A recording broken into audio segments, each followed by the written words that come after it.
Yep, had the mic muted. Sorry about that. Good morning, everyone. Yeah, just for me having my mic muted, we lost 30 people. So we do have to make a choice already. What are we choosing in the beginning? We have why IOHK has joined Hyperledger open source, delegation and stake pools, account management, democratizing investment through asset tokenization, Cardano in Africa. Yep, I had my mic muted. Sorry about that, guys. It does happen. I mute my mic during the presentation, so it's pretty easy for me to forget to do that. Hello, Ensalada. I appreciate you coming by today. Greg Youngers said, good morning, man. Dean said, hey, Big Pay, or Bid Pay. What's up, man? Malky Dot said, good morning. Or Mentor Rick said, morning, y'all. And then Multi Dot said, Maine. Lance Thomas said, welcome back, Big Pay. Welcome back to all you guys, man. Sound about to blast through my speakers. Yep, you guys, you mad at me for being muted, so I had to blow your ears out. Go in the main auditorium. That's actually where I'm at right now. This is the main auditorium. Some people are saying staking. You guys are gonna have to vote on this. Hyperledger, delegation, tokenization. Yeah, there are some good ones going on. You know, we have the delegation one. The tokenization is probably gonna be pretty cool. But the Hyperledger stuff is pretty sweet too, so because we have Aparna there, she's pretty good. Charles' announcement is at the end of the day. It'll probably be in about 9 hours from now, I think.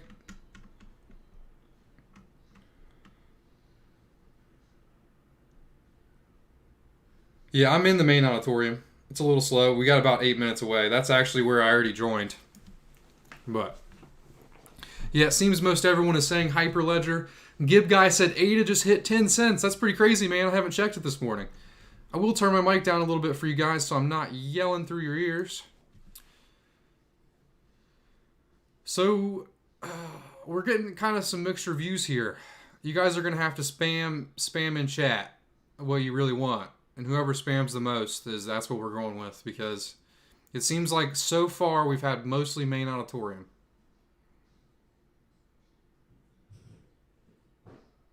Hello, Paris Keflalis. I'm sure I botched that like always. Kate User said Charles is on. All right, I'm back at the home page. One company really has, but also in the tokens space, people still, 2 projects. One was... Okay, so that's just a clip. So we don't need to see that.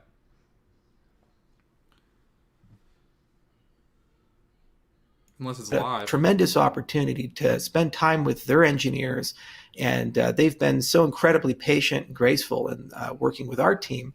And it has really sculpted the way we think about integration. And in particular, the Rosetta integration framework is just a phenomenal piece of technology.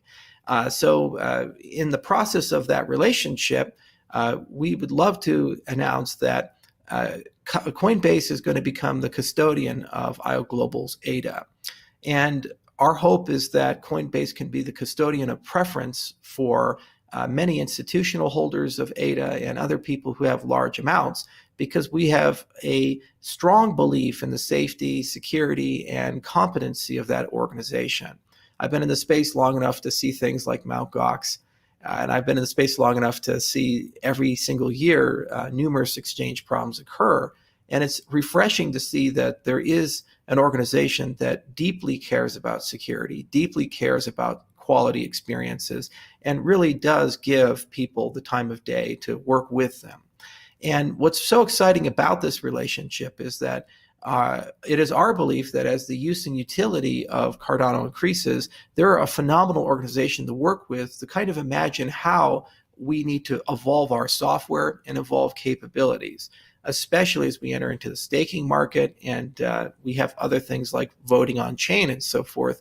You're going to have a fundamentally different way of doing things. And the lessons that we learn here can be standardized and propagated throughout all of the liquidity providers for ADA in the industry. So we're really excited to work with Coinbase and continue to work with them and to have them as the custodian of our ADA. And we really hope that others make that decision as well. And we're really excited to hear from the CEO of Coinbase UK, later today in their panel, kind of talking around what does it mean to be a modern exchange, and also what portfolio services do these exchanges and providers give the ecosystem. It turns out that there's a much more diverse crowd of people in 2020 than there was in 2011 when I joined the cryptocurrency space. And because of that diversity, they have very different business needs, technical needs, and it's great to see elite organizations like Coinbase be able to provide those services to people. And so we're really excited to see where this relationship goes as the use and utility of Cardano increases. And we're really happy that they were so closely following things like the incentivized testnet, us growing from just a simple thing to over 1,200 stake pool operators. And we're really excited to answer and work with their engineers because they ask such great thought-provoking questions, and they are true professionals in our industry. So that's my last announcement I'm going to make. There's plenty more this day to talk about, some more great presentations today, but I felt it would be really important to say that we've been working with them for a while, and I'm really glad that Coinbase has chosen to come to our conference, as have others. And it's really just been a joy working with their engineers. And I think Rosetta is a huge leap forward in the industry. And I'd encourage many exchanges to adopt a similar mindset. It certainly makes our lives and job a lot easier as a cryptocurrency builder to have a much more uniform and well thought out way of dealing with integration for whatever purpose that might be. And it's nice to have partners that as your use and utility grows, you can have great discussions about how do you realize that use and utility through a third-party custodian. So thank you all for coming, and this is going to be a super exciting day. Cheers.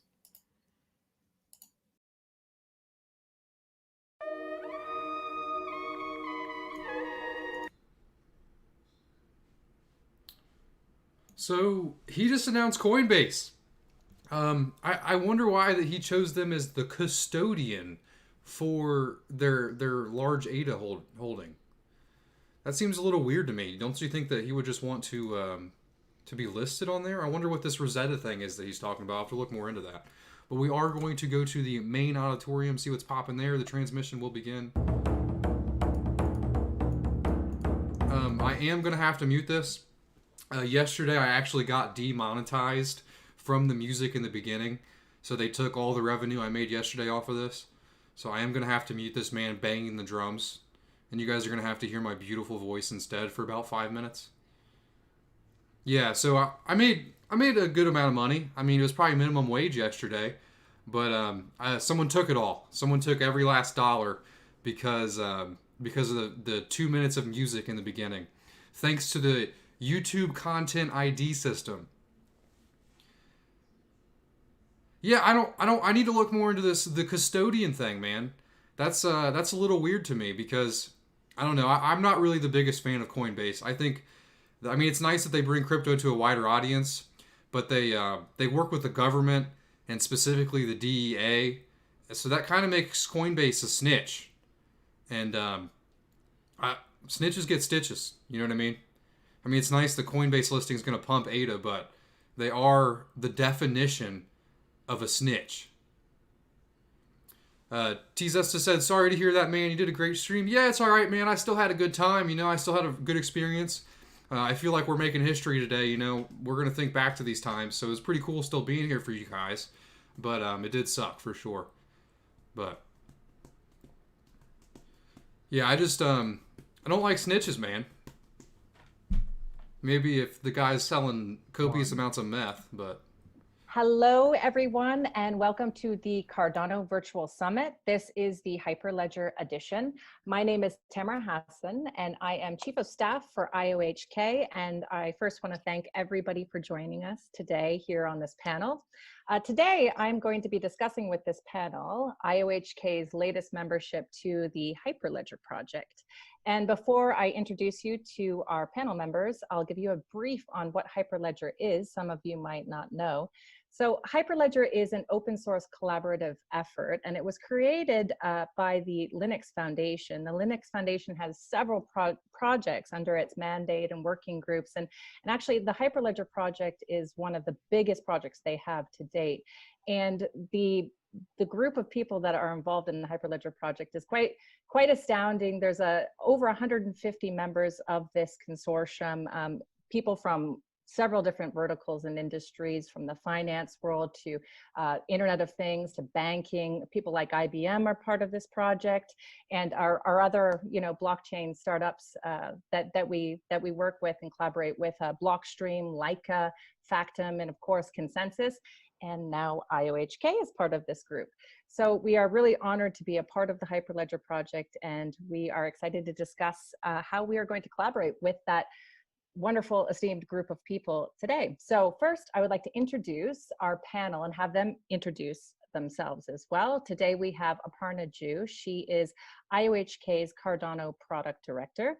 We have our CTO here, Roman Palarin, and we also have Jerry Fragaskatos. He is our Chief Commercial Officer here at IOHK. So I'm going to turn it over to you guys. Aparna, first, please introduce yourself if you don't mind. Sure.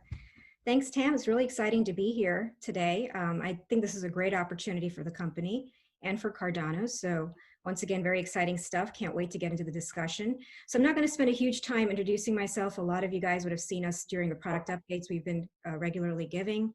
My background when it comes to enterprise is interesting because I spent a lot of my career with Fortune 500s and 100 companies, and it was always in areas of innovation or technology. So we're looking at products that were starting out in their product market adoption curve, very similar to blockchain in that aspect.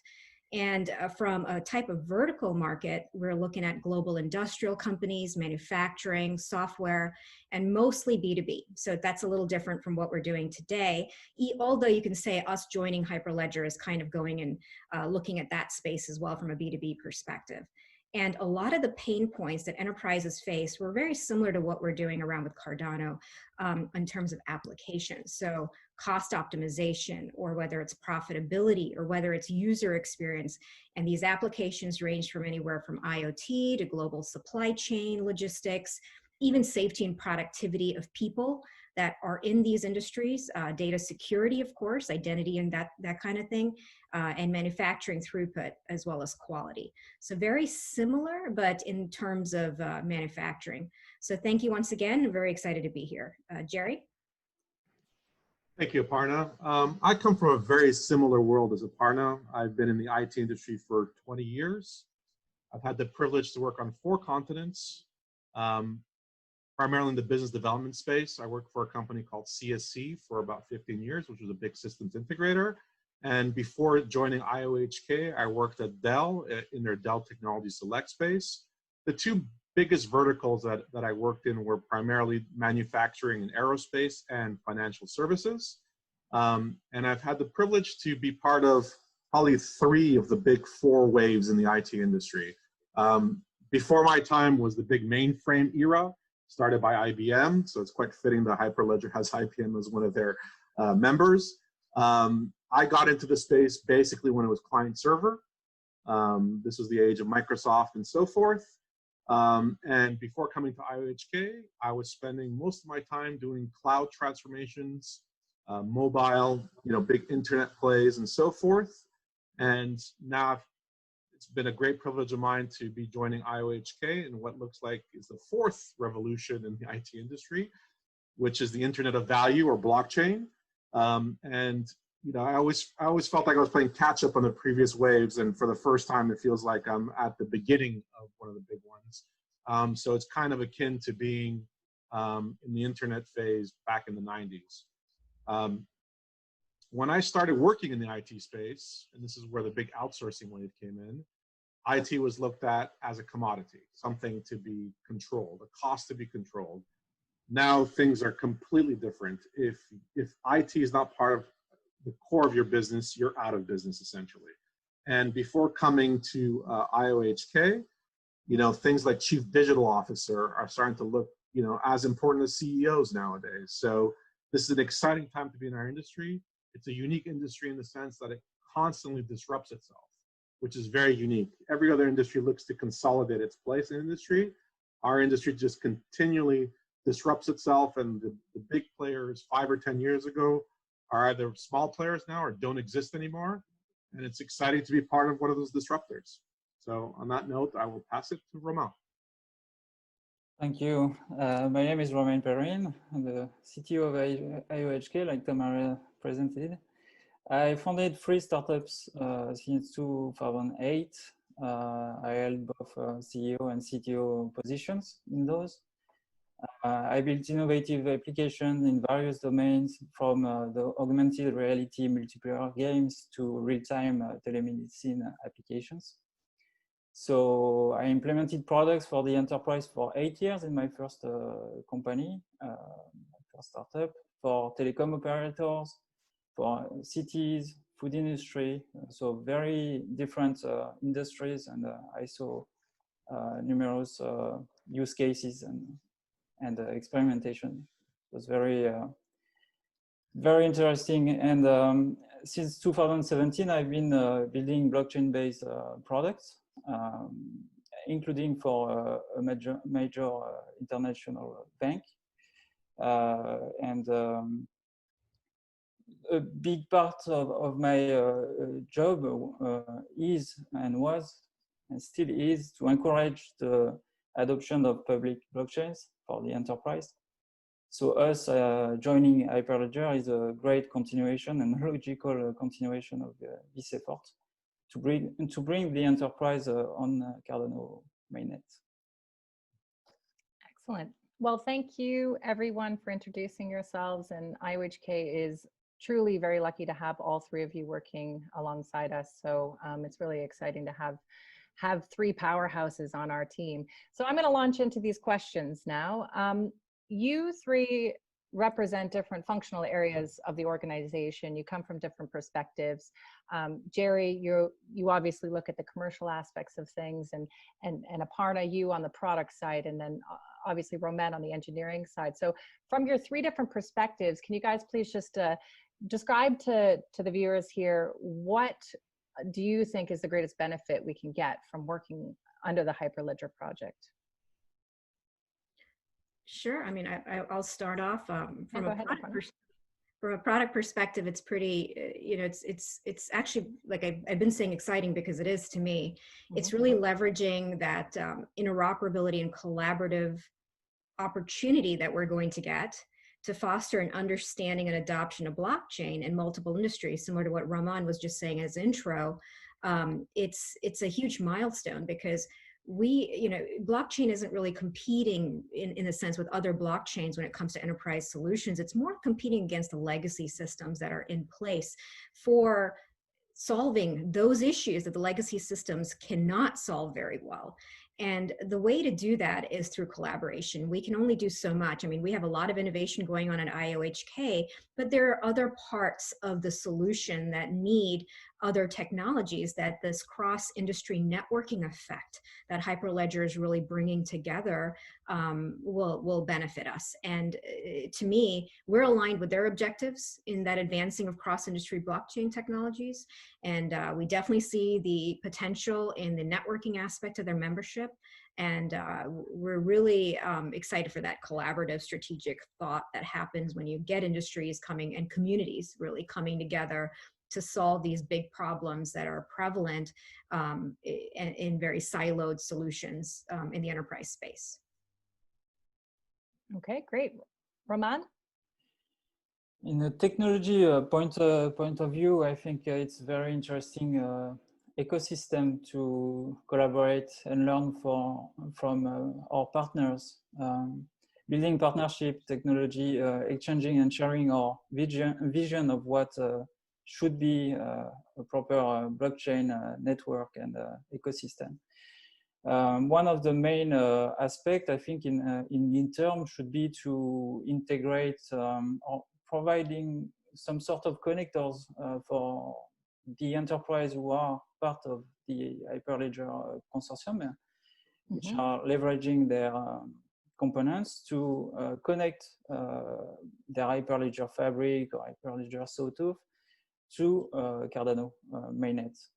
Why? Because I think companies will leverage both private consortium and public blockchains along their value chain. So private chains for internal process, consortium chains to interact with their partners, their close partners, and public chains to access the mainstream public and exchange assets with other businesses. So they will leverage different technologies, and creating and facilitating that integration from private chains to public chains is one of the reasons we joined Hyperledger. So we will have also some tools and software that we can release to the Hyperledger consortium. We have numerous software that we built along the years, and we could be releasing some of them under the Hyperledger umbrella for others to support it or contribute to it. What are some of those tools? Can you give a sort of? Yeah, we developed ScoreX, for example. ScoreX could be a good candidate of integrating that incubation phase in Hyperledger technologies. It could become Hyperledger ScoreX, or that's just an example. We have so many technologies that we built the past years that, and we will continue to do so. So some of them will be logical to push to the Hyperledger consortium. Great. Jerry? Thank you, Ramel. From a commercial standpoint, it's really a no-brainer. I mean, if you want to target the enterprise space or the government space nowadays, you have to be part of Hyperledger. And more what we're seeing in the government space especially is that it becomes a prerequisite. So from a commercial standpoint, it's really a no-brainer. Some of the things that interest me is the vendor network, of course. Exploring potentially becoming a certified service provider, again, getting that stamp of approval. Collaborating with our peers in the space, seeing how they've tackled business problems, creating that kind of creative energy that you get when you become part of these networks. What I'm most interested in is to discover the value that I don't see out of the gate, because it's often what happens when you work with very, very intelligent and creative people in a space that are tackling similar problems are the unknown unknowns, right? The things you discover by becoming part of that. So I'm very excited to see what other value drivers are out there that I've missed out on. And lastly, I think, again, going back to the waves of IT and so forth, history doesn't repeat itself, but it often rhymes. And so coming out of the cloud space, I see very similar trends, right? So what happened in the cloud space is that everybody thought it was going to be AWS, right? This was going to be the killer cloud, and it was going to get swallowed. Everyone else was going to get swallowed by them. What ultimately ended happening was a multi-cloud world, because everybody tackles things in different ways. There's a competition and so forth. And I think in the blockchain world, maybe I'm getting a bit ahead of myself here, but I believe we're going to end up in a multi-chain world, just like we have a multi-cloud world. And being part of consortia like Hyperledger kind of accelerates that process. And I think to Romain's point about connectors interoperability, that's going to be a huge part of the future. And this is why it's such a powerful thing to be part of a consortium like Hyperledger. Okay, thanks, Jerry. Thanks, everybody. That kind of leads us to our next question too. So, what verticals do you guys see as adopting this technology? You talked about a multi-chain blockchain and so forth, but let's get into specifics about verticals here and who will adopt this technology fastest. Or Jerry, maybe you can start us off with that. Yeah, sure. So what I've been seeing, not only from interactions with clients and enterprises, but also from the third-party reports from people like Deloitte and so forth, is that the adoption of blockchain is gaining steam and momentum. Most enterprises have adopted in some respect, and they're looking at adopting it more and more. There are some obstacles to adoption, right? There are things like one of the big ones is replacing legacy systems and legacy organizations. I think that's a massive transformational effort that needs to happen, because basically a lot of the middlemen that existed before no longer need to exist because of blockchain, and any organizational change takes time. So on the big enterprise side, I think that's a hurdle to adoption. I still think, and maybe Romain could comment on this a little bit further, I still hear about security issues, security problems. You know, people think that it's because it's cryptographically secure that it's completely secure, but there does seem to be security concerns. that I hear about, and they're still reticent about adopting it until those concerns are resolved. Regulatory clarity and standardization, right? So there's still some regulatory vagueness about our industry, and that makes a lot of enterprises uncomfortable. But I believe that as these problems get resolved, adoption will accelerate. And just to get back to your original questions about verticals, broadly speaking, I think where blockchain provides the most power is in federating networks, right? So where we've seen the biggest traction is primarily in financial services, right? They have a lot of cross-border issues they need to resolve and so forth. Supply chain is another big one. Again, they have to federate between different networks they don't trust necessarily. So creating that trust ligament, you know, through a blockchain is hugely powerful. That's why we've seen a lot of adoption, early adoption in the supply chain. And then kind of in a segue, healthcare, right? Because they also have massive networks of hospitals and supply chains and pharmaceuticals, and traceability and trust is such a huge component of the healthcare industry. Those seem to be the big verticals that are adopting it right now. But as adoption accelerates, we'll see other verticals come in as well. But those are kind of the big ones that I see. Aparna? Aparna? Yeah. Yeah, so I echo some of Jerry's thoughts. When I think of adoption, I think of one thing, you know, Fortune 500 and 100s, no matter how fast they believe that they can move when it comes to adoption, they're kind of stuck on inertia a little bit. You know, when systems work, even though it might be antiquated, time-sucking, and it might take up a lot of money from an ecosystem to continually maintain, they're not going to make changes very, very quickly. So adoption happens when they're pushed to adopt. There are a couple of reasons this might happen. The biggest reason that I can think of is usually happens to be compliance or regulation-driven industries, where they don't have much of a choice. They need to think about a privacy situation or a data security situation where immutable information is key, or a government mandate. Like an example of that is the DCSCA. It's the Drug Supply Chain Securities Act, and the FDA. This is the North American USA mandate that every drug is going to be tracked and serialized by 2023, 2024, something around that time frame.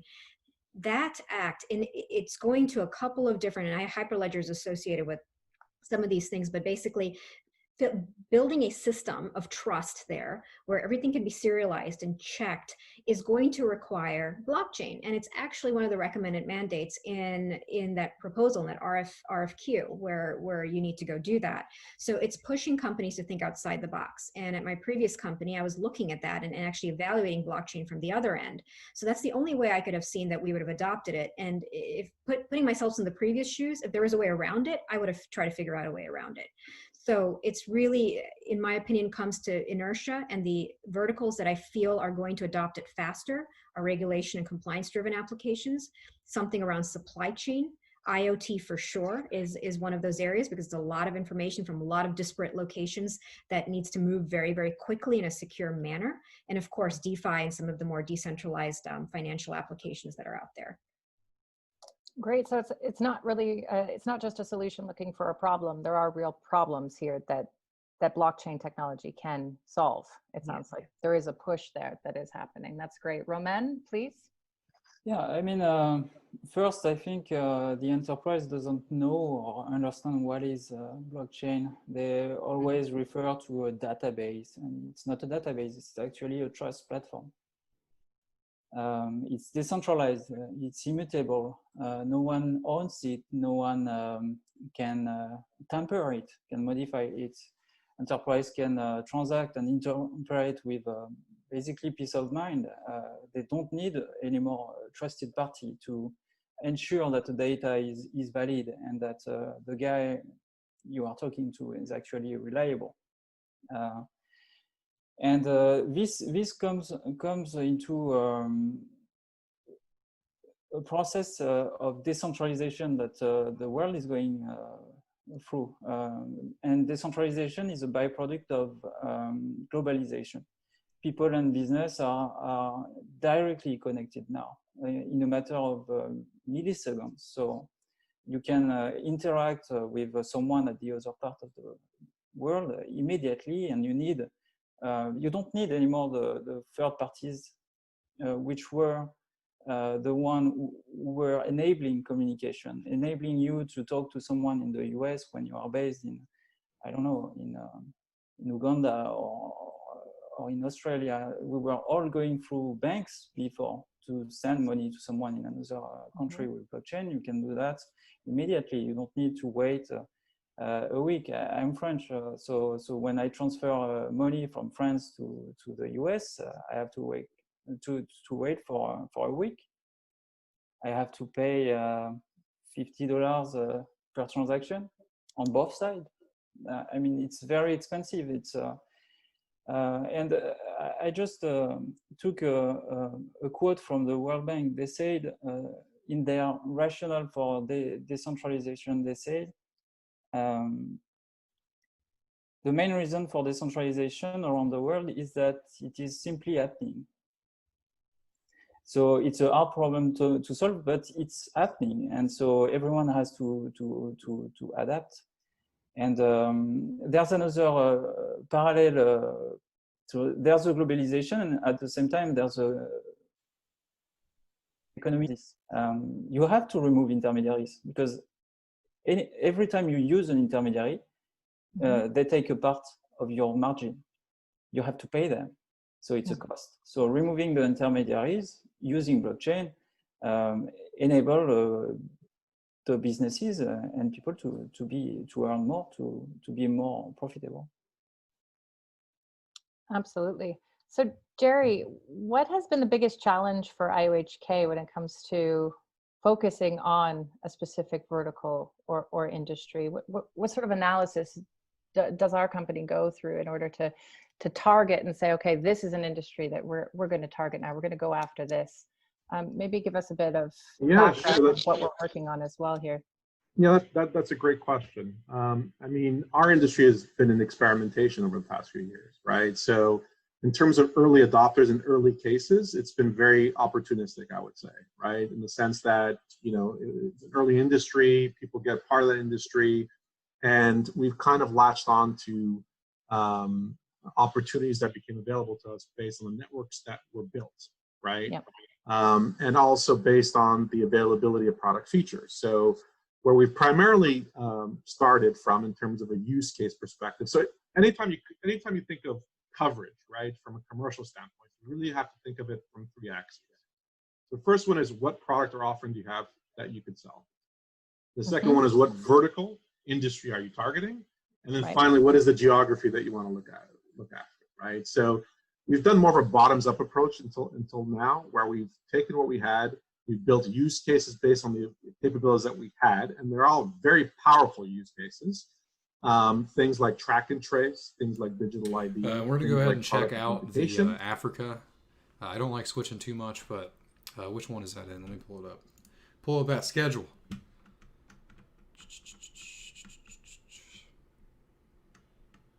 I'm just kind of curious to see what's going on. Cardano in Africa. We also have the delegation and stake pools one. That one's going to be pretty cool too. That stuff's a little dry to me. So I apologize. So it's in governance. Oh, maybe it's already over. Which, you guys want to check out the stake pool one? I always like the stake pool talk. I mean, I am a stake pool operator, so it might be a little boring to you guys, but...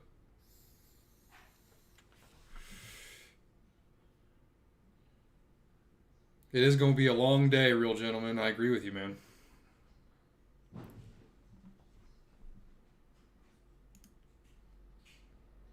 Yeah, nothing's going on in community. Let's go check out science for the stake pool one.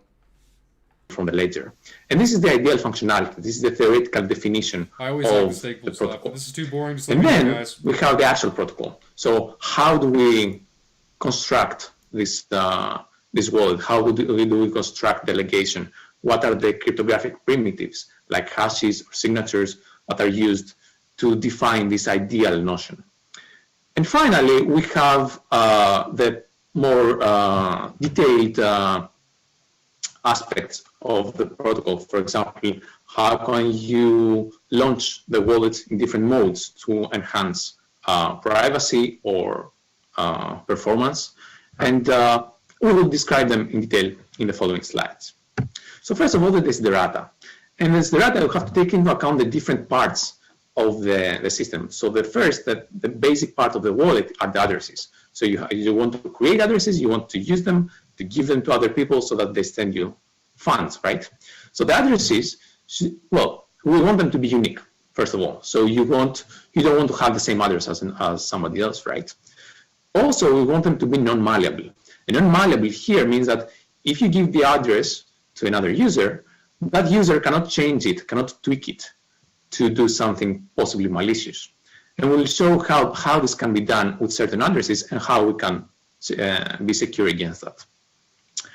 Also, we define different types of addresses. So you might want exchanges, for example, to use other addresses than regular users so that you identify them and they have different properties, they have different abilities than regular users. After we have the addresses and the address generation, we go to what we can do with the wallet. And this is first that you can make payments. And second, you can stake. You can participate in the protocol. You can do staking operations. And all that comes with the two keys.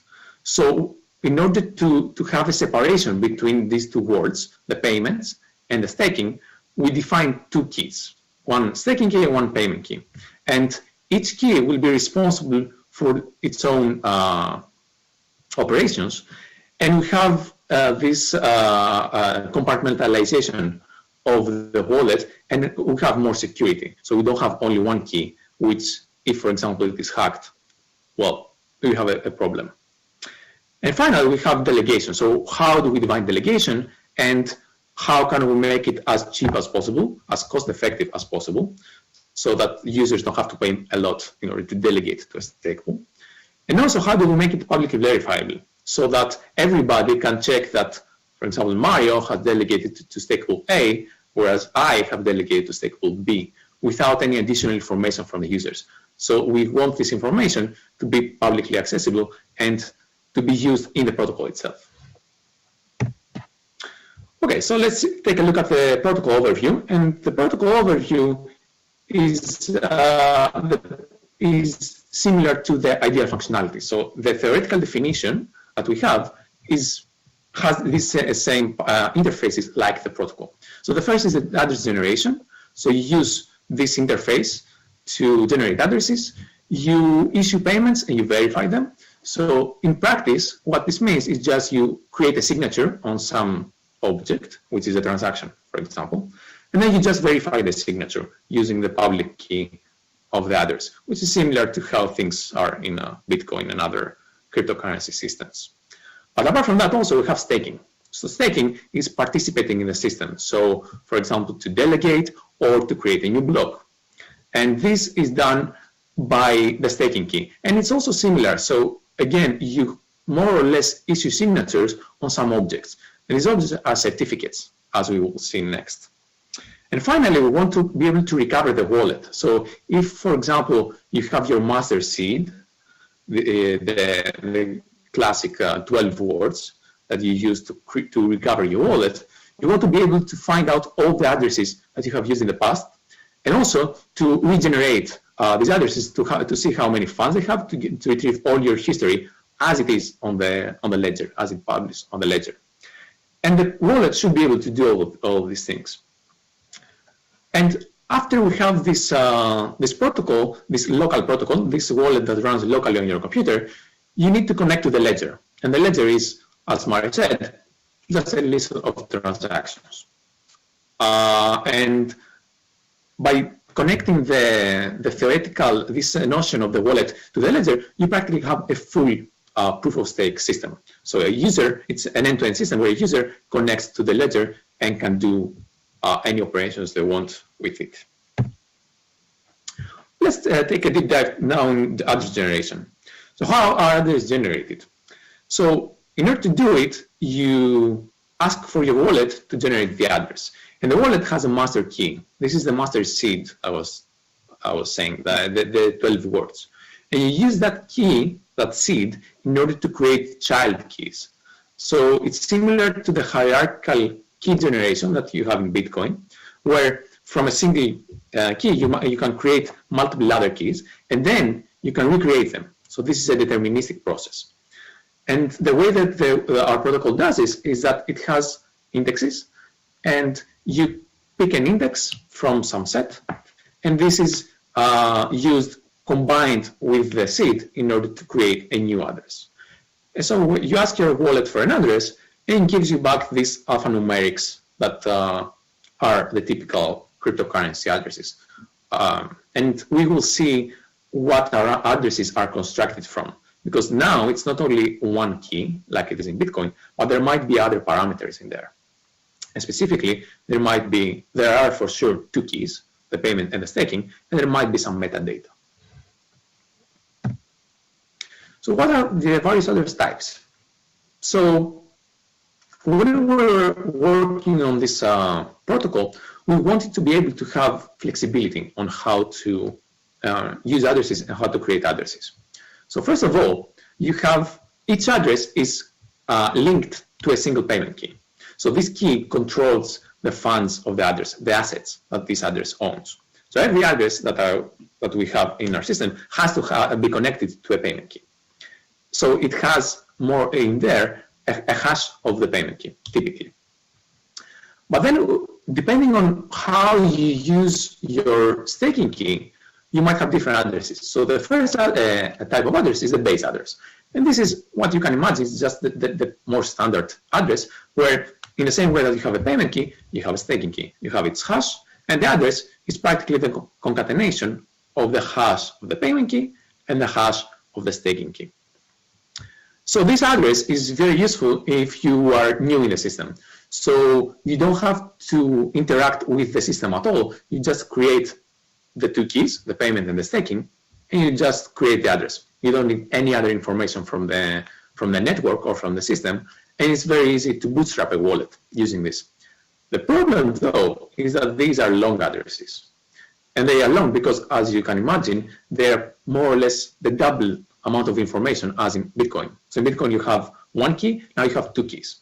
So these will be typically double the size of Bitcoin addresses, which is not very efficient and it's not very easy to use. So in order to make addresses more efficient, we have pointer addresses. And pointer addresses differ in this second part of the address, in the staking key part of the address. So now, instead of having the staking key itself in the address, you have a pointer. And the pointer is just a position in the ledger where this key appears.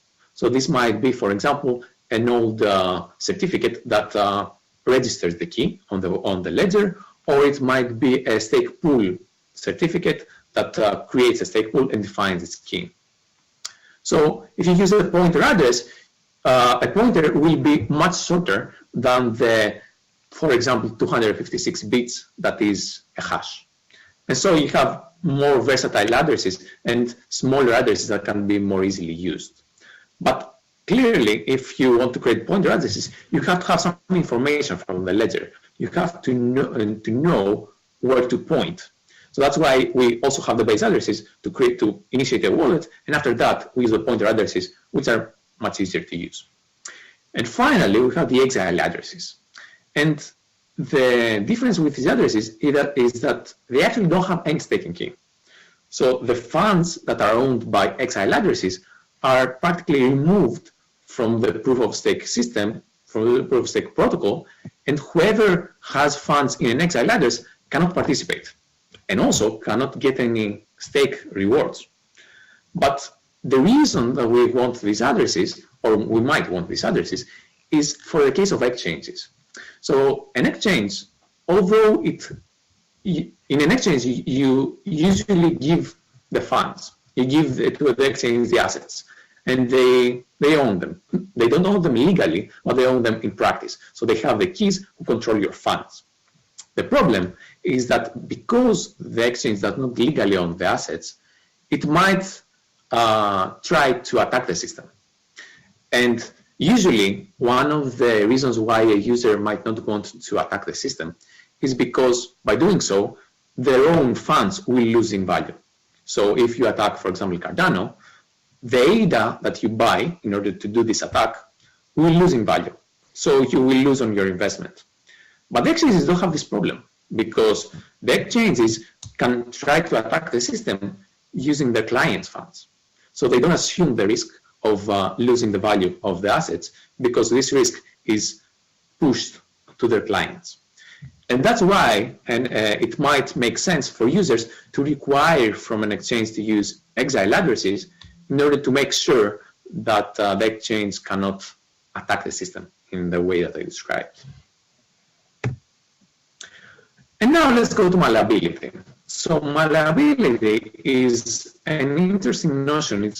It's been observed in many cases in cryptography, and actually one of these cases was for Bitcoin, where we had malleability of transactions. But here we have a slightly different notion of malleability, and which hasn't been described so far. So this was something interesting that came up during our analysis. And address malleability goes like that. So let's say you have an address, like I show here, and this address consists of the hash of the payment key, which, like I said, every address has, and the second part, which is the staking key. So this might be the hash of the staking key, like in the first address, the base address, or the pointer, or it just might be empty if you have an exile address. Now let's say that I create this address locally, and I give it to Mario. Now Mario, what he can do is he can switch this beta, this staking object, with something else, with a beta prime. So for example, it might change the staking key that I decide with a staking key that Mario controls. And he keeps the first part, the payment key, the same. So if Mario sends some assets to that address, then although I will be able to spend them, so in some sense I do own these assets, I don't have control of the staking parameter, the staking options of these assets. And this is a problem because, for example, if Mario is a stake pool, he might try to change this beta, this staking key in many addresses so that inadvertently users somehow delegate to Mario. So even if they don't choose Mario as their staking representative, Mario will force them to go to that direction. And the only option that users have in that case is to make a new payment to a new address that has the correct staking key, which is a problem, obviously, because the users will have to pay the fees then. So how can we protect against this attack? How can we prevent an attacker like Mario to do this change in the address? And the simplest way to do it is to certify the staking key with the payment key. So the way to do it, and this is the non-malleable address, is you, apart from the hash of the payment key and the staking key, you also have a signature. And the signature is created from the payment key on the staking key. So now Mario, the only way to change this beta is if he's able to forge a signature from the payment key. And because we assume that Mario doesn't have access to this payment key, well, he cannot change the signature. And even if he changes the signature, the transaction that tries to send some money to this address will be invalid because the signature will fail. So we also, in the paper, we also have other types of address of malleable addresses or non-malleable addresses. We have different levels of malleability depending on the different properties that you want from them. So, for example, as you can see here, the non-malleable addresses, although they are secure and nobody can change your staking option, your staking choice, they're also long because the signature is long and it can increase the size of the address significantly. So if, for example, you are a system that wants to have a better performance and perhaps can use some more practical solutions to this malleability attack, then you might choose to go with malleable addresses. If you want to have the highest level of security and you don't really care about performance, then you might go to the non-malleable option. Okay, so we have created our addresses. We have used them to make some payments, for example, or to make some other actions on the ledger to create some certificates. How do we recover them? So if we go offline, if we lose our laptop and we have our seed, our 12 words, how do we recover the wallet, the addresses, and all the history of our wallet? So the way we do it is we have this hierarchical address generation process. So this is a deterministic process where you get your seed, you get an index, and you create a new address. And the index is chosen deterministically from some set. So you can think, for example, the set of natural numbers, 1, 2, 3, 4, 5, etc. So you have, for example, as your first set, you have the first 100 numbers, 1 through 100.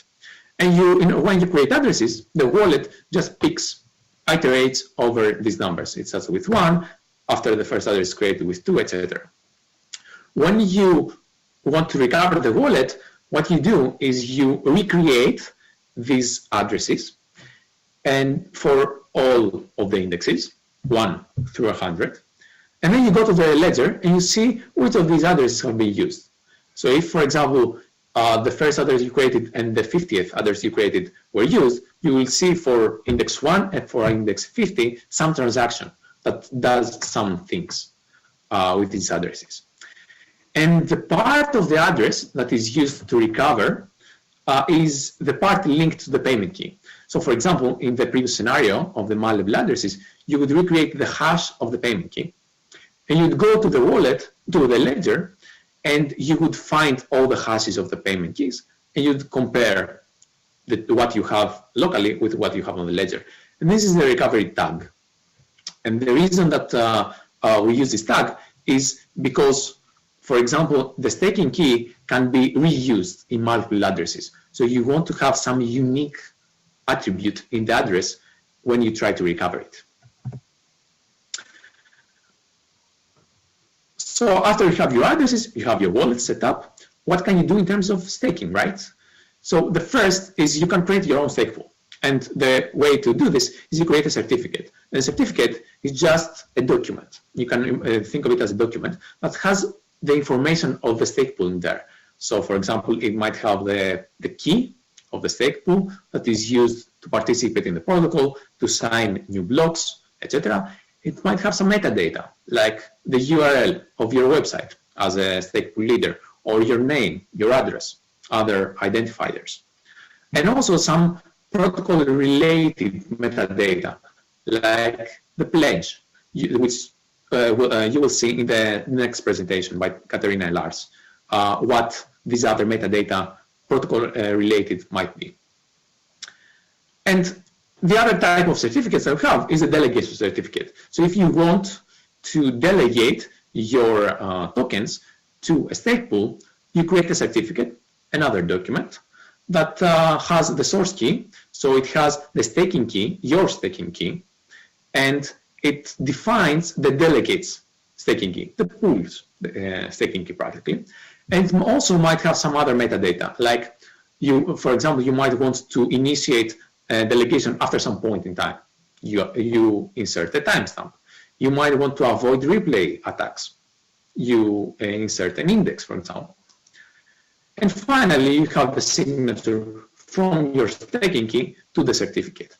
And the way that these certificates are published on the ledger is via transaction. So you create a standard payment transaction, but you also add in this transaction these certificates. And when the transaction is published on the ledger, the certificate is published on the ledger. And now everybody can access it and act based upon what it defines.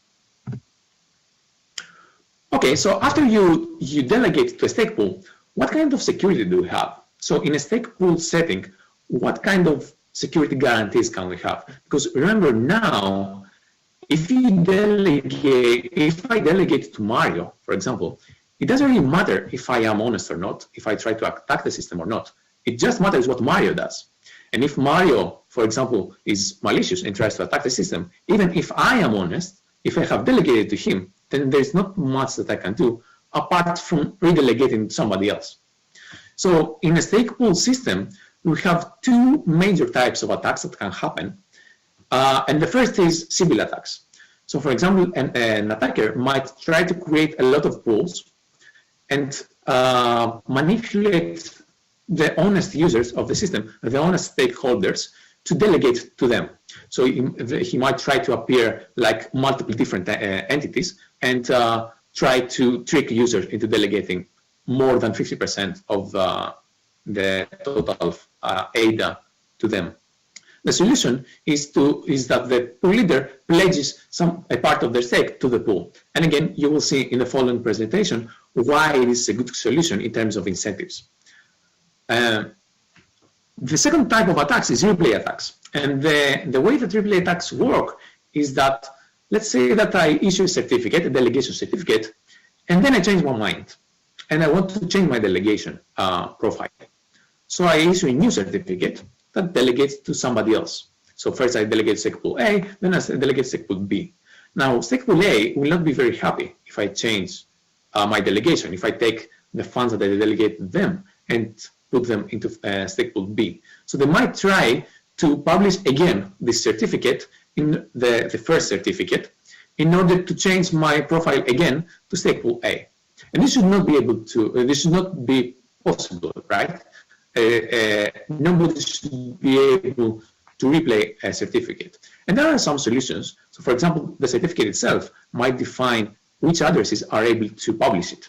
So if you define only your own addresses, then an attacker cannot typically do anything because it doesn't have your payment keys. Or it might have a deadline, which states that after some point, the certificate is no longer valid. And finally, as in our security analysis, we have a formal theorem that says what you might expect, that in a stake pool setting, it doesn't really matter what the stakeholders do, it matters what the stake pool rules do. So if in order to have security, we want the majority of ADA to be delegated to honest stake pools. And finally, let's go to the more practical part, which is how do you launch the wallet? How can you run the wallet in different modes to achieve different properties?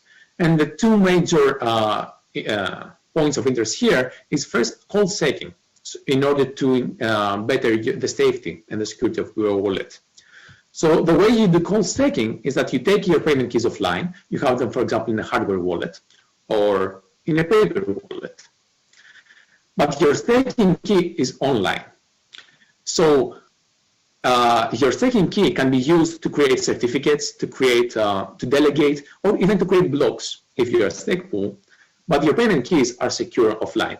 And even if somebody hacks your laptop, for example, and it gets control of your staking key, it cannot do anything with your funds. Your funds are secure. And you can create a new staking key, which is in a secure system, and you move your funds to this staking key, and you're good to go.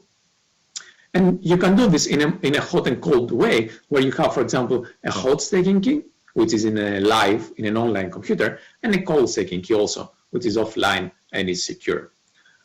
And the other mode of operation that we are interested in is how do we better the privacy of our wallet? How do we make our addresses unlinkable in the same way that they are in Bitcoin? And the way to do it here is to have a unique staking key per address. Because remember that if you have the same staking key for every address that you have, then these addresses are linked together. There is some proof that the same user probably uses all of these addresses, and this hurts your privacy. So if you want to have better privacy, you can to use the public blockchains because again, I think they will be using a combination of private chains and public chains. We'll work with the Ethereum ecosystem to build bridges between Cardano and Ethereum communities through transaction, but also through the smart contract layer. We have different smart contract layer. So how are we going to be able to provide the enterprise that leverage different blockchains? Like some could leverage Ethereum and Cardano at the same time. How can they actually build a solution to call a smart contract on Ethereum or Cardano, or how to chain them in a workflow? I think that's what we will have to work with the Ethereum ecosystem.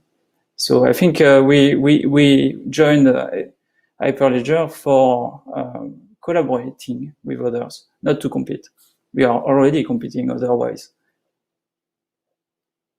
Thank you for that. Next question is from Theophilus Madiba. Within this collaborative Hyperledger space, what is IOHK's Cardano's USP? How do business, especially in emerging nations, leverage on Hyperledger? Rama, I know this is something that you're kind of experiencing. Why don't you kick us off with a response there?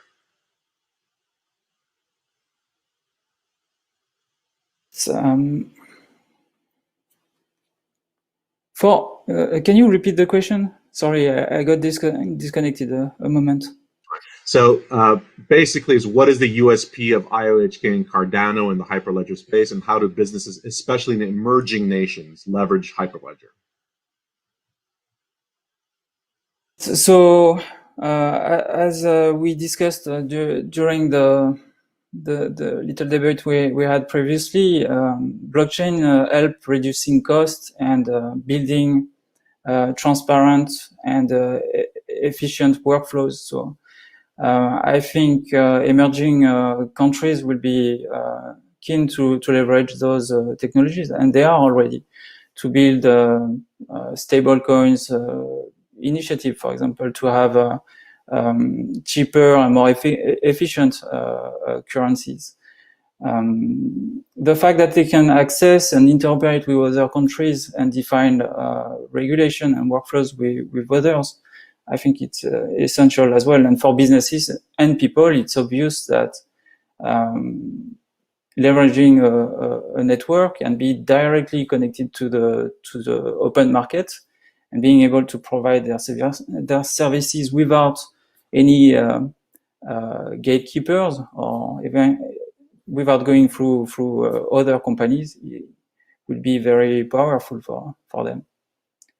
It's empowering. Let me just add a couple of points there. I think from a USP standpoint, I think one of the main objectives of the 2 days of the virtual conference is to really demonstrate what the USP of Cardano is. Things like deep research, starting from first principles, formal methods, native assets, and so forth. And the suite of products we're producing on top of Cardano really positions Cardano apart from the other chains. In terms of business in the emerging markets, this is where I believe they have a chance, as they did with the mobile revolution, to leapfrog. They're going to get open source available code to them. They can join the Hyperledger consortium just like anybody else in any part of the world can, and that really gives them an opportunity to leapfrog some of the legacy infrastructures. For example, the first world is quite used to having financial services quite ready and digital, right? We've already seen with mobile payments in the emerging world that they've used the mobile technology to leapfrog that legacy industry. I think we're going to see a lot of the same things happening with blockchain technology, especially through Cardano. Next question is from M. Patel. Could there be a Cardano credit card or debit card sort of thing in the future? The answer is yes. We are currently vetting quite a few partners that either have reached out to us or we reached out to. Examples include Turnio. We had a great panel yesterday from Cody, which is a payment system. They have AdaPay. So we are vetting those partners. Liquidity mechanisms primarily go through the Cardano Foundation. So IOHK is partnering with the Cardano Foundation, and we do have a list of partners that we're walking through. And as things like stablecoins and other asset-oriented features come on board, I think those partnerships will become more and more relevant.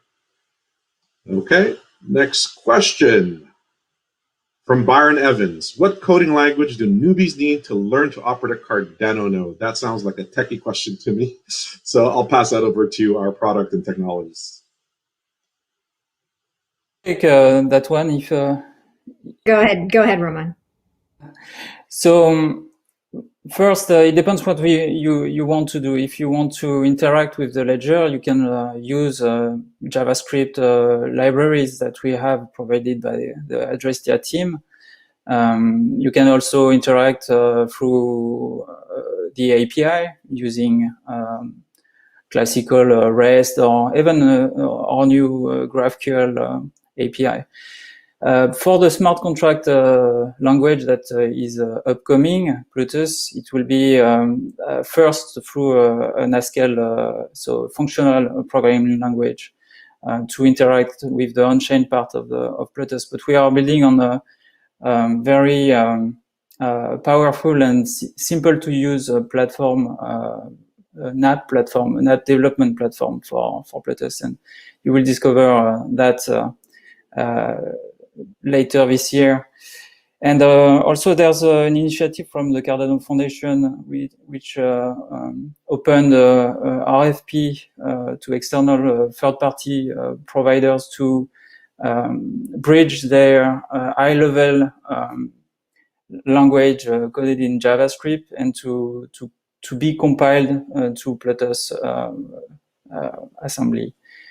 So that will simplify also the development of smart contracts on Cardano.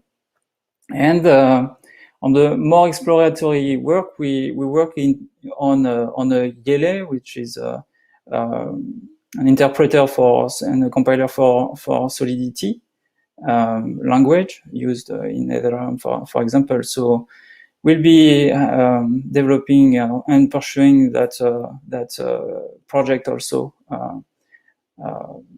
because I think it's a great opportunity to merge communities, development communities. Fantastic. Next question from Rove Matt. Does participating in Hyperledger costs to IOG or Cardano? If so, yes, how much? Organizations do have to pay a membership fee. From an organizational standpoint, it's minimal. It's very, very small, especially if you compare it to the return that you get on it. So it's very competitive. You can go on their website and they have pricing different tiers for different organizations. So yeah, it's a very competitive price. There is a small cost, I would say. Okay, next one comes from Dave Samuels. This is a question about the HVAC repair community. He mentions, when I think about blockchain. We are going to have to cut this one a little short because we have to decide what we're watching next. So let's pull this up. So we just finished the 8 o'clock. We're going to be going on to the 9 o'clock, right? Yeah, that's where we're at. So then here we can choose Back to the Future, Smart Contracts and Extended UTXO Model, Delegation and Stake Pools 2, Incentives, IOHK's Authentication Solution, and then Haskell, Then and Now, What is the Future for Functional Programming Languages, Governance and Regulation, Decentralized Software Updates. So just to throw in my opinion, Dr. Lars is a cool guy. I really like Dr. Kevin Hammond and Dr. Kuntz. They always add in some really cool stuff. They always add a lot to the conversation that I like. So we, in my opinion, I think we should go to Haskell Then and Now. I think it's going to be a really interesting technical conversation between Dr. Kevin Hammond and Dr. Duncan Coutts. Jason Mercer said, "Hi, Peyton," with a super chat. I really appreciate that, man. How are you doing today? Michael Lester said, "Smart contracts." Which one is that? That's the first one up here. So just make sure you guys type in what you want. John Hamilton said, "You pick." So that's another one for Haskell Then and Now. I'm just picking that one because the people. I know they're really entertaining speakers.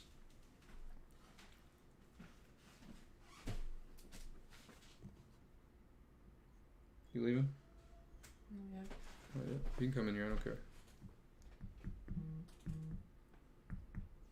Jordan Rich said Chainlink announcement. I haven't seen anything about Chainlink so far. But we do got 1 minute. We do. We got to pick. Okay, don't have enough people typing.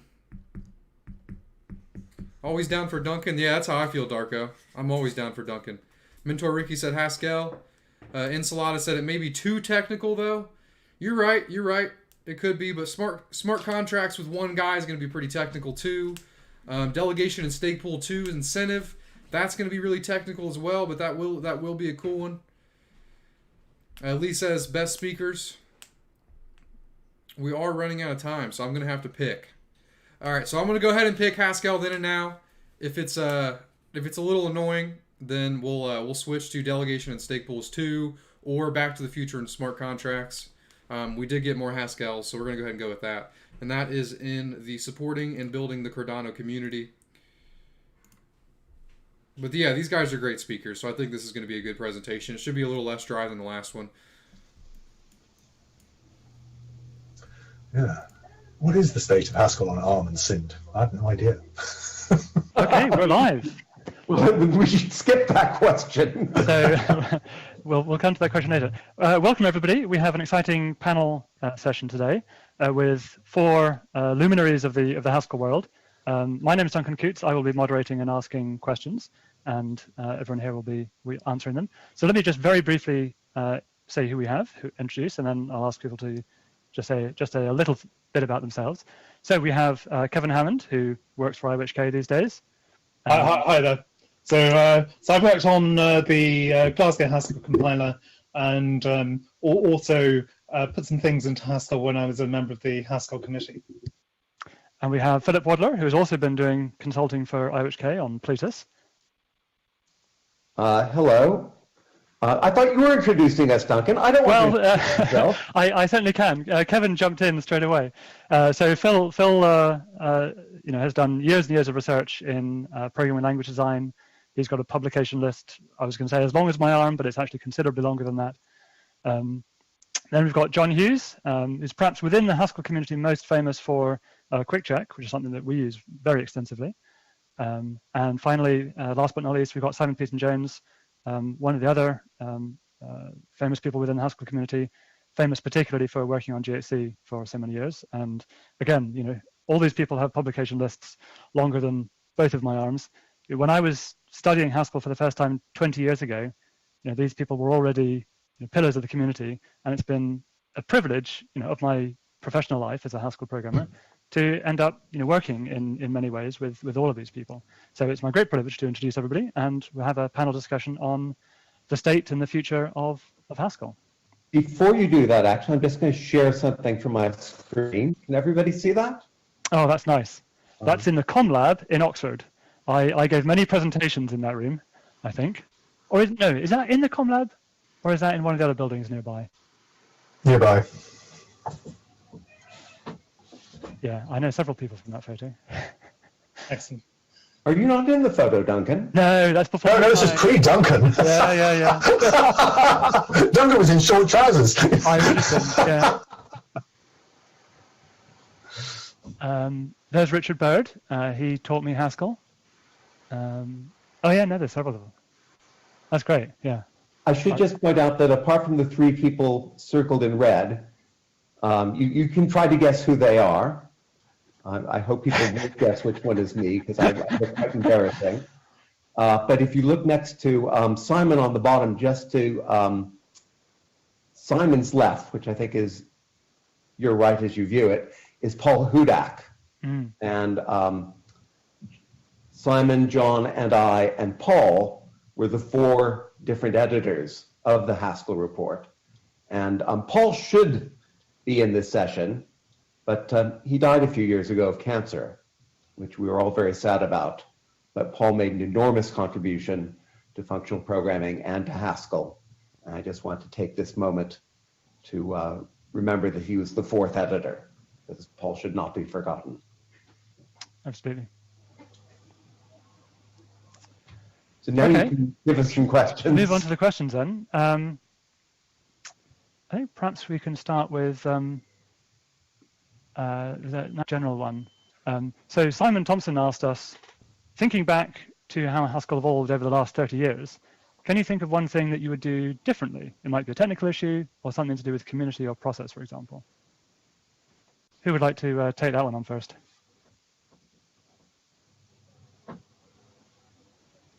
All right, I'm going to nominate Philip. What? Simon was the one who did the most to keep the committee going after we came out with was it the fourth report, 1.4? Mm-hmm. And then you kept it going to 98. So I thought maybe you would have the best insight into how things kept going. Can you just repeat the question, Duncan? All right, well, I'll ask Simon, but I'll repeat it there. Thinking back to how Haskell evolved over the last 30 years, can you think of one thing that you would do differently? Might be technical, might be community, might be process. Simon, what do you think? I think we might have paid earlier attention to libraries. So when you're designing a language, you focus a lot on, what's the syntax of pattern matching and how exactly a, type class is going to work. And those are important, but it wasn't really, Haskell, we started designing Haskell back in the late 80s, but it wasn't really until, I guess, the early 2000s that we started to think seriously about libraries, and particularly about packaging and distribution, and that that led to Cabal and Hackage, which you, Duncan, were deeply involved in, and still are. And that was a sort of transformative moment, I think, at which Haskell began to move from a language that was a sort of academic curiosity into one that you could use for real work. And I think maybe had we had more, serious production, non-academics involved earlier, we might have got to that stage a bit earlier. Yeah, I think your memory's slightly faulty, Simon, because we actually put libraries into Haskell in Haskell 1.3, so that would have been about 94. We didn't have an automated packaging and distribution mechanism then. There was no automated packaging and distribution. And that's transformative, when you say, just install Lens and, your computer starts to get hot for about 3 hours.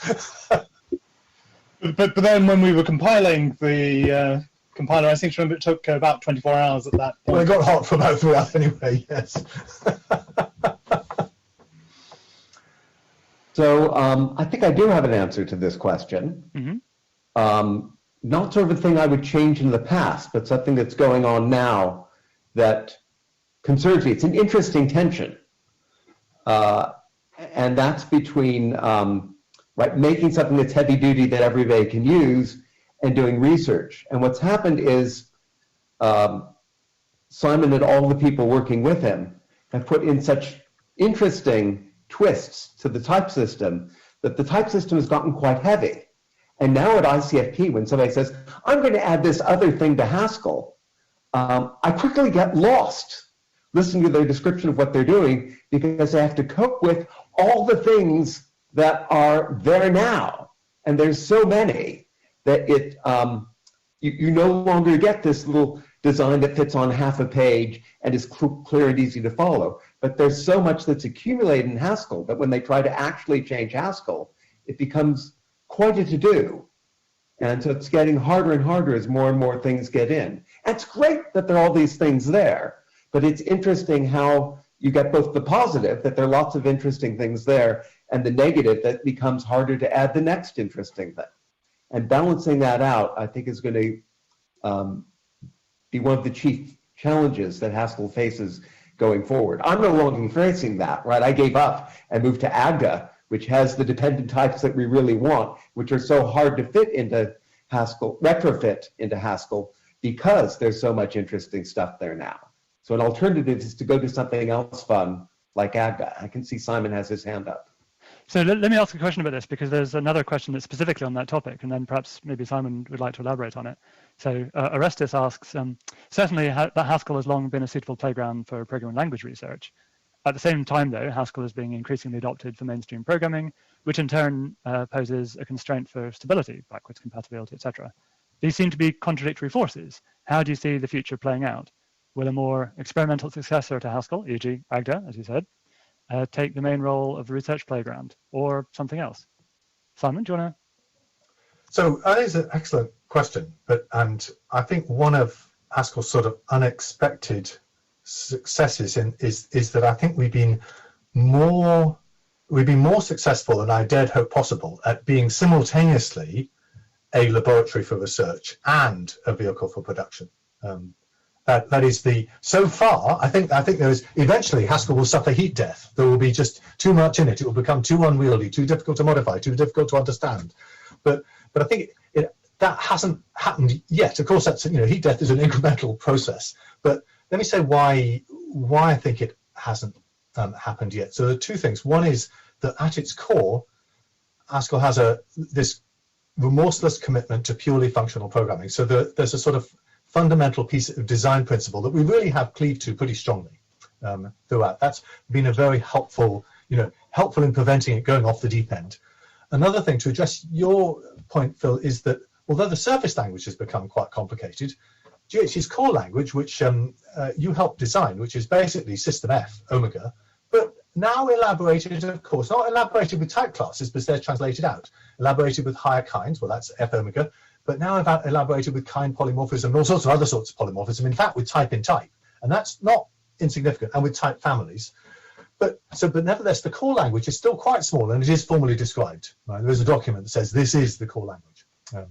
So the surface language has lots of Byzantine complexity. It's quite hard to think about. The core language is much tighter, and I think I'm still, quite proud of the fact that there is a statically typed core language. I don't know of any other compilers that remorselessly keep a statically typed core language from the front end to the back end, and it serves as a sort of brake on. It sort of helps us to prevent us going off the deep end. It helps keep us intellectually honest. It's not a silver bullet, and it will suffer its own heat death. But I think it's a big help. So to return to Orestes' question, I think eventually there will be a successor to Haskell. I hope somebody will think of a way to give 90% of the benefit for, let's say, 30% of the complexity. But until then, I think there's a way to go. I remember we said, Simon Marlowe and I looked at each other 15 years ago and said, Haskell is full. We can't do any more. But we kept filling it up, and so far, I think we'll incrementally do more. Yes, if I just add to that one thing we see happening with the IOHK engineers is there's an aversion to using a lot of the features. So a lot of the features are enabled by pragmas in GHC. And the engineers at IOHK will say, well, we're okay using the following set of features, but not the others, because it just makes it too complicated to maintain compatibility, long-term compatibility. So that may be how things evolve. You have a recognized subset of features that are okay, and you use those, but not the full set. And then the language that itself is a part of an answer to Orestes, right? Who can say, well, you can always pick a subset of features and stick to those. You're not harmed by the rest. Yeah, and there's also Haskell 98, right, Sam? So we already have a standard, a backwards compatible standard. It's just a lot of people like to use the nice features that have been developed since 1998. So sorry. Okay, here's another one. James asks, what do you think has been Haskell's biggest impact outside in other programming languages or areas of computing? John, perhaps you'd like to take this. On other programming languages, well,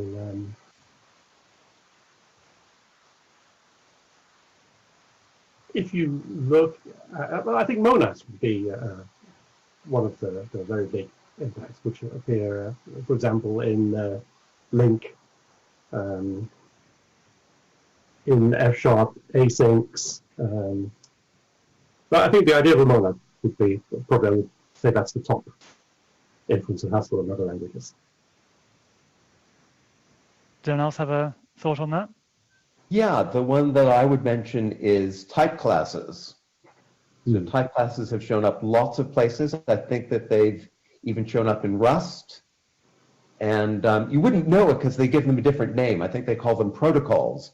But protocols in Swift, I know were influenced by type classes, not only because they look like it, but I got to visit the Swift group once. I said, this looks a lot like type classes. Was that inspired by type classes? And they said, oh yeah, it was inspired by type classes. I said, it would have been nice if you wrote that down somewhere. Of course, you can Scala. Sorry. I was just going to finish off. So type classes have had a fair bit of influence, monads, as John mentioned, and comprehensions have shown up lots of places. So I wrote the first paper that had the name list comprehension in it, but the name was actually invented by John Hughes, because before that, David Turner called them ZF expressions. So he didn't invent comprehensions. Rob Burstall did. And sorry, no, it was Rob Burstall's student, John Darlington, who did. And then David Turner put them into Miranda and called them ZF expressions. And I said, oh, I don't like that name. What should we call them? And John said, oh, well, we've got set comprehensions, so we should have list comprehensions. Huh. So I started using that name. We were in Oxford at the time. I remember exactly where we were at the PRG, walking out the door when you said it. So I came up with that name, and I was very pleased because they've ended up everywhere. So there's this feature that's in lots of languages that I did not invent, but I helped contribute to the name. So for instance, you've got array comprehensions in Python. So that actually came from Haskell. I think list comprehension is so useful. It's such an elegant syntax. Kevin, you were going to comment on that as well. Oh, I was going to say, well, you also only have to look at, say, Scala as an example of a language which has adopted wholesale Haskell concepts. So we can see there are things moving from Haskell into languages which are now very mainstream. And Phil, didn't you put generics into Java at one point? So couldn't you say that Java is also inspired by Haskell as well? But I did mention the type classes ended up lots of places. What I forgot to mention is that generics in Java are, although they don't use type classes per se, they're heavily influenced by that idea, and the bounds on types that occur in Java are directly influenced by trying to simulate what type classes give us. And that's moving on further now. I've been asked to help out the Go team with the design of generics for Go. So that same idea is showing up in Go. I think there's another way in which I wouldn't want to attribute this only to Haskell, but I think the idea of purely functional programming is having increasingly broad impact. I think in many programming languages now provide much better support for programming with immutable values without side effects than ever they did before. And I think partly that's happening because mainstream programmers have come to know and understand how powerful programming with immutable values is, and how useful it would be to have that support, and language designers in mainstream languages have responded by providing that support. Now, I don't think that's been just Haskell, but Haskell, because its focus is only on programming with immutable values, is a sort of poster child example of such a way of going about things. Sort of forcing function, if you like, I think. So James has got two questions here that I will put together. So he asks, my feeling is that early decisions in language design have the greatest influence. How do you keep innovating after 30 years? Are there any early decisions that you would like to revisit? And then I'm going to put that together with a second provocative question. Does lazy evaluation matter? Is a strict by default Haskell still Haskell? And I'll ask John first, and then perhaps anyone else would like to jump in. I certainly think lazy evaluation still matters. I love it just as much as I did when I wrote Why Functional Programming Matters all those years ago. And I do a lot of Erlang programming nowadays. And what do I have to do? I have to simulate lazy evaluation, because I just can't live without it. It's partly, I think, because of the support for equational reasoning as well that lazy evaluation gives you. So I think it was a good idea to include it, and I would hate to see that taken out. It's always frustrating for me to use a strict programming language, because you have to be so careful with passing parameters, for example, that are always going to be evaluated. Only today, I wondered why my Erlang quick check property was testing so slowly, and it was because I'd made a screw up in the generator and I'd forgotten to insert explicit lazy evaluation. Go on, Kevin. I was going to add that some years ago we were writing a compiler. Greg Michelson and I were writing a compiler, and this is one of Greg's first large-scale Haskell programs. And after a couple of weeks of writing it, he phoned me up and he said to me, this laziness, Kevin, it's complete rubbish. I said, why is that, Greg? And he said, well, I've been writing Haskell code now for 2 weeks, and never once have I had to think about laziness. Yeah. So what about the more general question? Any early design decisions you would like to revisit? So I could mention some things that I think have had, what early decisions have had great influence. Mm-hmm. So I think the laziness has had enormous influence, partly for the reasons that John describes, but also a lot because it forces it forced us to be remorselessly pure. Like a lazy language with side effects is really very difficult to reason about, and so we never seriously considered adding side affecting operations. So in sort of cultural terms, it was incredibly helpful in forcing us to be pure, and that in turn forced us to invent ways of doing I/O that didn't rely on side effects, and hence the monads and I/O and all of that. And that was So that was enormously important. And we've also mentioned type classes. I think was also extremely influential in Haskell's design. It started off as a fairly narrow choice. So, you know, Phil and Steve Block produced the design pretty fully formed. I still remember getting the first email. I still have your first email about this, Phil, which describes not only, you know, the type system, sketches the type system, but also its implementation plan.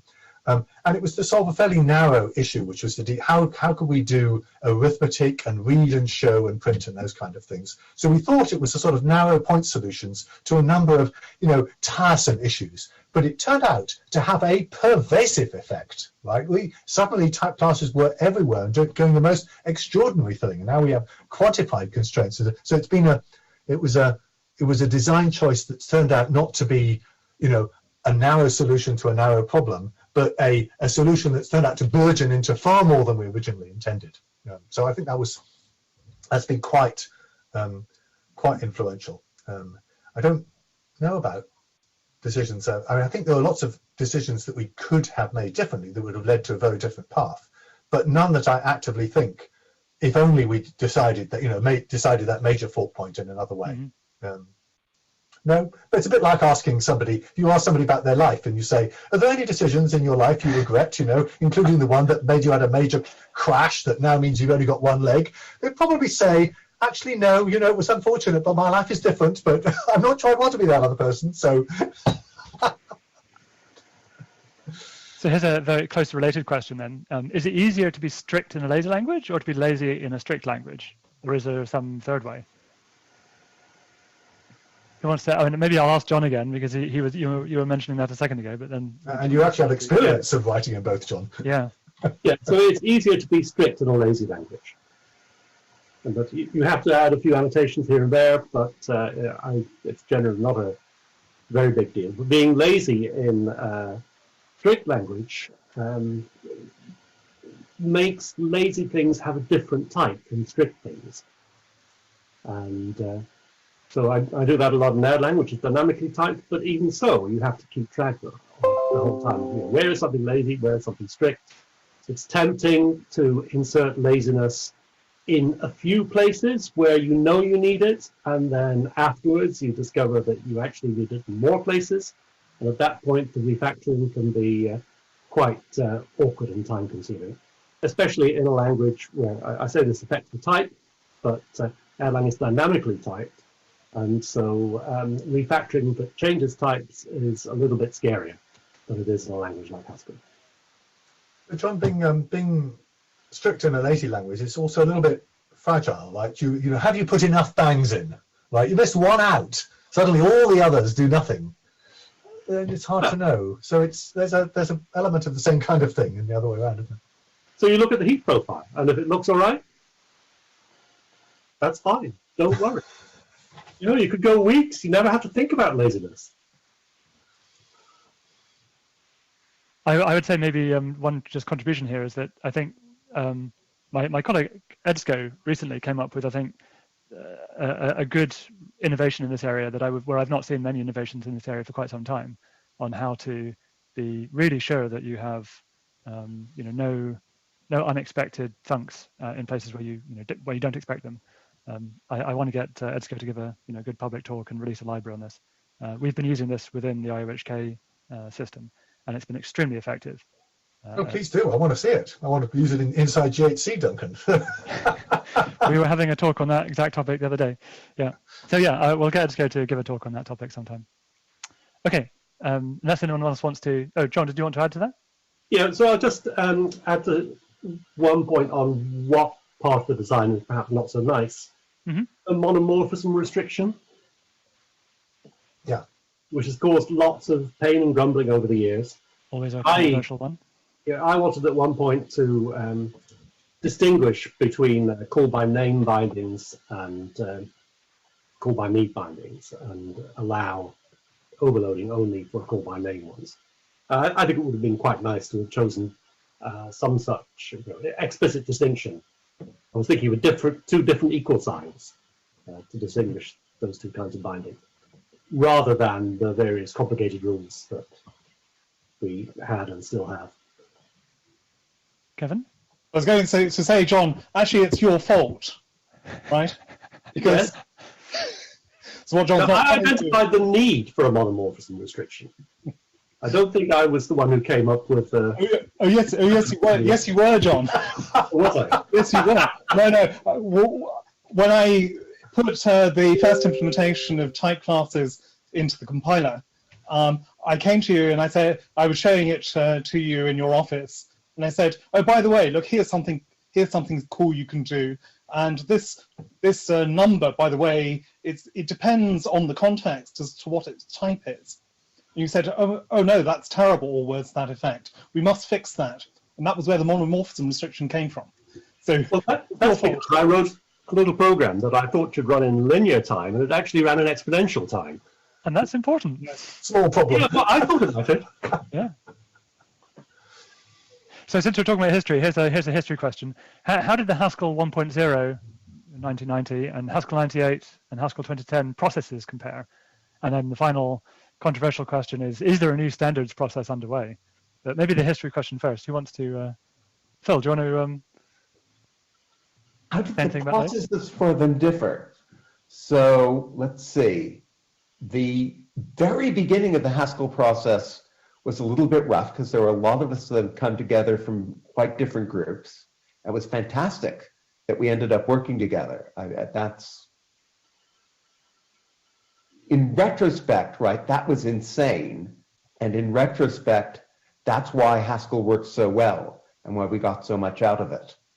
So it was fantastic that we all ended up working together, but it was very rough getting those different groups to all go together. I think people probably remember me and Arvin, for instance, having sharp words, trying to get our heads around each other's way of approaching the problems. But it was great that we did that.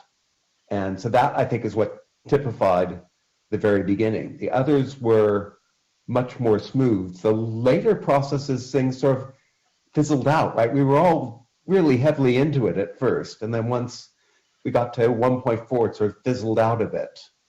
I think I'm missing some important distinctions here, which the other three will now fill in. I think the early part was there was a lot of face-to-face, right? So we had for the first, around the late 80s, early 90s, we had face-to-face meetings to design Haskell, and we sat in a room and scribbled on whiteboards. That's right. If somebody tried to design Haskell this year, they would fail.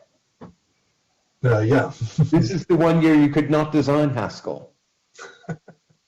But the later iterations, this sort of at least Haskell 98, which I think I was showing by then, and ended up with the book. That was much more online distributed process, much more sort of painstaking and detailed, and the sort of volume appeared to be larger. The report was bigger by then. We had a lot more experience from users, so it was a slower, more, in some ways, more onerous process. We weren't doing the exciting bit about, designing the language and introducing type classes for the first time. We were trying to polish and get some of the details right.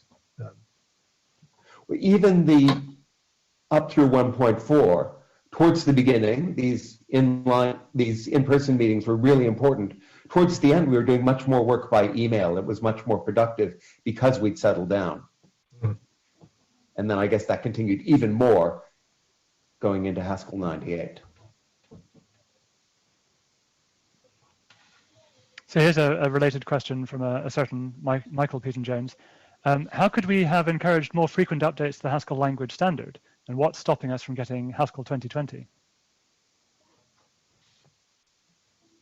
That's not an easy one.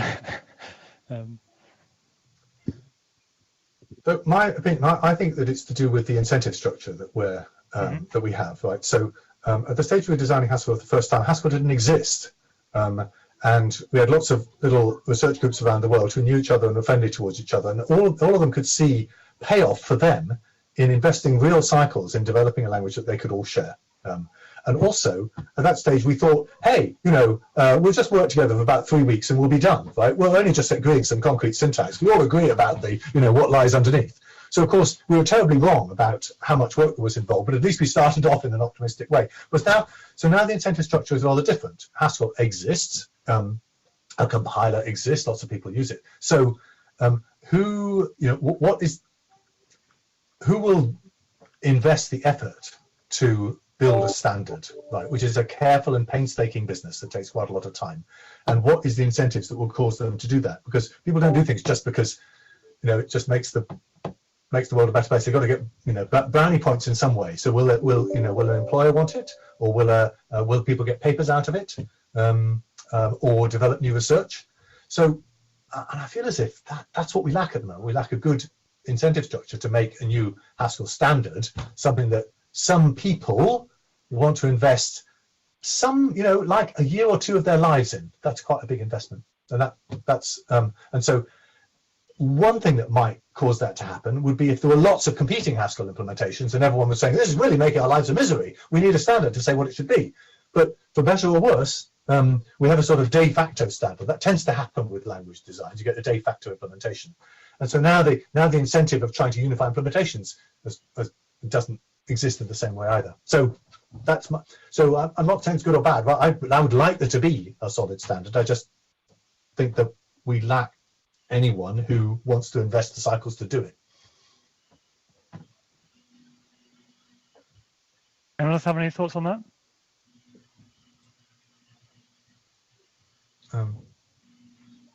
Interesting. I thought you all would. Also, I have to say, another way to ask the question is, what is the incentive to do it? I mean, even in an abstract version, how much better would the world be if there was a Haskell standard? Because if we try to be more explicit about what the benefits would be, well, maybe that would help, produce some people who would want to say, oh, those are benefits I'd really like to have. Yeah, I was going to say, is there a problem? People are happy with Haskell. Why do we need a new standard? That's maybe a different way of phrasing the question, Duncan. PR, you need one every 10 years. We've established it. like Fortran, what was the latest Fortran version? I've forgotten. And by rights, Haskell 2020 ought to be published in 2023, I think, judging by Haskell 98 coming out in 2001, right? So we've still got time. But Simon's right, there needs to be some serious reason for producing the standard. So there has to be something which is missing from the language, some design that you want to put together, or alternatively, the current standard has to be lacking in some way. So that's what you need that kind of imperative for people to feel motivated enough to devote the effort that's required for the language design. Go on, John. So here's one thing that's missing in the standard: a formal semantics for Haskell. That is something simpler than GHC that specifies how programs should behave. So that could be an incentive, perhaps, for constructing a standard. On the other hand, it's been done for standard ML, and we might discuss whether or not that was actually good for the health of standard ML in the long term. But that's one thing that is certainly lacking at the moment. You have a semantics for the core language. It's not for the surface language. Okay, is that good enough? That's a good question. What do you think about that question, Phil? Because that's a question, of course, we deal with Plutus as well, that we have a semantics for the core language. Yes. So I think the point that John raised is an interesting one, and it sort of relates to the point Simon raised, right? Why don't we have some formal semantics for more languages? Well, it was a huge effort doing it for ML. And I think what we all learned from that is, wow, that's really a lot of work. You better only do that huge amount of work if you're going to get a huge amount of benefit. And what's the huge amount of benefit? Well, learning what the interesting new problems were. Well, wait, no, the ML people learned that. So what are we going to learn by doing it again? And I think we've all decided to put our effort in other places. Another thing is that one reason you might want to formal semantics. It's fantastic that Robin and that group did it for ML. If they hadn't done it, there's a lot. That began a lot of the research that's continuing now with things like DeepSpec that are trying to formalize large chunks of the world.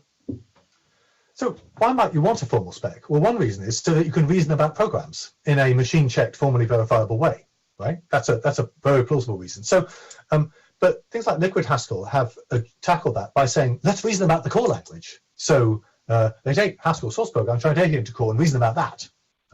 Now, you then might say, well, if the proof goes wrong, they can't prove it, then it's harder to explain to the programmer why you can't prove it, because they're actually reasoning about, some translation image of the core program. But on the other hand, when you get a proof, it really is a proof about the program that's going to execute. And I guess the same is true for Plutus, right?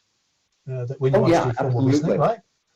So maybe it doesn't matter so much if you can't, if you're not doing formal reasoning about your surface language, providing for formal verification purposes, at least you can get the payoff if you can do verification on your intermediate language. And Plutus and Liquid Haskell are cases in point. They're quite successfully, I think. So actually, I guess we could consider that a failure. I mean, you pointed out to all the huge strengths of the Haskell core language. And you're right, designing things in that way has been a huge success. But maybe an indication of a failure was we had to go off and design a different core language for Plutus. We picked something much simpler than the Haskell core language. Right, the same basic principle, System F, the same one that's used in Haskell. So it's the same basic idea, but then we pick a much smaller subset. Yeah, I do think that's an interesting way that you could imagine evolving, if not Haskell, then at least GHC. So supposing you imagine GHC with its intermediate language ripped out and replaced with Plutus or something Plutus-like, right? A smaller core language, would that effectively provide access to all the optimizations and transformations that GHC does? Perhaps so, but so the choice of intermediate language is really open, actually, and could be changed without having to change any single line of the zillions of libraries that exist in Haskell. Right. So, do you want to add to that, Philip? Or no. Okay. I think we can, it's a really interesting question, but we can move on. But a closely related question from Sam Griffin is, why isn't Liquid Haskell and refinement typing more popular? Has fully dependent types won this space? Who wants to comment on that?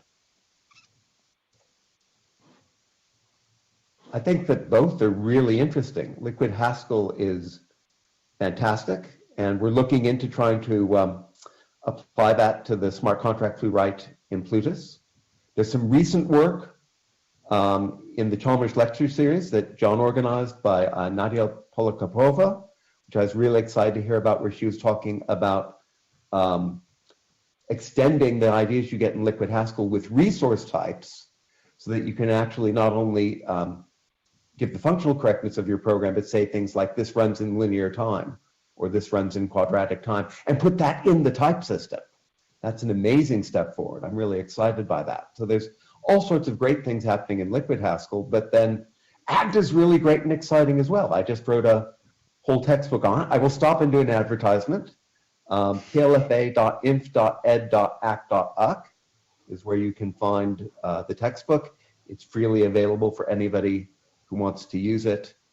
And the most amazing thing I learned by doing it is it's fantastic to write an executable textbook in GitHub, because then everybody finds your typos and corrects them for you, rather than just telling you about them and then you have to correct them yourself. So I'm looking forward to a whole new world where we write everything in GitHub, not just our code, but our explanations as well. So if you want to learn about Agda, there are many resources, and that's one of them. And I think Agda is great as well. So they're both really interesting developments. I look forward to seeing them both continue. Maybe I can add a question of my own here that's related, which is related to the Liquid Haskell question. When I was studying as an undergraduate using your textbook, Phil, we did on paper proofs of lots of properties about our Haskell programs. But even to this day, we don't really have a standard machine-checked proof system for Haskell programs. Liquid Haskell is there. There is, types, lots of excellent properties you can prove by types, and we do that all the time. But when it comes to doing a, fully formal machine-checked proof, we seem to be a little bit lacking. There's Isabelle, there's other theorem provers, but they don't exactly do Haskell. They don't do Haskell syntax. Well, there's HS to Coq now as well. So yeah. So my question is, what is the, that was the academic view on these things. let's prove stuff. And what do we do when it comes to actually proving something, in a real program? How close is Liquid Haskell to that? Close to what? To the goal that Duncan described of making formal proofs about. Liquid Haskell does let you write formal proofs about Haskell programs. Right. So there's this standard trick of encoding logic into a programming language called propositions as types, which underlines how things like Coq and Agda work. And you can do the same trick in Liquid Haskell. I wrote a paper about that with the Liquid Haskell people, which appeared in POPL a couple of years ago. So I think you can prove anything you want in Liquid Haskell. So the answer to Duncan's question is use Liquid Haskell. Is that right? Well, you can do that, or you can use HS to Coq. My guess is it would probably be easier to do serious work using HS to Coq. But HS to Coq is not an entirely faithful translation. If you remember from the talk, there were a number of places where it was necessary to cheat a little bit in order to make things work. One thing you're really not supposed to do when you're doing formal verification. Well, is that right? I mean, it may still give you more confidence than you would have otherwise. But yes, if you are the kind of cheating that you have in fast and loose reasoning is morally correct, or is this morally incorrect fast and loose reasoning? If I remember rightly, there was a bit more cheating than that, here and there. Right, because you end up proving something that turned out just not to be true. I think everything they tried to prove turned out to be true already.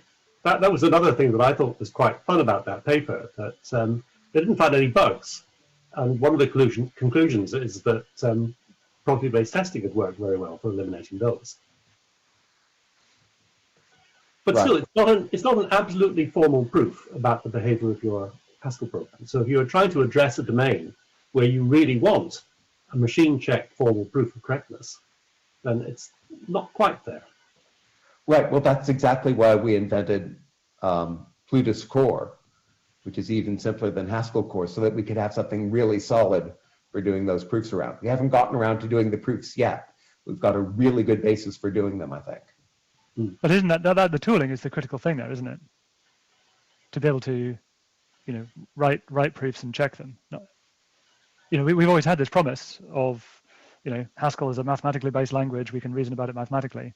But then if you don't have those tools there, you don't get the full benefit of it.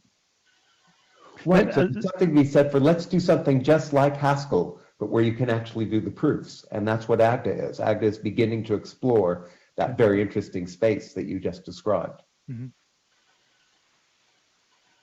So just a comment on Liquid Haskell. A colleague of mine tried to use Liquid Haskell to prove a slightly deeper property in a piece of serious code, and he did make it work. But he has experience of comparing that with a theorem prover, and he said that the difficulty of it is that basically you're asking a solver to prove something for you, and when the solver can't find a solution, it just says I give up. Whereas with a proof assistant, you can see it says, look, you can't get from here to there. You need, here's this proposition or this remaining goal that is still unanswered. It helps you with the structure of complicated proofs.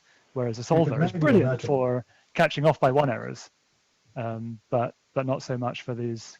But maybe the technique you were talking about, Phil, would address entirely that that kind of structured proof scenario.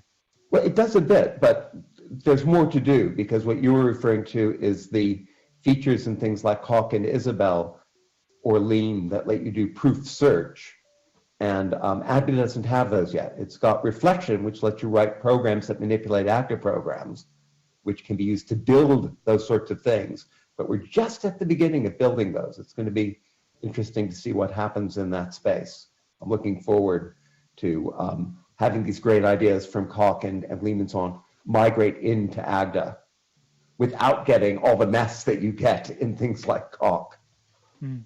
I moved from Coq to Agda because I spent 5 years teaching Coq. I decided, no, I want to do something nicer. So I moved to Agda. Yeah, I think what this is coming down to, in some sense, Duncan, is that you need to choose the right domain of discourse for the proofs that you want to do. And if you take something like a DSL approach, an embedded DSL approach, which you can do in Haskell, then you can define strong semantics for that DSL and then translate that in hopefully a provable way into some proof system, some solver system. So that, I think, is what a lot of people are doing, rather than using these very general purpose proof mechanisms directly in the programming language. I mean, obviously, Agda and Idris are examples of doing things with dependent types, but there are many other situations where you think, actually, what I should be doing is simplifying the domain down, restricting what I can do, and then the proofs become much simpler.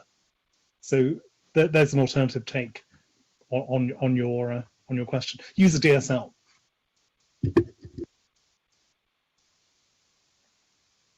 Okay, maybe let's come down out of the clouds. Here's a more low-level question for someone. Maybe I'll ask Simon.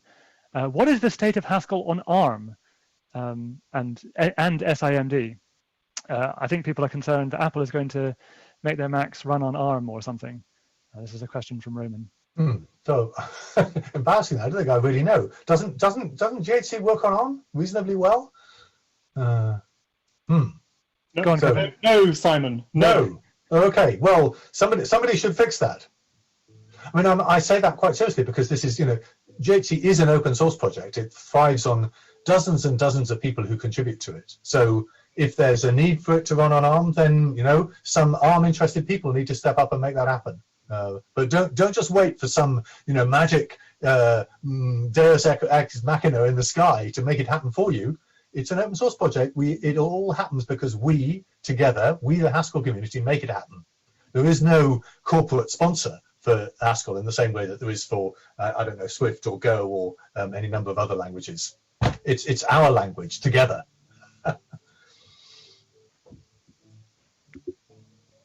And it's much bigger than any one person. What's our solution to that then, Kevin? Because IHK cares about GHC on ARM. Yes, well, we care about it. Quite a few of the engineers do care about it. The issue, Simon, is to do with the multi-core support. So single core systems seem to work quite well, but there have been some long-standing problems with the multi-core support on ARM, and that's been the case for quite a few years, unfortunately. We're not quite sure what the source is, but it needs some deep investigation. So maybe IRHK can step up and provide some time and effort and funding. I think that's the kind of thing. I very strongly want to stress that Haskell is a shared community language and GHC is a shared community project. And it only makes progress when the people who care about it give it some love. And in the areas that are of interest to them. But it's much too big for any one person to deal with. I have no knowledge about it, as you discovered, about what's happening on ARM. It's too big for any one person. We even need any 5 people to deal with. But that's part of the amazingness, is it's still, despite being so big, it still hangs together. IOHK has been pretty good about recognizing that it benefits from Haskell and feeding back into the Haskell. Duncan, do you think there's any chance we could approach the Chief Technical Officer for IOHK and get them to support some of this porting work for ARM?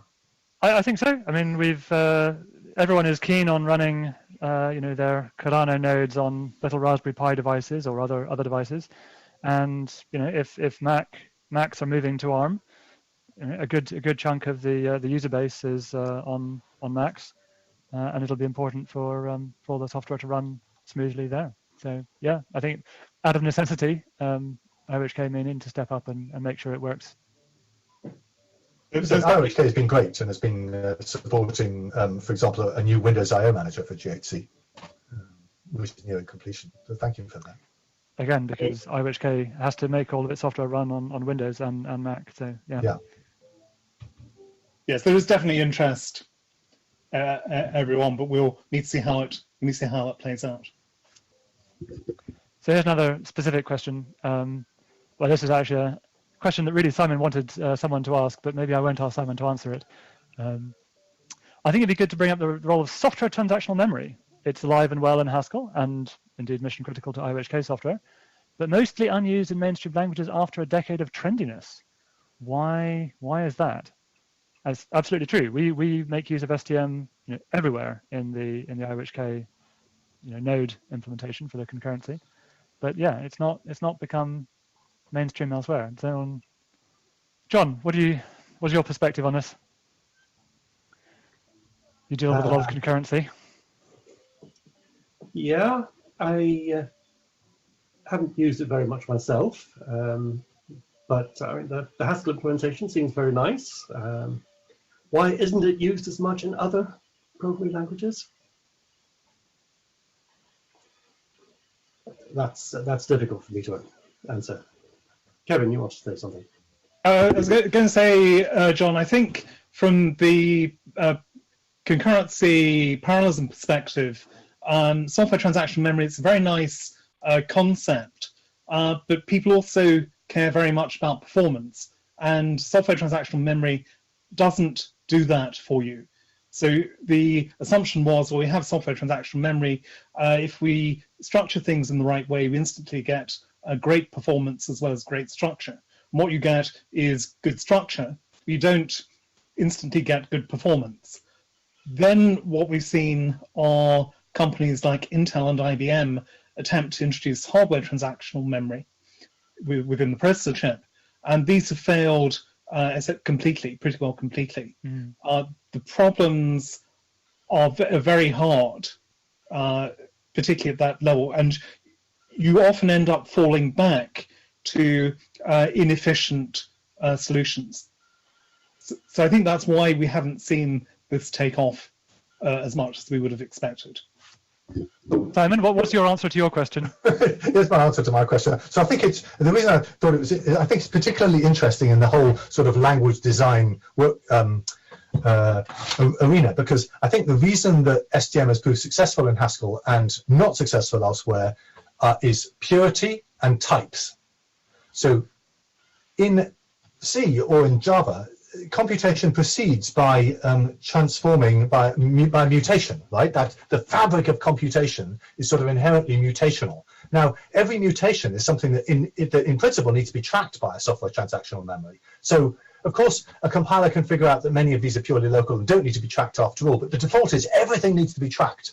And in fact, it turns out to be not possible to gain an acceptable efficiency penalty for all of this. But in Haskell, by default, everything is pure, so nothing needs to be tracked. We do lots of side effects, like updating funcs. None of them need to be tracked. We don't need to do any analysis to discover that. The only thing that needs to be tracked are read, tvar, and write tvar, and those are very few. Right? You use transactional variables precisely and only when you want concurrent threads to interact with each other. So, as it were, the price is already paid for. People are already used to using monads and mutable variables in a limited way. So that's the other thing about types is when you're accessing a transactional variable. So you can say when you're inside a transaction and when you're not inside a transaction. So the type system prevents you from accessing a transactional variable inside accessing a transactional variable outside a transaction. That's very difficult to prevent in mainstream languages. So the type system plus purity means it works in Haskell without a performance penalty, because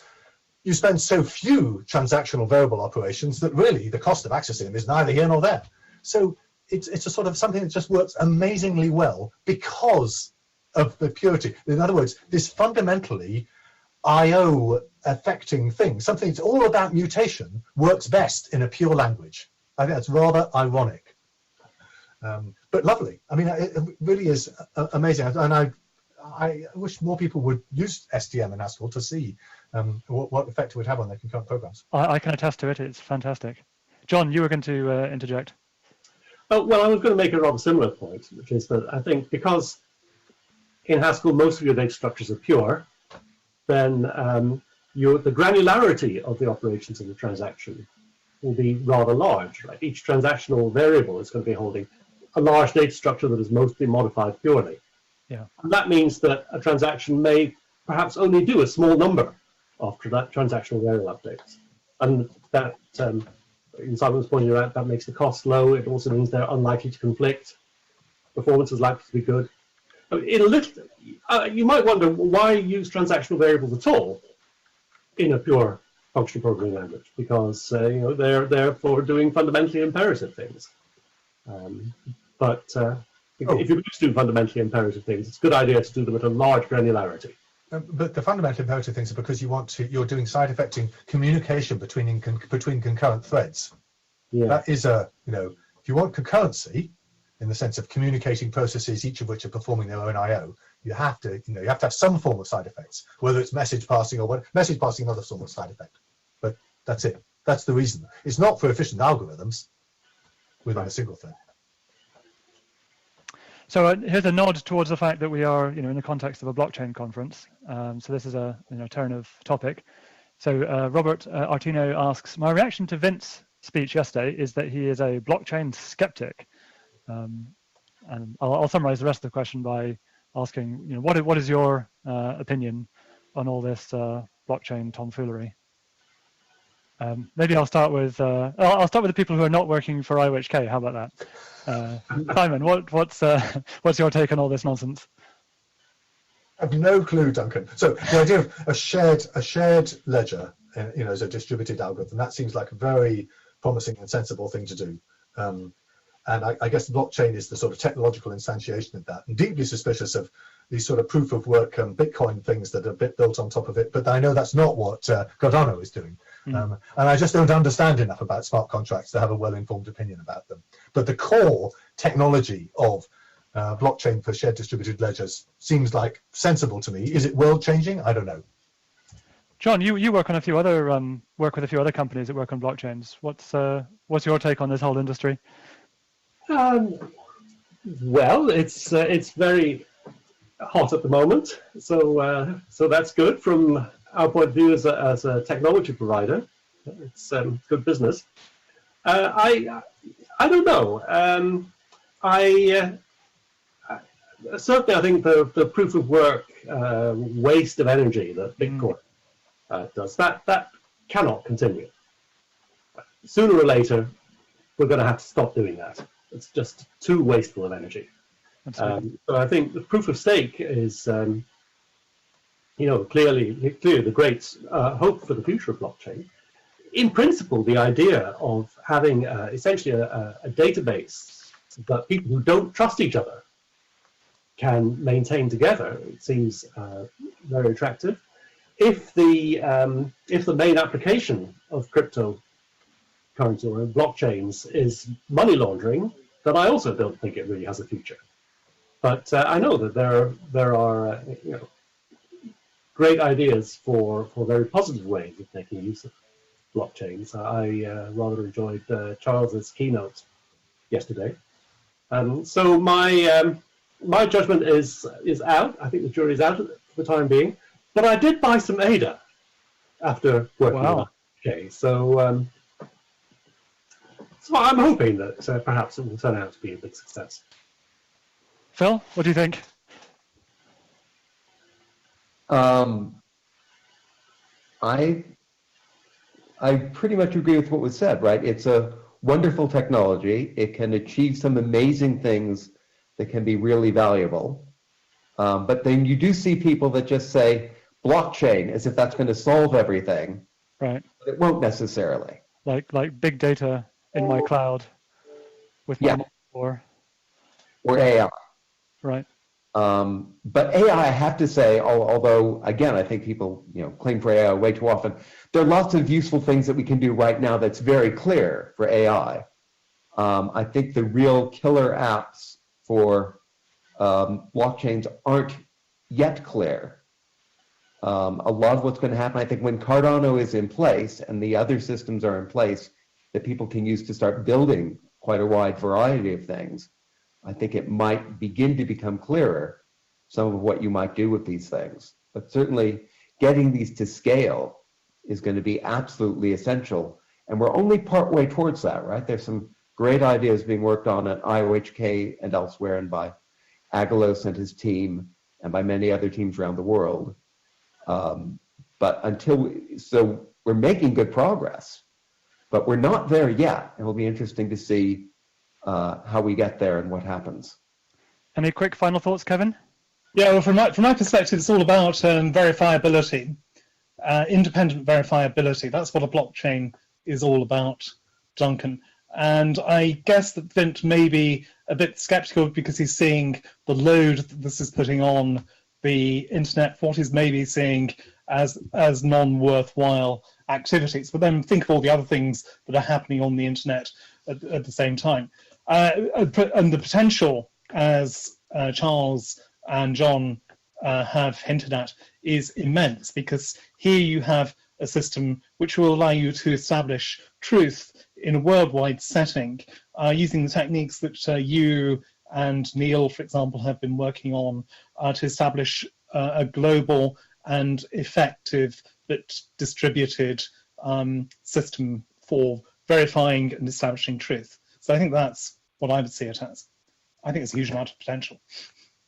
Okay, well, we are at time. So thank you everyone for taking part. Thanks everybody for listening. And that's it for now. Okay. Bye. Thank you, everybody, and thank you, Duncan, for moderating this. Yep.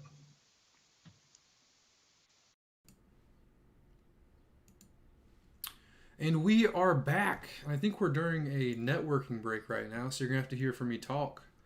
But before we jump into that, let's figure out what we're doing next. I'm assuming that we're all going to choose old Stephen Wolfram here. But we might as well go over the options because, I mean, there's a lot of cool stuff. We got another thing from Duncan. I like Duncan. So we have, obviously, Stephen Wolfram, Privacy 1, Zero Knowledge, and Blockchains.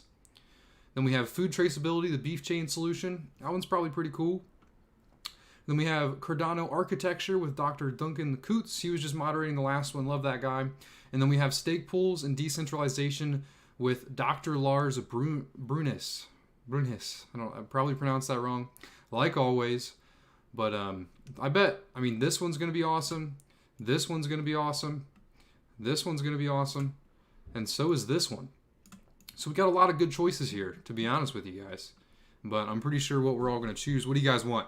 Type in Wolfram for him, and then just type in Duncan or Lars or Beef Chain or Blockchain for the other selections. Got a lot of good options here. Sometimes we'll have some slow hours, and then they really pile them all into one. Like, I think the first hour was a little slow, but the second, or no, that wasn't. This is the first hour. The first hour was a little slow. The second hour was, I like the second hour, and then this hour is action-packed. After this hour, we have the UK CEO from Coinbase coming on, so got a lot of cool stuff coming up for sure. So let's see what you guys are saying.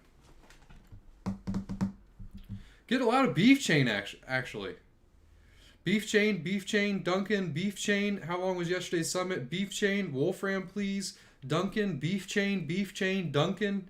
Yeah, this is a hard one, man. Right now we're sitting at Beef Chain right now. So make sure if you guys are staying quiet, you type in chat to vote on. We'll give this one a while because it is such a hard decision. Wolfram, Beef Chain.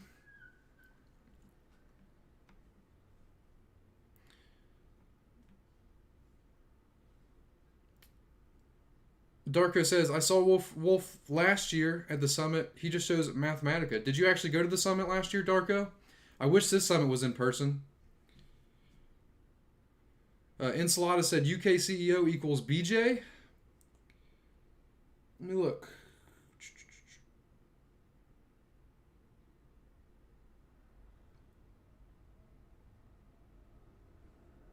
I don't know if it says his name, honestly. I think it just says UK CEO from Coinbase. I don't think it actually says his name. But that one isn't a part of it. Duncan, Wolfram, 30-minute break. Yeah, there is 30 minutes in between, but I'm sure we can find some more content. A lot of these will go long because there's so much to talk about. Duncan, Beef, Duncan.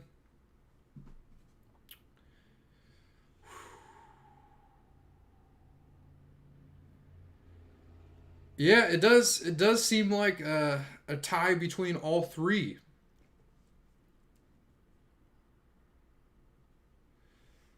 This is a hard choice. I think we might have to do a random number simulator. Yeah, okay, this is what we'll do. We'll do a random number simulator between 1 and 10 and 0 or no, how are we going to do this? So 0 to 3.3. Okay. So we're going to have to do 1 to 10. 0 to 3.33 is Wolfram. 3.33 to 6.66 is going to be Beef Chain. 6.66 to 10 is going to be Duncan. How does that sound? I just got to look up a random number simulator for us. My webcam's hiding that. There we go.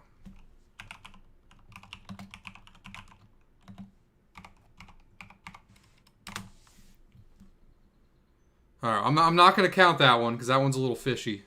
Well, we need one that includes floats too. Maybe if I just type in with floating values. Let's see if this is online. Okay, cool.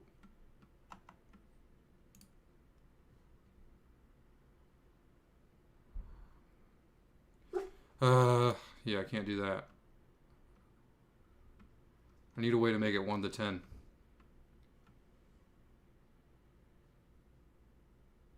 Okay, yeah, I should be able to change this value.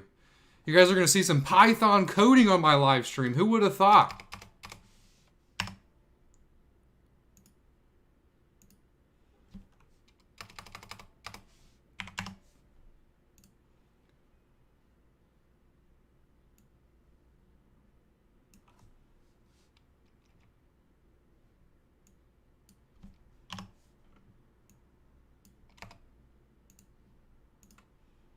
All right, we're running the code. Let's see what we get. 9.44. Okay, we're going with Duncan. Python speaks. Just had to whip up some code right there. So we're going with Duncan. You guys all cool with that?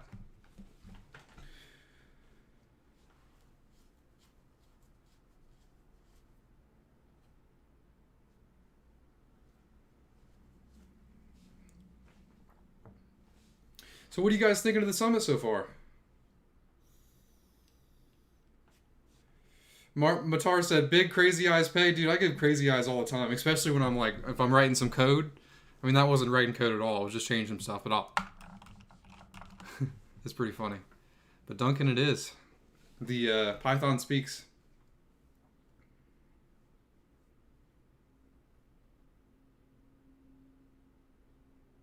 Lee Creevy said, if you use code, of course you'll choose Duncan. Yeah, of course, man. You're right. Mentor Ricky said, I'm pounding this yerba mate for Ada. Yeah, I'm about to go get one, too. I got to piss and get some yerba. I'm already demonetized, so I can say the word piss. Hell yeah. We can see if there's anything going on while I go do that, though.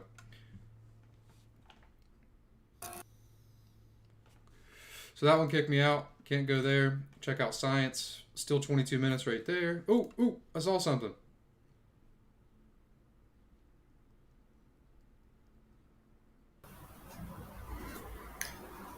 Hello, welcome everyone to the first part of the privacy, privacy session of the IOHK Virtual Summit. So I want to talk about blockchains, which I guess has been a part of the summit already, and zero-knowledge proofs and their interconnection. So this talk is based on joint work with a lot of people. I especially want to point out Thomas Kerber and Mary Muller, who worked on this as part of their PhD, and also Christian Bangacha and Aggelos Gieras, who kindly allowed me to use a tutorial that they made for blockchains for the Ouroboros family to extend with my material on zero knowledge. So also maybe I should give credit to the University of Edinburgh, my workplace, the Blockchain Technology Lab, and IOHK. So let's get into it. So I wanted to introduce a gentle introduction to zero knowledge and not assume that everyone already knows exactly what it is, because I think it's actually a very simple and very powerful concept that revolutionized not only cryptography but also privacy online, and its potential maybe is yet to come. So in a nutshell, what it allows two parties to do, so one is typically called the prover and the other one is called the verifier. So it allows the prover to prove that a statement is true and send a short proof to the verifier that can then check it. So we are primarily interested in a non-interactive variant of zero knowledge. There is also a more general interactive concept where there could be more than one message exchanged between those two parties. So what does it mean for a statement to be true? So in computer science, we define that using computation. So we say a statement is true if there exists a witness such that a program on input a statement and the witness outputs 1. Let's define 1 as being true and 0 as being false. So if a program can decide whether a statement is true, given some witness, then the statement is true. That's kind of the mathematical way of defining truth using computation. So then what is zero knowledge? So zero knowledge says that, maybe we start with proof first. Okay, so what is a proof? So a proof is anything that convinces us. That's kind of one way. And so I'm convinced that this kind of a statement based on that definition is true if there exists a witness. And a bit more strong, I'm convinced that the prover knows that witness. So then I'm convinced that kind of there's that this is valid. So this is a slightly stronger statement where I actually know that the prover is in possession of that witness value, which would allow anyone to check it efficiently. So then zero knowledge. So zero knowledge says that nothing but this witness is revealed.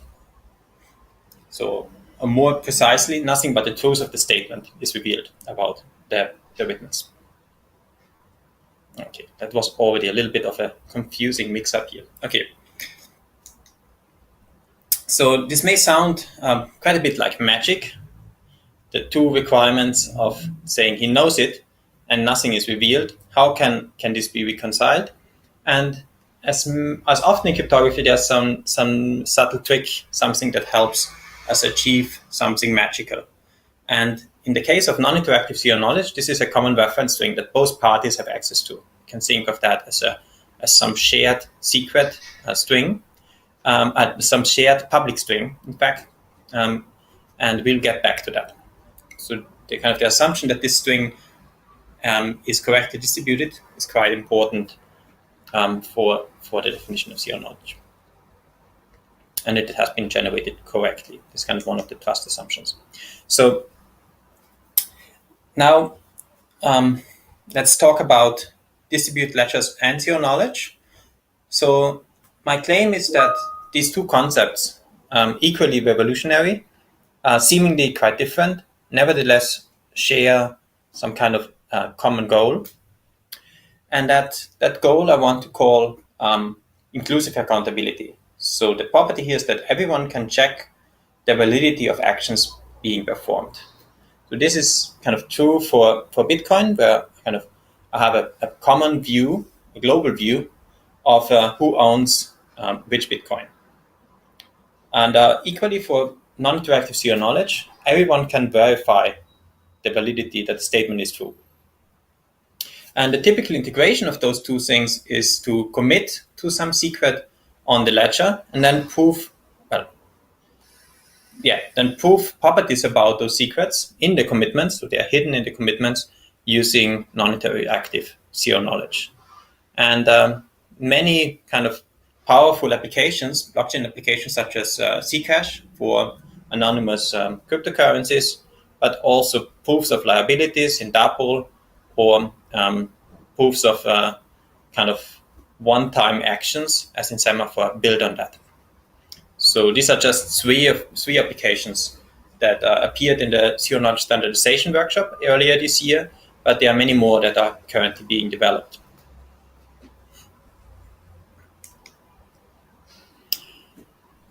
So zero knowledge and ledgers are complementary. So zero knowledge is good at hiding private information, and it has very efficient verification. But its soundness often rests on a trusted setup. This is this common random reference string that I mentioned before. Distributed ledgers, on the other hand, establish consensus, but everything is public, and there's lots of wasteful resource duplication because of the distributed nature. And this is particularly true for Bitcoin.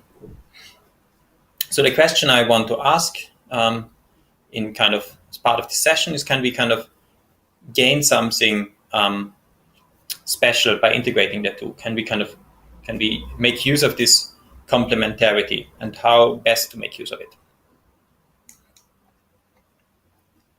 So this was already kind of the high level goal that I want to kind of high level question that I want to look into.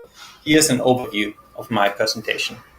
So as the first step, I want to revisit the way ledgers are built. So I discuss a little bit how Bitcoin works and how, which is a proof of work protocol, works, and then how Ouroboros, proof of stake protocol, works. This is more like a recap, but it gives us a good basis for building on in the rest of the session. So next, I investigate privacy. So this is related. This is kind of how I will present Zcash and Crypsinos. So again, these are kind of, you can see.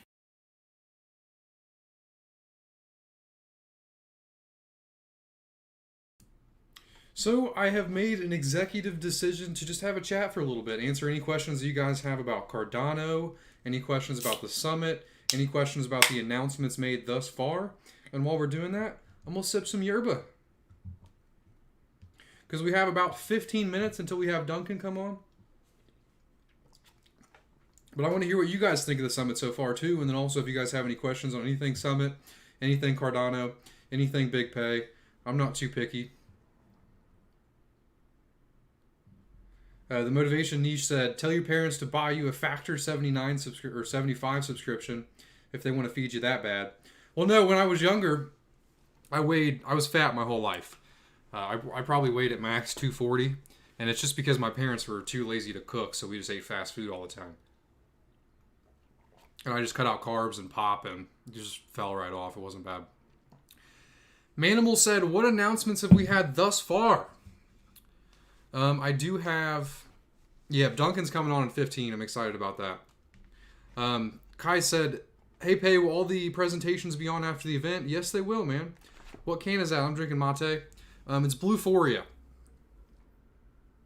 If I can get that to focus. There we go.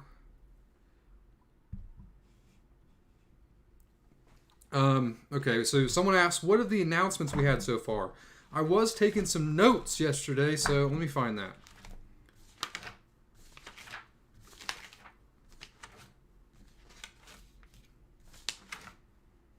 Okay, cool.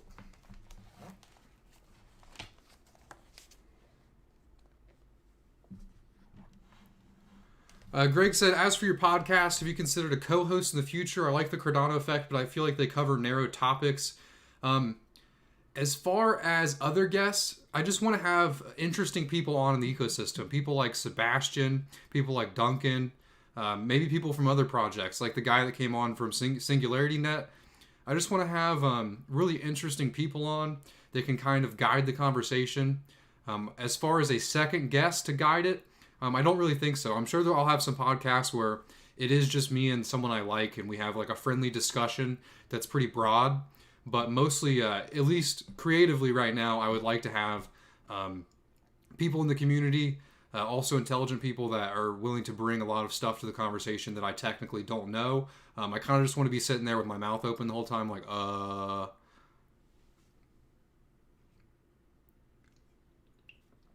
Will P said, how much sugar is in that? Too damn much, man.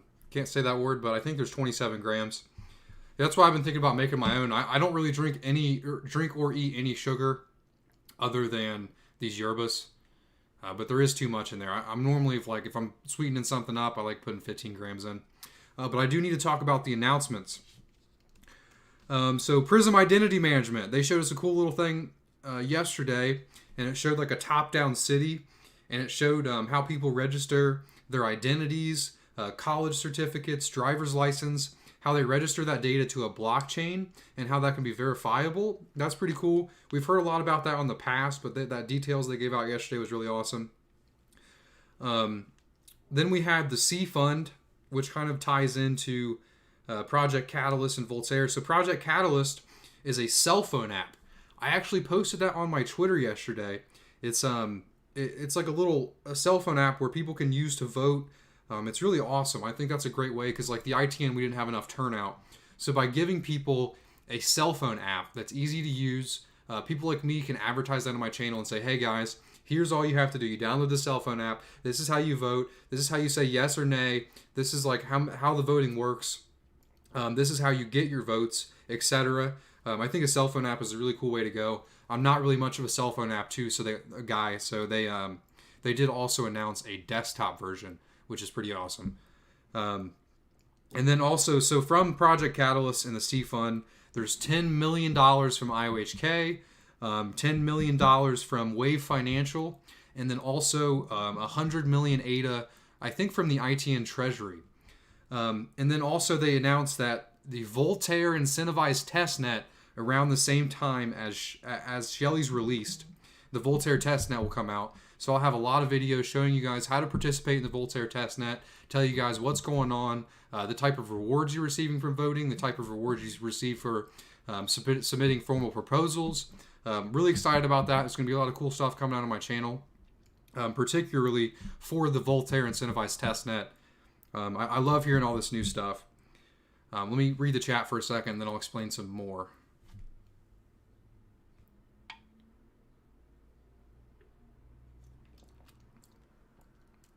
Alejandro said, drink mate in a cup. Sorry for off topic. No, it's no worries, man. We've been talking about it a lot today. That's why I've been saying I want to make it traditional way, but I mean, these are actually pretty awesome. I'm going to be honest with you. I've tried a lot of different types of yerba mate, and these are closer to drinking it in a cup relative to the can. They sell glass bottles. I like those, but I don't really see those around here in Ohio too often. Okay, so they also announced the expert class. The expert class is going to be people like Andre Antonopoulos. I'm sure you guys have saw his Bitcoin like interviews and stuff. What they're going to do is we're going to have an expert class for people in Cardano, and those people are going to go around to interviews and kind of tell people and inform people on why Cardano is important. And I think it is important for us to actually do that. I personally would like to be in the expert class if I can educate myself enough and continually keep up the research with the project. I got a lot of videos in the pipeline that I've been planning that are going to be more explanatory, but also, so you guys have probably seen videos in the past of like a quick proof of stake guide that's like animated and pretty. I want to do a combination because all of my stuff is like kind of long and pretty technical. So I want to like do a combination of that. Maybe like a 10 to 15 minute video with pretty easy to understand topics, but with good animation, but also still giving you the actual technical understanding of what's going on. I do have that in the pipeline. I plan on coming out on those in the future. And I think me making those videos is going to better help me educate myself to maybe be in this expert class in the future. What else? What else has been going on? I think those were all the big announcements, and then also the Coinbase. Coinbase is going to manage funds for IOHK, but I'm not really sure what that means, to be honest with you guys.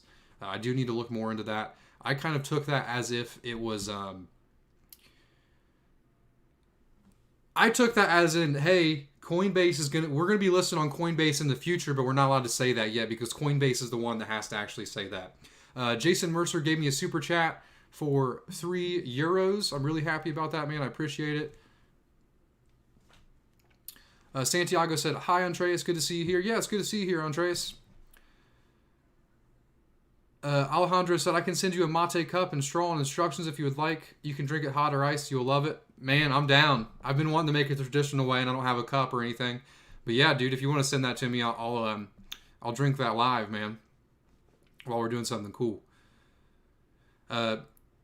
Vichas says, what should I learn to become a blockchain developer? Well, if you want to develop dApps on Cardano, I'd start doing a little bit of Haskell programming every day, man. Yep, like Santiago said, Haskell programming. AJ said, I'm pissed ADA's on a price tear right now. Yeah, I'd be pretty pissed too if we couldn't get in. I was buying at 3 cents, man, so buying now, it's like, I'm going to get how much for $1,000?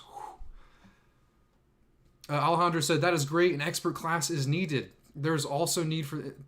need to level the audience knowledge to have more experts that can get involved. Yeah, exactly, man. That's why I liked them specifically coming out and addressing that class instead of just people deciding that's what they wanted to be, you know. But them saying that is going to have a lot of more people in the ecosystem saying, okay, maybe this is a viable thing to do. Jordan said, I can't hear you, man. I feel like I'm pretty loud. Crypto Collector said, what's up from Pittsburgh, PA? What's up, man? What's up from Ohio, Crypto Collector? Mr. Mott said, Q4 2020, you should be able to stake on Coinbase. Yeah, that's kind of what I'm thinking, man. We might get an announcement later from the UK CEO. Jules Hayden said, you can hold and stake ADA on Coinbase, but you can't buy ADA on Coinbase. What? Is that what that means? Is that what they're saying? They're going to hold ADA for them? I don't know. Greg said over 200 people watching. Not bad for day 2. Yeah, it's awesome, man. Initially, things are always the first episode, the first iteration of anything always does like a pretty big factor of margin better than the second. So I'm pretty happy with the turnout today. 200 people. If we're here with 200 people all day, I'm going to be happy. 150 or greater, I'm still happy. I said initially yesterday that 50 or more here for the whole watch party, it's awesome.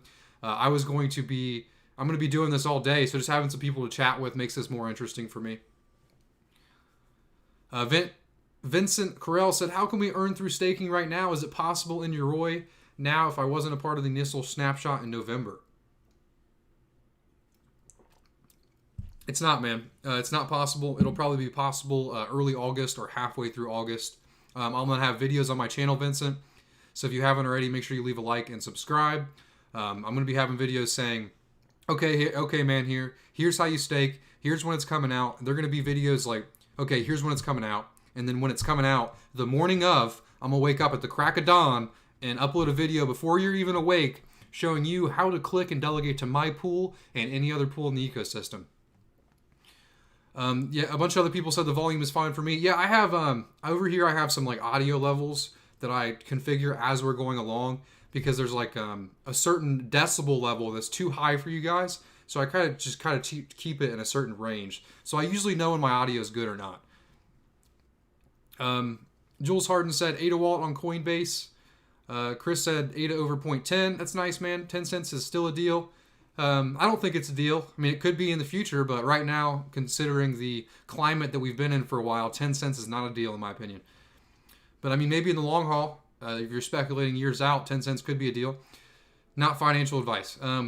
Celtech, hey, bigpey, what's up from Wales? My brother Chris and I are watching you. Thanks for watching me, man. I really appreciate you guys swinging by today. I'm excited for this next talk. We got about 2 minutes until Duncan comes on. Emmett said, remember fiat regulations. If you want staking, at least in Europe, staking in wallets should be the only option. Yep, fiat regulations do suck. I'm going to be paying some taxes this year. Vincent Carell said, awesome. I'll subscribe and wait for the video. Thanks for answering my question. Yeah, no worries, man. Happy you swing by today. We got about 2 more minutes. So if you guys have any more questions, anything going on before we join in on Duncan, we can do that.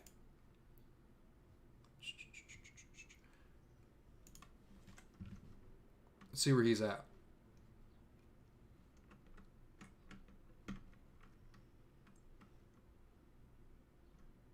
Oh, okay, I passed it. All right, he's in community. Cool. Cool.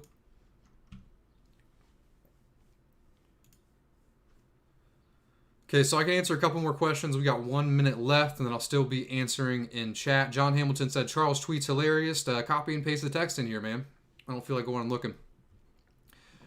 Just checked out some of the merchandise in the exhibition hall through Crypto Supreme. I had no idea about the collector coins. Fun to explore. Thanks for being live for us. No problem, Sir James. Man, I appreciate you swinging by today. Mike Sislek said, when do you think resources for stake pool operators will be available for mainnet? August 29th or even before then. It could be a little before then, but yeah, that sounds about right. But remember, the first epoch is 5 to 7 days long. So that's going to be the epoch where stake pool operators like myself are setting up their stake pools. So, Crypto Collector super chatted $5. I really appreciate that, man. It really means a lot to me. It's nice to make some revenue because YouTube already did demonetize me today, but I've been making enough right now that I'm just so happy. I really appreciate you guys all being here. I'm having a great time. This is going to be starting shortly, so let's see if I can get another one out of the way. Imant said, if you have fiat to ADA in Europe, staking will be regulatory no-no. I'll have to look into the laws in Europe. Linux for Dummies, I've ordered. Nice, man. It seems VeChain and Cardano are very closely associated while leaving Bitcoin. Thoughts? I don't have any thoughts on that. This is about to start with. Okay, hello everybody. My name is Duncan Coots, and I am the technical architect for Cardano, and in particular for the new implementation. So, my talk today is supposed to be about the architecture of Cardano, and the way I'm going to try and approach it is to look at more the questions of why. So, yes, I will cover what is Cardano. What does it consist of? I'll look at a bit at the what questions, but primarily I want to focus on why are things the way they are. Why have we made these design choices? What motivated them? Which ones are forced and which ones are accidental or just standard practice. So yeah, I'll hopefully try to give a good impression of why we've done things, and the design principles that come from the design constraints, and then some of the choices that we have made. And I'll take Q&A perhaps as we go through, if certain questions come up that are relevant as we go along, and otherwise I'll try and focus on questions at the end.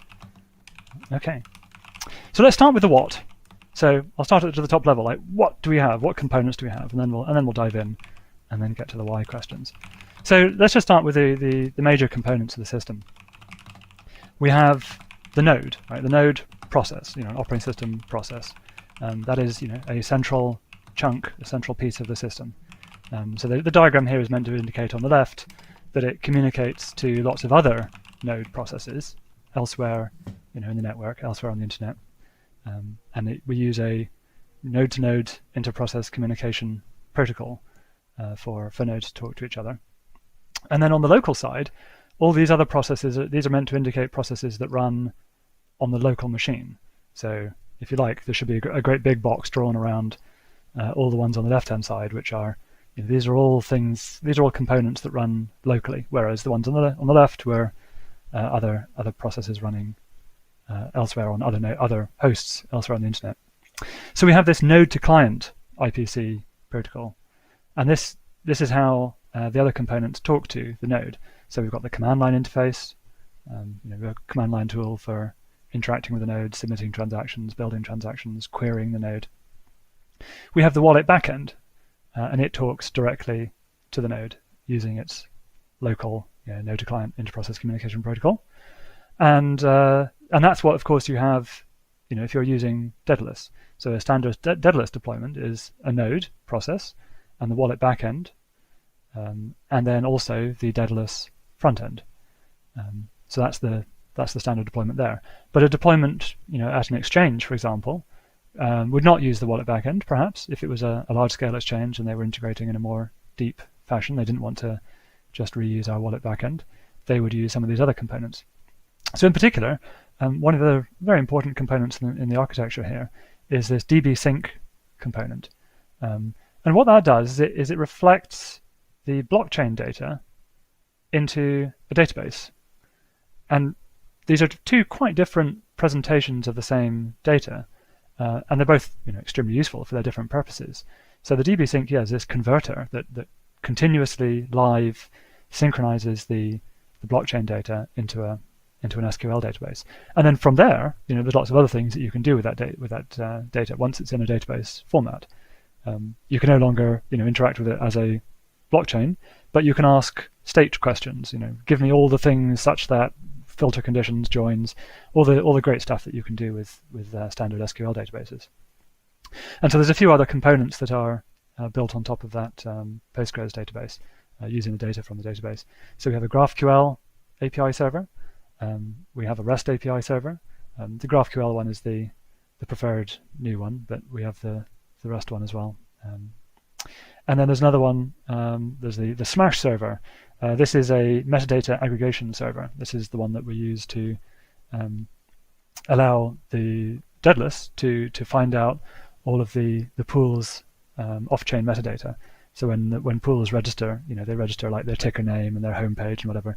That metadata gets hosted off-chain, and the Smash server is an aggregation server to collect that metadata from all the different pools and provide a nice, easy-to-use aggregation for the wallet backend and Daedalus to make use of. And that also gives an opportunity for a bit of pruning.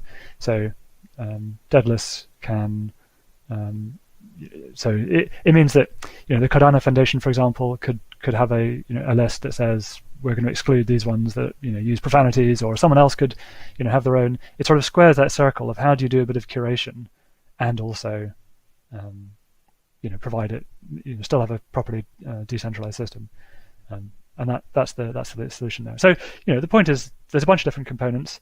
Some components talk directly to the node using this relatively low-level node-to-client protocol, and then many other components. The appropriate data source is the Postgres database, and those are two different views of the same data.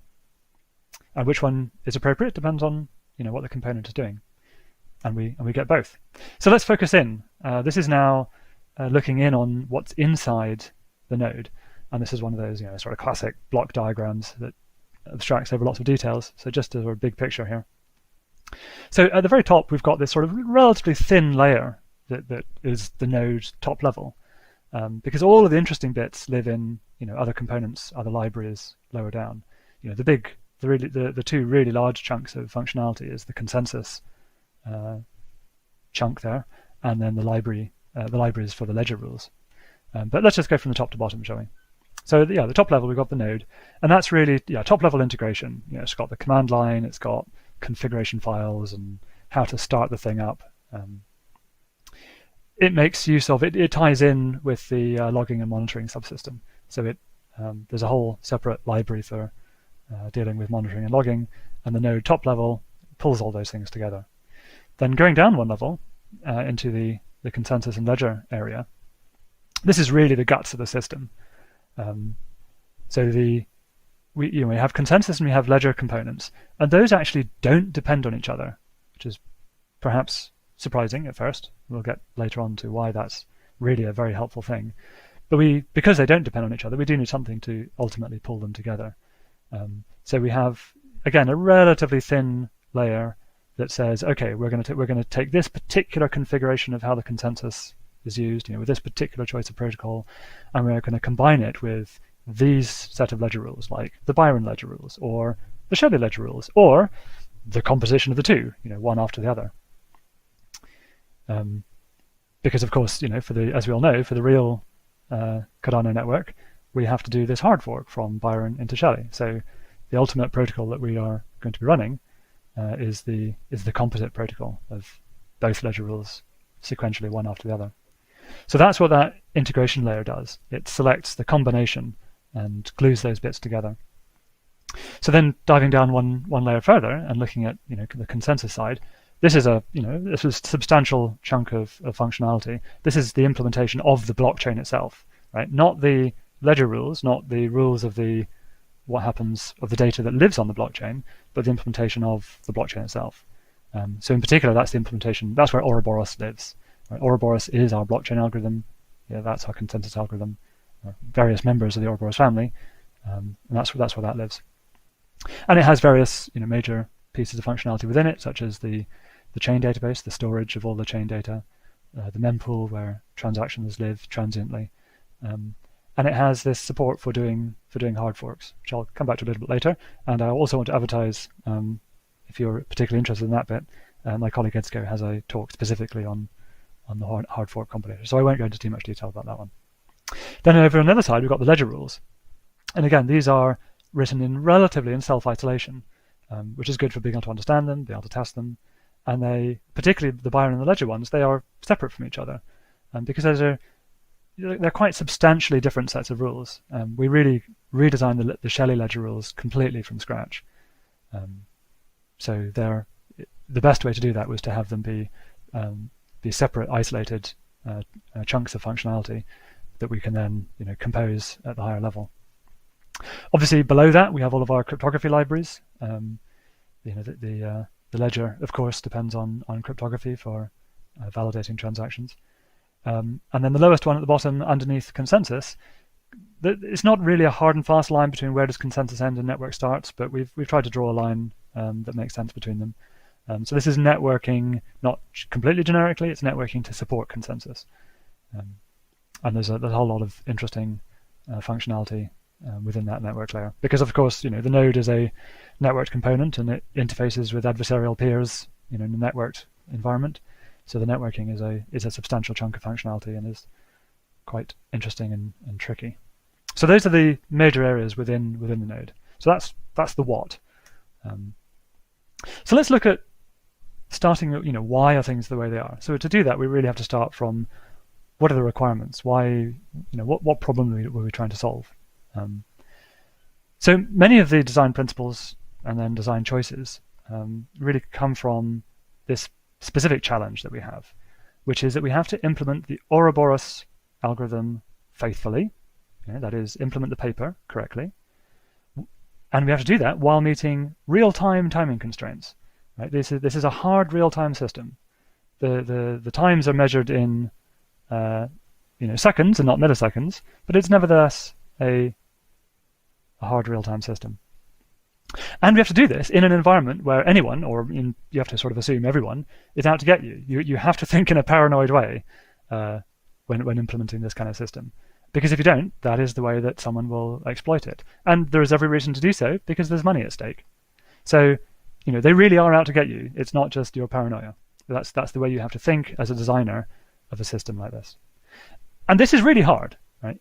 This is really very difficult to do, even in theory. There's some, if you were try to really prove that you could do this, it's a very difficult challenge to demonstrate that this is technically feasible, even in principle.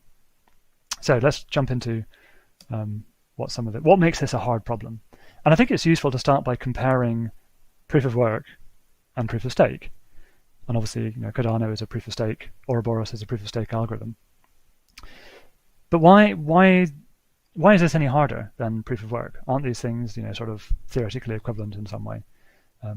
Well, here's the key thing. It's all about the balance of resource costs between the attacker and the defender. Okay, so what do I mean by an attacker and defender? So think of yourself as being the node, right? You are the good guy, you're the defender. And there are adversaries out there on the network that are trying to interact with you in such a way that they can gain some kind of advantage. Perhaps they can make you become overloaded, or they can get you to accept bad data, or they can simply block your interactions with other people in such a way that they gain some advantage. I mean, taking your node down just while it's your turn to produce a block, for example, or somehow managing to systematically overload the whole network and make the whole thing fall over. Those are the kinds of things you have to be thinking about, and not by like specifically trying to avoid each specific one, but you have to sort of think more systematically and say, how do I design something that, with positive evidence, that we positive arguments, that we believe it to be robust. So it's not about whack-a-mole of trying to avoid a catalog of known problems. It's about trying to thinking about a positive argument as to why your system should resist any interaction with an adversarial player. So in proof of work, the defender has a massive advantage, which is to do with the proof of work itself, which is that the proof of work that lives, which is literally this little piece of data that lives in the block header, is extremely expensive to create, but it's very cheap to verify. And that balance of resource costs is then firmly tilted in the favor of the defender. It's extremely expensive for the attacker to make one of these things, and very cheap for the defender to check it. And from that stems, the ability to make a fairly easy modular design. What do I mean? You could adapt an ordinary off-the-shelf broadcast algorithm and use that for broadcasting blocks across the network. And you would just need to modify it slightly with a little filter condition that says, check the proof of work. And you can check that proof of work with no context whatsoever. And that on its own is enough to, you don't even have to check that this block chains onto a previous block, because just checking that the proof of work is correct already means that you're limiting the number of blocks that can be sent to you that you would have to consider. It's now limited by the total hashing power in the whole world, and that is that's already imposing a limit, which is a lot easier to deal with. Whereas on the proof of stake side, we don't get anything like that. The cost of verifying the signature versus the cost of producing the signature is about the same. So it's very finely balanced in terms of the resource costs between the attacker and the defender. And furthermore, we require a whole lot of context to be able to verify the signatures in a block header. We require the full ledger state, or at least a very, very recent ledger state. So it doesn't, we can't get away with just like with the proof of work. You just look at the proof of work on its own, no context, and check that it's okay. With the proof of stake, knowing who's supposed to sign that block, you can't just check the signature. You have to know who is supposed to be signing that block. That itself requires having a ledger state for the whole previous rest of the chain up until the very recent past. And so this means that you can't have this very simple, easy modular design. You have to have interaction or interleaving between the network and consensus concerns. So this means that the implementation is more complicated, and we have to pay much more close attention to these issues of resource costs. So that's the key problem, this balance of costs between attacker and defender. And that really motivates a lot of the design principles and design decisions that we have taken. So in particular, we have to design for worst case asymptotic complexity in adversarial conditions. That means we have to think about what interactions are we setting ourselves up for? Because we define the protocols of interaction, like we're using TCP, where we design these application level protocols. So we have to think about what, given those protocols, given those interactions that we are allowing ourselves to have with the adversary, what is the worst thing that they can do? And we have to think about that. There's a technical term to this as well. Worst case complexity is a technical meaning, which is as opposed to, say, amortized complexity. And the technical reason there is that it's the adversary that gets to choose what they do next. So it becomes hard to you can't kind of average things out across many interactions very necessarily. I mean, there are techniques to make that possible, but in general, you have to think about what's the worst thing they could do at every single step of the way. Because what goes wrong if you don't think in those terms, then suddenly the attacker can do something that's very cheap for them that causes you to incur a great deal of cost. And if they can do that repeatedly, and you don't take care of your resource costs in this way, you can be overwhelmed. Your node can be overwhelmed by doing work that's caused by an attacker, and that can stop you from doing useful work. And that becomes a denial of service on the node. And that's just the kind of thing we need to avoid, because that allows an attacker to leverage a small amount of resources to execute an attack, let's say on all the relays in the system. It might not be very expensive to make a TCP connection to every relay, and if you craft some particular form of interaction that causes all the relays to go away and think for 10 minutes, then you've taken down the system for 10 minutes, or perhaps you can keep it down persistently. We have to only rely on trusted or local information. Trusted information from the blockchain after we've verified it, or things that we can locally observe. We cannot share information between nodes without it really kind of at all, unless it's stuff that's like on the blockchain and is verified. So we can't share like reputation information very easily, because we can't trust our peers. Another design principle is that we have to minimize to run Sonic or other proof systems such as Marlin and Blanc. Those loans become unbelievably oppressive on ranchers, especially if the price drops radically, which is happening right now. So I think trade financing is an important new aspect. And the import-export market is incredibly important, especially with what's happening in the world today. The amount of information that you need to have on your product, beyond just agent source, can be oppressive to ranchers. So our system will allow our member ranchers to take better advantage of the export market. Would you like to add anything to that, our resident rancher? No, I think we've got the opportunity to go really leaps and bounds in lots of different directions, and as Steve said, disrupt this whole food supply chain. And the goal is to make that supply chain, the long-term goal is to make that supply chain a lot shorter. so that you as a consumer know your rancher. Even though they might be across the world, you know who your rancher is, you know how that animal was raised, and you can prove it immutably with blockchain technology. And with IOHK's help, that's going to become a reality pretty quick, I think. Next slide, please. Let me adjust my screen here for a quick second. The benefits of blockchain in the supply chain market, I think are really evident. As Tyler mentioned, the ability to trace your food back very, very quickly, not only provides safety for consumers, but quite frankly, it cuts cost dramatically. If anyone has not looked up the famous white paper on the Walmart mango study, I absolutely recommend you do. That is an absolute textbook example of supply chain visibility. Why is that important? Okay, two things are at stake when there's a big supply chain challenge.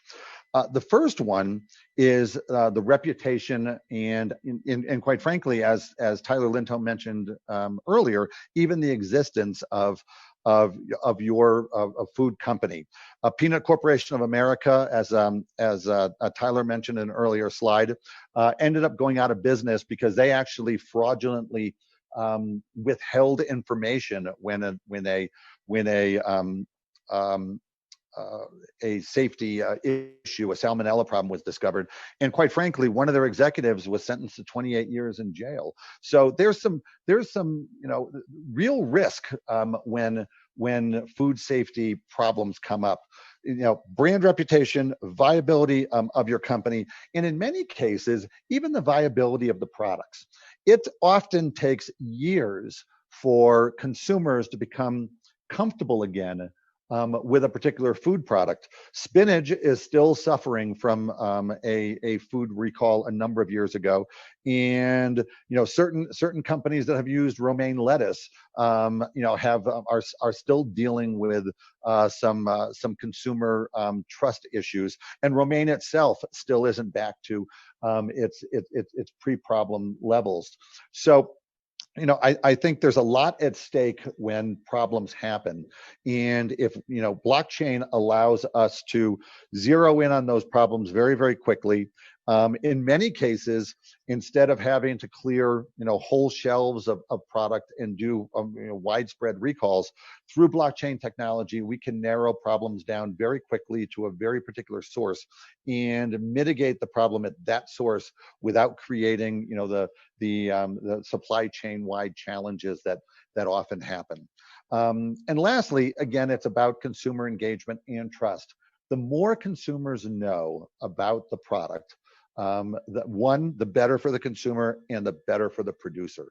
We want to not only disrupt the supply chain from a intermediary standpoint, but we want to disrupt the supply chain so that we can have more engagement between the consumer and the producer.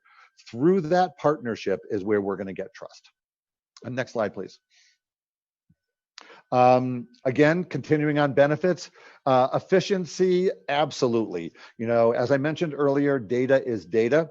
And once you have that data can be used for any number of purposes that would benefit the supply chain, benefit the consumer, and in many cases, benefit the producer. That disruption that Tyler has mentioned will also produce greater margins. Tyler mentioned that our ranchers are getting a higher price for their product. They're getting that higher price because they're able to immutably prove that their products meet higher standards. Without that proof, the intermediaries are the ones that benefit. And we want to make sure that by our ranchers being able to prove the quality of their product, what would normally go to an intermediary goes to the producer.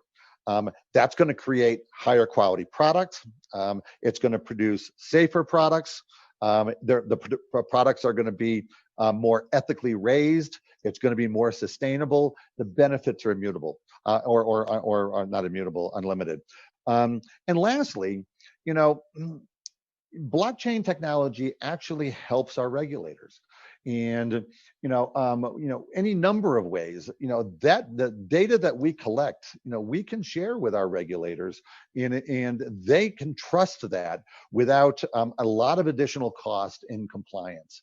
In many systems, you can actually give your regulator an on-ramp and let your regulators see some of this data and help provide some of that trust. So blockchain, both benefits the consumer, the producers, and the regulators. So really the only ones that are being challenged are the intermediaries right now that are quite frankly the ones that we're trying to disrupt. Next slide, please. With that, I'd like to introduce our Chief Technology Officer. His name is Phil Schlump.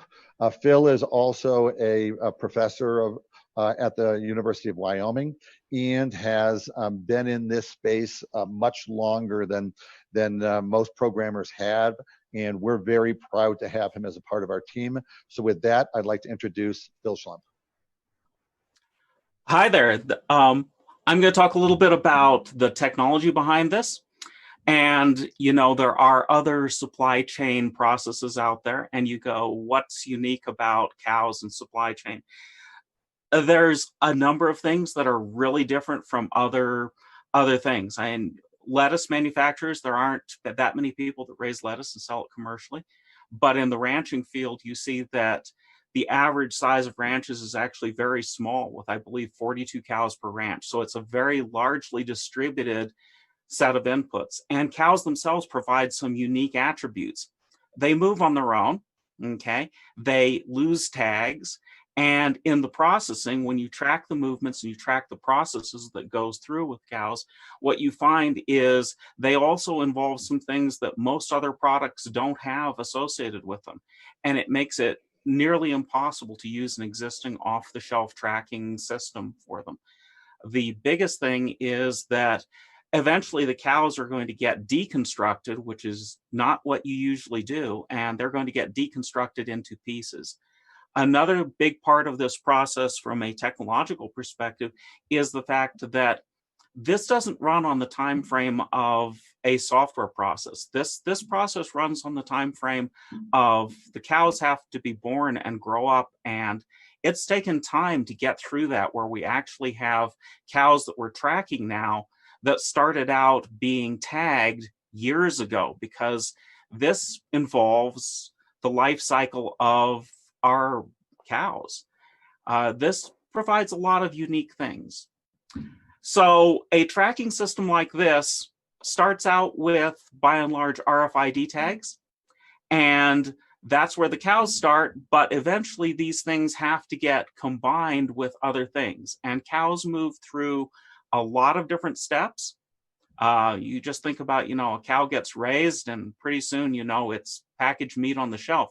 But there's a lot of steps in between and a lot of different players. Some of these players, we talk about disrupting it, but some of them we'd actually like to completely take out of the supply chain, because not only are they expensive, and it isn't good for the cows or the cow's health or the quality of the product, but they don't serve any useful purpose in a world where we can actually effectively track on a blockchain and demonstrate the value of the things on the blockchain itself. So there are pieces we want to take out, and we're working through that.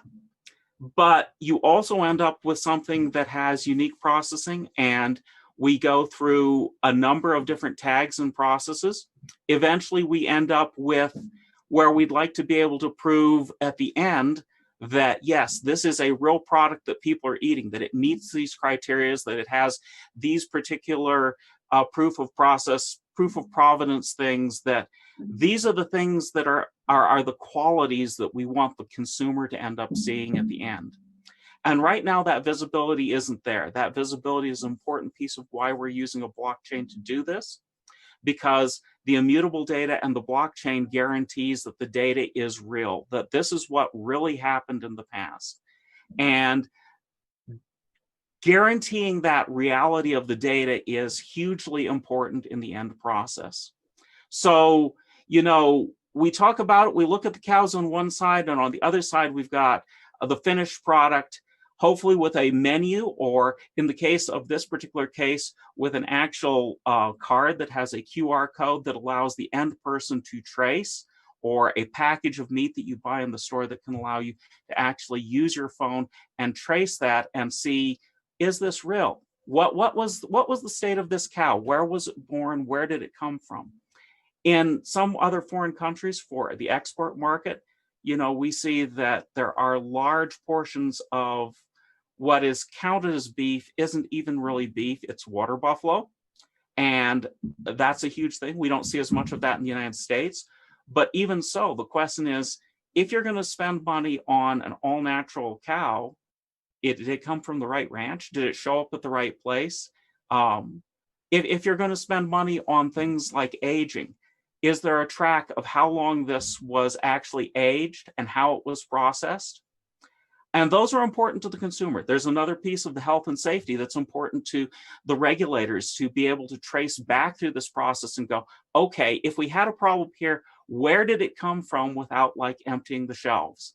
And how do we get to, this is where the problem is, let's take care of the problem, not throw away tons and tons of beef that has nothing wrong with it, that's expensive to throw away just because, yeah, it's out there someplace, and what do we do with it? So with that, the question is, you've got a QR code there. What does that actually lead us to? I mean, there's stakes on the table. There's maybe a business card size thing that has the QR code for this particular animal so that you can track its history. Let's do a demo and actually scan this QR code and see what it looks like on a phone. And most phones today, 96% of them, they can do this. So the question is, what's in that QR code and where did that steak really come from? Is it all natural? Is it from the place it claims to be from? So let's take a look. The Campstool Ranch, since 1878, and it's from a real family of ranchers. So that's kind of the end goal, and we're getting, thanks to IOHK, we are very, very close to having this put together, not just for this, but for actually the entire process. Hi, everyone. This is Ahmad Al-Kabra. I'm the Product and Partnerships Manager for the Untitled Chapter at IOHK. It's been a really exciting journey with the beef chain folks. I always learn new things about the beef cattle industry and the cool tech that they've developed so far, and the business that we're after. I mean, as you saw, this industry suffers from a massive problem, not only for the companies and supply chain parties, but also from a brand trust and consumer confidence. So Beef Chain, along with Untitled Trace, powered by Cardano, we aim to empower ranchers and other parties gain visibility and control of their supply chain, as well as provide that last mile aspect to it, which is directly engage and foster trust with customers. So just a quick sneak peek of Untitled Trace that currently is in development. We took a first principle approach to it. Rather than developing something that's complex or that nobody's going to use, we looked at it as more practical and pragmatic approach to it. So as the collaboration with Beef Chain kind of started evolving and we started the discussions, we started looking into it as okay, so what are the things that we can develop, that we can try out in real practical use case scenarios out there? And so we are developing this trace management system that's built on Cardano, and it'll be the first use case actually leveraging Cardano's metadata functionality in transactions. And I'm sure you'll hear about this in a lot of the Cardano sessions. But essentially, what we're trying to do here is how do we simplify this for a supply chain operator to create their products within, to create narrations, history, provenance, as well as monitor their Cardano balance. And this all kind of creates hashes of that in the on the blockchain. And over on the right, what we're creating is more a delightful experience for the consumers. So as you've seen from Philip's demo, that a consumer could go and scan a QR code of an item at the restaurant or a retail shop. And what we want to do is highlight kind of what this product is about, highlight the ranch family that's been taking care of this cattle, how they're feeding it, how they're raising it, and provide those attestations and certifications, as well as give the consumer a way for them to track kind of all these things in an easy to use format. So to put it all together, I mean, we kind of aim to provide supply chain visibility, brand protection, consumer engagement, and trust. And with that, we're at the end of this session. Thank you, everyone, for participating, and thank you for all the presenters here. And with that, we'll move over to Q&A. One last note, if anyone wants to know more about our solutions, please feel free to reach out at business.development@iohk.io. Thank you very much.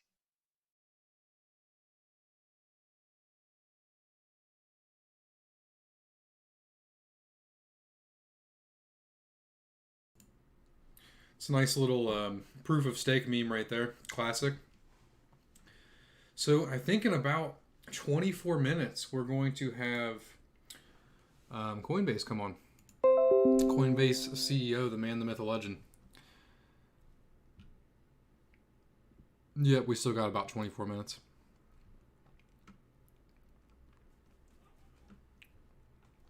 Cool. So what do you guys think? Do you think they're going to make a Coinbase listing announcement? I'm not even going to ask you what we're choosing. We know we're all choosing that one. All right. We've just ended the main part of the session. Oh, we got some more. And we are in the Q&A part. I think this is going to be interesting. Q&A about So we've got quite a few questions here. Steve sends his apologies. I know they got some business yet to take care of today, but Tyler, thank you so much for joining the session. We've got some very interesting questions. Most of them are probably going to be along your line, so let's get started. We've got a question from Andrew Wild. The question is, a tag in the ear of an animal is straightforward, but from the tech side, what happens when an animal is processed into hundreds of products? How is that trace duplicated?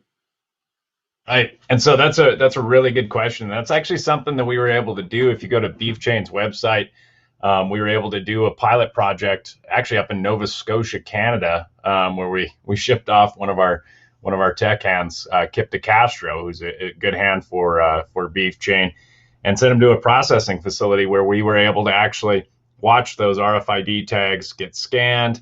And as the animals went through the whole process, we were able to trace all the way down to the different levels of cuts. Now, granted, that takes a participating slaughter facility. They have to want that traceability.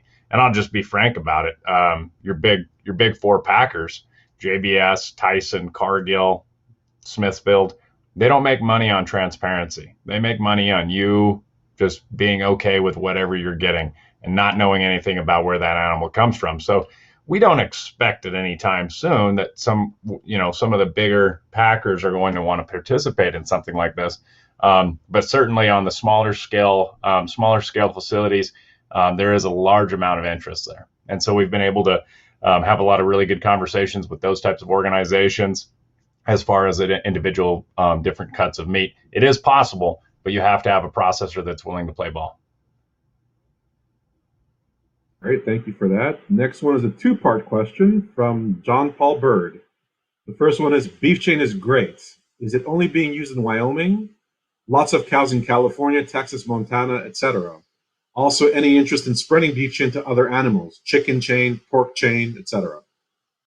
So that's a really great question, and I think Beef Chain is great too, so I appreciate that.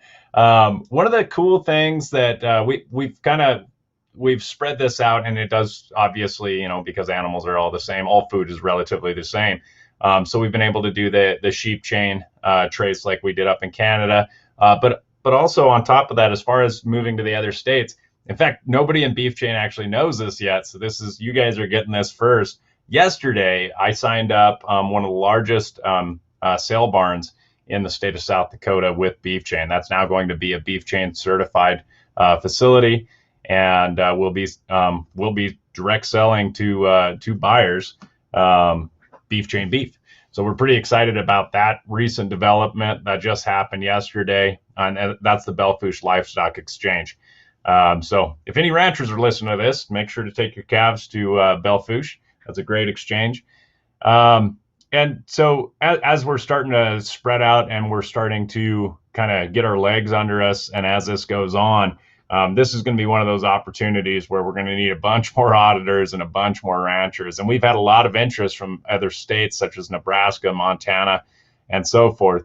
And so beef chain, we are growing, sometimes faster than I would like, because it's tough to keep up with, but it's been good. And so we're starting to see that mobility across the states, and we'd like to see that go into other countries also, other beef producing countries like Canada, Brazil, Mexico.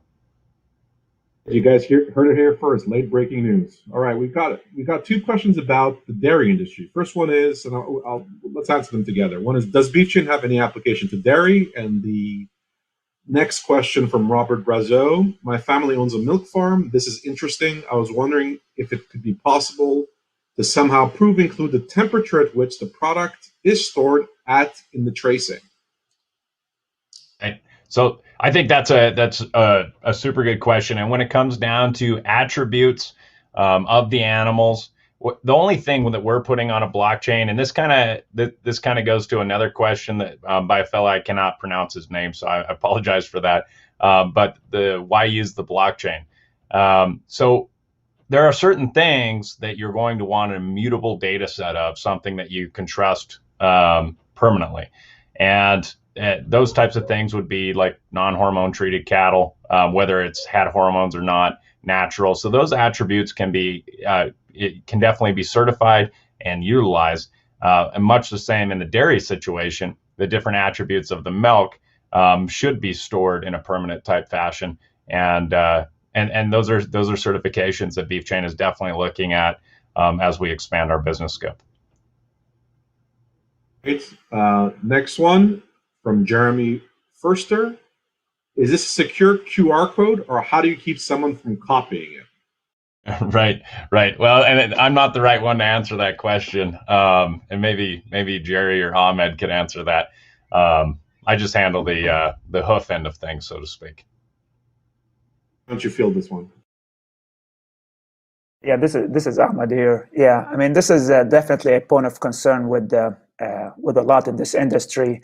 But I mean, there are ways that we're exploring on how to make sure that the QR code placed is intact and original. And we're also, with our partnership with the University of Wyoming, we're looking into next generation taggings and labeling that can address these concerns as well.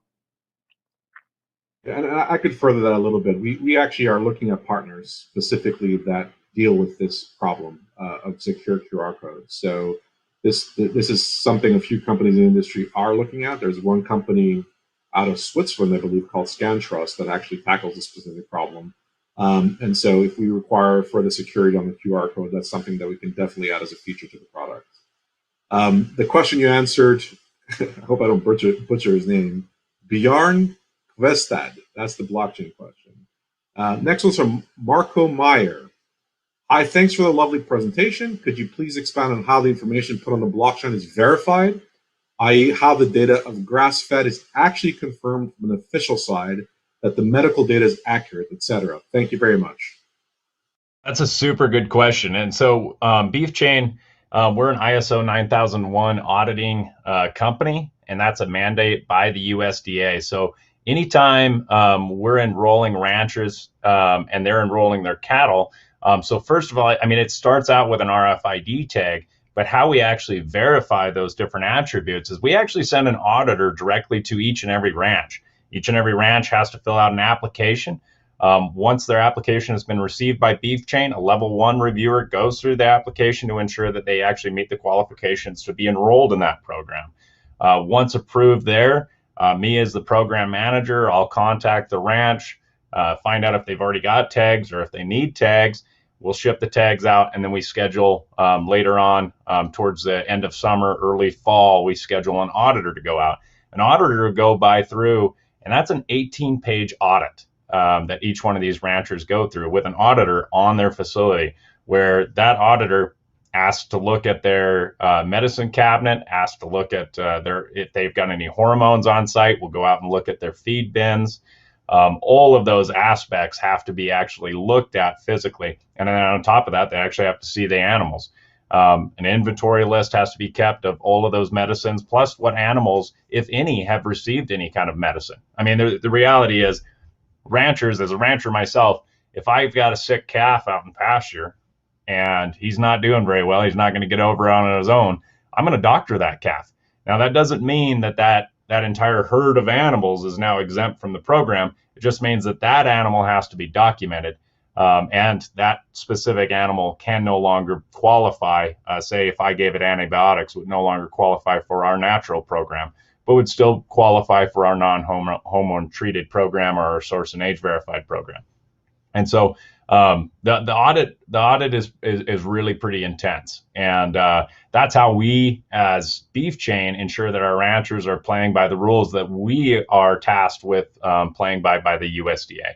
And so that's it's pretty intense, and lots of ranchers, the first time they go through it, it's an intense practice. But I only hire ranchers to be my auditors, so that way, when you've got someone showing up at your doorstep, sitting down at your kitchen table and talking to you about your livelihood, it's a friendly conversation, but it's also a business relationship.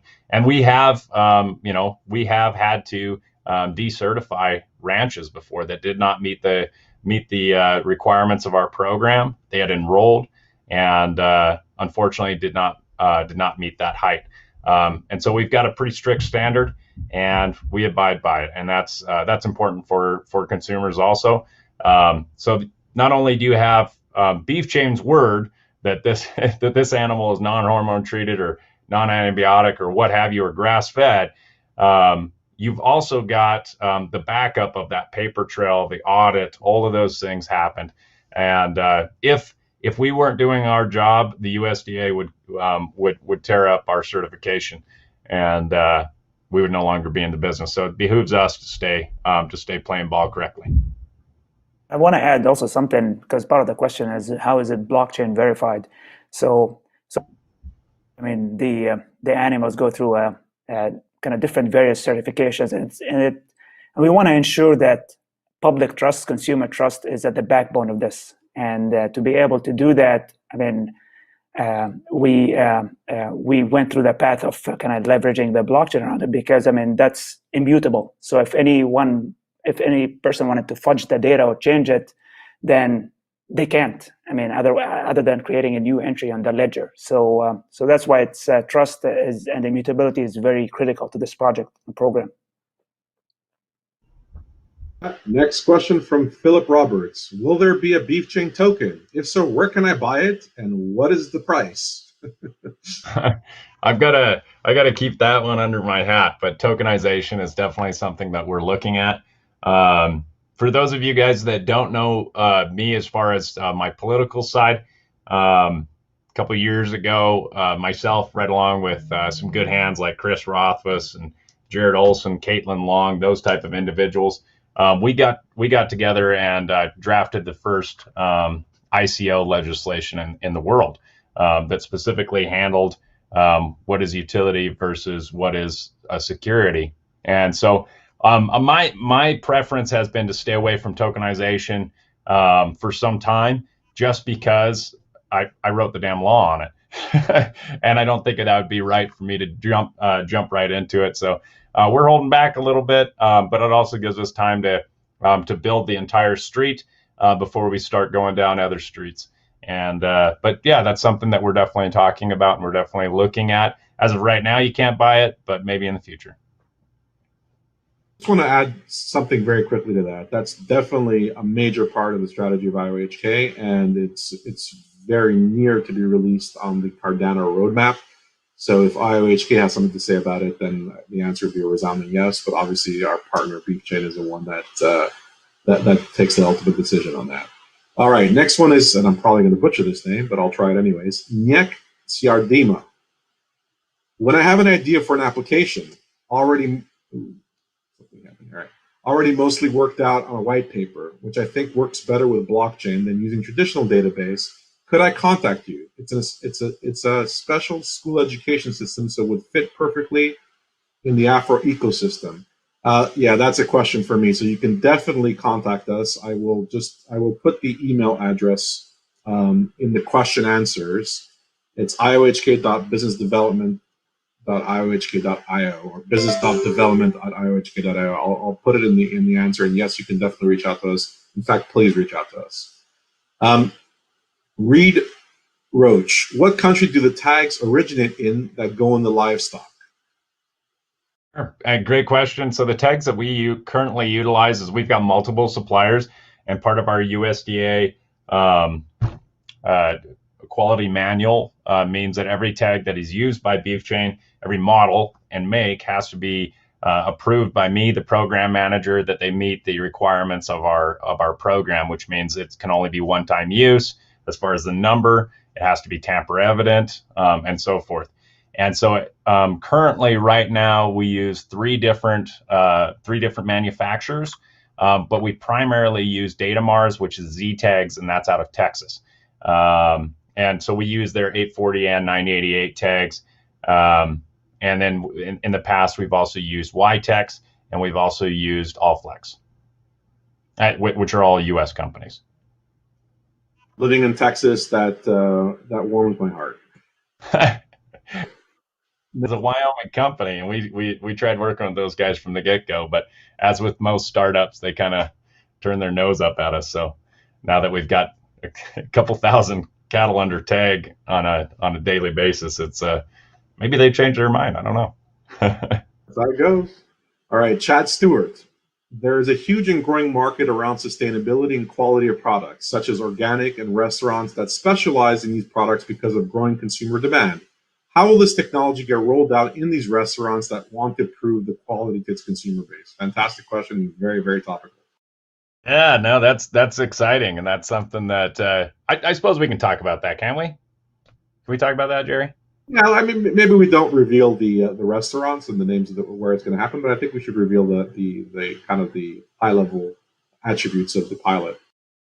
Right. So working on a pilot project currently. I mean, right now, as it stands, Beef Chain, as far as these certifications and whatnot, and the different ranches, that's all hashed into a blockchain. However, what we've been working on is that entire roadmap, right? And we've got the beginning, but what's the end, right? And what does that look like for a consumer? And so that's what we've been working on with Cardano, and that's why this partnership exists. Is our pilot project where we're actually proving where those animals come from with Cardano's help as far as setting up and developing all the software on any piece of meat. And so that's going to be rolled out. We're looking at being in a restaurant in, what is that, a month, Jerry? As it has the latest milestone dates on that one. We're looking late August. August, yeah. So we're pretty excited about that. That's going to be pretty bonkers, and hopefully you'll be seeing that in a restaurant near you soon. That'd be great. You know, that visibility and traceability. I mean, that's what it's all about for me. When it comes down to Beef Chain and what we've been doing here, this has been a labor of love because I damn sure haven't made a whole hell of a lot of money over the last couple of years because we're actually building this project and moving the ball.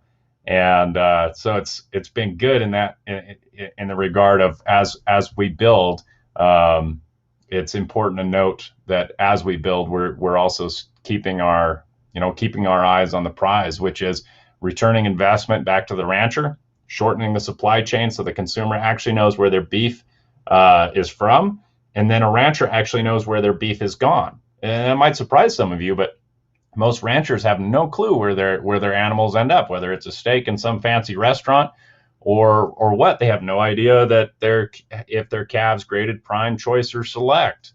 And so all of that data is exceedingly valuable to ranchers because at that point, once they can know those things, those are attributes that they can also brag about to future cattle buyers. I mean, who's gonna, as a cattle buyer, who's gonna say no to a ranch that provided 80% of their calves graded prime.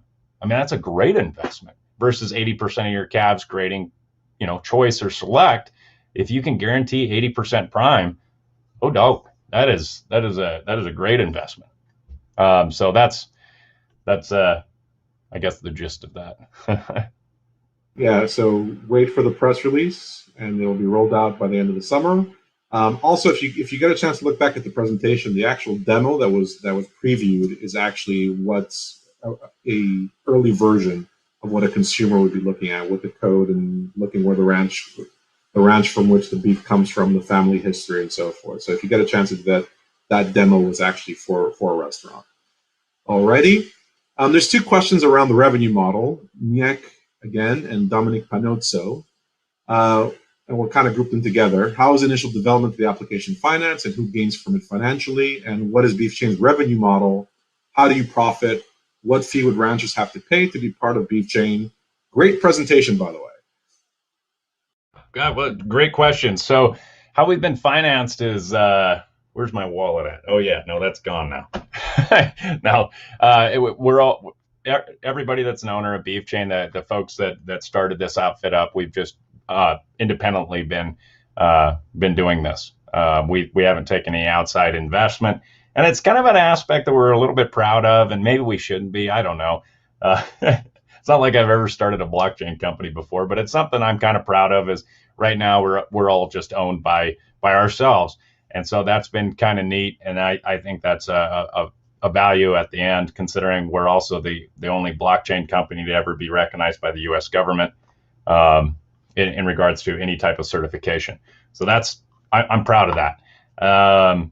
But as far as how this works on the process verified program that ranchers enroll in, that does cost them money.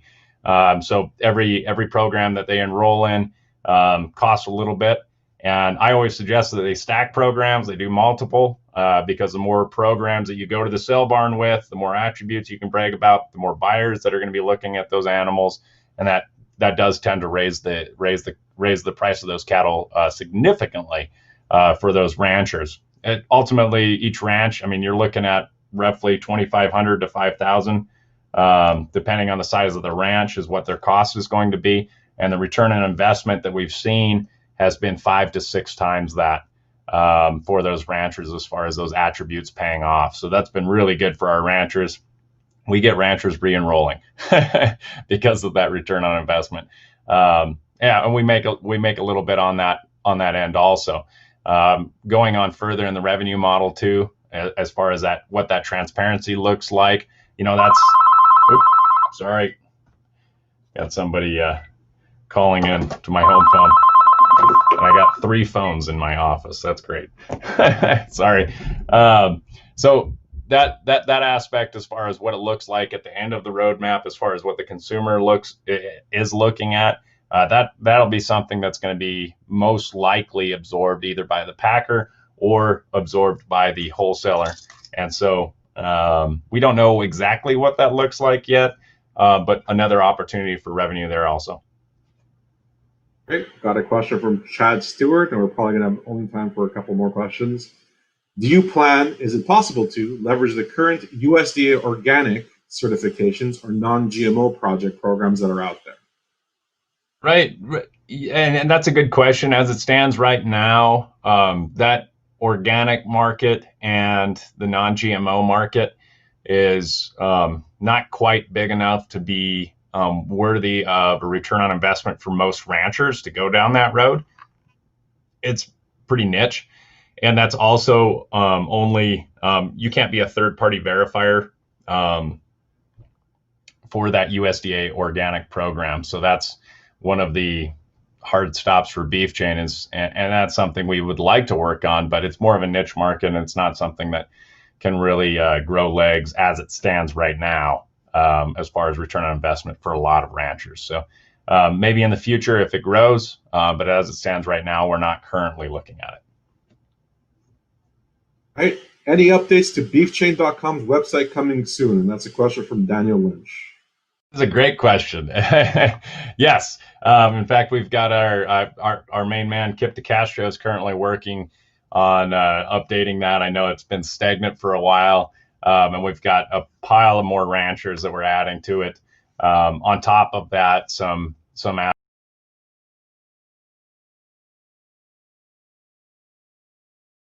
discussion on future challenges for cryptocurrency exchanges. The cryptocurrency industry is replete with lots of different component parts. Obviously, there are various different blockchain protocols and lots of ancillary services. Not talked about perhaps often enough, but sitting at the very, very heart of the blockchain industry and practical utility and services are cryptocurrency exchanges themselves. We're very, very lucky today to have representatives from two of the largest cryptocurrency exchanges, Binance and Coinbase, with us to discuss the future of the cryptocurrency exchanges. We've got Josh Goodbody, who is Director of Growth at Binance, and Zishan Farouz, who is the European CEO at Coinbase. Gentlemen, welcome. Thank you very much. Great to be here. Okay, to start with, what are some of the key regulatory challenges currently facing cryptocurrency exchanges? Wow. Shall I kick off, Zishan? Go ahead, Josh. Oh, it's a big topic. Where should we start? Well, I think there are a number of challenges for cryptocurrency exchanges. At a very high level, there is a complete absence, really, of a global understanding from a regulatory perspective, or a global standard, a harmonized standard at a global level of how crypto exchanges should operate. So that's the first challenge, right? And that's a historical challenge that the industry has faced. Now, when you look at that on a regional basis, even within a so-called single market like Europe, for example, there are divergent regulatory approaches even within so-called single markets. So I think the main challenge that crypto exchanges face is navigating all of these component, bespoke and different crypto regulations or crypto rules in certain local countries. And navigating that is of course arduous, it's time consuming, but it of course means you're building different things in different places to cater to different standards. So I think that's the key concern and key challenge. It's the fragmentation of the regulatory approach to crypto assets across the world, let alone within a single market, such as, for example, the European Union. So that as a starting point, I think is probably the main challenge that we face as an industry. But then, there are various elements within that of course, we can unpack. I agree with everything you said there, Josh. I think that is, the fundamental challenge we have today. But to add to that, there are attempts today to try and bring some sort of harmonization at a global level. You have examples like FATF's recent guidance around crypto assets, but even those aren't without their challenges. Like there's this travel rule that they've introduced, and without diving into details around it, it requires a generally a very fragmented and quite a diverse industry to come together and agree on standards and build something that is truly global to comply with it. So I think the challenges are, as you said, Josh, there is no harmonization even within single markets of regulation, and the few regulations that we are seeing at a more broader level, I think even rolling that out is a challenge given how the industry is structured today. And frankly, I do think personally, from a practical perspective, I feel that having a single global harmonized regulatory framework is something that Finance 1.0 didn't ever manage as well. And I doubt we'll ever manage, but it would be great for there to be some sort of convergence on, some good practices that can carry over across borders. Yeah, I fully agree with that. And I think, we're seeing a lot of efforts out of things like, for example, voluntary member associations, local, kind of lobbying groups, which are super helpful in channeling the ecosystem's feedback to regulators and to different policy actors to steer people in the right direction, but as Zishan said, it's still super fragmented. To give you one really material divergence in just within Europe itself, the majority of Europe looks at cryptocurrencies not within the definition of a financial instrument, right?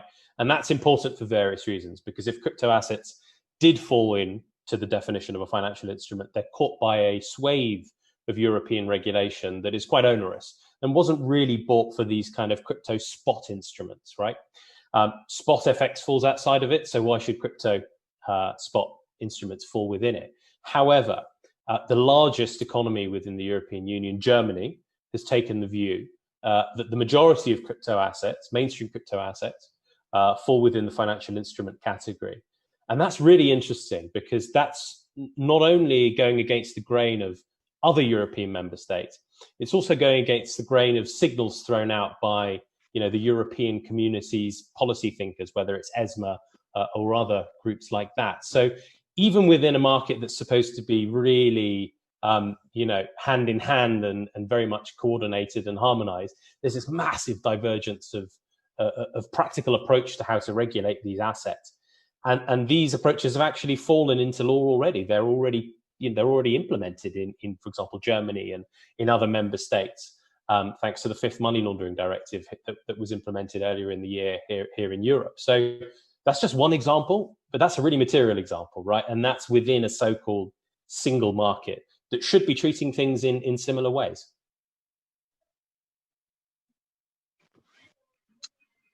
Okay. There are issues around KYC regulations and your customer regulations. On a global scale, then the way in which KYC and AML regulations are interpreted have essentially meant that lots of the big international finance houses and banks and providers of finance have arguably abandoned many areas of the developing world on the basis that it's not really possible to prove identity and records of potential individual consumer level customers.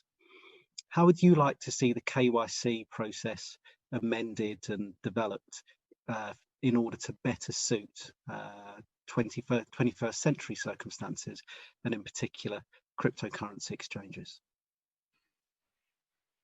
I could take a first stab at that. Reflecting on your question, I think there's one aspect of that in terms of, you know, the incumbents abandoning KYC in say certain challenging markets.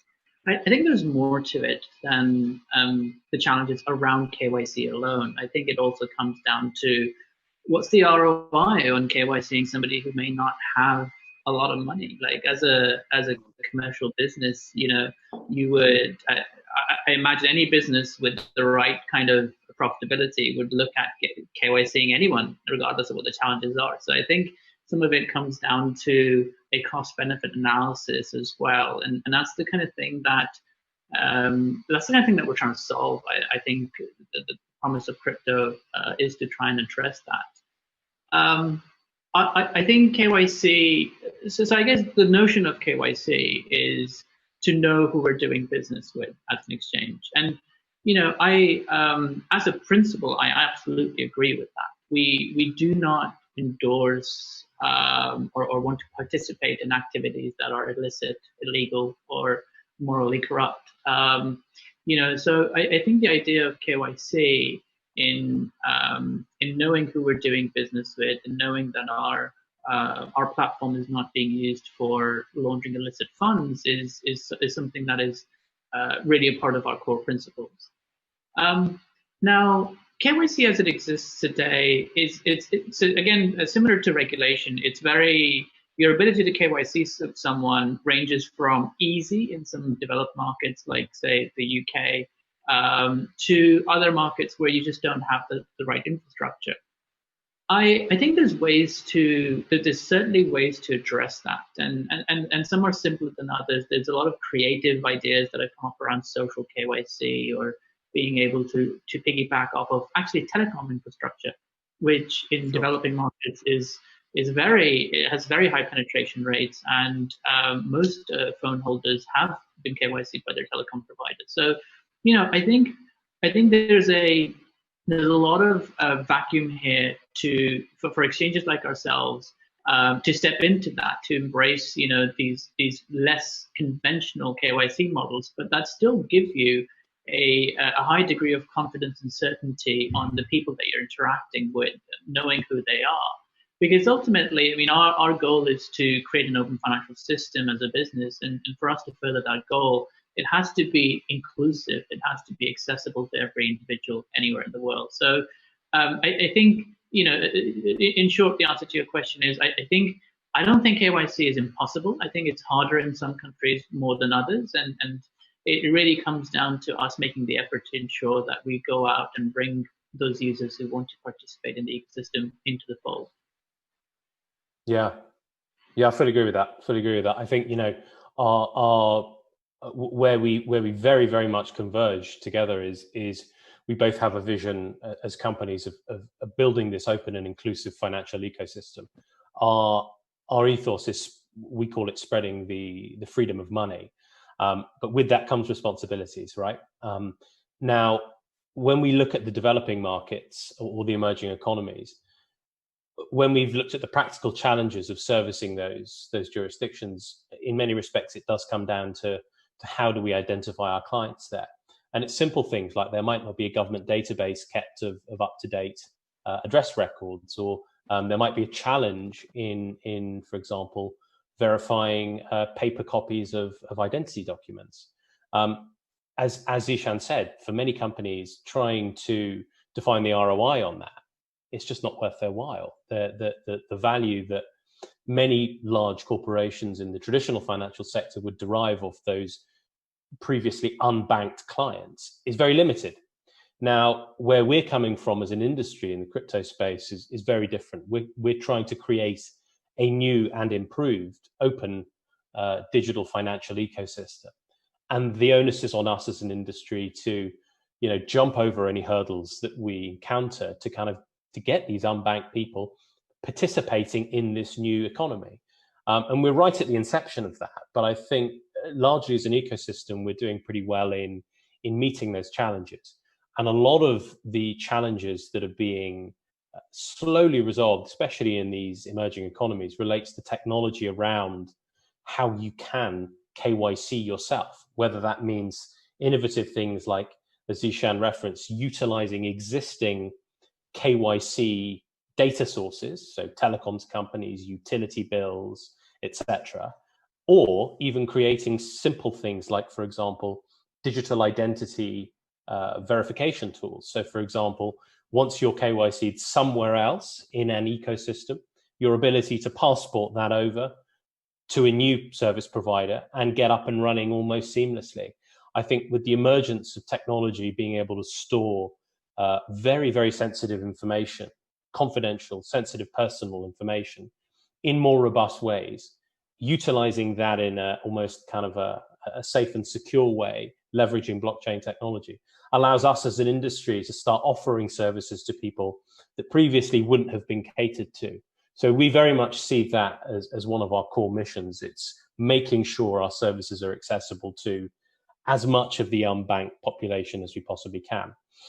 That's a challenge because they're already unbanked at this moment in time. Getting them to utilize a service that is so new, that is so complex in many respects, the onus is on us to make that journey easy. But it all starts with our ability to offer them that service. So from a Binance perspective, we very much see KYC as the beginning and the start of someone's journey. If we can find a way to get comfortable with them as a client or a user, well, then we can offer them a wealth of services. So for us, it's a core priority, always keeping an eye on emerging technology that's coming to market that allows us to do this better, quicker, and in more places.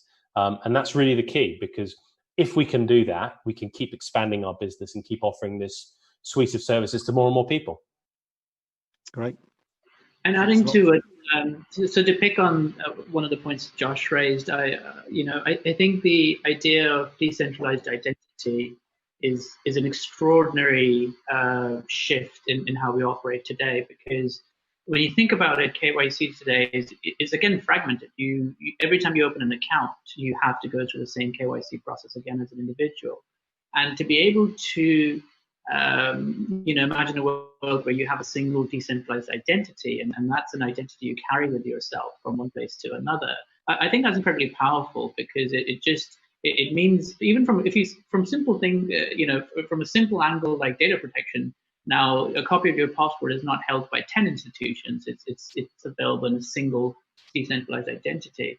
I think that has the promise of making financial services or services that are gated behind identity much more accessible, and making users' data safer in the future. So that's certainly a world that we want to push towards, and we hope we get to.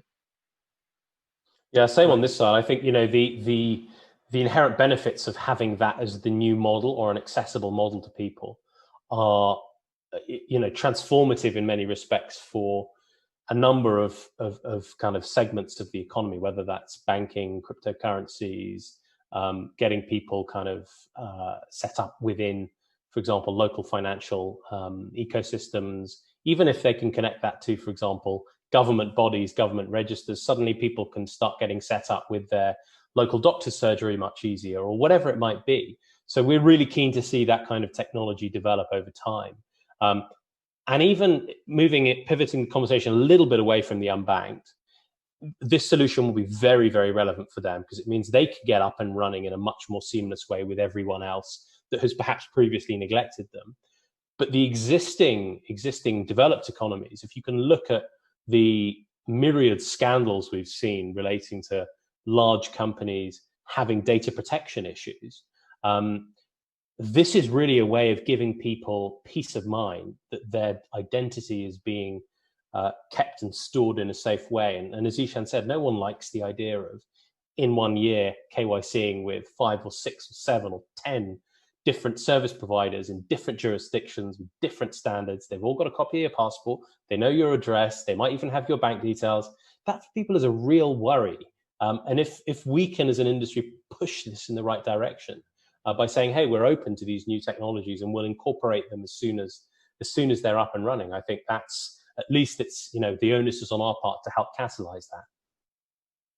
That's great. It's really good to hear that major exchanges are pretty much on the same page as the more forward-thinking blockchain protocols as well. Certainly at Cardano, decentralized identity sits at the very heart of what we're doing. And I think earlier on during the course of this conference, we announced a tile of Prism. It's the identity component, the identity element in a suite of enterprise-grade products that we're already working with governments and other organizations with, in order that we've got an identity solution that means that KYC requirements are satisfied. And as you say, it's something that's entirely portable, so stopping all of that repeated administration, and people can actually own their own personal identity. So that's great to hear. I'd like to move on to something which I think a lot of people, particularly people in the industry, will be interested in, and particularly people who companies that have their own blockchain protocols. And that is to try and get you to explain the criteria or the process that exchanges apply when they're considering tokens for listing. Now, traditionally this has always, I think, been seen as something of a black art, or certainly something that's opaque. I actually think that the reality is very, very simple. It's a confidential process, and if people knew precisely how it was done by each exchange, it's something that could be gained. But could you speak in outline terms about what you go through and the process you go through when considering a token for listing? Yeah, I'll kick off then. I think historically, I guess Binance has been pretty well known as being a venue, an exchange where you have access to projects that are being listed on a semi-frequent basis. So what we have done is spent a lot of time and thinking as a team internally on, what are the key pieces of information that we need to understand before we list a project. And what we tried to do is create a framework where we ask a pretty exhaustive bunch of questions, from tokenomics to, what's your risk, business risk assessment, to give us copies of your code or show us third-party audits of your code. And that process is fully disclosed on our application for listing page. So actually people can see the component steps that we go through when we're assessing projects for listing on Binance.com. Within that, of course, there are all kinds of proprietary things that we'll do to manage our internal kind of approach and process for listing that are super granular and very, very detailed. But at a very high level, it all comes down to quality. Is the project listing a token for the sake of listing a token, or is the token actually a core component part of that actual project and that business idea? What makes the token different to others? Is the underlying technology unique, or is it an improvement on something we've seen elsewhere? Is the intellectual property rights of this project unique? Is it protected? If so, how could you protect it? Has the project thought about that?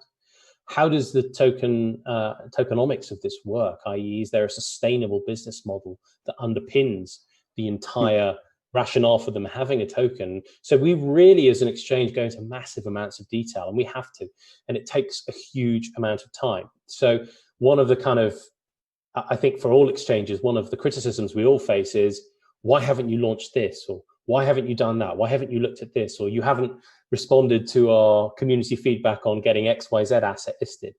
And it's not for want of not doing it. It's just that it's simply a very, very long, laborious process for all exchanges. And different exchanges have different risk appetites, of course. And that means that the processes that they have to go through, especially the ones that are regulated in certain areas, are much more granular and meticulous than others. But at a very high level, I think the good actors in the space, the exchanges that are trying to lead from the front, are the ones that are taking their time to do a rigorous assessment of assets before they get listed on an exchange. So I know I haven't revealed any secret sauce, but I hope it's given a little window into some of the underlying thinking as to behind, why we take our time with listings. Thanks a lot, Josh. Farouz, I imagine it's a similar process. Sorry, Zishan, I imagine it's a similar process for you. It is. So, and I think Josh touched on it slightly at the end of that comment there. I think there's another half of this story as well, which is regulation and the partner management that comes with it. So, and actually, to start off with, I'd say there's not a lot of secret sauce here, if any at all, to be honest. We actually, a couple of years ago, published publicly our asset evaluation framework. It should be out there if you look it up, which listed all the many factors that we would consider when we're listing an asset. And, I think we probably have been more conservative than other exchanges in terms of our due diligence and when we look at an asset, the types of markers that we're looking for.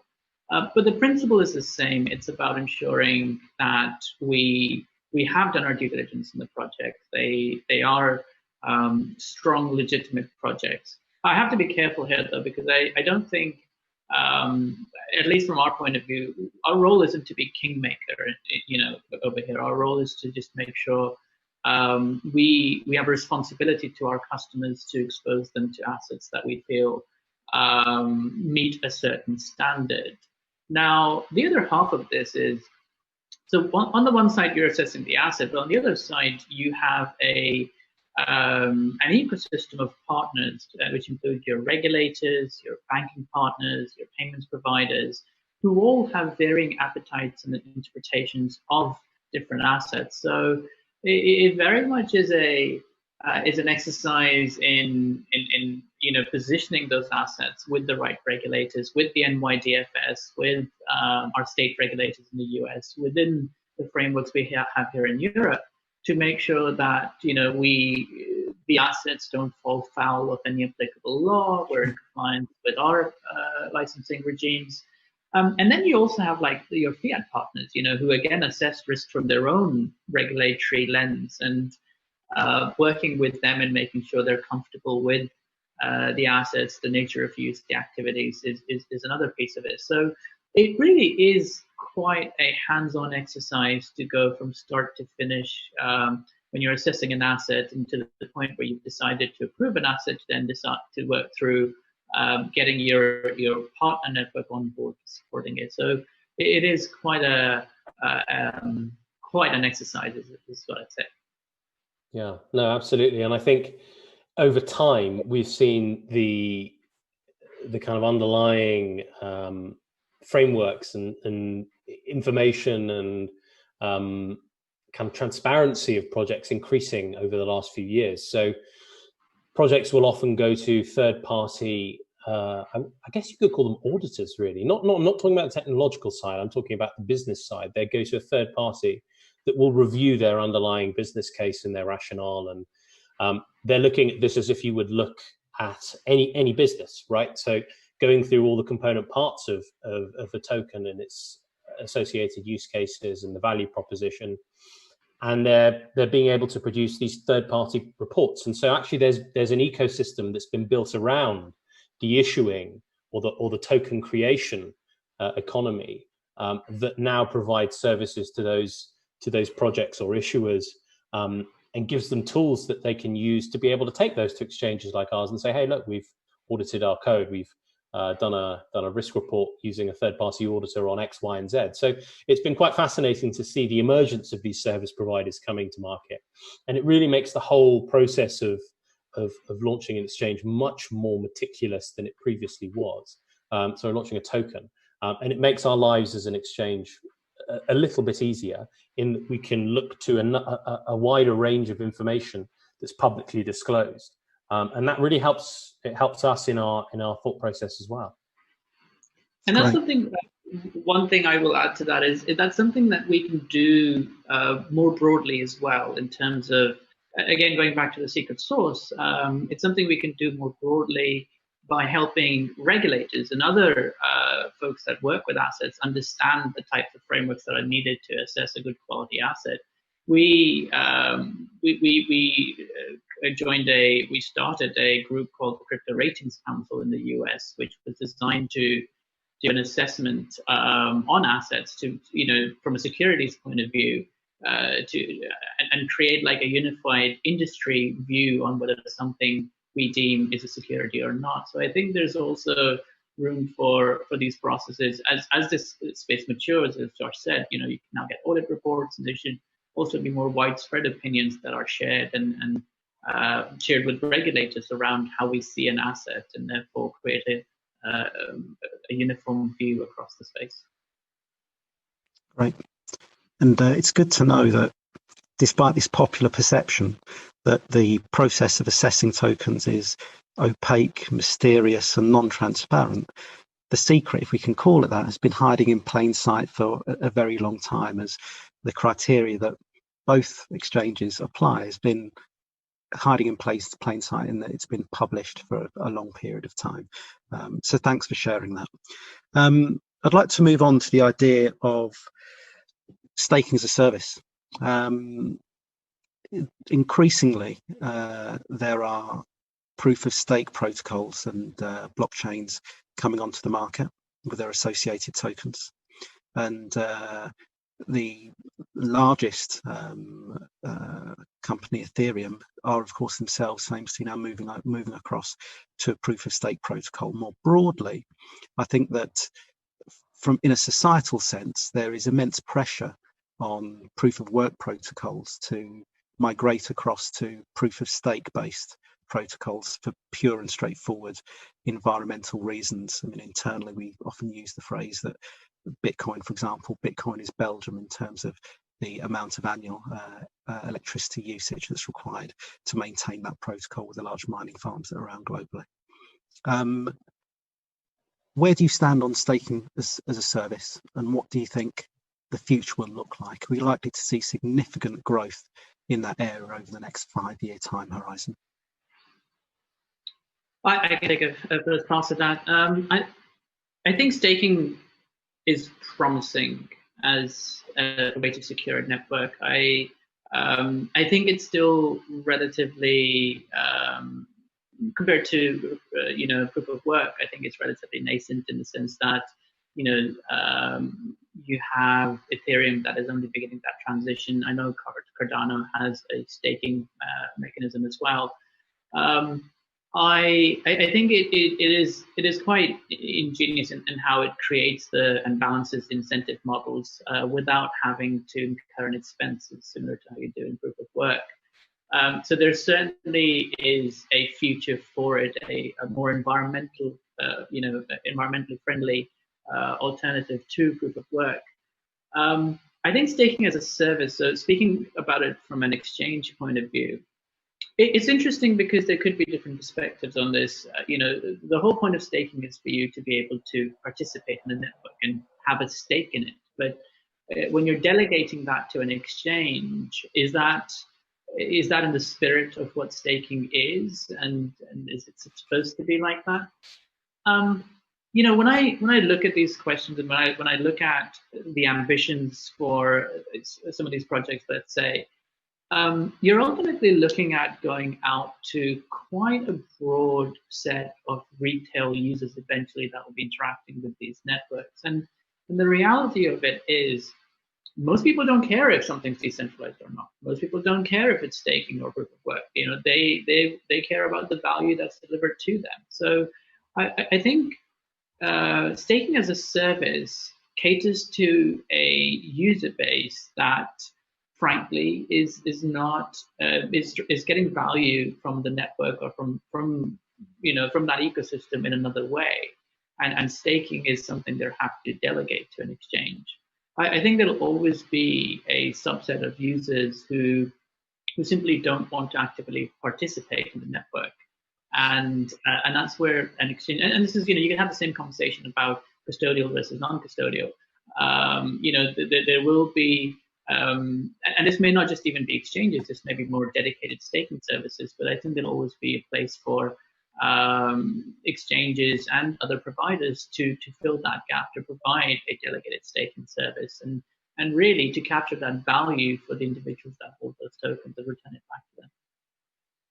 Yeah, absolutely agree. I mean, staking, as you say, I guess philosophically, the jury's out in terms of, is it to the core fundamental ethos of staking that someone could do it on your behalf? Well, for example, in the EOS network, the kind of pooling of staking rewards has been something that's been happening for a long, long time. So there's an inherent philosophical view that you could derive from it. But at the same time, if we look from an exchange perspective at different segments of clients, there are some that are super hands-on and savvy and understand what proof of stake means, are happy to hold them in certain wallets that have a staking functionality, or actually happy to do the staking themselves, do the heavy lifting associated with that.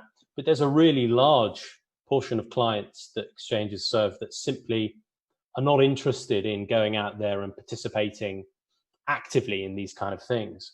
So where people are taking the view to hold their crypto assets on an exchange for an indefinite period or just for a temporary period, whatever it might be, I think it's kind of a positive thing that exchanges are stepping up to the plate and going, right, well, what we'll do is we'll give you a delegated staking service, and you'll be able to hold your proof of stake assets with us and derive the network rewards from your participation. So passing that through, I think is very positive. If an exchange isn't passing them through, that's, I think, where consumers need to start thinking wisely, a little bit like, when you give your money to the bank, do you know what the bank is doing behind the scenes with your money? What are they doing? Are they rehypothecating it? Are they lending it? Yeah, of course they are. But at least with staking, you know exactly what's going on with your asset, how, and what rewards you're getting from it. So I think the more people that we can offer this staking service to as an industry, the better, because it engages people a little bit more in the kind of journey of understanding what these different assets are. And if we're really saying as an industry that we want people to start thinking of crypto assets as either a substitute in some cases, very niche cases, or an addition, supplementing their existing, for example, financial banking frameworks or whatever it might be. If we're saying that to people, we also have to give them the ability to learn about it. And in learning about it, you kind of need to be, involved in it. And so giving people choice, I think, is really the key here. And then they will learn a little bit more about the ecosystem bit by experimenting and trying new things out. I think the flip side to this is, and we're talking about this from an exchange point of view, but I think the flip side to this is it concentrates power in an exchange. It concentrates influence within the network, within an exchange. And when it comes to things like controversial decisions around, say, development of the protocol or something in the network, then that raises questions about the influence that an exchange yields, which may be driven by their motives rather than be representative of their constituents, their users. And I think that is a real risk. That is a challenge that will need to be solved. I mean, you could simply, a very simplistic solution to that would be that people do kind of vote via who they stake their assets with, so which exchange they hold their assets at, and that might become a position where, for decision X, Binance is voting with option A and Coinbase is voting with option B, and that might become a way of people deciding who and where their assets are staked. So it may ultimately become a choice for consumers make in terms of who they're aligned with when it comes to participation in the network. But there are unanswered questions over here in terms of concentration of power and how that can be used for political motives. Yeah, I'd agree with that. I think there's, an inherent risk for the industry in concentrating power in the hands of a very small handful of operators, for example. That's, I guess, fundamentally not in line with this decentralized ethos that we're all, pushing or believing in. So it's a balancing act, absolutely. And I think as long as exchanges are transparent and communicative about what they're doing, I think that's really the key. If you're telling your consumers, when you're staking with us, this is how we will operate in X and Y scenario. I think it's that transparency and making users aware and fully up to speed as to how this thing works is really the key. And this is a new space for us all. So in that sense, again, the onus is on us as exchanges to build this in the right way and to communicate it in the right way to our users, because it's so new. And some of these protocols are new in the sense that they haven't gone through a material voting event that could change the course of the asset. And suddenly the question arises as to how a large block of voting power should be wielding its authority. So it is a real challenge, and I think it's also a reputational thing that exchanges need to bear in mind as they're kind of walking this line, providing these staking services. But it all comes down to transparency and communication. And in that respect, I think exchanges can always do better. We can always do better. Binance can. But I think we're all walking along the right path in giving users kind of that choice, and that choice is key for us. Great, thanks for sharing that. It's surprising how many questions to do with exchanges are at their core philosophical questions. I think that often exchanges are seen as faceless functional entities, and people aren't aware that there are, some things around the fundamental ethos of blockchain are just as ingrained within exchanges as they are within consumers within the blockchain space as well. I'd like to move on to the responsibilities and expectations that fall upon exchanges. It strikes me that exchanges in some ways are stuck between a rock and a hard place, because you need to satisfy two very different audiences. Like all businesses, you need to satisfy your customers, but then in addition, you've got the additional regulatory burden of satisfying regulators. Can you talk us through some of the responsibilities and expectations that fall upon exchanges in both those respects? Shall I kick off? It's definitely a challenging period of time, I think, for all exchanges when it comes to balancing, what we want to create for consumers and what we can create for consumers. Because ultimately exchanges to have longevity, to be here in 3 years' time, 5 years, let alone 10 years, they have to be compliant insofar as possible, in as many respects as possible. And that's a real challenge. Now, I think the exchanges that are getting it right are the ones that are engaging with regulators, that are engaging with communities, whether those are, for example, voluntary associations, whether those are kind of consumer or industry groups, engaging with stakeholders, educating the regulators as to the reality and the nature of our business. And taking, for example, the UK as just one example of many. The FCA have been pretty hands-on with this. You know, they've released consultation paper after consultation paper. Yesterday, they released a really interesting consumer report on the state of crypto assets in the UK. And that really shows a pretty sophisticated understanding of the cryptocurrency ecosystem. And that's because they've taken the time to listen and try and learn, not just from the participants, but also from the wider global ecosystem as well. Some regulators have been accused of acting too slowly. Others have been accused of acting too fast or not acting at all. I think some of the better regulators have taken their time to assess the long-term impact of regulation on the crypto asset industry in the lens that this is positive, right? The more regulatory certainty that we see as a company, the more it gives us the ability to offer new products and services in new places. So really, regulation for us is as commercial as it is legal and compliance driven. It's for us unlocking business in new areas. So we see a real impetus right now in the industry to participate and communicate with regulators. It's something that we are increasingly getting involved with as a company, as we kind of try and expand and take our global company more local.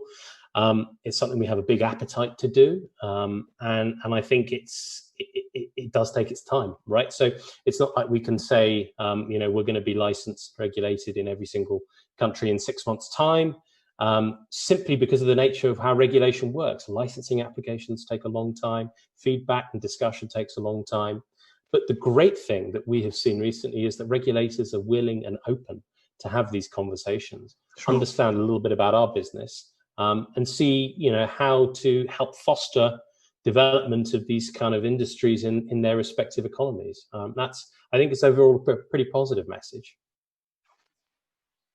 I'd agree with everything Josh has said there. There's not really much, I think, left to say. I guess the only thing I'd add is, we try and, it's a balancing act as much as there's competing, well, there's not entirely competing priorities here. Like it's about doing the right thing. And I think the intent for all sides is about doing the right thing. And it's about bringing everyone together to converge on, like, here's what the right model of doing something a certain way is. So, at the risk of repeating what Josh has said, I agree with everything there, and I think it is a challenge that we try and solve for by finding the balance, educating regulators, working with them as much as possible, while balancing our commercial business needs and our customer expectations at the same time. Right. Okay. And You've got a very compliant panel today, Rod. Josh and I are agreeing. Listen. Compliant is the way I like participants in these discussions, I assure you. Well, moving on to digital exchanges. Again, this is largely a philosophical question, really. The idea of a digital exchange, it could be argued, is more attuned to the philosophical origins and ethos of blockchain and the idea of direct peer-to-peer exchange. Does that conflict with the traditional model of crypto exchanges? As things stand, both Coinbase and Binance have managed to navigate a path where you've essentially got feet in both camps. What's your view on DEXs, and what's the future likely to look like? Yeah, I can. So from our point of view, as you say, it's a great sort of philosophical challenge. You have us, a relatively centralized big exchange in a decentralized world, and that to some extent can be an oxymoron. I think the reality, the practical reality of where we are today is decentralized exchanges have promise, but there is a journey to get to a world where they exist. So they fulfill the decentralized. I think they're great at concentrating liquidity across different places. I think they certainly have use cases, and I can run through several of them, where I think a decentralized exchange could be better than a centralized exchange.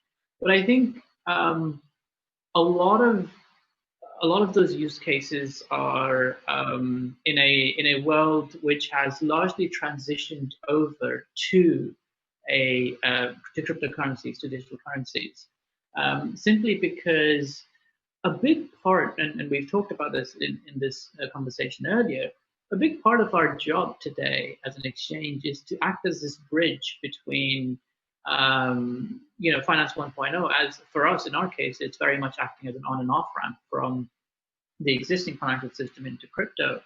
And what that requires is it requires a lot of compliance with regulation. It requires a lot of engagement with the right partners. And that's something that, it requires oversight, it requires controls, it requires fraud management. There's a lot of things that are baked into that for a centralized exchange does today, which don't translate very well or can't be translated to a decentralized exchange.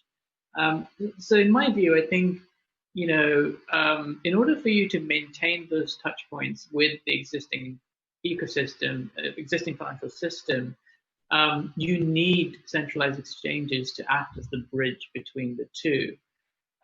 In a world where all money is digital, I can certainly see there being decentralized exchanges that have real use cases and that act as the central hubs for where trade happens. But until that stage, let's say that's step 10 of 10 of 10, we're probably at step 2 or step 3 in that journey at this point. So I think there's a few stages for us to go through before we get to a place where decentralized exchanges can serve as as the core heart of the trading that happens in the decentralized world. Yeah, I think it's great that we. It's funny we're talking about open financial ecosystems, but again we come back to philosophy, and it's inevitable with blockchain, right? It's inevitable that we have these discussions around, is what we are doing, is what they are doing, in keeping with the philosophical origins of Bitcoin and blockchain technology. But it is a question that we get asked a lot.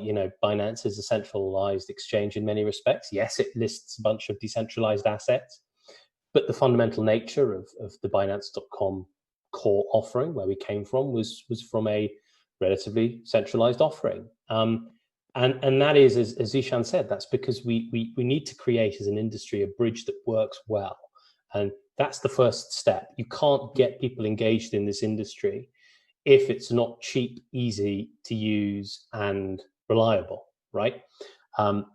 And that really is where centralized exchanges come in. They work, they're scalable, they are easy to integrate with different fiat on and off ramps, card payment solutions, banking, deposit and withdrawal channels. That's quite simple to do now in a more centralized environment.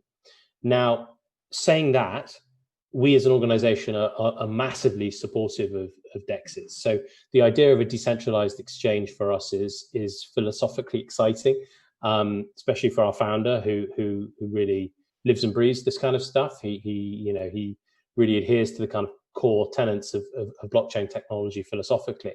And a DEX really does that. It gives people the ability to hold their own keys, manage and control their own assets, and interact with other people in the ecosystem in a decentralized peer-to-peer way.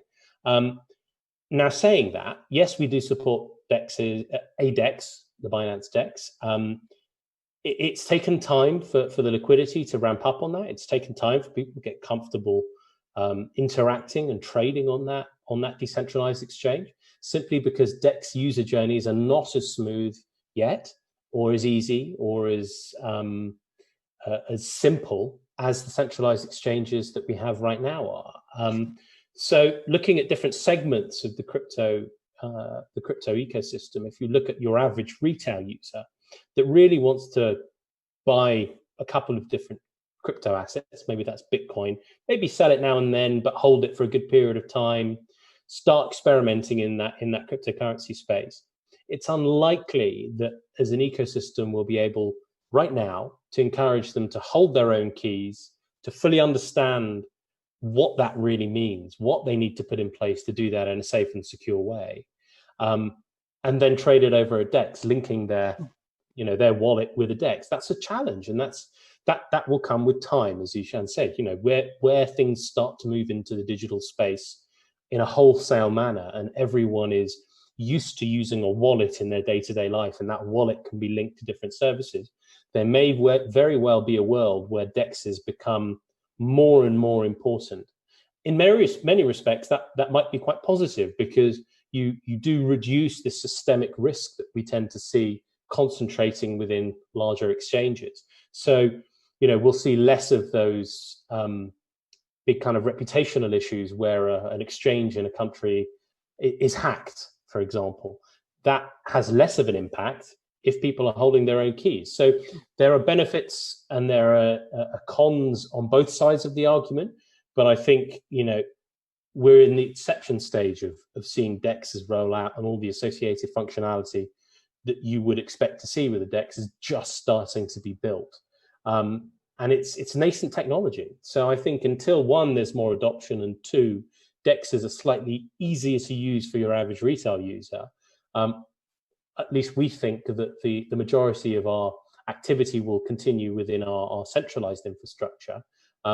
But again, education, right? If you tell people about it, they'll learn about it and they'll give it a go and play with it. So, we're a young industry. We've got a long way to go, but I think we're all making pretty good strides in the right direction. So the picture you seem to be painting, both of you, is one where DEXs will come into their own, or may come into their own, but perhaps ultimately only at a time when all national economies, all national banks have their own central bank digital currency, and there's a really broad brush approach to digitalization of currency and assets. And at that time, maybe we could see digital exchanges starting to dominate. But at this stage, we're at a point where we're trying to get people to migrate, or at least to start to experiment, as the word you use, Josh, with digital assets and using exchanges of any sort. Right. And we're at the beginning of that journey. We've got a long way to go until it's an easy journey for people to use a DEX. And I think some great work is being done across the board in the industry to make DEXs more accessible, and at least from a user interface perspective, make it look and feel like a service that they're quite used to using right now. But we're right at the beginning of that journey. And there's also other sort of parallel challenges to solve, and philosophical perhaps to address as well. One thing that I think is particularly interesting is self-custody, which is closely tied to DEXs, in the sense that I don't think most people would want to self-custody their assets simply because of the lack of user-friendliness of forgetting a password to, say, your Binance account or your Coinbase account. So I think there's more philosophical challenges there in terms of, figuring out what are the other parameters around a decentralized exchange, and how do we get people accustomed to them? Sure. Well, we've had what I think is a surprisingly philosophical discussion. Certainly not something I expected, and something I don't think viewers would have expected. Can we just finish off by asking you both what you think the future will look like over the next 5 to 10 year time horizon, because in reality, we've only seen the really rapid development of exchanges and an explosion in their functionality and their product offering over the last 5 years plus. What do you think the world will look like in terms of appetite for cryptocurrencies and use of exchanges over the next 5 to 10 years? Wow. I get first if you want. I think there's two really significant developments that are happening right now. I think central bank-backed digital currencies is one of them, and then you've got projects like Libra. I think what we need is a sort of an event, is how I describe it, that that drives forward mass adoption, and that could be driven by, and I know this is controversial in decentralized world, but a central bank-backed digital currency, or with someone like something like the Libra project, bringing in millions and millions of users into the fold. Depending on the timing of either of these, I think what that will usher in is a golden era for digital currencies, because I think as projects they might succeed, they might not succeed, but what they'll create is interest and a lot of infrastructure investment and development, which will impact and which will benefit decentralized currencies as well. So in a way, the way I think about it is central bank-backed digital currencies are great for Bitcoin, because it helps people. One of the biggest mental leaps to make is from your traditional concept of money to, let's say, a Bitcoin. But if you're halfway, you will be halfway there with a digital form of your pound or euro or dollar.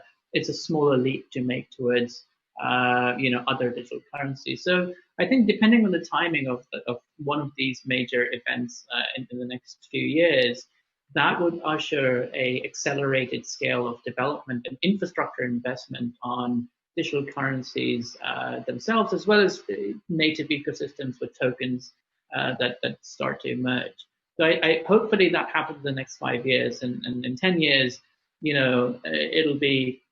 I mean, it's unlikely, but I think in 10 years, if the best case scenario is that the traditional cash, traditional money would start to fade. Yeah, I like that. Traditional cash starts becoming digital. I mean, if that happens in 10 years, that would be pretty remarkable. But it's very possible in some economies, I think. Absolutely. So to go back to your question, so we're celebrating our 3rd birthday on the 14th of July, right? So for us as a company to think 10 years down the line is challenging. But if I can put my kind of my stargazing hat on and try and think about where we might be in 5 years' time, as Ishan said, we're going to see these events that catalyze mass market awareness of digital assets. And if a company like Facebook, if and when a company like Facebook opens up its entire user base to the Novi wallet, which will accommodate the Libra currency, suddenly you have hundreds of millions of people around the world transacting in a wallet environment with each other. So the leap, to go to what Zishan said, the leap between using that asset, which I'm sure exchanges like ours would be very interested in listing, for example, the leap between an asset like that and Bitcoin and other crypto assets is very small. So that mass event, that mass kind of catalyst event is coming. We know it's coming. It's happening in Brazil with Facebook as one example. Central bank digital currencies are growing, in terms of the list of countries that are looking to implement them day by day. And the more digital we go, the more people start to think about other digital assets that are out there. And if it's quick and easy to go from one asset to another in a digital format, it's inevitable that crypto assets will have a pretty interesting tailwind from which that they can, kind of launch themselves into other mainstream areas of the economy. So 5 years, it's going to be a very interesting space for us all, because a lot of what we're seeing now in the crypto economy as being niche or emerging will be much more mainstream and much more widely adopted. Sure. Great. Well, gents, thanks for treating us all to a surprisingly largely philosophical discussion. It's been great to have you both being a part of the Cardano Virtual Summit 2020. I hope very, very much that both Binance and Coinbase will be involved with us in future events that we run. Thanks very, very much for taking part.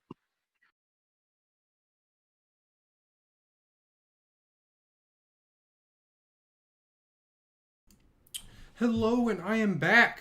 I thought that was a pretty cool little presentation from the exchanges. No Coinbase listing though. We didn't get what we wanted, but it was cool to hear them talk about DEX, and then kind of why the criteria for choosing coins and stuff. But we already kind of did know that. We know that Coinbase specifically wanted it to be decentralized. But I think we might be on a network break. Check out the schedule.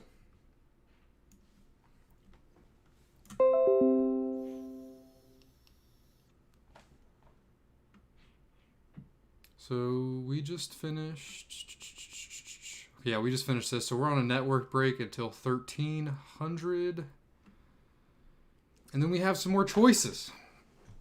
We have the science and evidence way to build a blockchain with Professor Agelos Kaias and Dr. Duncan Coutts. That one's probably going to be pretty sweet. Duncan's there, so. And then we have leveraging formal methods for smart contract platform. We have Goguen, token, dApps, and more. And then we have there is no fork supporting an ever-evolving blockchain. What do you guys want? I'm thinking Goguen, token, and dApps. And Darko said, "Don't f with cats." He is right, man. Don't f with cats. One thing that really does make me mad about this cat, though, is it likes to go behind my computer and step on my surge protector and just turn it off. And I've really been trying to keep her away from back there, but it's hard to manage when I'm watching some interesting talks, you know.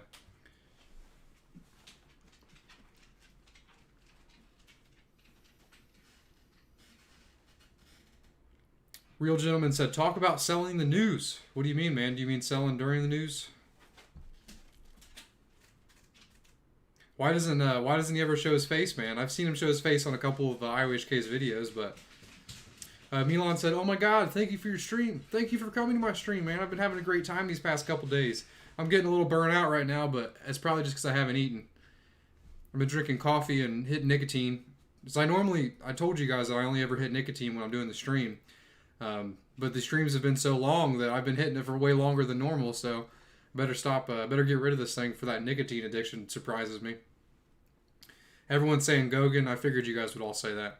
I mean, who doesn't want to hear about dApps and tokens and more, you know? I don't know who the Nebosa Vojvodik, however you say that. Tammy Tim said, "Did the Coinbase rep talk about Cardano?" Not really. They talked a little bit about it. Yeah, we're not really waiting for any listing. Okay, so here's what I was saying earlier in the comments.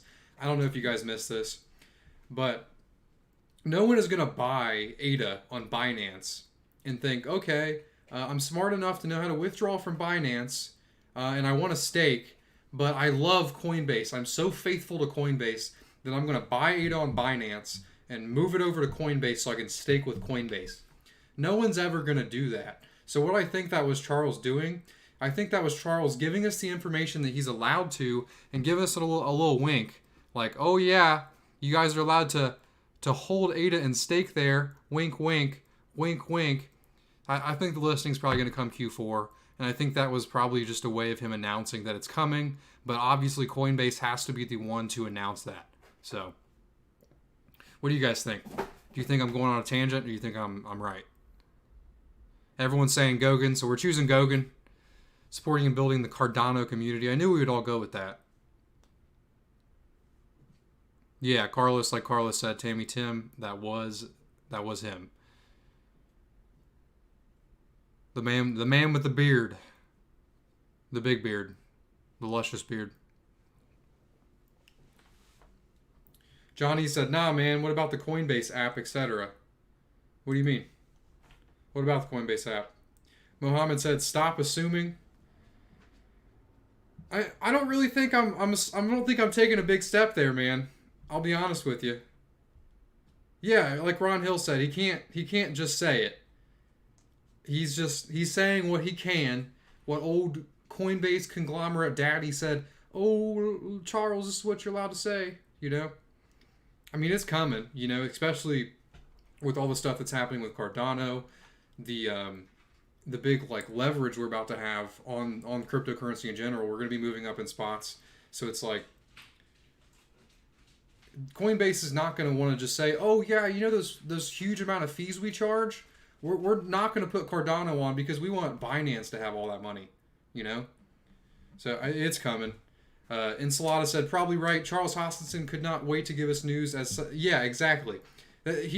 Charles is always, he's like the man of the people, man. He wants to give us the news as fast as he gets it. And he's been hyping up this the whole time. He wanted to give more news today. So that was his way of saying, we're working with Coinbase, stuff's in the works, but I'm not allowed to say that it's listed, you know?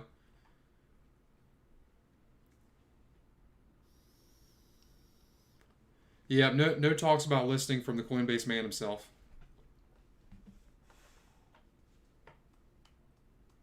I need to order some food. I was thinking Chinese, but I don't know. I don't know how I feel. Could get some General Tso's, some lo mein.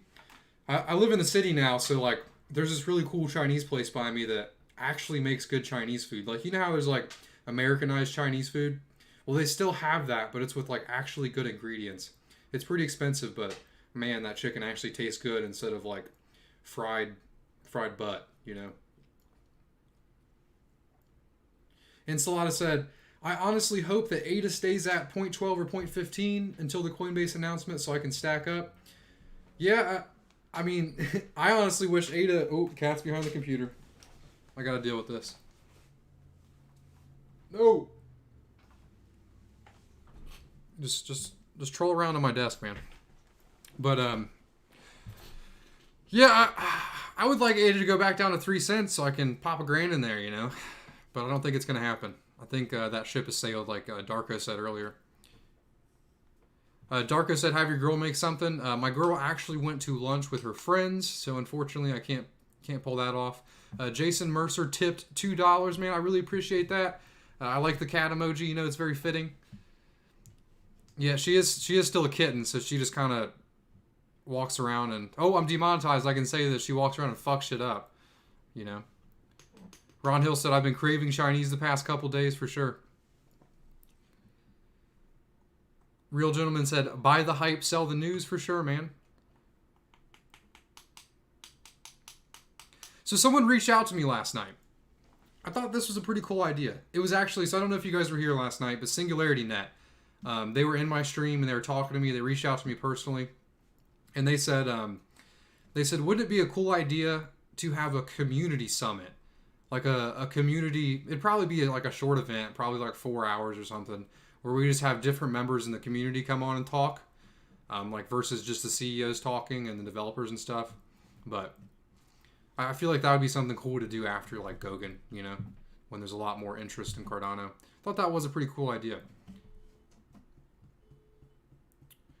Tammy Tam said, who's out there that thinks ADA will pass LTC before the end of the next month? It's possible, man.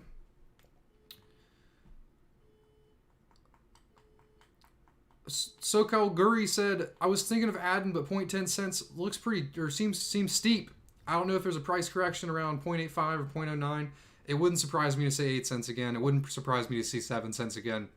It wouldn't surprise me to see 6. But 3, I think 3's pushing it.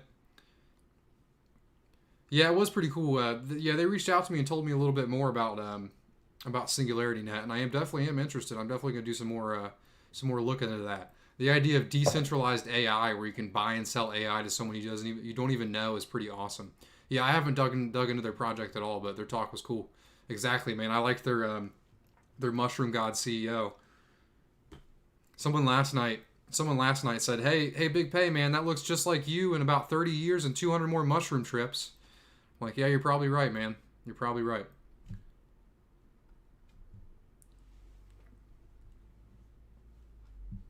You got beef, Cat? You got beef?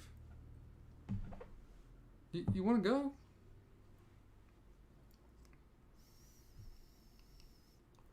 So I want to hear your guys' opinion on the summit so far. I know I've asked that before, but we are further along, so. Carlos Oblitas said, think about it like an investor. If you think ADA can go to $1, then 0.50 is still a great investment. Yeah, but also as an investor, you have to think about the market. You have to think about the global economy in the sense of like the U.S. economy. I think 12% of people are still unemployed. The Fed's been printing a lot of money, so everything's kind of going up right now for no reason, and the stock market could immediately crash as soon as people are a little bit shoddy about that.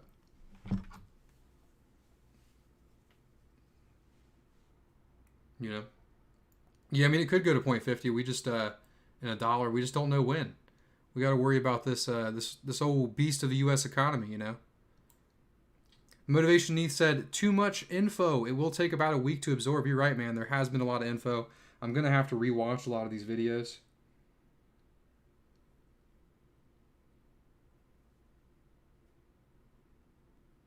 The cat's like, oh, I heard you wanted holes in your leather chair.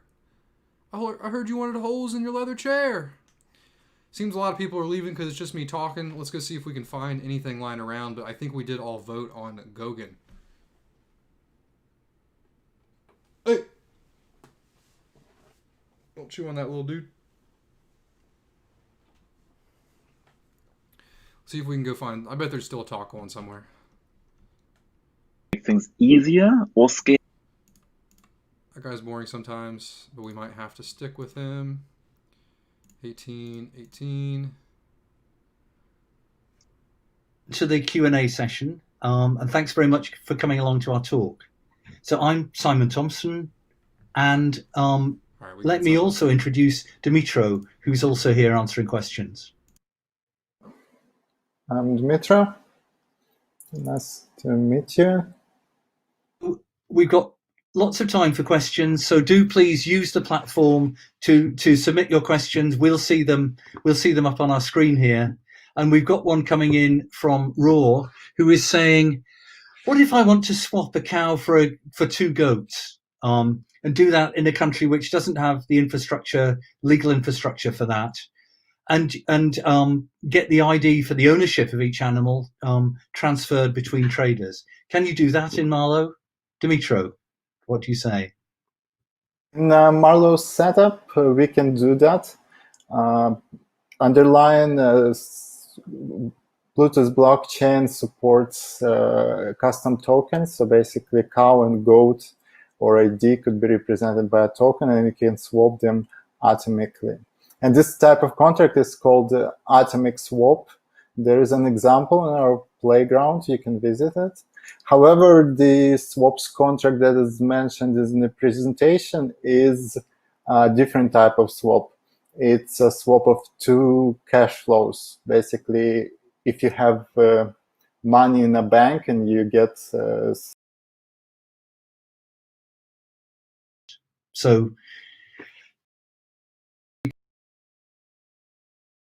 if you're running a contract, you want to know how much it's going to cost. So we think, we realize that's an important property that we want to be able to guarantee. So I think we've come to the end of the of all the questions we've had, unless anyone has a quick question they want to ask now. Of predictably calculate this cost for a given contract. And I think Simon could tell more about it. I think that's it. And I think one thing, as when I talked about the analysis, that we can check through every possible route through the contract and ensure that nothing bad happens on any of them. We can also, with cost, obviously different choices might, if the contract closes early, it won't cost as much to execute as it would cost if it goes along as it were the normal path.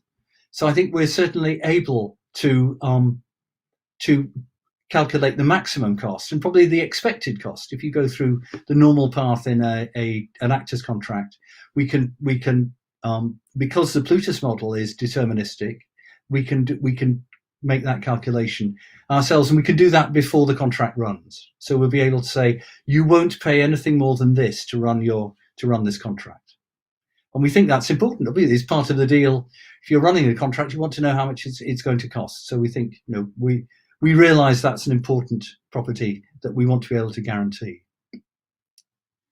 So I think we've come to the end of the of all the questions we've had, and unless anyone has a quick question they want to ask now, I think we'll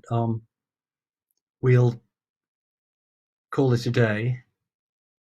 And just to say, as a reminder, that there is a session on the Marlowe Playground, which is our browser-based environment, where you can see that being taken through its paces by Pablo and Alex, who are two of the developers. That is at 21:30 UTC this evening in track 4. So you'll be able to catch up with that then, or you'll be able to. All these presentations are recorded. So if you don't want to stay, yeah, we're gonna have to wait this one out. We got a networking break, everybody. We only got 155. Well, not really only. I'm cool with that, but we had a bunch more earlier, so we're gonna have to wait this one out. Oh, you're getting so heavy. So we're gonna have to sit and chat for a little bit.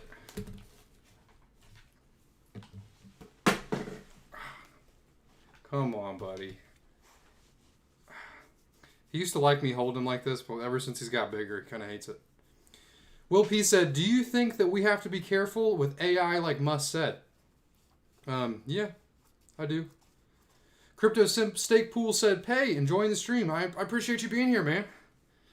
We're going to have to sit here and have a chat for the next 15 minutes before we see some Goguen smart contracts. What's up, buddy?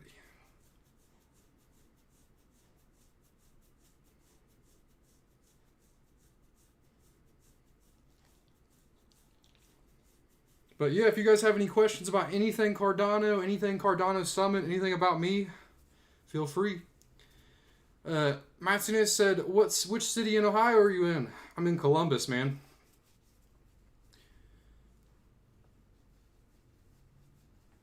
I know some people are a little suspect about giving out their city, but I mean, I'm sure you guys could probably just Google me if you really wanted to, or check my IP. Yep, this is my cute dog. I love this dog, man. I've taken care of him since he came out the womb. Day one. His name is Mr. Midnight.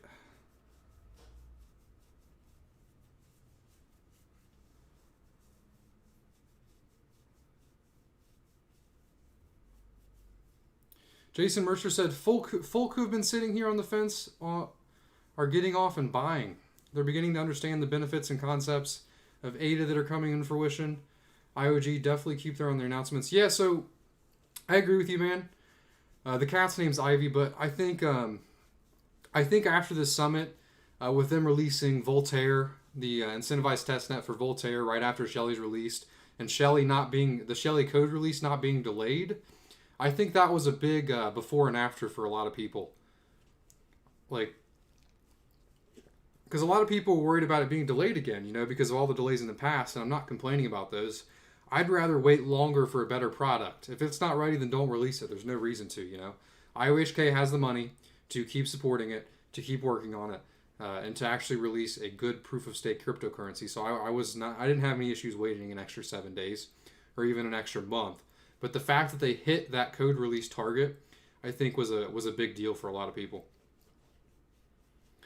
Tammy Tim said, Will P, try not to worry about anything specifically financially just because people with money say so. M-Ant said, my man, what are you doing here is a public service. You should be proud. I appreciate it, man. I've been having a good time. I don't necessarily feel like it's a public service, but why do you think it's a public service, man? I think it's cool just having a way to chat with everybody. You're getting scared of the cat under you?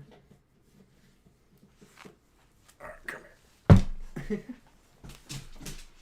Goofy ass. This is the future of projects.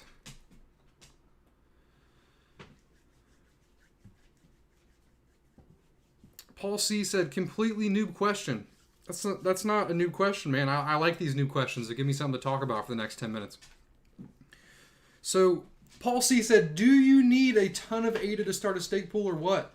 No. I think to start a stake pool, you will at minimum need around 40 to 500 ADA, maybe 540 ADA. And you don't actually lose that ADA when you start the pool, but you just you have to register the pool to the blockchain, you have to sign a certification, and you do have to put a little bit of money into that. I want to say it's anywhere between 50 or 500 ADA. There is a thing called pledge. Pledge, you get more rewards the higher pledge you have. And then the difference between that is based on this value called A naught. And A naught is currently set to 0.30 for mainnet. So the person at the top will have a 30% advantage over the person with 0. Motivation Nee said, if you had 1 million ADA, how would you delegate? I would just delegate to somebody in the community that I want to support. I would delegate to somebody probably in K or someone a little below K, because everyone in K is probably going to have around the same rewards. Because people with higher pledge are going to charge more, but because they earn higher rewards from their higher pledge, the people at the bottom with less pledge are going to charge less. So these two pools, even though this one charges more, this one charges less, they'll still be in that K parameter and they'll level out. They're both they're going to pay the same. So I would support anyone in K that you support, or anyone just outside of K that you support in the community. Daedalus is going to tell you if these people are missing blocks, if these people aren't good operators. So as long as they don't have that bad tag, as long as they're not saturated. Another thing you could do is diversify it. You could split it up into two 500,000 K ADA and then split it between two pools. It's up to you, man, but I do think it's important to support smaller stake pool operators, you know. But yeah, you're welcome for answering your question, Paul. Feel free to ask any more noob questions, man. That's what I'm here for.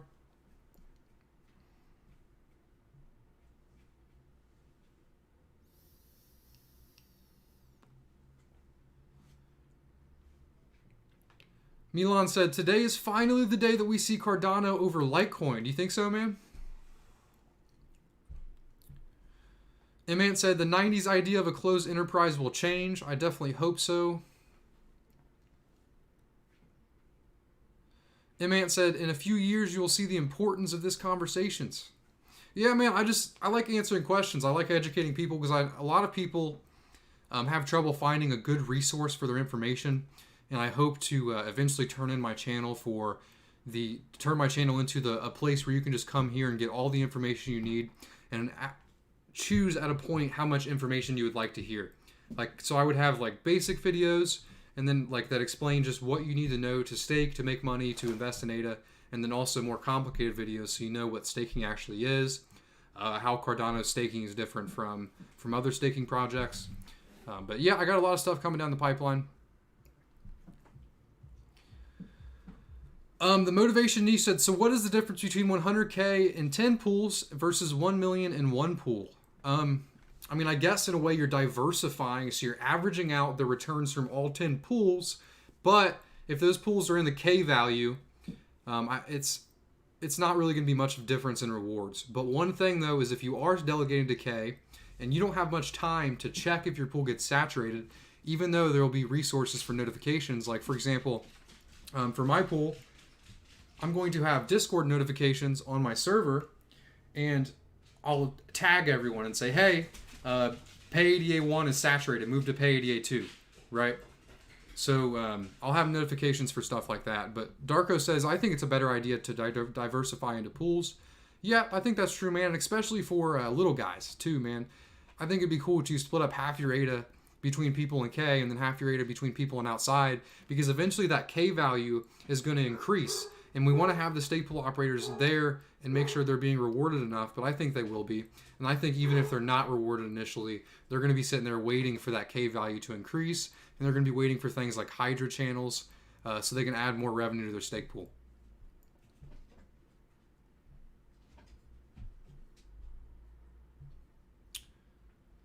Yep, you're welcome, man. We got about 6 minutes until the next presentation goes on. I can go ahead and show you guys what I picked, what really most of you picked as well. We're picking Goguen tokens Daps, and more from Nabosa and Michael Peyton Jones. This man's got the same spelling of my name.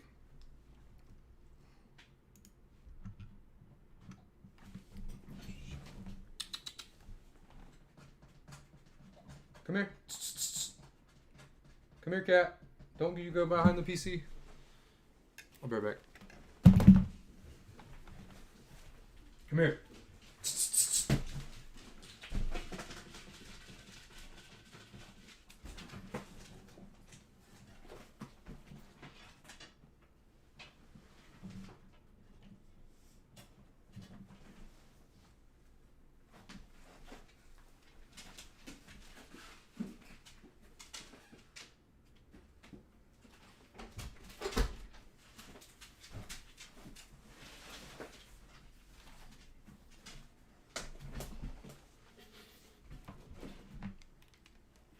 Sorry, I was worried about my cat stepping on the surge protector again.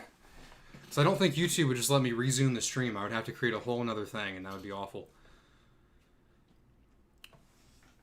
Motivation, he said, keep me updated on your pools in Discord for sure, man. I'll also have more information on the pools that I'm going to be making on my channel, too. I'll be making like a release that shows all that information on my YouTube and on my Discord. See if anything's going on. Okay, so that was in... We need to look what actual room that's in. Supporting and building out, so it's community. Go in there and chill.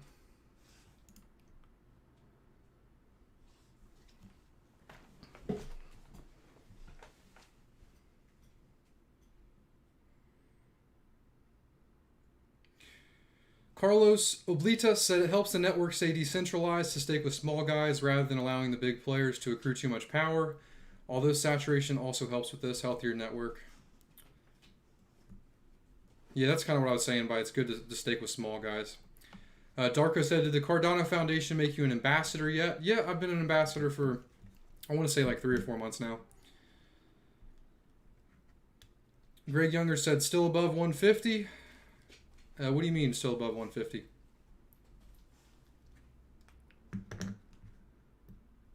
Yeah, and Carlos said that's at least that's my understanding of it. Yeah, I agree with you, man. Oh, you mean 150 concurrent viewers? Yeah, you're right. Yep, that's not bad, man. The only thing is we're only we still got like 4 more hours left, so it'll probably level off around 100 near the end, which is a lot lower than last night, but it is no worries, man. I'm still having a great time. It doesn't matter how many people are here. I just like chatting.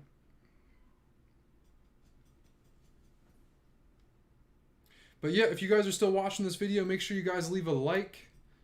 I think we're at 150. So you guys have been liking without me even saying it. But I appreciate it. Crypto Sim Stake Pool said, our pool will be in the mix. Hell yeah, man.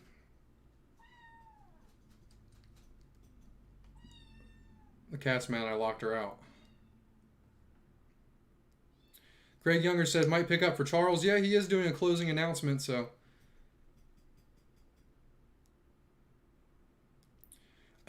To be honest with you, Ron Hill, I actually seeked out to become an ambassador. I was already making videos, and I saw this form that you could fill out to become one. So I just went ahead and filled it out, and they accepted me immediately. I didn't really know much about the ambassador program, and it was actually, so they pay us a little bit per video. Depending on the style of video, they'll give you $10, $20, or $50. I've only gotten the $50 a couple times. Like for my how to create a stake pool videos, I got the $50. But most of the time it's 10, and then if it's like a halfway through, it's about $20 per video. And there's a cap each month at 300. Like for example, last month I put out so much content that I hit that $300 cap. Because before I signed up, I only signed up just for some t-shirts, and I thought that I was doing stuff for the Cardano community anyway, so I might as well have the title, you know. And also, it was good for me to be able to interact with other content creators and also be in the channel too. So that's one of the main reasons I did it. Yeah, they haven't actually given us those payments yet too. We've been racking them up for 2 months. So they've done they call it the Ambassador Pilot Program. You're capped at $300 per month. It's a 3-month long program, and I think this month is the last month. Like, I actually just got they don't pay you yet until all 3 months are done. So theoretically, the max payment could be $900, and then you can choose whether you want ADA or USD. And you guys all know what I chose. You know. Looks like we're starting in 8 seconds. Let's go ahead and full screen this. Oh, I can't full screen it without it being started.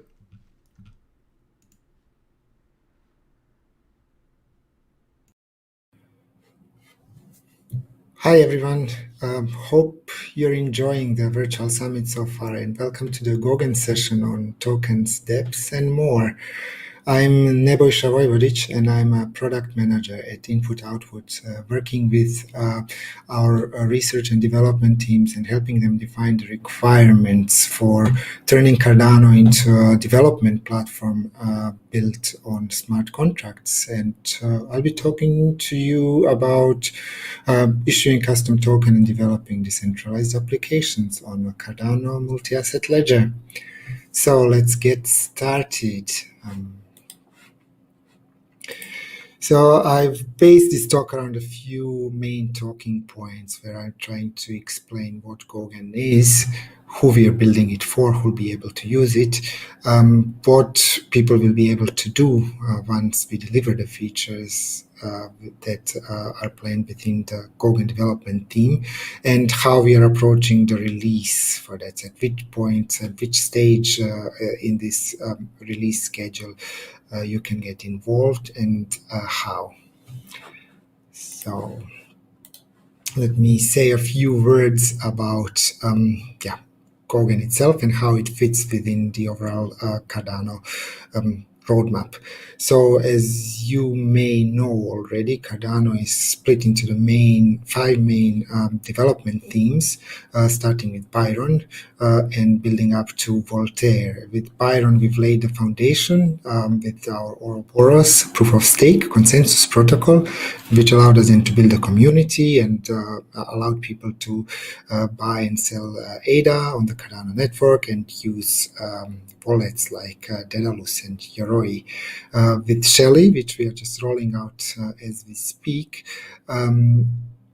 we've added extended the decentralization of the previously federated Cardano network, which then allows community to start taking over the operation of the network and participating in rewards and incentives built around that.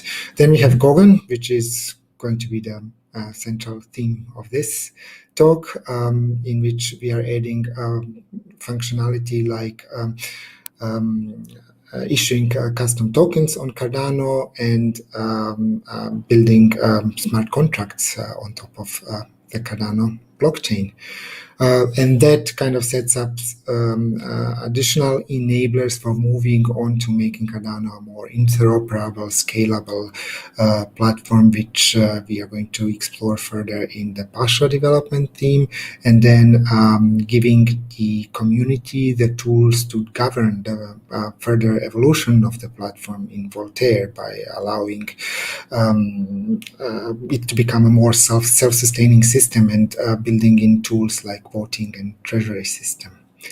So, and one note as well, like, who is Gauguin? Why did we name this team after him? So Joseph Gauguin was a computer scientist who studied philosophy of computation and information, as Wikipedia article says, and he was also quite involved in formal method and theorem proving, which are tools that we are extensively using in building Cardano as an overall platform. And he also originated and helped develop the OBJ family of programming languages, and we've had some involvement with runtime verification, and one of the lead developers there, the Grigore, and researchers, Grigore Rosu, used to work with Joseph Gauguin. Okay, moving on. So what is Gogen for? So it's a key building block in building a global social and financial operating system. And that means we want it to be really a versatile platform that you can use to build solutions around application domains like supply chain, check and trace, medical records, identity, voting, managing census, for example, property registration, voucher systems, and then a lot of different applications within peer-to-peer and traditional finance, payment systems, and much more. Since it's we are building it as a service platform, in order for it to be successful as a service platform, we need to think of the utility and experience for the end users. So it needs to be useful, and it needs to be easy to use for those users, whether they be local communities, established businesses and startups, or local and national governments. All of them should be able to use that platform for a number of business and application domains. So how are we planning to deliver this? It's a very ambitious goal, and it's a very complex system that we are hoping to build, and it's ecosystem of interacting components. And so we are not building it in isolation. We want also that it integrates seamlessly with the existing applications and infrastructure, whether they are off-chain systems or with other blockchain solution providers out there. And we don't want to lock people into our ecosystem. We want actually all of the building blocks of that system to be mutually interchangeable, where you can pick and match components of the system to build the end service that you actually want. We want to provide all the tools for that.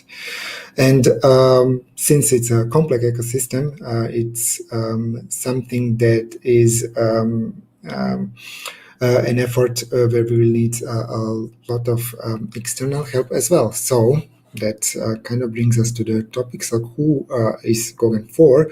Initially, so not it's for all of the end users that I mentioned before, communities, businesses, local and regional governments, and so on. But in the first instance, we are building a platform for developers who are, as mentioned, a key, let's say, partner for us in building that ecosystem of interworking services on top of Cardano as an underlying trust layer.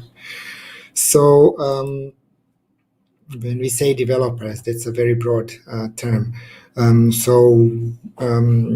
Which developers do we specifically have in mind here? So Joe Lubin was the founder of Consensus, was also asked once, and he wrote an article trying to define, to answer a question of who is an Ethereum developer. And lots of what he said about the Ethereum development system ecosystem is valid also for the ecosystem that we hope to build on Cardano. So we are anybody who wants to develop applications on Cardano. Those could be application developers, so mobile, web, and desktop developers that are building front ends and applications that integrate with Cardano or Cardano blockchain, which is providing the trusted layer for their applications or payment backend, and also that want to integrate with Cardano wallets. They want to integrate Cardano wallets into their applications. It's also for blockchain protocol developers for other from other platforms that are designing, let's say, execution environments or solutions for cross-chain interoperability. Then it's could be also for embedded developers that want to set up stake pools on embedded devices like Raspberry Pi, for example. And yeah, that's one of the advantages of Cardano, because it doesn't require extensive resources. You can actually run stake pools on embedded hardware. So apart from that, we are also targeting developers in finance. and smart contracts developers that have some experience with smart contracts and blockchain development, as well as researchers and students that are interested in the technology stack that we are building. Okay, that is a very broad, let's say, spectrum of developers that we are targeting. So we have to start somewhere, and we want to start with Haskell developers, skilled Haskell developers that will help us build really great, superior developer experience, which will allow then application developers coming on board at a later stage to build great products by using those tools and the infrastructure that we've prepared for them. If the developer experience is great, then we can really use it to generate early adoption, and that would then pave the way for growing the developer community on Cardano. So how do we want to then move beyond that initial stage where we are building all the tools and infrastructure for to make it easy for developers to write applications for Cardano? We will, beyond that, also use that platform as a stepping stone to enable a number of domain-specific languages which simplify the entry for developers into the smart contracts and blockchain software development, because they can then use the expertise from any application or business domain, like let's say insurance or finance or supply chain, or actually from the legal sector. We could bring experts that and tailor the domain-specific language specific that is customized to describe problems that they want to solve in their business sector. So without them requiring extensive software development or blockchain and smart contracts background. And on top of that, the second point, we want to also explore building alternative development environments for general purpose programming languages that would then go beyond Haskell, where we could leverage the experience that other developers bring with them, who are, let's say, more familiar with the languages like Java or JavaScript or Python, and that are more well versed in this imperative programming languages paradigm rather than the functional one that comes with Haskell. So we are. That does not mean actually that there's nothing that you can do before we deliver the Bluetooth platform, before we extend Cardano to be a programmable platform for smart contracts. You can already do a number of things with Cardano right now, and especially once Shelley is rolled out. You can already write code that submits transactions to the Cardano blockchain that queries wallet and ledger state.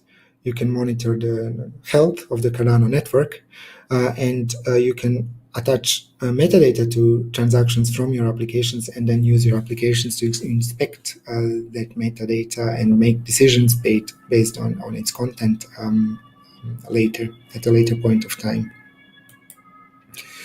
So what can you do with that functionality? You can already build quite cool applications with that. You can build web and mobile frontends that integrate with Cardano, for example, for as a payment backend, and you could also integrate with the Cardano wallets. You can build any type of applications that transact with the Cardano blockchain. For example, like in-app or in-game payments. This is already possible right now. So what does Goguen then deliver on top of that? So there are two main things that you get with Gog. And first is the multi-asset ledger, and we'll talk in a bit more detail about that in the next slides.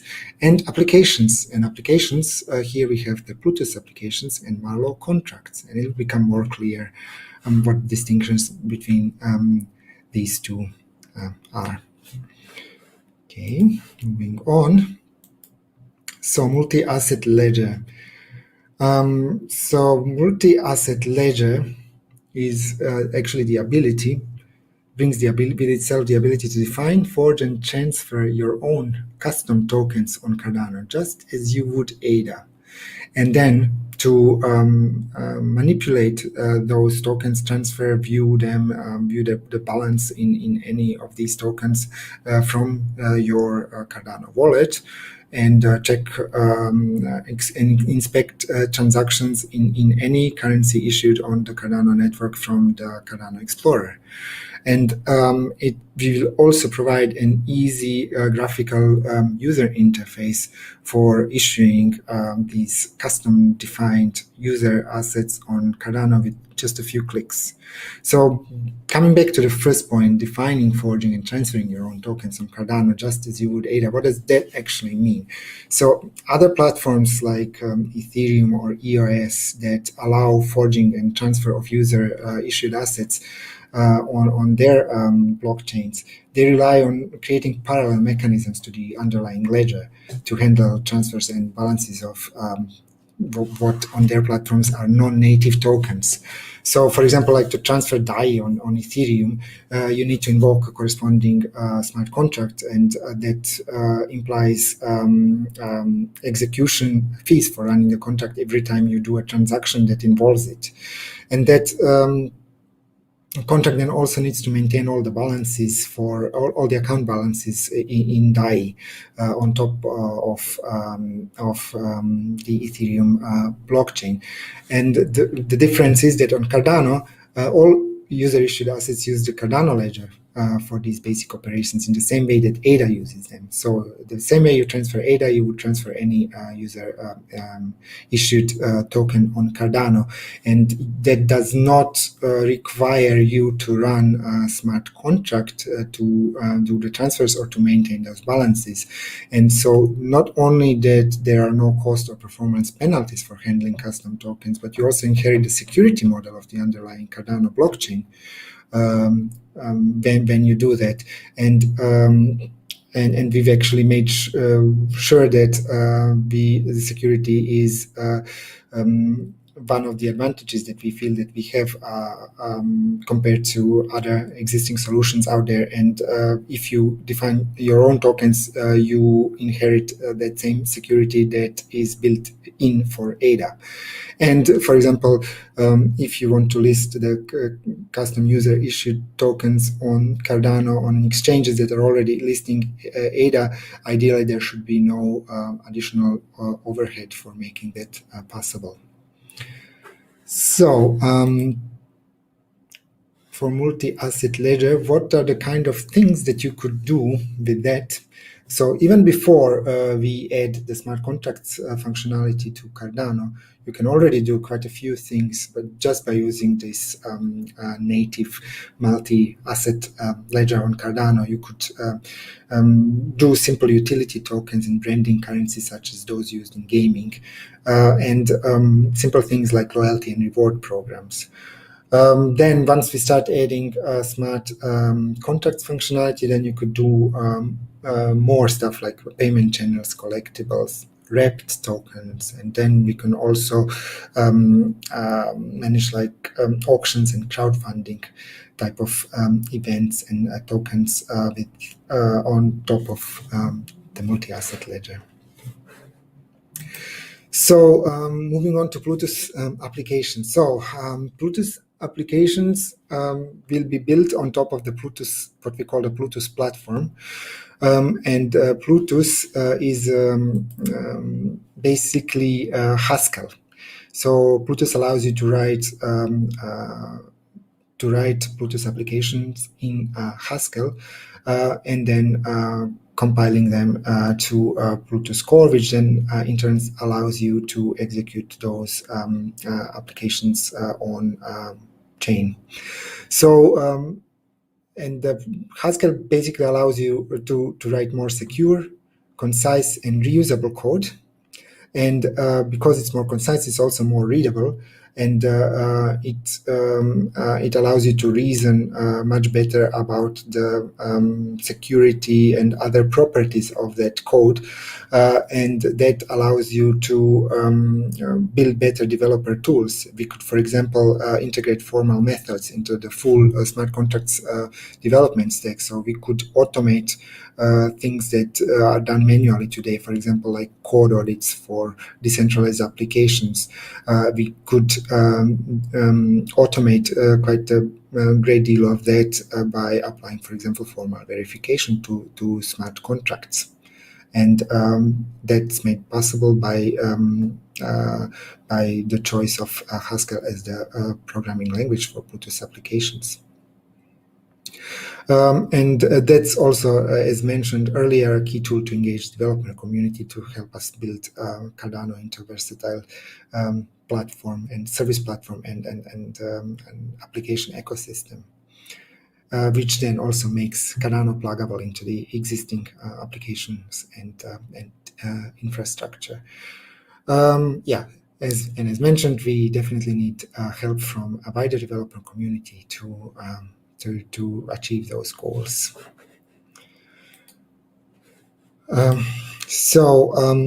How are we going to deliver this functionality? We've decided to split this release into two main phases. One is the Bluetooth Foundation, and another one is called the Bluetooth Application Framework. So Bluetooth Foundation basically enables smart contracts on Cardano, and the focus on the Bluetooth Application Framework is on continuously improving the developer experience. So with Bluetooth Foundation, we want to give the developers an opportunity to engage with us as early as possible. That means as soon as we have as soon as it's possible to code smart contracts on Cardano. And we are preparing early documentation, example use cases, and we are building and we are partnering to build applications on top of Bluetooth when Bluetooth Foundation is out, and developers will be able to access and inspect those as guidance to developing their own applications. With Bluetooth Application Framework, this is the next stage that builds on a Bluetooth Foundation, because with Bluetooth Foundation, we are delivering actually the critical on-chain infrastructure, and that needs to be done very carefully. It's not something that we deliver like a buggy solution initially and then work to fix the bugs through updates.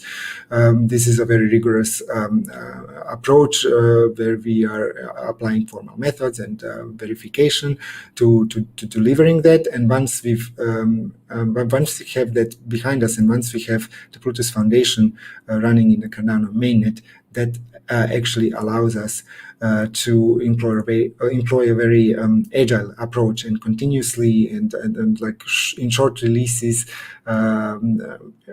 iterate and improve all the off-chain infrastructure and SDKs into a powerful and easy to use application framework, and by doing that, make it very easy to developers to tackle very complex business and problems and solve them by writing appropriate Bluetooth applications on top of that very easily, and let's say with well-functioning and efficient developer tools.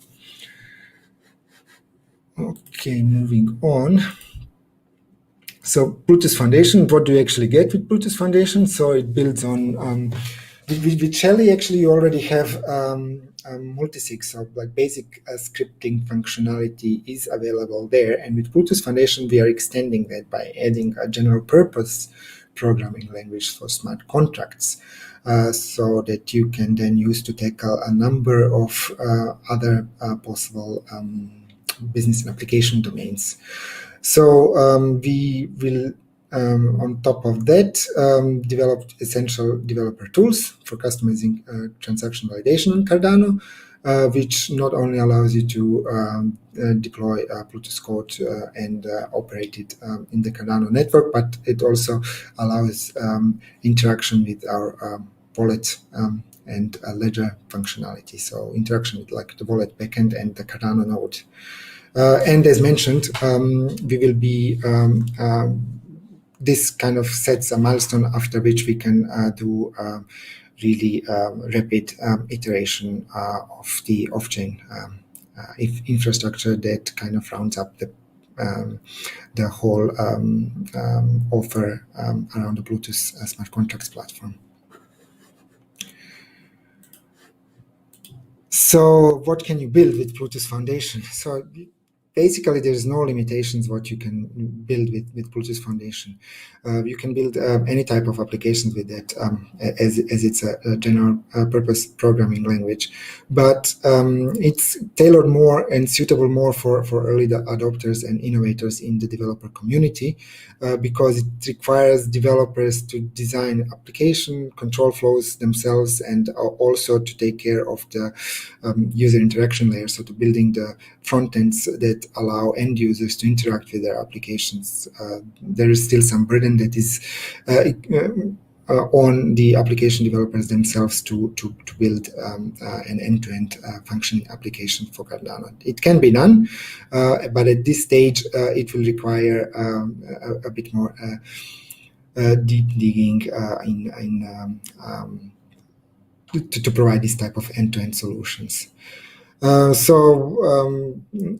It makes more sense to tackle simpler solutions initially. And here are some examples like an escrow-based decentralized exchange where you lock some ADA into an escrow contract, for example, and then release those funds once the user deposits, let's say, another custom token that's been issued on Cardano with an equivalent amount to the ADA that's been locked into that, which is kind of like a very simple decentralized exchange functionality.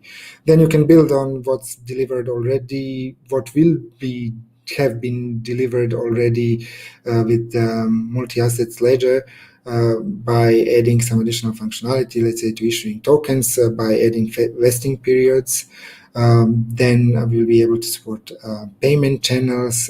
We could even build more complex applications like centralized stablecoins, which are then backed up, let's say, by a centralized fiat reserves, and then where issuing new coins is kind of managed by a central authority manually.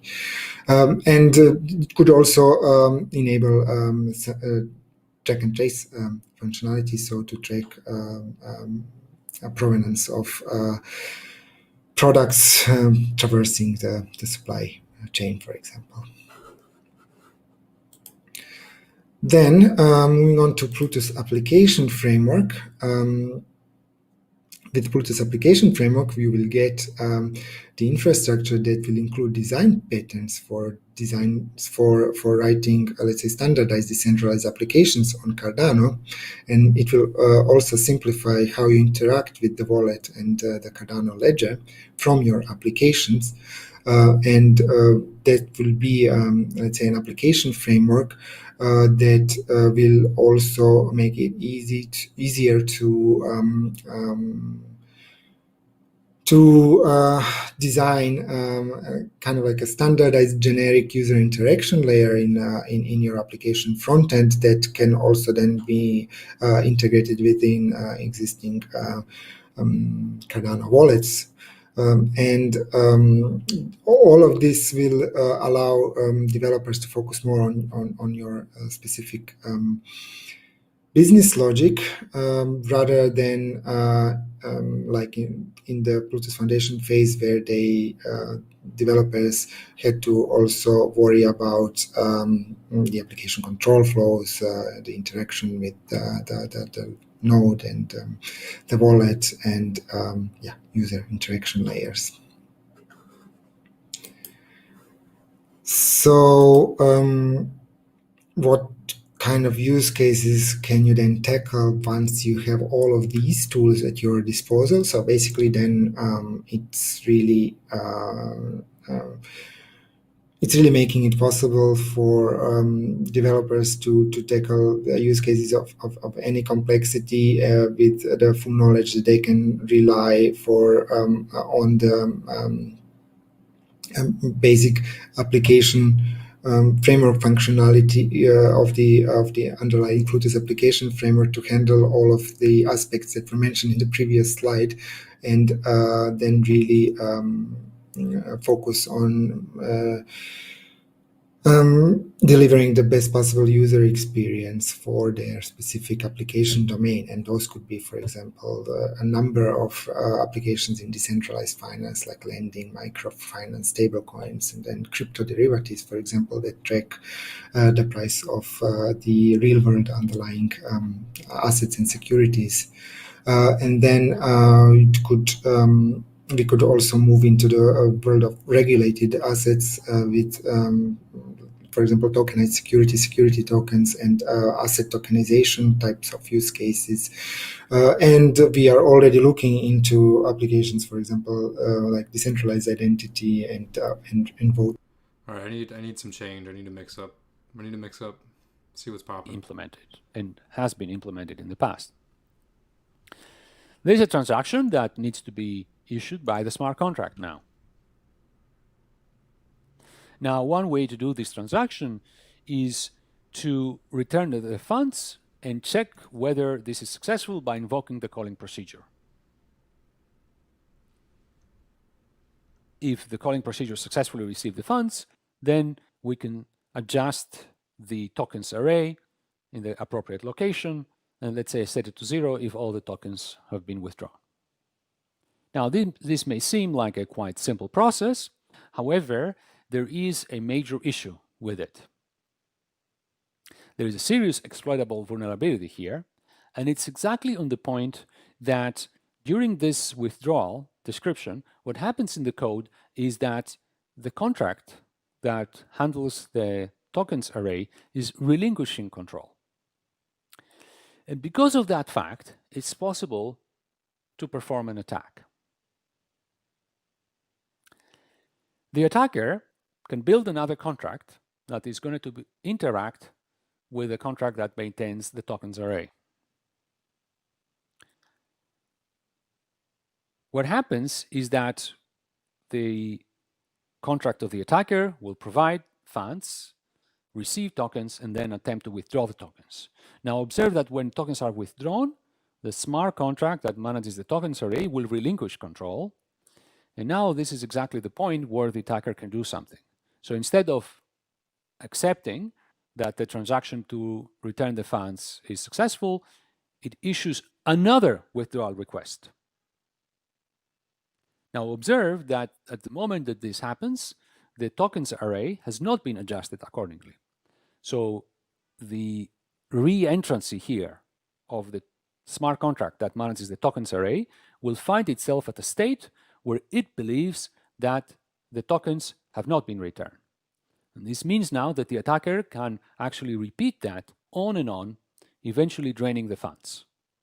All the funds that are in the smart contract that manages the tokens array. Now, this re-entrancy bug was at the core of the DAO attack that occurred in Ethereum in 2016. The bug and its exploitation led to the draining of more than 3.6 million Ether and a wide and rifting debate within the Ethereum community.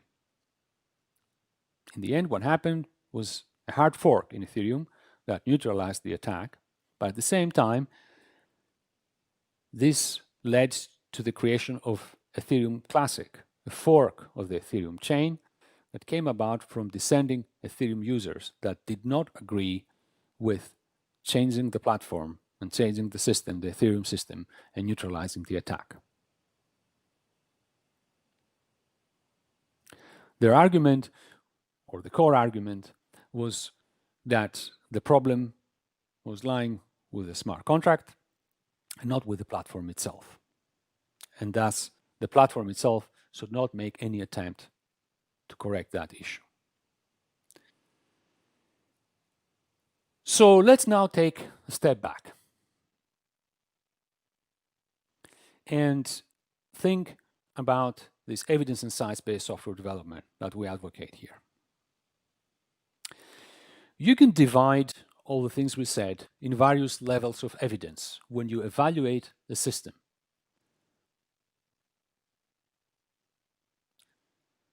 This will assist us in classifying the material we have when we're trying to evaluate whether a piece of code is suitable to be incorporated in a system that we are developing or we're considering extending. At the very bottom level of this scale, what I would call zero-level evidence is when you just have the executable code. In this case, the algorithm is provided as is. The only thing you may have is a high-level intuitive idea of what is the problem, but nothing more than that. So that would be a zero-level type of evidence. The program is provided as is without any guarantees whatsoever. And if you want, you can incorporate it, but you have no other evidence to assist you in making that decision. Now, with first-level evidence, going one level up, the algorithm description is provided at a high level. So there is a description that says, here is what this code tries to do. And you also have at that first level the problem specification. So you have an understanding of what is the problem in a succinct manner, in a way that you can reason about it in mathematical terms.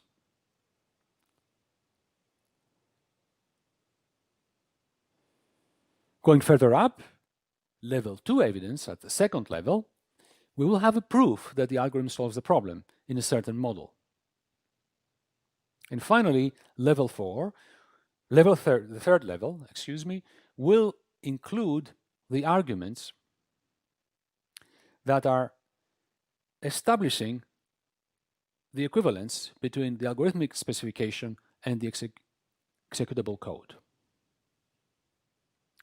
So when evaluating protocols and algorithms for a blockchain system, you can ask what level of evidence they are accompanied by. And when the evidence is provided, you can scrutinize the quality of evidence, how it was collected, how it was produced, how it was verified, who looked at it and validated.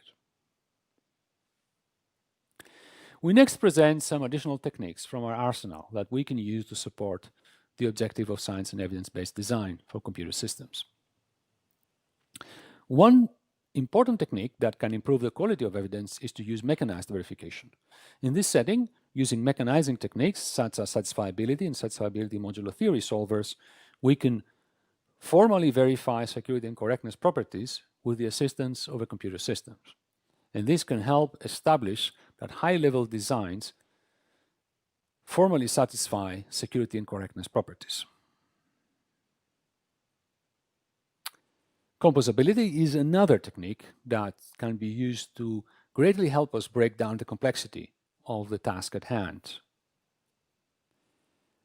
The idea is that a complete system has a multitude of moving parts. Each one of them can be quite complex. It can thus be very helpful to identify specific subcomponents that can be addressed separately, and using the full power of science and evidence-based methodology focused on each one component, design them separately and analyze them. This significantly reduces the complexity of the end goal, as separate evidence can be collected for each component independently. Then, to put things safely together, we need to develop general composition techniques that facilitate the assembly of those moving parts into the operational system. And such composition should be done in a safe manner so that no individual properties that have been established for the components break down when the system comes together. We have developed and used such technique in many cases during our design process, and a notable example of that is the Ouroboros protocol. In conclusion, state-of-the-art computer science, cybersecurity, and formal methods, as well as cryptography, they do offer us powerful tools for performing science and evidence-based system development. A financial infrastructure that serves billions needs to be developed to the highest standards of correctness, security, and reliability. We hope that eventually, with the arsenal of techniques that we develop here, the whole blockchain industry will use components that are fully verified and eventually become standardized. This completes this presentation. I would like to thank you very much for your attention. And then I'll be happy to take your questions and discuss. In the discussion, I'll be joined by my colleague and technical architect at IHK, Duncan Coates. Thank you very much and looking forward to your questions.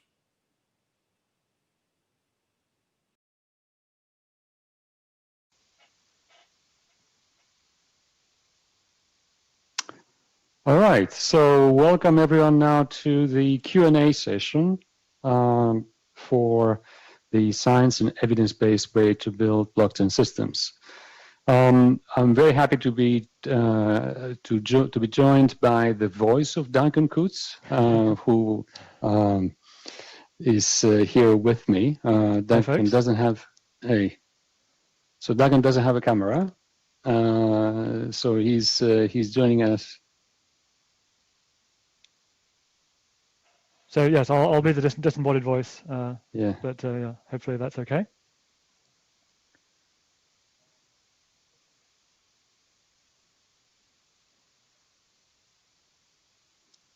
All right. So let's see some of the questions that we have lined up. Let's see some of the questions that you're asking. What is the level of verification that takes place right now in your development? Is Shelley verified in the way you describe? Duncan, do you want to sort of take that one first? Yeah. So, I mean, the key point here is that we prioritize different bits. So we apply different levels of formality to different parts of the system. It wouldn't be practical to fully formally verify every single part of the system. It would just take too long, and it's also not necessary. You have to sort of look at the risks and then say, okay, we will focus our attention on the most important parts of the system, the ones that have the ones that are the hardest to do, the ones where you're most likely to have made mistakes and where those mistakes could have the greatest consequences. So we apply different ranges of techniques from less formal to more formal, and we focus the most resource intensive techniques on the hardest parts of the system. So we do use more formal verification on the ledger rules, the design and implementation and testing of those ledger rules, and then more semi-formal methods in other parts, and then sort of classical informal methods on more peripheral, less important parts of the system. You don't need to formally verify your logging subsystem, for example. So with respect to Shelley though in particular, because I think the question was focusing on that part. So we have like a lot of I mean, it's a major change in the code base. There is a lot of functionality that is going to roll out with Shelley, and there's a lot of stuff that we've done on both directions that were mentioned in the talk. Basically, the side of formally specifying and creating intermediate points between the executable code and what was on the paper, as well as formally proving the properties of the system, both the consensus protocol as well as the reward sharing scheme that is running on the ledger, and incentivize the stake pool operators and their delegates. So how was this process from your point of view, Duncan, like the collection of all these evidence and proofs and papers? Yes, for Shelley in particular. With Shelley in particular, I mean, the key things, of course, is we're starting with a whole bunch of papers. We're starting with the Preos paper, because Shelley is based on Ouroboros Preos. So we're taking that design as our initial specification. It's your output, but it's my input for my team.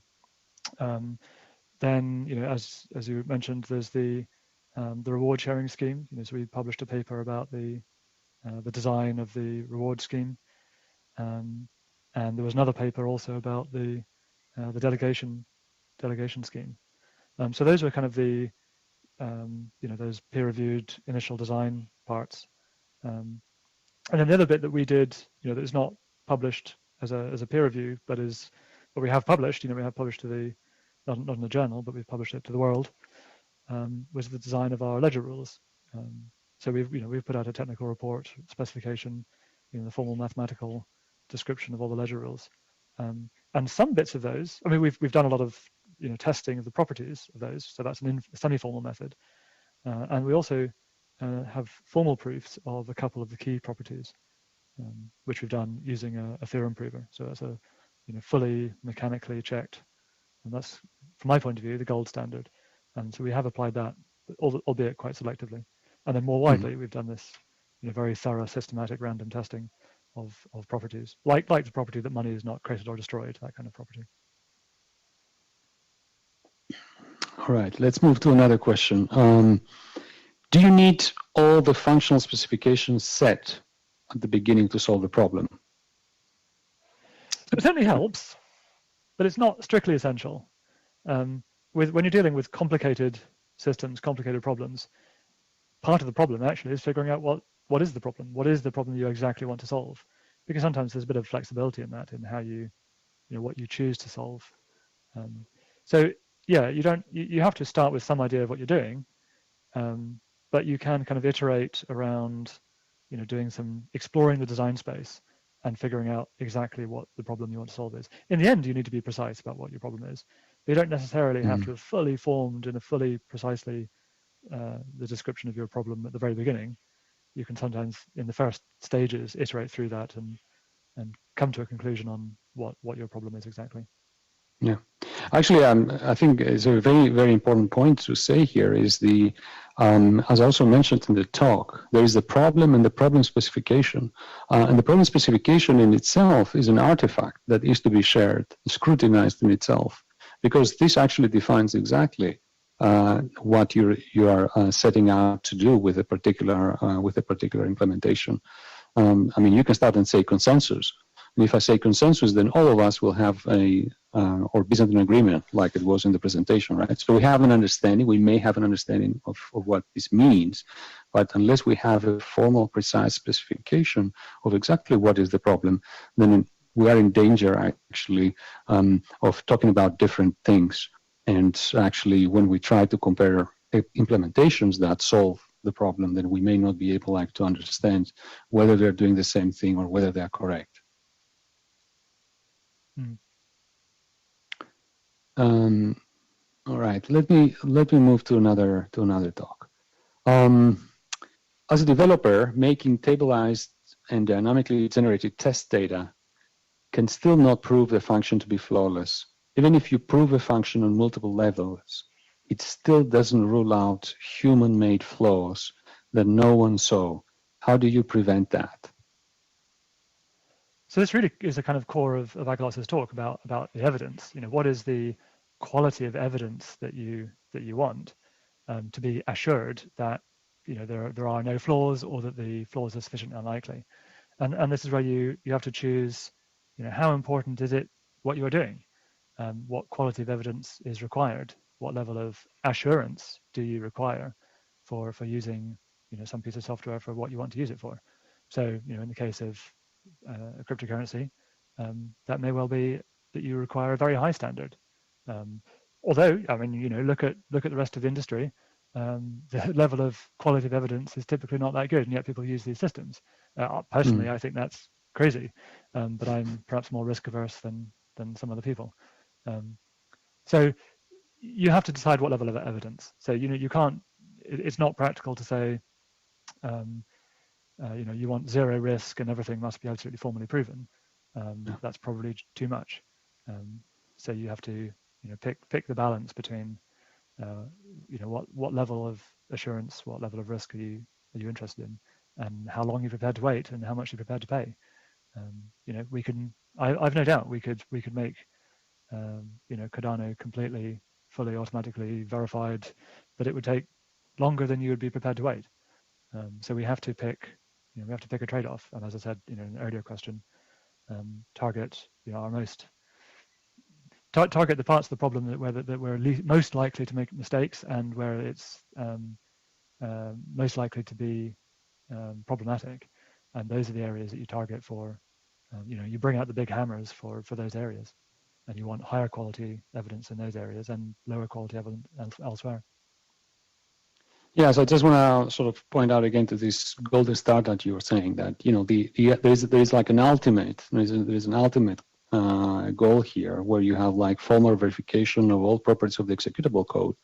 And right now, with the tools that exist, this can be infeasible, can be either super costly for simple systems or infeasible. So that's why you have to follow a strategy and optimize, focus on components that are the most critical, and then provide evidence of various levels and degrees, depending exactly on the component that is being in question. All right. Let's move on to another question. Will Plutus and Marlowe have access to the automated testing tools and verification methods? I bring this up based on what you mentioned about the DAO attack and the ETC fork, where people said the problem was with the smart contract. So, I mean, first of all, I have to say the answer is yes. I mean, this is one of the major research threads within our expressibility and programmability line of work. Formal verification of Plutus contracts as well as of Marlowe contracts is part of our research agenda and something that our team is very actively working on. Basically, you're making available tools that the community can actually use to produce formally verified smart contracts. Duncan, I don't know if you want to add something. Yeah, add a couple of things there. So, I mean, it's not a secret at all that Plutus, the surface language Plutus, is Haskell, and therefore all of the techniques, all of the tools that are available for Haskell can be applied directly to Plutus. So all of the great stuff that we can do with QuickCheck, you can absolutely apply that directly to Plutus, in addition to tooling that we intend to develop in future, which is more specific to Plutus. So you already get all of the generic tools, techniques. And then for Marlowe specifically, because Marlowe is a DSL that is less expressive than a completely general purpose Turing complete language like Plutus, there are actually additional analyses that you can do on a less expressive language like Marlowe. In particular, I presume this is demonstrated in the talk on Marlowe. So if you go watch that for more information, but there's an analysis that they can do to check that through all possible paths of execution, you can never end up in a situation where the contract is supposed to pay out to someone and yet there's no money available to pay them. So properties like that, sort of sanity properties, can be fully automatically checked in Marlowe, precisely because Marlowe is a less expressive language, and that allows it to be analyzed. Well, I guess part of your answer, Dagan, there was also related to another question about how Haskell provides an advantage, let's say, because this is one of the unique features of the Cardano ecosystem, and I guess part of the answer here is what you just said. I don't know if you have something else to add to that. Yeah, I mean, Haskell is a good language for taking mathematical specifications and turning them into code, because very often mathematical specifications are in this mathematical functional style, and that is the style of Haskell as well, so that the gap between code and specifications is just that much less, because the notation, the ideas, the ability to do abstraction is there. So that's a major advantage. Primarily, that's a productivity advantage. It means it's just quicker to go from a paper and ideas into that kind of code. I mean, I suppose that's the major advantage. And then there's simply, Haskell is a excellent language with lots of good tools for writing code and applying good computer science ideas, and developing code that's easy to test and easier to verify, even without doing things in a completely formal manner.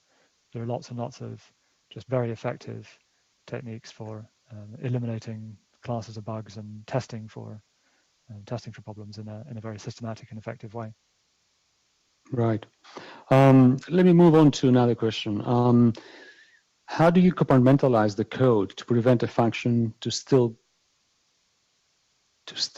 from being exploited, I guess?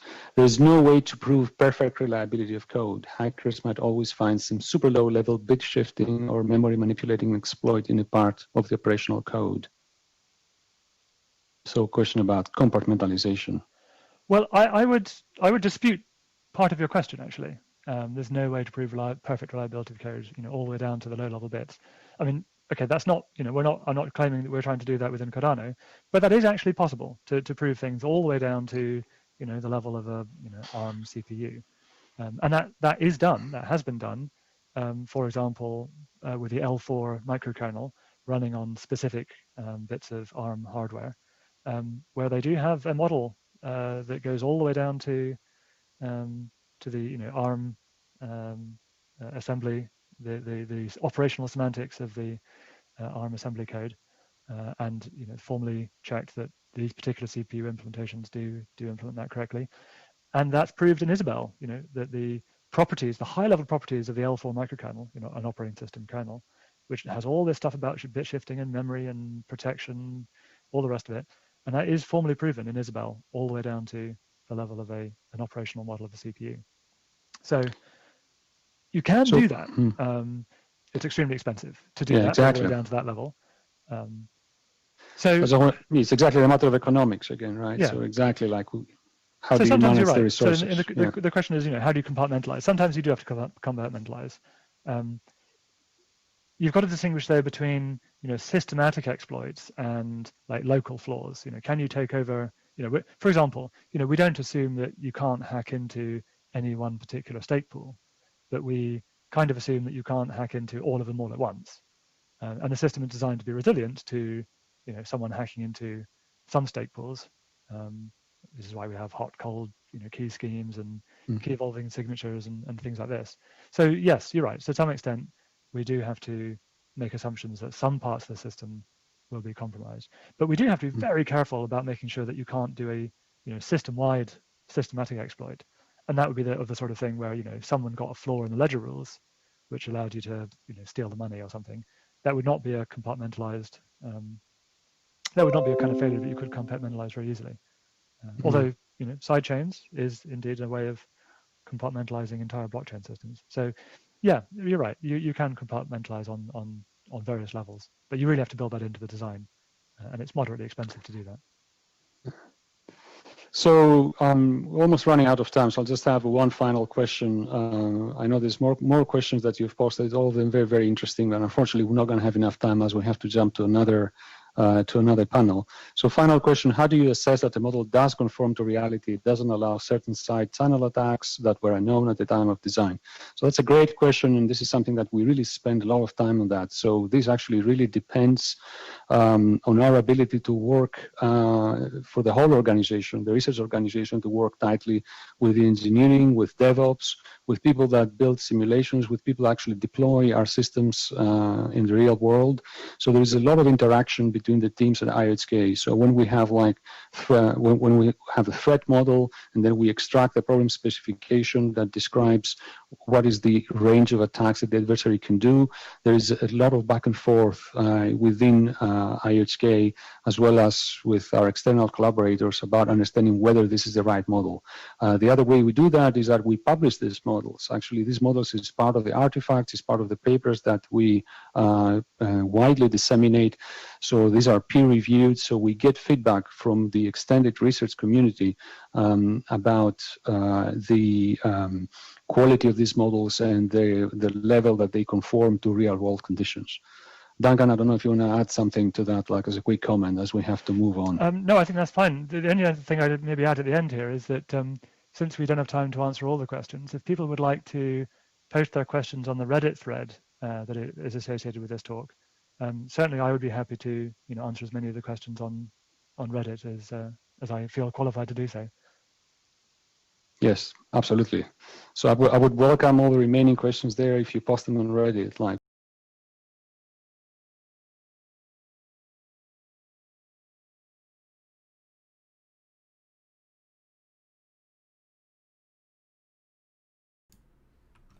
Oh, hello. We got a couple minutes before Charles comes on. Make an executive decision. I already know what you guys want. You want Charles. Charles, of course. So, how many of you guys type in chat, just anything, if you've been here since I started? And to those people that have been here since I started, how you guys feeling? We've been grinding these past 2 days. It's all in good fun, though. Can you tell that my energy is dwindling even after I've eaten?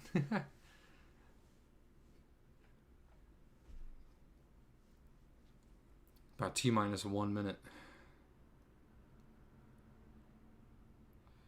Darko said here. Yeah, I think you have been here the whole time, man.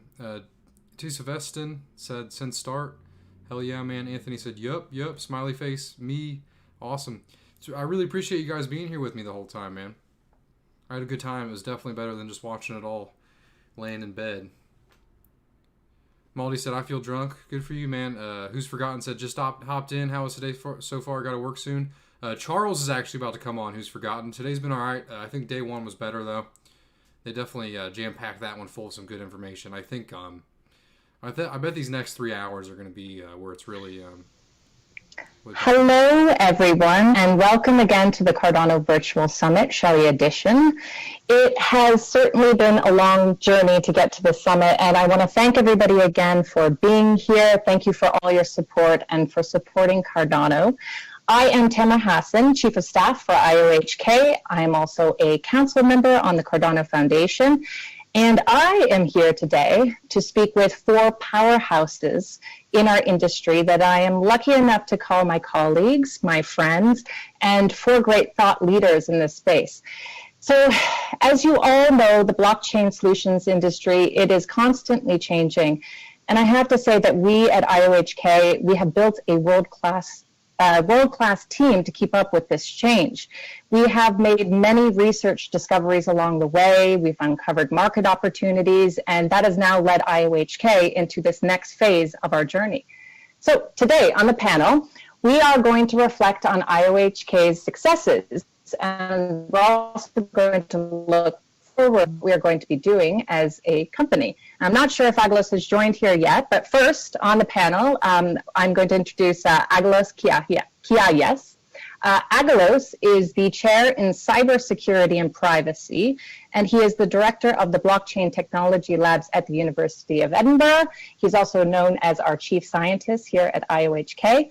So Aggelos has built the research division at IOHK that you see today, comprised of some of the best and brightest minds in cryptography and all aspects of blockchain science.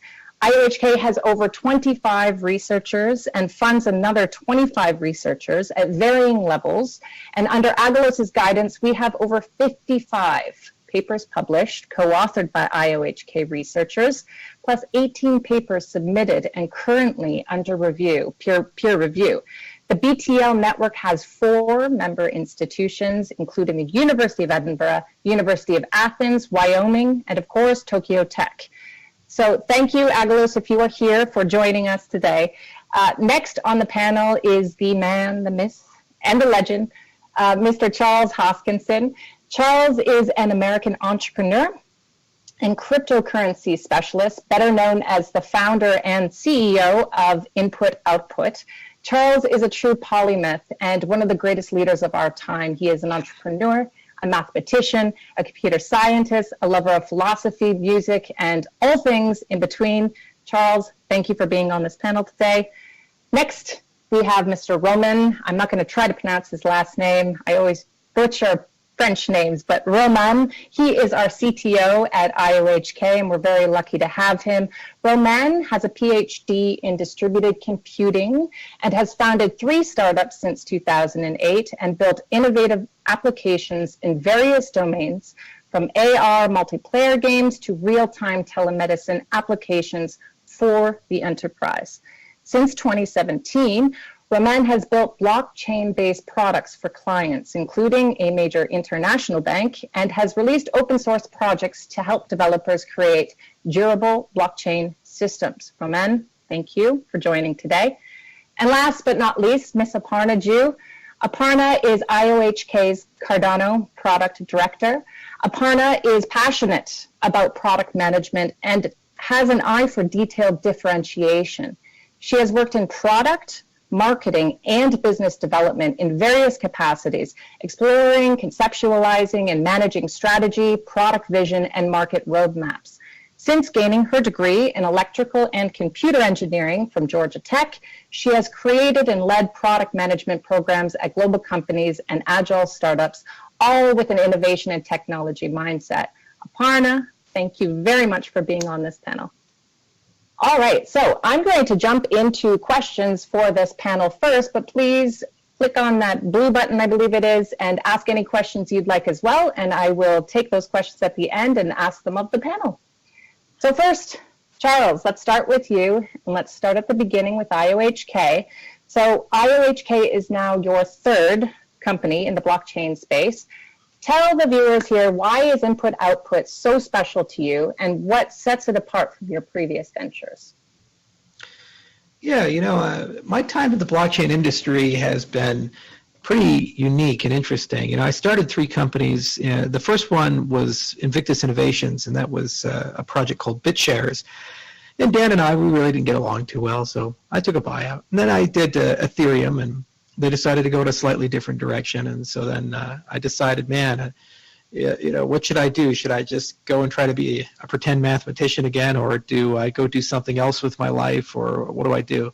And then I said, if I'm going to come back and actually build a real company, then it has to be a company that I truly believe in every dimension and angle of it. And it's something that I'd have to be willing to wake up every day and work 20 hours if necessary for the rest of my life to see it through. And what gets me up in the morning, makes me really excited, is this idea of having a firm that can take very complicated things, complicated concepts, very nebulous, ill-defined things, like how do you change the way voting works in a country? Or how do you change the way property rights work? Or how do you change the way that money works? These types of dimensions, which are open-ended, and really there's a blending of politics, philosophy, a blending of science, and a blending of human reality, and then somehow divine a product that is innovative in a way. And I wanted to do that in a way that carried a very particular philosophy, which was basically extending power to the edges. So it's very easy to solve these types of problems if you're willing to accept the trade-off that somebody's in charge. And then you have to kind of resolve the problem of how do you make that person in charge honest and ethical, how do you regulate them, and so forth. And we tended to build a lot of social protocols and technological protocols along those lines. But then to go and take it a step back and say, hang on a second here, we want to kill the middleman, get rid of the middlemen of necessity, and if we're going to have them, have middlemen of values, they add value. And somehow, some way, that system will be more resilient and superior than the old system. And we only have a few systems that humanity's built where we've been able to pull that off at scale, like, for example, the internet. And even there's a lot of centralization and fragility that's crept its way in out of necessity for the internet to actually be able to work properly. So input-output is really a company that reflects that almost Don Quixote-like quest of chasing the windmills of decentralization. And what we've done is we've managed to marry not only an entrepreneurial spirit, but also rigor behind that. Mm-hmm. Rigor in our software process, so evidence-based software where we say it's not good enough just to write code and hope it works. There has to be some mathematics behind that allow us to get some degree of certainty above and beyond our competitors. And we see this in the aerospace industry, like when SpaceX lands on that pad, or the astronauts are able to successfully dock with the space station. That's because they're writing code in a very particular way, and that's why people are willing to trust systems like that. So we borrowed from 40 years of history there and brought that evidence-based approach into our software process, and we see it here in the summit. And then second, we borrowed from an even older system, 400 years of the scientific method and the modern peer review process. And we said, can we find a way to take the best there, which is you get quality and certainty that you're moving in the right direction, as well as the creativity of the scientific community, and somehow speed it up a little bit, because historically that hasn't exactly been the fastest thing. But it can be sped up. Like, for example, the whole world right now is waiting on a vaccine and for COVID, and that's a great example of fast science. We're probably going to deliver that to market faster than it's ever been before. So you can actually do both. So it's what makes us different as a company, this blending of science and creativity with the rigor of evidence-based software, with this kind of QTX quest to go ahead and chase systems where everyday people are put in control of their identity, their privacy, their money, for the greater good of society, and for us to globalize without having to accept another empire or something like that. And it's been 5 years. We've grown from 2 people when we were founded to over 250. I believe we're in over 40 countries now. And it's just really remarkable to see how much success we've had and how much passion we have in this organization. And this summit's a great reflection of that. Indeed it is. Agalos, Aparna, Roman, you have all worked for other companies before in your careers. So what's it like working at IOHK? Maybe each of you give us a little bit of insight into your experience working with IO. So I guess I'll go first, Tam. I've had the pleasure of working on mass market innovation products with lofty visions, such as connecting 2.7 billion deskless workers to a system that monitors safety and optimizes productivity for the organization they work for. Think of deskless workers as these people without collars, right? They work in factories, they work in manufacturing, they don't go to an office and they don't have a desk. And these are more high-risk industries such as oil and gas or energy or manufacturing, heavy manufacturing. I've also worked with Global Fortune 100s on inventory management solutions that optimize supply chain and do sorts of things around cost cutting. But the issue is they're all centralized systems. And what I've heard time and again around this is it's 2 things. It's one is the cost of the infrastructure, because these are huge IT projects. So there are IT department costs, there's cloud costs, there's servers, there's maintenance, and then there's the data security aspect. You're storing information around sensors, critical information around processes, and controlling assets, and of course identity, right? So yes, at input-output, we are tackling that in a completely different way. However, that's a long tail, because there are still market encryption products out there that can do data privacy, and there are centralized systems out there that aren't really blockchain that can still cut it in today's world. So here's what I think is the beauty of what we're doing. Think of like on-demand, inclusive, open source technology that could disrupt traditional systems, such as, I'll take the manufacturing example again, manufacturing, footprint of resources, there's physical, you've got the factory space, you've got people that are commuting into a job, you've got locally sourced talent pools, you've got processes and software that you have to buy for predicting supply and demand, warehouses, so that you can store all the stuff that you're overproducing, for example, and I can go on with that. But what if we created a true pull model with an on-demand system? So say I want to purchase a toy. It triggers some kind of an algorithmic way to the nearest closest manufacturing skill pool that could be totally community-based. Designs for that toy could be open sourced if I was a designer, or I could trademark it if it was a little more complex and get paid for that. If I was a test or QA engineer, for example, I could maybe tokenize my time and contract it out. And then finally, the delivery aspect could be done via ride sharing or some sort of method. And the reason I'm saying all this is, in order for all of this to happen, what we're missing is an operating system. It's one that connects people, communities to commerce in a robust, scalable, and a more secure system. And in my opinion, that's our specialty here at Input Output. Excellent. Thank you, Aparna. Agalos, Roman, do you have any thoughts on that? Sure. I can go next. 4 years in IOHK now, and there's of course a lot of things to say, but I'll choose to focus on one. IOHK's commitment to open research that made it feasible these years to practice our science and evidence-based way of building blockchains. Intellectual property and dissemination of research is always a difficult point when you work in the industry, and IOHK is a shining beacon in this respect. Now, personally, I'm fundamentally driven by understanding computer systems in a deep manner, especially, of course, from a security perspective. Now, being able to share research results and collaborate widely is very essential for progress, for true progress in this domain. Now, IOHK has a vision of transforming the whole blockchain industry with its design and development process. So doing open research is an essential part of the strategy. So when we started, no other company was doing this, and today most still do not, but it is direly needed, because you cannot seriously build a new IT infrastructure for the world without rock-solid foundations. And this can only be the outcome of a deep understanding of the field, as well as a principled development process, which is rooted to basic research. And IHK is truly unique in this respect in the industry right now. Thank you, Agalos. Roman, any thoughts? Yes, I will focus on the team because we have very great, excellent people in this company. It's impressive. It's even always humbling in every meeting. You have very intelligent people around the table, and it's an amazing experience.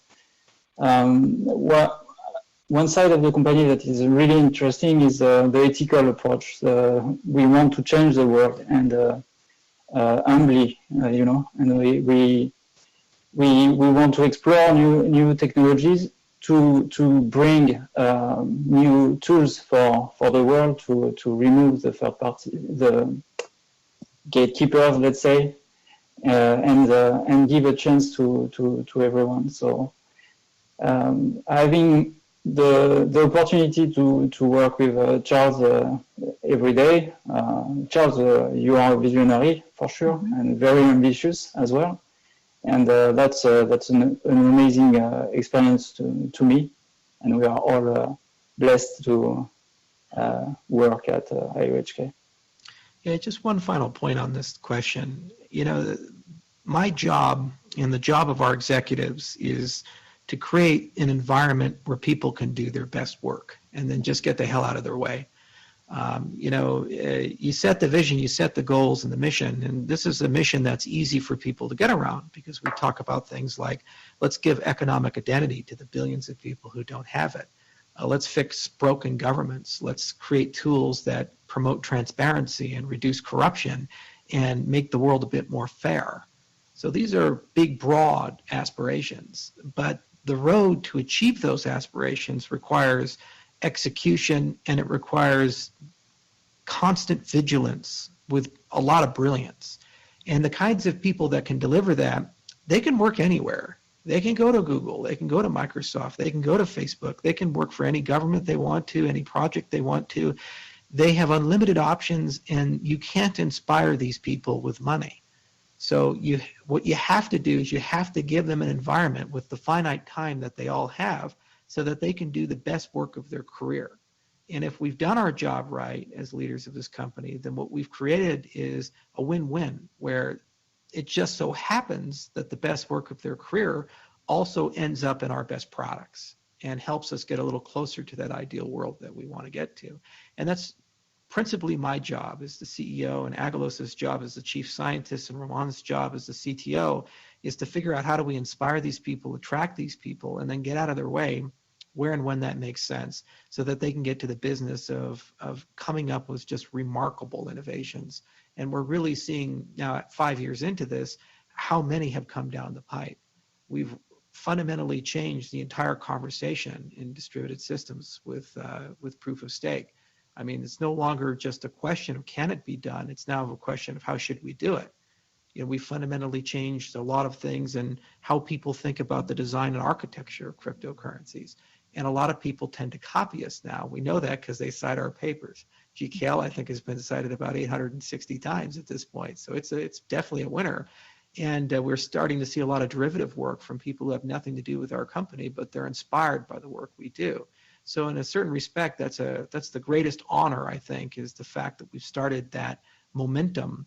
And it's our job just to make sure that that environment stays fertile and those people stay inspired and we keep attracting more and more. And everything we do, as Agalos said, is open.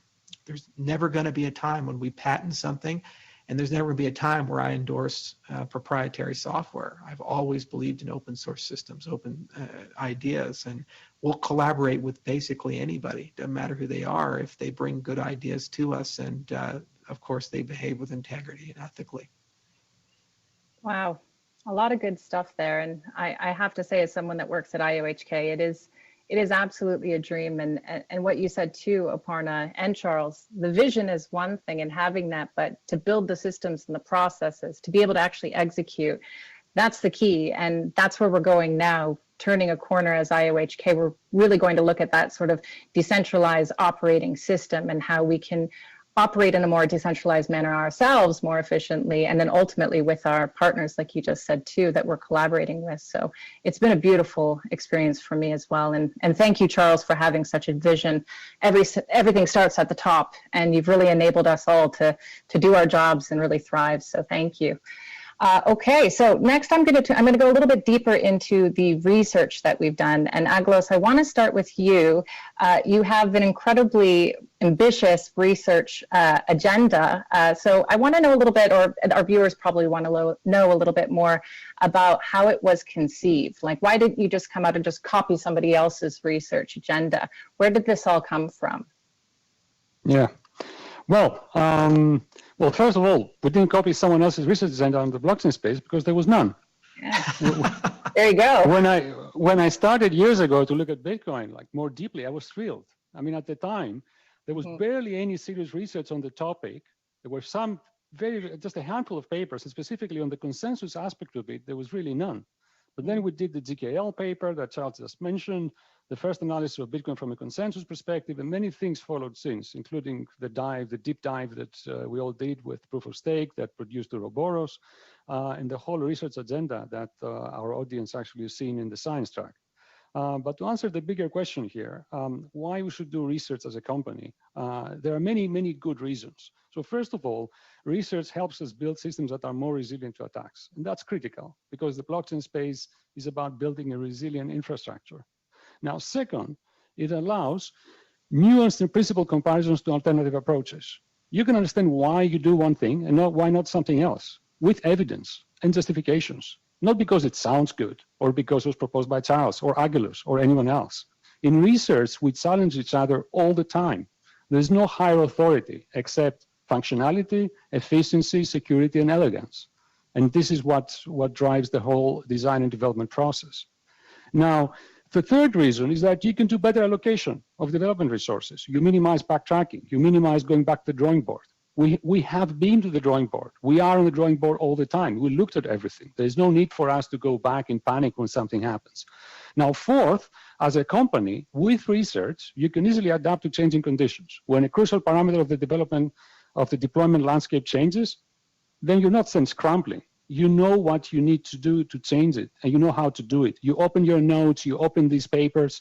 We have examined the design space, we understand what's going on. When we see that something changes, we're able to adapt. And fifth and final point, why research is important, is basic research in this space can create completely new products and markets. You come up with things and ways to do things that were entirely new and can open up opportunities that were undreamed of. Going back to what Charles said at the beginning, we can rethink many of the procedures that we think as standards, like how, for example, like the democracy runs, or how do you do budgeting in a large-scale society. We can rethink of all these questions, and we can find new ways of doing it.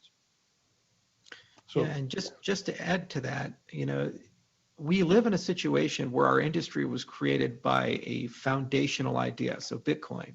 And under the hood of Bitcoin, there's hundreds of assumptions, trade-offs, and design decisions that were made, which were unspoken or explicit. And it's not necessarily clear that all of those are relevant for every use and utility and context. The point of research, especially open research, is to basically try to get a better understanding of your trade-off profile, a much better understanding of what your options are, and what things are safe to throw away and which things are sacred cows, especially as you try to evolve these protocols beyond an experiment to something that's useful and has utility to billions of people. You see, the reality is no current cryptocurrency will scale to 1 billion users and have reasonable trade-offs. So the road to get to something like that, where it does many things like run a national election, or provide privacy to millions of users, or run an exchange with billions of transactions, you have to understand what to give up and what to gain. And the only way you can do that is through the mechanism that we've chosen to employ, which is the standard way of doing things at many major companies, whether it be Microsoft or Google, which is to use, have a strong research department, and they kind of show you where you can go. The other point is it actually doesn't slow you down, it speeds you up. because these protocols and these ideas are very complicated, and they work until they don't. And then the minute you need to change them, it's almost like alien technology. You might be able to turn on the ship, but there's no way you actually know how it works. The only way you can actually know that is to basically figure out how to build it. Then you can build your own chips, you can modify them, you can make material changes to them. So we see this a lot when people build privacy coins, for example. They'll fork Zcash, they have no idea what a snark is or how it works under the hood, and then they make some changes to it, it breaks the whole system.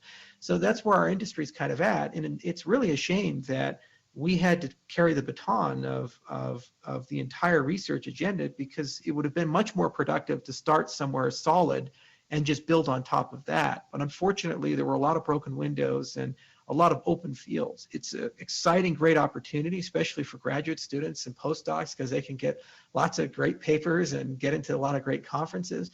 But it is an industry-wide effort. And actually, since we started 5 years ago, we have seen a lot of people starting to take this seriously. I remember being at CCS, and we saw a paper from Definity and Visa Research that was presented right after Genesis called Rapid Chain.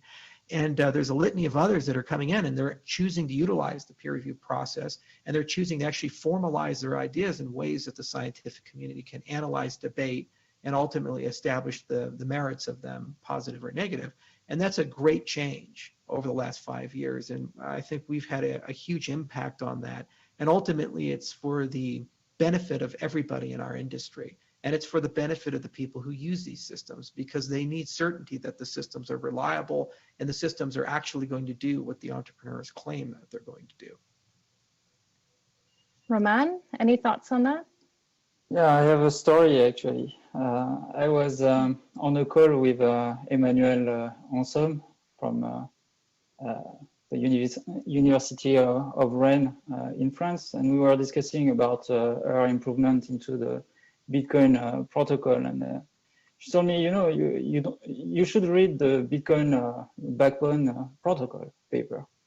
I told her, I don't know this paper, so I read it, and I discussed with one guy on LinkedIn. I sent a long message to him, and one day I joined IOHK, and I was at PwC, and we were around a whiteboard, and there was this guy in my team talking about evidence-based software development. It was Agelos. Agelos is actually the co-author of that paper that every researcher in distributed systems now knows about. And that's just saying what's the level of the research at IOHK. Agelos himself, but all his team is incredible. Yeah, you've made it when people tell you to read your own papers. In fact, and to just say something about what is the difference between blockchain and usual research. I think in blockchain, what's central is people. It's about governance. It's about enabling, empowering the world, etc. And the people are in the center of that system. Mm-hmm. And while when you usually look at topics in research, you stay close to the computer. Mm-hmm. And that's a fundamental difference. And it's across several domains that are complementary. You are talking about politics at a certain point when you talk about voting systems. It's very amazingly rich. Yeah, even Vint, he talked a little bit about governance as well, and we talk about it a lot, and we touch on it with our protocols. But that's a work stream that I'm hoping too that the Cardano Foundation for Cardano specifically picks up as well, because there's just a wealth of research there and papers to be written and things to explore on all aspects of governance. So that's a really good point.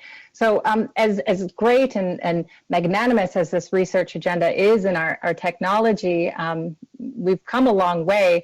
The question that everybody always wants to know, though, has IOHK delivered? Have we delivered on our promise? Aparna, maybe you can start with that one. I love that question, and I will answer it. And you guys know this, when I look at a product strategy, you know, a good one really can be hypothetically viewed in kind of concentric layers. So at the core, you have this base foundation of a great platform. Wrap that in data, wrap that in features of differentiation, or what I like to call wow factors, and then finally hold it all together with an effective but beautiful user experience. So input output at the core, with what you just heard on the research side and all, think about the network protocols, the consensus that is built into the soul, the cryptography and the ledger rules libraries, the security aspects that we've taken into consideration, the policies, the monetary and economic policies. I'm thinking update mechanisms, treasury and ongoing governance mechanisms in Voltaire. And for all of these things, check out a few of the technical and science tracks that have been happening throughout this, throughout the 2 days of the summit, from Duncan and Philip and Manuel and others as well, to get more into that. On the data layer, I'm not talking just the data structures, the DB strategy, and I know that the architects have done a great job there, or even the logging and monitoring aspects of the node, for example. But I'm talking a little higher level. So think about Smash, which is our metadata aggregation server. And it's basically for pool data, so that could be manifested into some kind of visual UI upon which information can be shared. Analytics, Wallet, Explorer, all of these turn data into actionable insights for people, right? So that's your data layer. And then features of differentiation are really differentiated from maybe competitive chains or maybe other systems, and they can manifest themselves in how we've, for example, approached the whole decentralization concept, the 20 different parameters out of which a few of these are all community voted upon, or how we've approached the scalability trilemma with Ouroboros, or how we mitigate threat models for long-range attacks, or how we construct for Plutus a two-level structure for multi-assets, which makes it incredibly lightweight and inexpensive for transactions to run, or even how we've thought about identity as a first-class citizen, as you guys have seen with the PRISM demonstrations, right? And then finally think about the user experience, deadless, where we're going with that in the wallet aspect. Project Atlas, that was just, that our product people just unveiled here, providing a really human-centric approach to putting a face onto the chain. Project Catalyst, which is in Voltaire, the ability to evolve this protocol, the central governance theme, using a simple but powerful tool to an interface for exchanges, the Addressia APIs and libraries to build a great integration and listing experience. All of these are coming together, Tam, in a really, really good dynamic roadmap that we're rolling out in a way that our users, customers, investors, and community and partners can be engaged in every step. So the answer is yes, we deliver, and we are continuing to do so.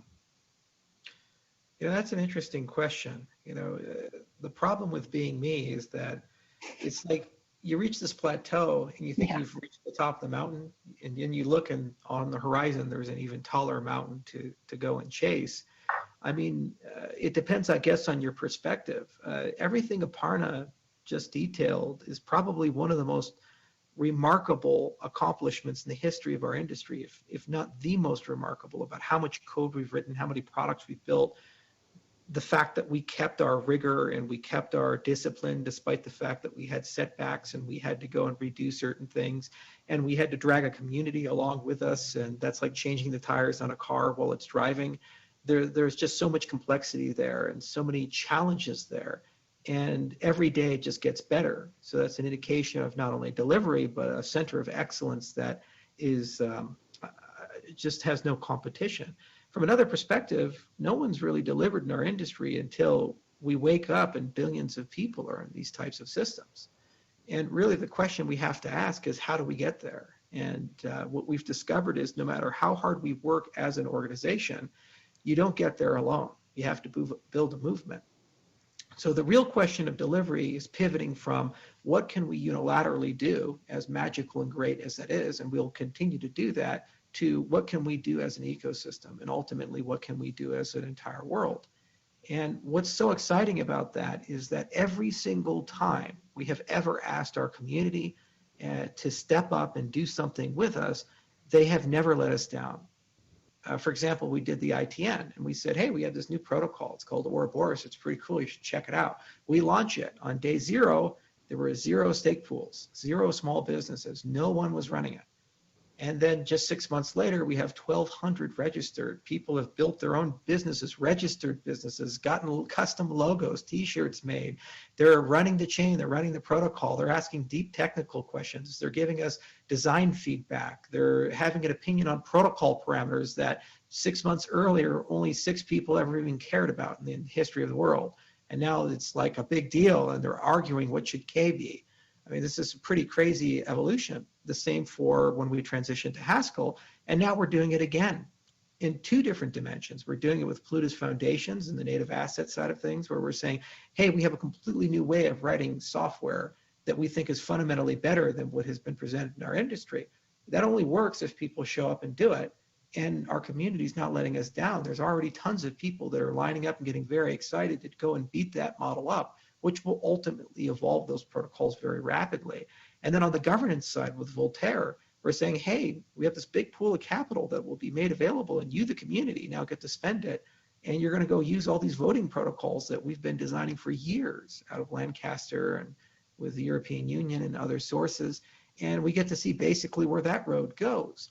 So in a sense, you never truly deliver because it's a moving target. But yet every single day as you walk that road, you get closer and closer to that shining city on a hill of having billions of people in a system with principles that actually empowers each and every one of those users. And along the way, you leave a legacy. You leave all this infrastructure that's open, all these ideas failed and succeeded that are in the open domain, and they're available to every other person. And in a sense, those problems that you can't solve, even if you can't solve them, you've passed to the next generation to pick up. You know, when Vince Cerf came here to speak, you know, Vince did amazing work throughout his entire career, and he continues to do pretty good work at Google, but he has all these big challenges that are self-evident with the internet, and it's clear that they're not going to be resolved with the old thinking. So in a way, he's passed that baton to projects like ours and others in our industry to fix. And similarly, the exact same thing is going to happen to us, where we'll get a little older, and what matters most is, can we actually pass that baton to those who come after us and they can keep working on these things. Only when we've accomplished that do I think that we've fully delivered, because then there's an inevitability that the philosophy will not only survive and sustain itself, but eventually it will win. And it will become the dominant way of doing things across the world, both at the organizational, the governance, and the economic level. It's a really nice way of looking at it. Yeah. Roman, Agalos, any thoughts on that? I can add something to what Charles and Aparna said. So I totally agree with you know, the community and the ultimate goals. I mean, ultimately, what IoTScape delivered is something for the community to judge, and something actually for the whole world to judge about the impact that our work will have. But what I do know now, and I can say, is that absolutely no other company in the space worked so hard, so openly and transparently in delivering such a highly sophisticated system as Cardano. So a lot of people talk about proof of stake. We produced Ouroboros. A lot of people talk about incentives. We came up with a reward sharing schemes for stake pools that promote decentralizations, and we'll go to Shelley. A lot of people talk about reliable smart contracts. We produce Plutus that will go into Goguen.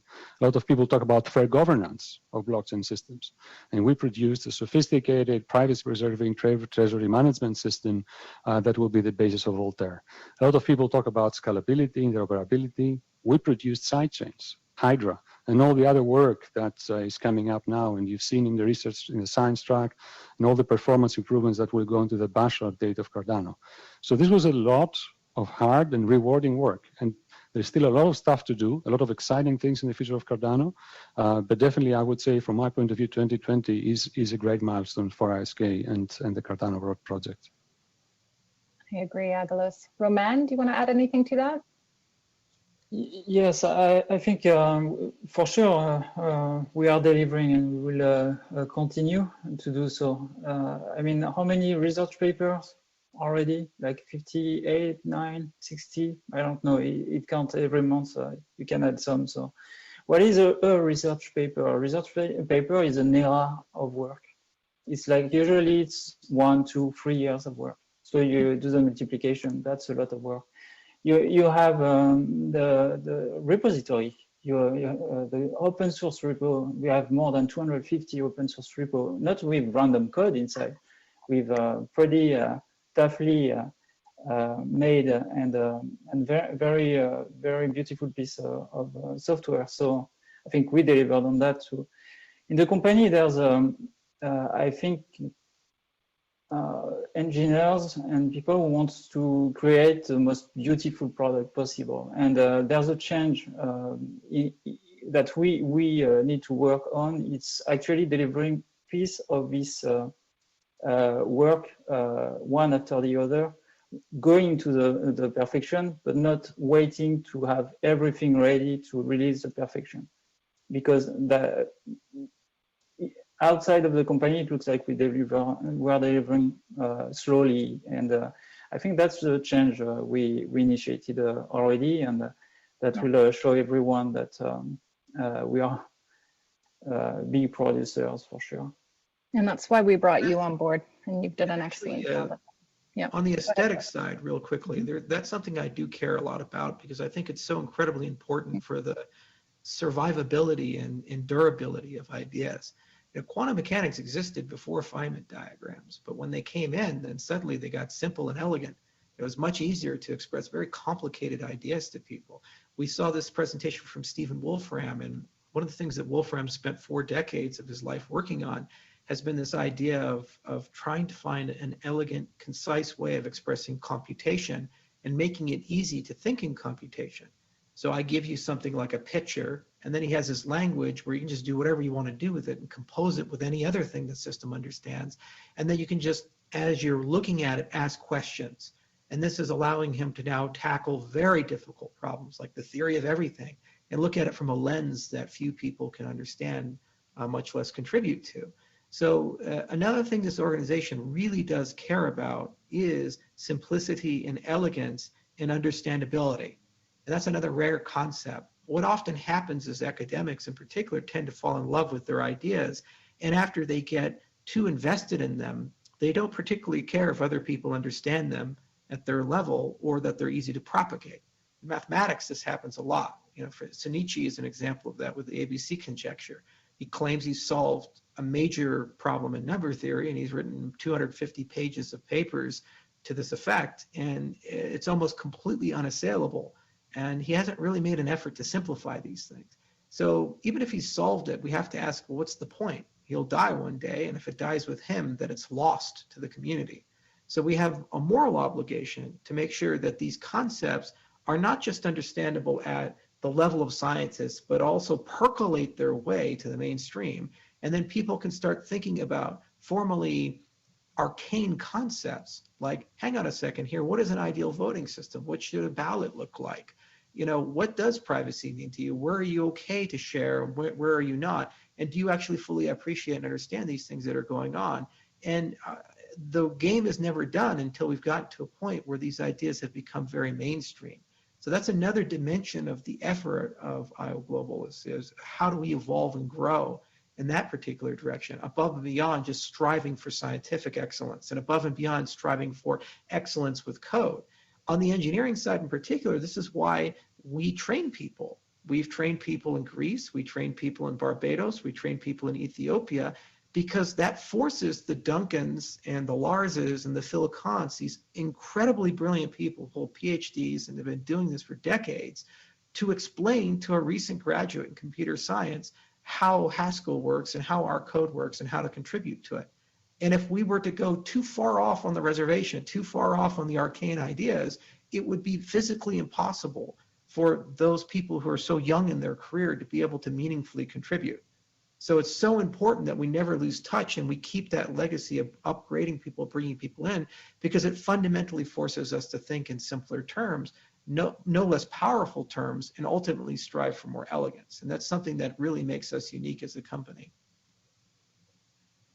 Okay, thank you very much. Those were great answers, guys. And I think we've answered the question of whether or not we've delivered here, and I think we have. So that kind of dovetails nicely into what will be my final question, because there's a lot of really great questions questions from the community as well. So we've done a lot in our past. We've clearly delivered on Cardano. I mean, there still are a few phases, Voltaire and Gauguin, that are still going to be delivered. But what is next? How is IOHK still going to be involved in the Cardano ecosystem? Is it going to? What's on the agenda?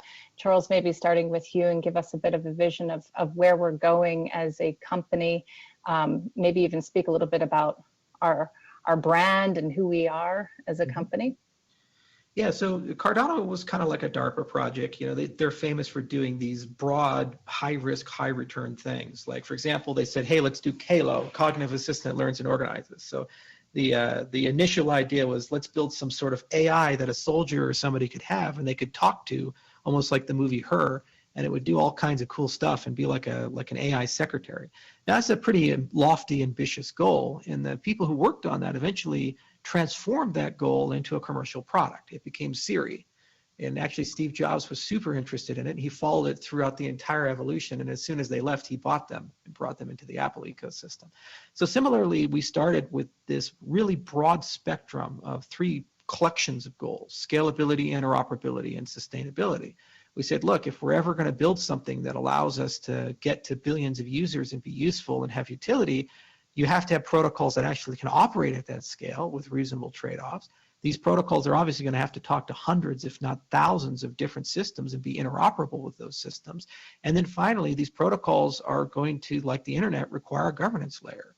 And if they don't have that, then they'll have to hyper-centralize around a group of custodians to kind of maintain them, as we've seen the internet slowly, that's been slowly happening to the internet.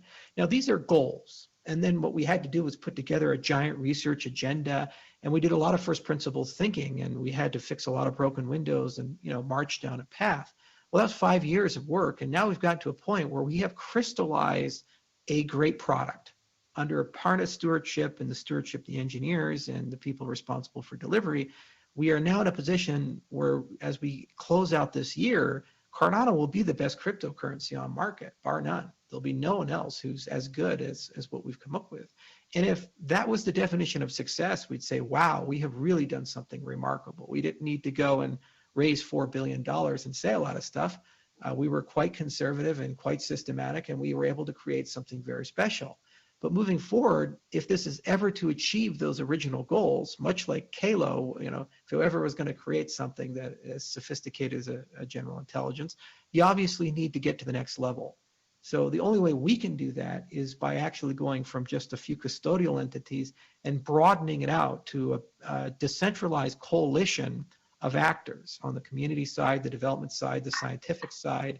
And we've been systematically doing that with the CIP process, with the launch of Voltaire. Subtle things like, for example, the University of Wyoming relationship. What made that so special was that was the first lab to accept ADA for compensation. Normally you donate cash. And so the fact that universities can accept that means that students, groups, and professors independent of us can go to the Cardano Treasury and ask for funding for research. So in effect, we're starting to build a decentralized brain that will transcend even our own organization and allow people to basically, via merit and rhetoric, convince the community that perhaps their research has something of merit. So these are the things that we're starting to do now, and it's a big transition with respect to Cardano, and it's a lot of work. On the other hand, it's really exciting because we can now chase a far more ambitious set of capabilities. We get asked all the time, like, how do we get resistant to these evil quantum computers? We get asked all the time, you know, how do you shard the ledger, or, you know, build something that performs at X million TPS, whatever the hell that means. We get asked all the time, like, how do you preserve inclusive accountability as a property when your ledger's a petabyte in size or an exabyte in size? These are not simple problems. They're just so beautiful to study, and they're so interesting to think about, and they're going to make careers out of a lot of scientists and engineers in the foreseeable future. And what's great is, because we have succeeded over these last 5 years of going from these unstructured abstract ideas to a real product that's best in class, we now get the right to go and chase far more ambitious problems over the next 5 years that if we solve, we can get that much closer to that dream of having this system exist.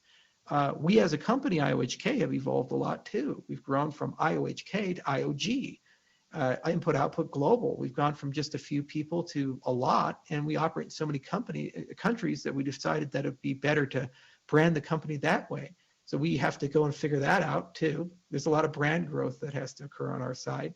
And we're also starting to think in terms of systems as well as a final point.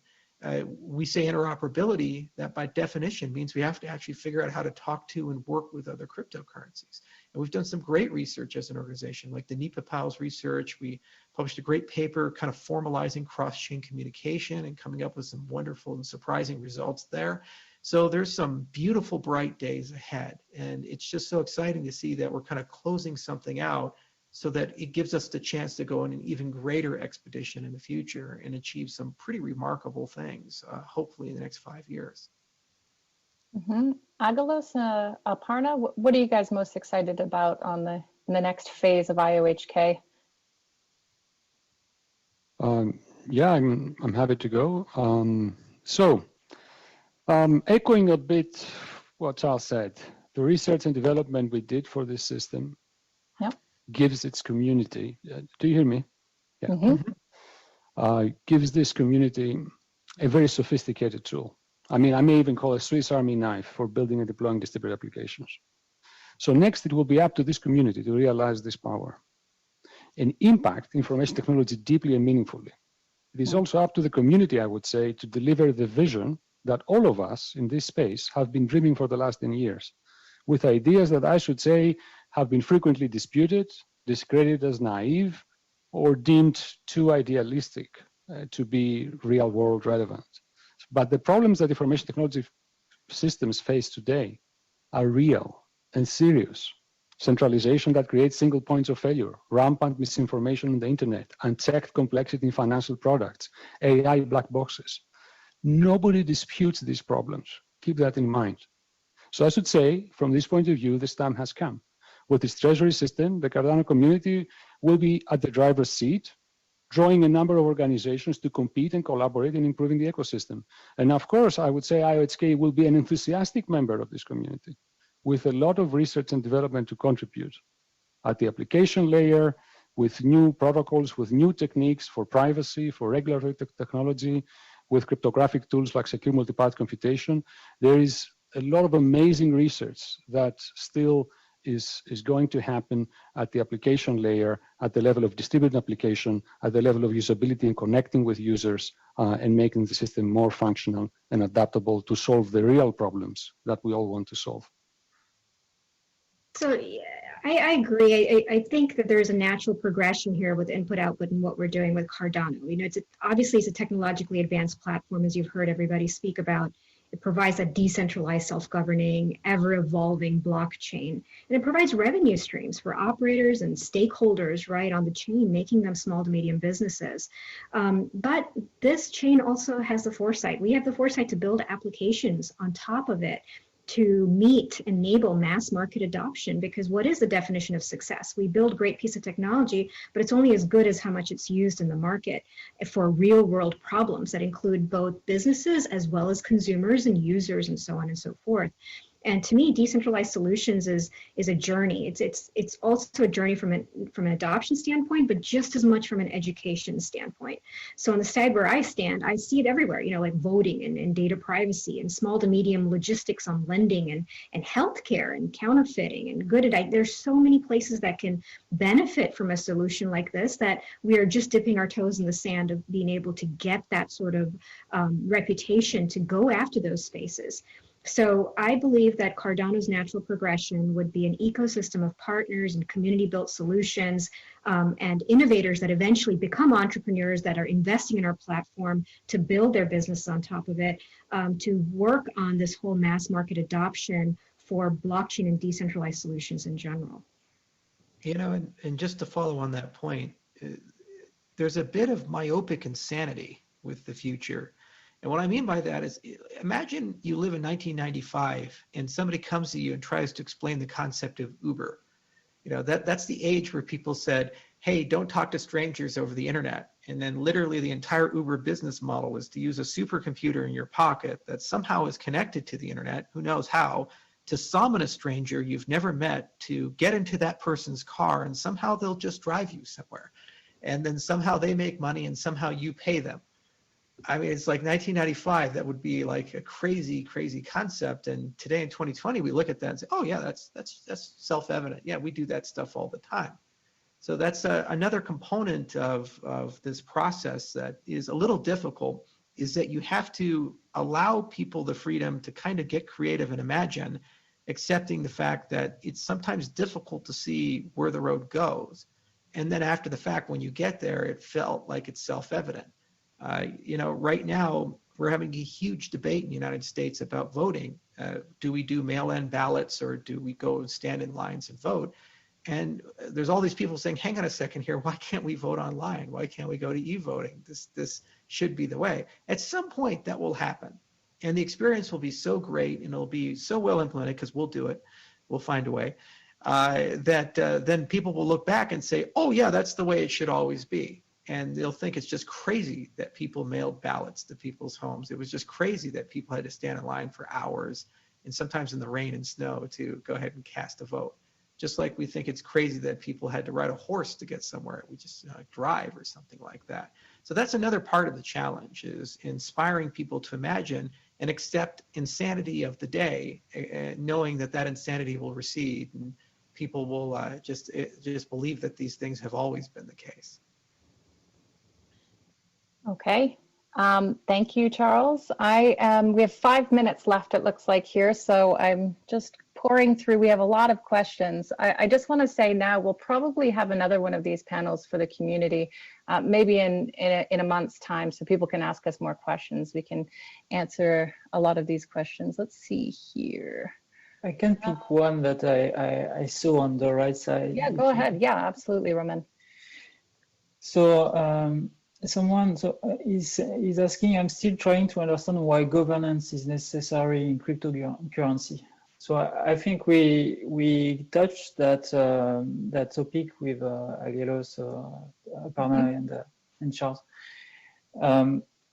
Cardano is or was the investors plus IOHK plus the CF plus Emovo, and now I guess Cardano is a community. So when you have an ecosystem of people that are owning that ecosystem, they have to take decisions together. And how are you going to audit those decisions? How are you going to build your system, your workflow? You have to code that on the blockchain itself, because it's the system, the trust layer that you are using. So that's the reason why I think governance is absolutely necessary in cryptocurrency and on-chain governance.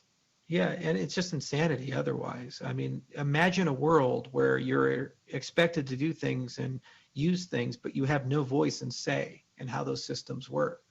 Those are not good societies to live in. And we're asking people, hey, there's this open platform. You should go and build infrastructure on that. You should go build your business on that. You should go and connect your cell phone app to the system. Oh, but by the way, there's no explicit way that you can actually get a voice and influence. And there's this unassailable meritocratic metaphors that kind of lords over it. And they basically act as gatekeepers. And for 10 years, we've seen this with Bitcoin in particular, where even if you come up with extraordinarily good ideas, they're very hard to actually get put into the system.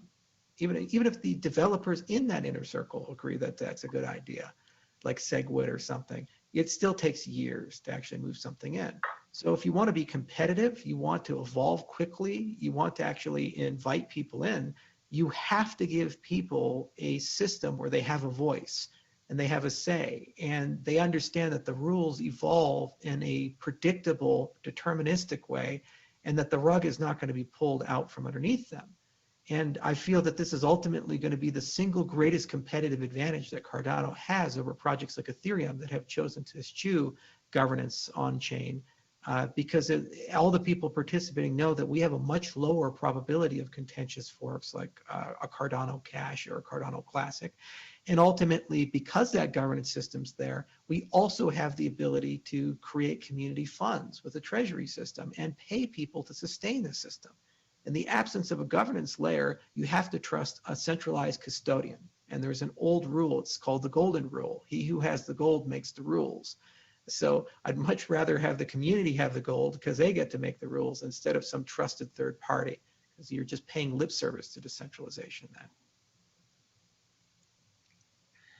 Okay, thank you, Roman, for asking that question. I think we have time for one more. If Ethereum would falter at a certain point, can the tokens that were made on the Ethereum network be virtualized and adopted on the Cardano blockchain? And this person also suggests we change your title, Charles, from CEO to CVO, Chief Vision Officer. Anybody? Well, I mean, we can use the native asset standard to do that. And we can, you know, Justin Sun kind of tongue in cheek created an Ethereum bailout fund for all those poor Ethereum people that have to flee the ecosystem. But, you know, levity aside, it's certainly possible for somebody to create a token that would represent Ether. And then what they could do is actually using some great research that Agalos and Dionysus Zindros did, destroy their Ether tokens to redeem them on the Cardano blockchain as a token. That we actually formalized the proof of burn protocol. Been around for a long time, but no one bothered to write a paper on how to do it well. So yeah, it's definitely possible, but you know, the community will do that if it's a good idea. It doesn't require any consent from us, and I'm sure people will try that. But ultimately, I tend not to look at the space in those terms of us versus them. I mean, the reality is we compete for very different customers and we're in very different geographies. And it's entirely possible that Ethereum can be very successful as a project and we can be very successful, and probably in the best interest of the ecosystem for that to be the case, because they're following such a divergent roadmap. So we get kind of the benefit of all their experimentation and pioneering, and we get to see if the things that they've done are a good idea. As a final point, Ethereum is in for some hard times. The F2 transition is going to be quite difficult for them. They have to fire $26 billion worth of miners and replace them with a totally different model. And there's a high probability that both networks are going to live at the same time, F1 and F2, and potentially even become competitive with each other, and a lot of community fracturing.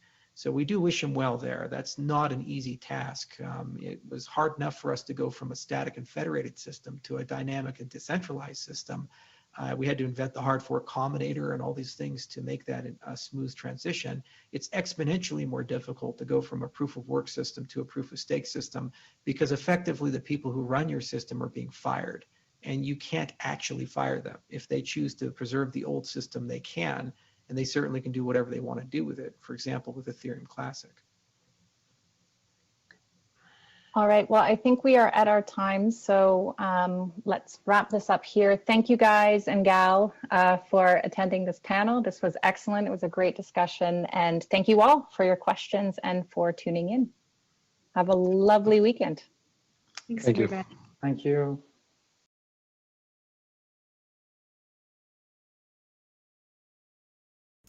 And we are back. We got another networking time, and then this is the last time that we're actually going to get to decide as viewers what we're picking, what's going next.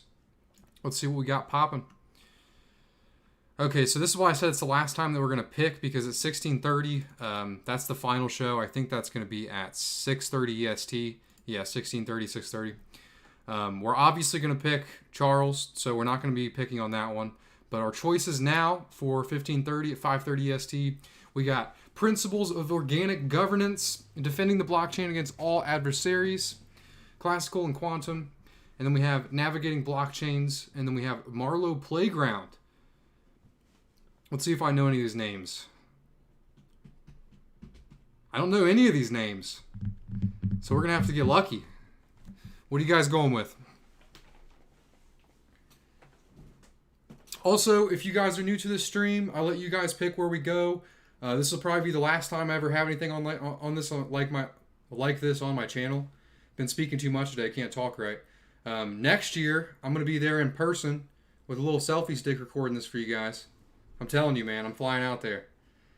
I wanted to fly out there this year, you know, maybe do 2 days at the summit and then have a nice vacation in Florida. Man, I love Florida. Such a nice place. That's what I was hoping for, but old COVID-19 had to come take my dream away from me. But who knows? You know, this was probably really good for my channel. It was really good for my growth, and it was a fun experience to have with all of you guys. So this wouldn't have happened if it were in person for sure, you know. We got most people saying Marlow.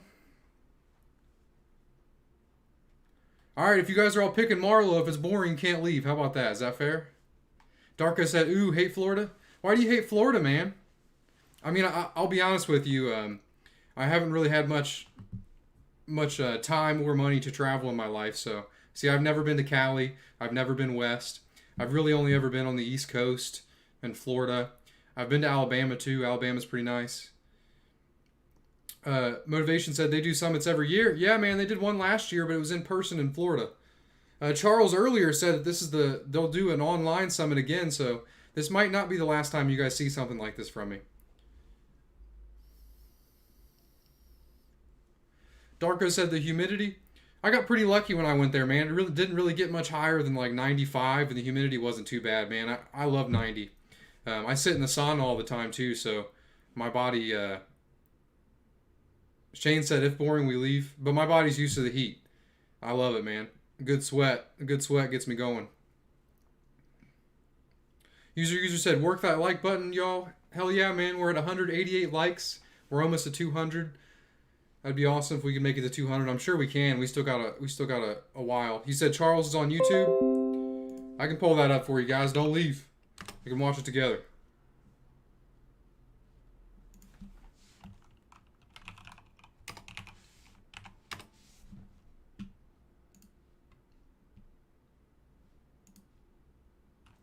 I'm not seeing it yet. Maybe I can check his Twitter. I bet he put the link on his Twitter.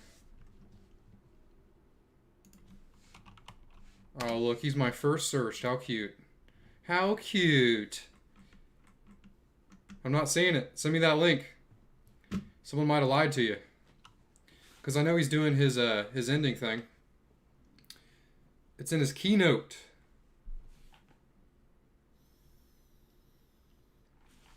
What do you mean by his keynote?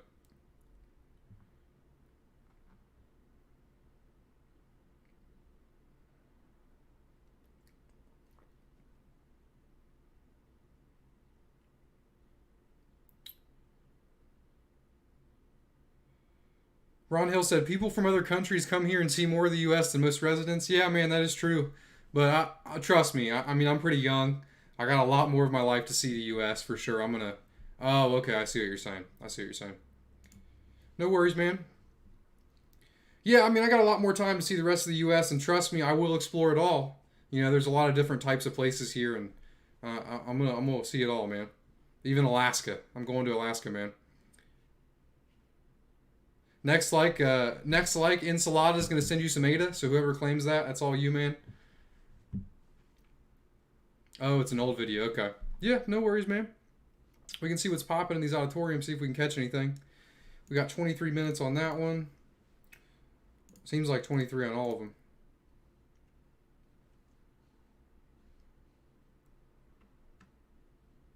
Oh, this is pretty cool. They got like a little list where you can select stuff. It's interesting.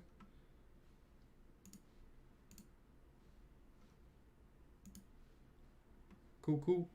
We're at 199, or it says 198 for me, but mine might be incorrect. What's also crazy, we're almost at the 200 on the Super Chat revenue. We're at 197. That's insane, guys. I really appreciate it. I wasn't expecting to turn out like that in the terms of revenue. I was just trying to have a good watch party. Maybe build some more community building, you know. But I appreciate you guys all being here today. We got about 2 more hours left. Charles is finishing off the last hour, so make sure you guys stick with me for that.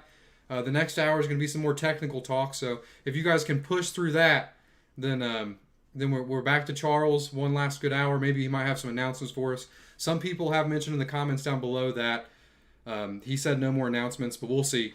I almost don't believe that. A closing announcement from Charles. I mean, no announcements in that. That's kind of his thing, man. User said, already used my like. Yeah, man, I appreciate it. We did hit 200 likes. Hell yeah, I appreciate that, guys. We did it. We reached the goal. Still got 174 people here, man. That's insane. Bernie said, I did the 200th. All right, Ensalada, you got to send us some ADA, man.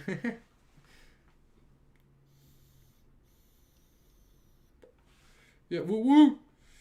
Yeah, we do got some time to talk. So if you guys have any questions on anything Cardano, anything bigpey, anything Cardano Summit, anything about the new releases, just let me know. Golden Ketty said, my man bigpey, you're my man, man. Shane said, light up another one. Do it, brother. Darko said, good job, everyone. Hell yeah. It feels nice that I got one thing good about being demonetized is I can actually say the word hell. Golden said, you gave me confidence in setting up my node. Hell yeah, man. That's what a few of my like AMA live streams that I give a lot of rants for the people that have never done any node stuff. I always try to push them that way, you know. Mentor Rick put a cowboy in chat. That made me think of our favorite man, Crypto Cowboy from the summit. Okay, how about that? I got some questions for you guys. Who is your favorite speaker so far in the summit that's not Charles, that's not anybody from IOHK? So we'd have Vince Cerf, Stephen Wolfram, the Mushroom Guy, the guy from Singularity Net. He's got hair like mine with the zebra, or not the zebra print hat, the tiger print hat. What is your guys' favorite? It's definitely for me. It's the Mushroom Guy, man. I think that was an awesome way to close the summit last night. I really enjoyed that talk. It was pretty invigorating.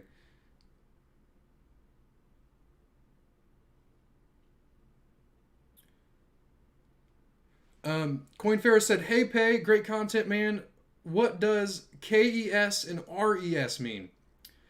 That's a good question, man. It's on the tip of my tongue. Let me see if I can look it up for you. Because I know what the keys are, but I don't really know what they stand for. I know it's like key evolving signature off the top of my head. I mean, that sounds right, but I don't want to just tell you false information, you know.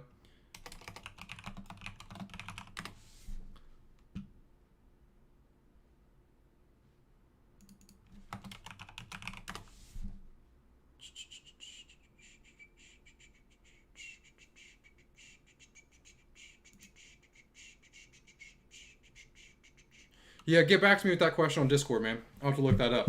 Thanks for asking me. In RES, I have no idea what that means either, man. Ask me on Discord and I'll figure it out for you later. Darko said, I missed the Shrooms dude. Damn it, man. The Shrooms dude was awesome. He came here and closed off, I think about 6:30 last night. I really enjoyed it, man. I'm going to definitely check out Singularity Net. It's a really cool idea. And I want to hear more from them, you know. Yeah, Mentor said Ben Gortzel.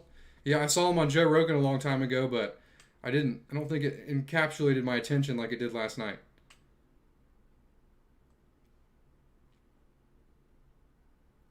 Steambot said, I really enjoyed the Professor Bingsheng Zheng talk about the treasury system. Yeah. That was pretty sweet, man.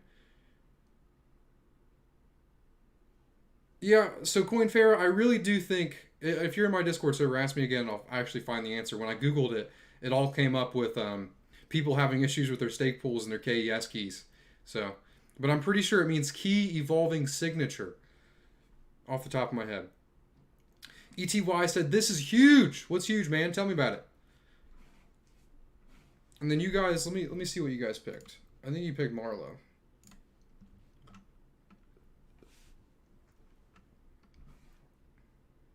Yeah, you guys picked Marlowe.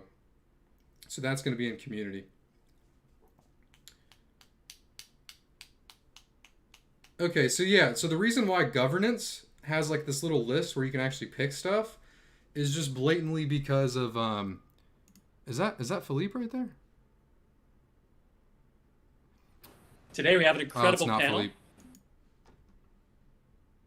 I saw the suit and he looked a little dark. I was like, that's gotta be Philippe, but I was wrong. It's actually a white guy. I'm very upset about that.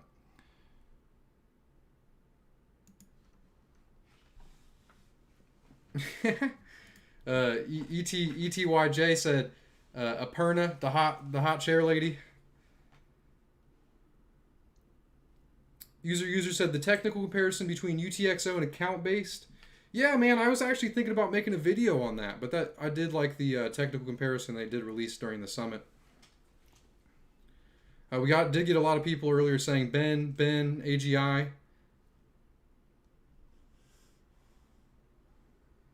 Steambot said, still here, been watching on my TV, so I couldn't couldn't give you a like. No worries, man. Yeah, a lot of people have been posting on Twitter, them watching me on their TVs, and I know there's no way to like on there. I think there is a way to like, but it's a little weird. I have YouTube on my TV, and you have to click the 3 little dots, and then there's a thumbs up button. It's not very intuitive to say the least, you know. Shane Orionak said, thoughts on testnet ADA? Is it brought back by the community? If it is it valuable? Is it an inflated supply? Yeah, man, I think testnet ADA could be valuable. We just have to give it just a unique value that's not relative to Cardano. I heard somebody say yesterday that I think I took notes on this. Yeah, I heard somebody say yesterday that the incentivized testnet, the ITN, so T8, what you're talking about, could actually be used for voting, and it could be built on Cardano. But he kind of said that in like a one sentence, so take that with a grain of salt. I just thought that was interesting. But yeah, I think T8 could have a value in the future as long as we create a unique value and maybe build it upon Cardano or have it be different from Cardano in that way.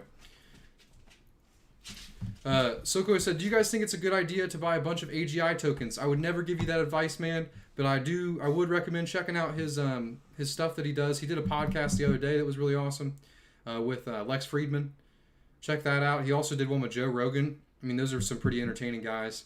So that's a good way to get your first little look at AGI. Manimal said, it will be a disappointing summit if there are no announcements. That's kind of why I'm expecting Charles to release something today. But I agree with you. Today was not near as poppin' as day one was. They should have split up some of the stuff. At least like the voting app or some of the information about Voltaire and it being in the incentivized testnet. Because the whole Coinbase you can stake their thing really wasn't a big deal to me. Because, I mean, I just can't imagine anyone buying ADA on Binance or buying ADA from anywhere else and then moving it over to Coinbase to stake it just to give the crypto conglomerate some more money. It's like, oh boy, you know, like what an announcement. I know I'm being a little pessimistic about that, but I hate Coinbase. I've always not liked Coinbase. Yam Bernardi, thanks for coming by, man. I always see you, Yam. He said, thanks, bigpey. You're really helping the community to now what's going on and everything. Yeah, thanks, man. I enjoy helping the community out. Darko said, has there been any announcement today? Not that I've heard, man. I heard the one announcement from Charles initially that people are going to be able to stake their Cardano on Coinbase. And he said that they're kind of going to be... What was the word he said? He said that they're going to essentially hold money for them. I need to look more into this. I really don't understand what he was meaning. I need to watch the full video and get a better understanding. I wonder how long it is. We could just watch it now while we're waiting. Because on my stream earlier, we didn't actually catch the whole thing. So.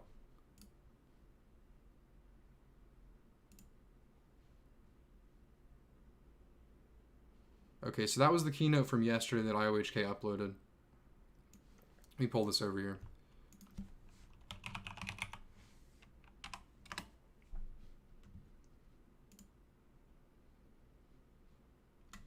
Must have streamed it on Twitter.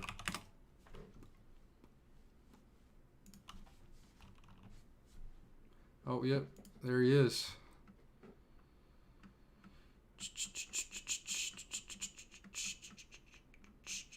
Okay, so there's good first day. So it's got to be coming after that. Okay, there it is. 7 minutes. Yeah, we can. Hi, everybody. This is Charles Hoskinson broadcasting live from warm, sunny Colorado. Always warm, always sunny, always Colorado. Except for the times it's not. All right, I'm going to... You know, years ago, I took a logic course, and the professor reminded me, always speak in tautologies, because you're never wrong, except for the times you are. So anyway, it's a beautiful morning, and thank you all for attending the second day of the event. Yesterday was a tremendous amount of fun. In fact, we had over 10,000 people register, and I think peak concurrent viewership was my keynote at around 5,000 people, although I think we had almost as many on the Vint Cerf panel as well. And it was just incredible to watch all of the presentations, and it was really incredible to watch all these people who have been working for so long be able to finally share with you some of the things that we've been working on. IO Global is a big company. We operate more than 40 countries with more than 250 people. And Cardano is near and dear to us. In fact, almost half the company is dedicated specifically to that. So it's so cool when we have the opportunity to explore that with you, to show what we're thinking about. You know, I've been in the space for 9 years off and on, and about 7 years professionally. And it's also extraordinary to see what has changed, especially in the way that cryptocurrencies are traded and stored. When I first joined this space, people still traded on spreadsheets. It wasn't uncommon to use PayPal off of the end user license agreement to find ways to purchase cryptocurrencies. And there was all kinds of shenanigans. And a lot of exchanges were very small shops coded in poor languages like PHP. And they worked until they didn't. And we had a lot of spectacular failures and hacks. And over the years, we've watched humongous evolution, not only on how exchanges operate and how they work with people, as well as the services that they perform, but also in the tokens themselves. Bitcoin really doesn't do much outside of being Bitcoin. So you could send it around, but it doesn't have a lot of built-in capabilities. Like it can't be used as computational fuel for smart contracts. Can't vote with it. You can't stake with it. These types of things. But the tokens that are coming in the second and the third generation do have these capabilities, which means that we as an organization have had to fundamentally rethink the way that explorers work and fundamentally rethink the way that exchange integration works and enterprise integration works across the spectrum. So we launched 2 projects. One was Project Atala, and that was to kind of reimagine how the exchange experience is going to work. And we also launched Addrestia to have a much more unified way of working with enterprises, whether they be institutional players, wallet makers, or exchanges, and try to sort out the features that they need and have the safety and security that they need. And we work with a lot of great partners along the way and providers along the way, from Ledger to Binance to Bittrex. But one company really has been just such an incredible joy to work with. And we've been actually working with them on these topics of how do we build a good listing framework, how do we integrate well with enterprise software, and that company is Coinbase.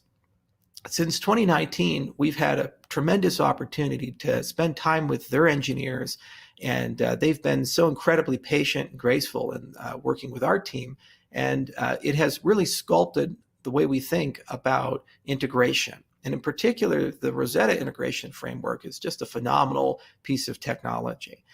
So in the process of that relationship, we would love to announce that Coinbase is going to become the custodian of IO Global's ADA. And our hope is that Coinbase can be the custodian of preference for many institutional holders of ADA and other people who have large amounts, because we have a strong belief in the safety, security, and competency of that organization. I've been in the space long enough to see things like Mt. Gox, and I've been in the space long enough to see every single year numerous exchange problems occur.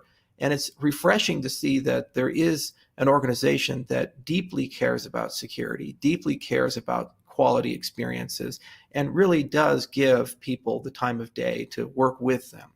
And what's so exciting about this relationship is that it is our belief that as the use and utility of Cardano increases, they're a phenomenal organization to work with to kind of imagine how we need to evolve our software and evolve capabilities, especially as we enter into the staking market and we have other things like voting on chain and so forth. You're going to have a fundamentally different way of doing things. And the lessons that we learn here can be standardized and propagated liquidity providers for ADA in the industry. So we're really excited to work with Coinbase and continue to work with them and to have them as the custodian of our ADA. And we really hope that others make that decision as well.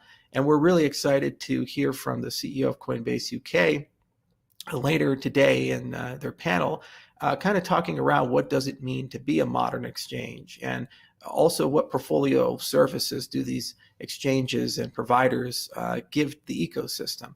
It turns out that there's a much more diverse crowd of people in 2020 than there was in 2011 when I joined the cryptocurrency space. And because of that diversity, they have very different business needs, technical needs, and it's great to see elite organizations like Coinbase be able to provide those services to people. And so we're really excited to see where this relationship goes as the use and utility of Cardano increases. And we're really happy that they were so closely following things like the incentivized testnet, us growing from just a simple thing to over 1,200 stake pool operators. And we're really excited to answer and work with their engineers because they ask such great thought-provoking questions, and they are true professionals in our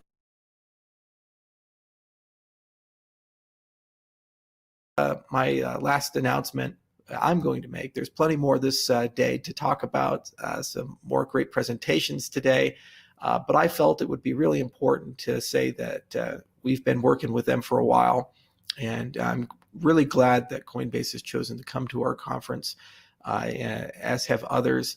And it's really just been a joy working with their engineers. And I think Rosetta is a huge leap forward in the industry. And I'd encourage many exchanges to adopt a similar mindset. It certainly makes our lives and job a lot easier as a cryptocurrency builder to have a much more uniform and well thought out way of dealing with integration for whatever purpose that might be. And it's nice to have partners that as your use and utility grows, you can have great discussions about how do you realize that use and utility through a third-party custodian. So thank you all for coming, and this is going to be a super exciting day. Cheers.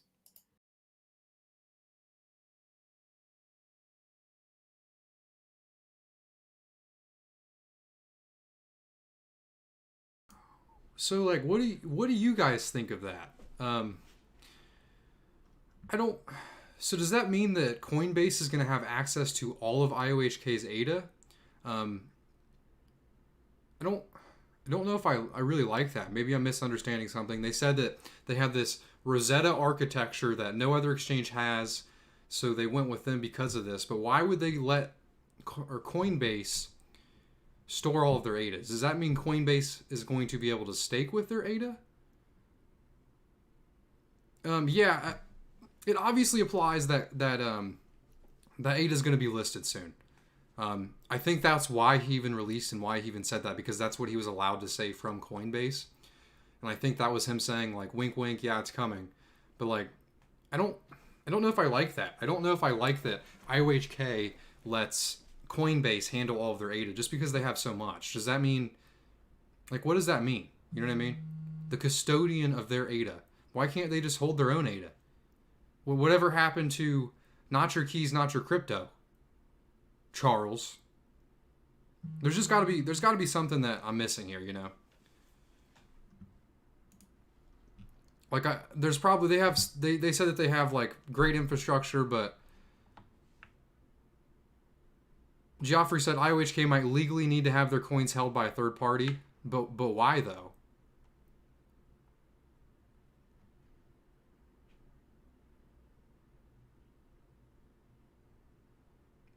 No, dude, if they actually stake their ADA with Coinbase, I'm going to be so mad about that. That's so stupid. Why don't they stake their ADA to the community, you know, or to their own pools? I would rather them stake it to themselves than Coinbase. Why give them more money?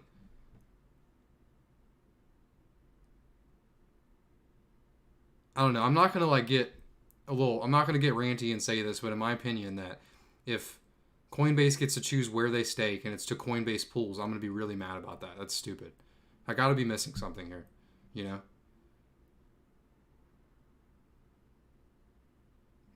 User said, if they lose it on Coinbase, then Coinbase can restore them, like insurance. No. Coinbase is not going to restore millions of dollars. Maybe even $100 million. Wait, that's what Charles said in Telegram?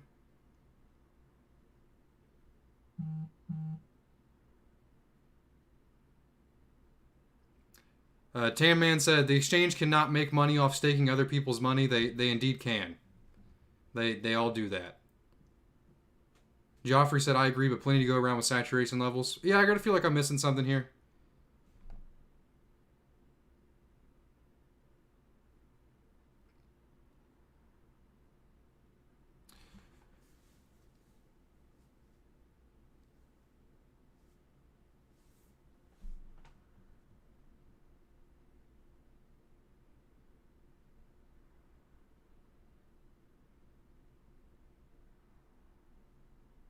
Yeah, we got something starting in 2 minutes. It ran over. I don't know. I've never liked Coinbase. I've never liked stuff like that, you know. What am I missing, Reed?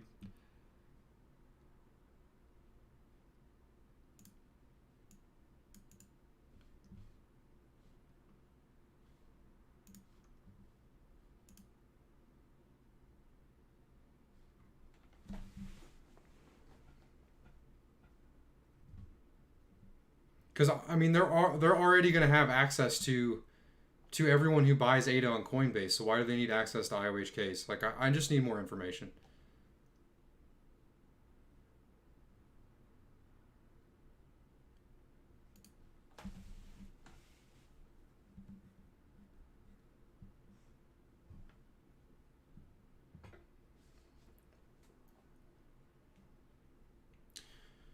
Tanman said, according to Charles, he didn't want exchange wallets to be the same as regular wallets. Yes, in general. Yeah, I mean, that makes sense. Why would you want them to be the same wallets? But why do they have to have the wallet? Why does IOHK's money have to be in an exchange wallet?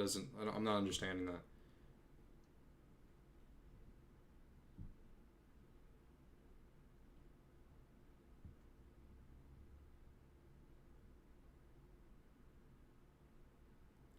Carlos said, man, on effing Coinbase, you are buying it directly for fiat, bruh. Yeah, you can do that on Binance too, man. But what does that have to do with IOHK letting Coinbase be the custodial of their ADA? You know? Hello? Maybe I'm Pablo, and I will be doing the first half of this presentation. Maybe I'm just then talking Alex out will of be my doing the league second here. half. So, without cryptocurrencies, I will shut up. If you want to make a transfer through the internet, you need an intermediary, like a bank. And a bank just basically has a ledger with the amount of money that you have in your account. And when you do the transfer, you have to tell the bank, okay, now I have less money, and the recipient of the transfer has more money. And what cryptocurrencies do is they just distribute the ledger so that everybody has a copy of the ledger. And with that, we can essentially overcome the need to trust a third party, to trust the bank. But this is not always enough. Sometimes you need to do other things, like, for example, exchange an amount of money in one currency for an amount of a different currency. And you cannot just do two transferences, because then you need to, one of the two parties has to trust the other party to do their bit. Whoever goes second will not just keep both of the parts, right? And that's what smart contracts are for. Smart contracts are basically like normal contracts, but they are written in the distributed ledger.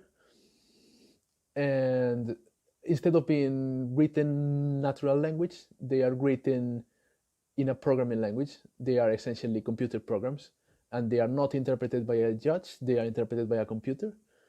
They are not enforced by law. They have to be self-enforcing. For example, a smart contract cannot force you to do something or to pay something, which is a limitation.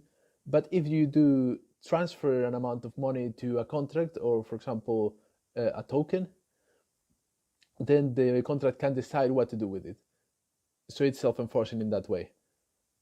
The other thing is, because there is no judge, if you make an error when writing a smart contract, then there's no one that will interpret the original intention of that contract. The error will modify the contract, and that will be the consequences of the contract. So, for example, it can be that the money will end up going to the wrong hands, or even it can happen that the money will be destroyed forever. So that's quite bad. Also, so what do we do about this? The Marlowe language is a domain-specific language which is aimed specifically at writing smart contracts in top of cryptocurrencies. And it is very, very simple. So if you know Haskell, you actually can generate Marlowe smart contracts very easily, because Marlowe semantics are defined as a Haskell data type, which you can see in this slide. and the syntax and the semantics are defined as a function, a set of functions in Haskell. So it is very, very straightforward. In addition to that, so why do you want to use Marlow instead of general purpose languages? And the reason is that general purpose languages give you more flexibility than you probably need for making day-to-day transactions or to making smart contracts. And with these possibilities, it also comes the opportunities to introduce bugs in the contracts. So Marlow is good already because it reduces the number of possibilities, and it's also good because it is designed to be easy to read, to be clear, to be explicit, and to avoid most of the pitfalls that you can make, well, the most common pitfalls that you can make while writing smart contracts. Like, for example, forgetting to give a timeout for parties to do things. For example, for making a deposit. So if you don't give a timeout to a party, the party can decide to stall the contract, which can be can translate in a problem for the other parties. It can be leverage, and you can also forget, for example, to refund money if there is the contract is aborted, right? And all of this is enforced by Marlow. Also, because it is limited in scope, we are able to actually statically analyze Marlow contracts automatically. So you can say, for example, you can make sure that if a Marlow contract says that it's going to pay an amount of money, we can statically analyze whether at that point in the execution of the contract there will be for sure enough money to make that payment. So we can ensure that Marlow contracts keep their promises, right? And also we have developed an IDE, a web IDE, which we call the Marlow Playground, which is what this presentation is about. And this Marlow Playground allows you to create, to edit, to simulate, to analyze contracts. And both Alex and I will be using the Marlow Playground from now on in order to demonstrate how Marlow works, how to create Marlow contracts, and of course, how the Marlow Playground works. So give me a second to share my screen. Okay, so let me give you a tour of the Marlow Playground.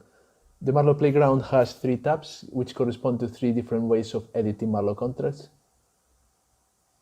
The simulation tab, in addition to letting you edit pure Marlow contracts, it also allows you to simulate them here in the right side. So you have some examples you can load by clicking here on the top. So for example, here the escrow, you see that in the right side, it gives you the options that you would have for this escrow contract. Alex will show you more in detail how this works. On the bottom, you can see the state of the contract. You can see the static analysis tool you can use for the contracts. And you can see warnings, errors, and the log of the execution. And then it's also worth mentioning that you have the tutorial here. If you want to learn more about Marlow, you'll find a lot more detail in here. Let me show you. Yeah. And also you will find these small blue buttons around the playground. If you click them, it will update this contextual hub, which will also tell you about the playground. The second tab, Haskell Editor, allows you to generate Marlow contracts using Haskell, and Alex will also show you how to use this in more detail. And the Blockly tab uses Blockly to generate Marlow contracts. And Blockly is this jigsaw-like way of creating contracts, of writing programs in programming languages. And I'm going to start by showing you the Blockly bit because I think it's the most beginner-friendly way of writing Marlow contracts. So let's get hands-on. I want to show you how to make a contract that solves the problem we were talking about of exchanging money. So I'm going to write a contract that exchanges $1,000 for 12,000 ADA.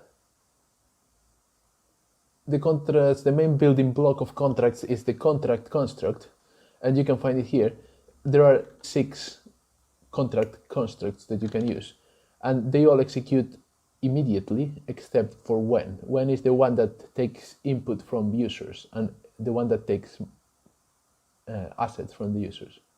So we will be using when, pay, and let. If it's the same as in usual programming languages, it takes an observation, and depending on the observation, it will go through one branch or the other one. Observations are just booleans like in normal programs. You have true, false, you have combinations of those, and you can compare values. And values are integers, which represent amounts or times, slot numbers. And in general, Marlowe contracts have this structure. They are nested like this, right? And the thing that's at the top, the construct which is at the top, is the first one which is executed.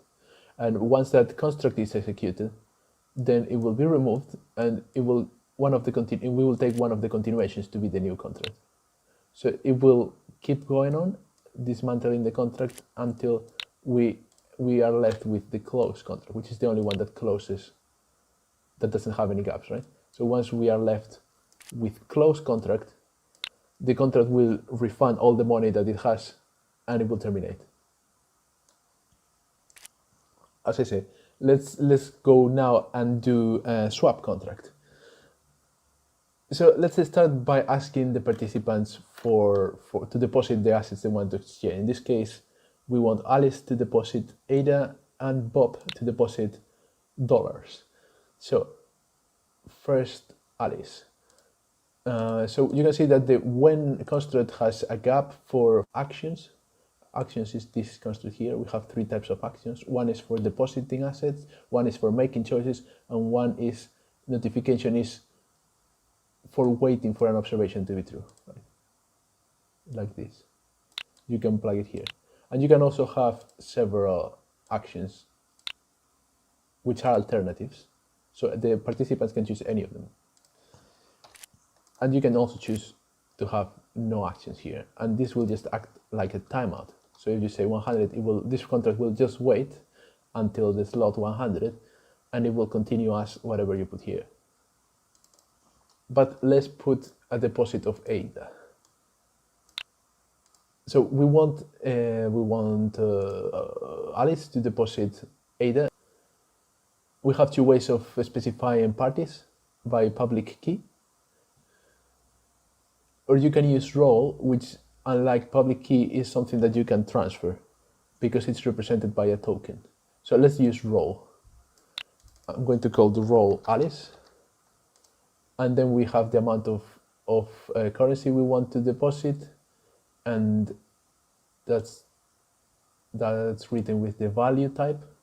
So let's use the constant, and I said we were going to deposit 12,000 ADA. And now we have to specify which is the currency. The currency is specified with the token construct.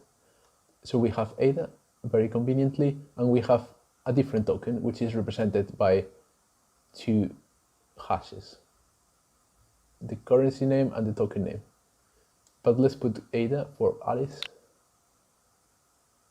And then we have to specify in which account we want to store the money. Accounts are represented by a number and an owner. In this case, we want Alice to be the owner of the account. The owner of the account says who is going to get the money when we reach close. So if by the end of the contract there is still money in this account, it will go to Alice. That's why we in principle want to say that Alice is the owner of this account. I've already written 30 here. This is when we expect Alice to deposit the money. If Alice hasn't deposited the money by slot 30, then it will continue here. And in this case, we just want to close the contract. But if Alice does deposit the money, then we want Bob to do the same. So I'm going to duplicate this and put it in. Oh wait, we need another when construct. And this time for Bob, we are going to wait until slot 40. I'm going to put this inside. Now the role is Bob, and the amount is going to be 1,000, and we want dollars. And we don't have dollars, but we are going to imagine that we have a token which represents dollars, and its hash value is going to be 0000 and 85BB65FF. Wait, FF. And here we want to store it in Bob's account. Okay. Also, we want to close if Bob doesn't deposit the money.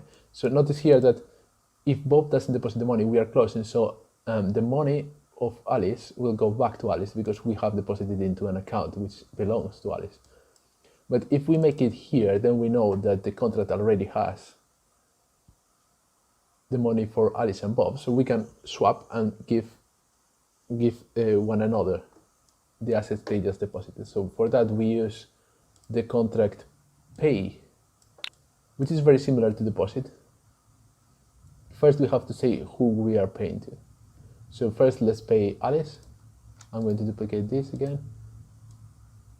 And when we try to fit it here, we see that it doesn't work. The reason it doesn't work is because pay can also take an account as a recipient of the payment. So we need to use type payee instead. You can put an account here. But let's put a party, and then we put the actual role inside the party construct.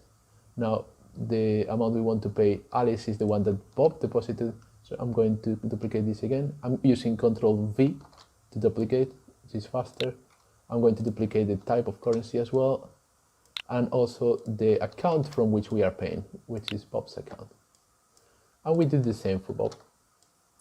This time we pay Bob, and the amount we pay is this.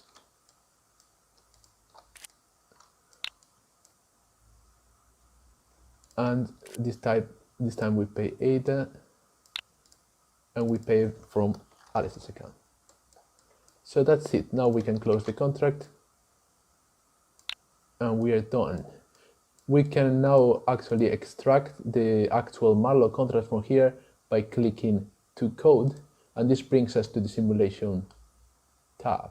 We can see that here we would be able to simulate the execution of the contract, and we are already being prompted to deposit by Alice 12,000 ADA, and if we accept that, then we are prompted to deposit 1,000 by Bob, etc., etc. One thing you may wonder is, how do we know which construct we're using in which gap, right? For example, here I had some trouble because I did in principle try to fit a role in a party, and we have 8 types of constructs in Marvel. So this is trial and error is a bit time consuming. But there is another way of building Malloc contracts which doesn't require you to know what goes in which gap, and that's called holes. So notice that if I try to convert to code a contract which is incomplete, where we had gaps before, now we had a hole, which is this string which starts with a question mark. Notice that the editor has already found that there is something incomplete here. If you click here, you see found a hole of the type payee, which is the type we are looking for. And if we click quick fix, we get all the possible constructs for that type. So in this case, we wanted party, and we can do the same. We can actually build the whole contract by doing this. For example, here we have either public key or role. So if we click role, we will get this role token. And here we had a default string that was filled for us, but here we actually wanted Bob, I think. Also, we can switch between simulation tab and Blockly, like I said. So you can click here to go back to Blockly. So you can use whatever tool you want to use at each point. Okay, so let me show you some more of the functionality of Marlowe, and let's make this contract a bit more complicated. Let's say we don't want to specify how much money Alice and Bob want to exchange. Let's let Alice and Bob decide how much. We can do that by nesting this forward. Let's move this to a side temporarily.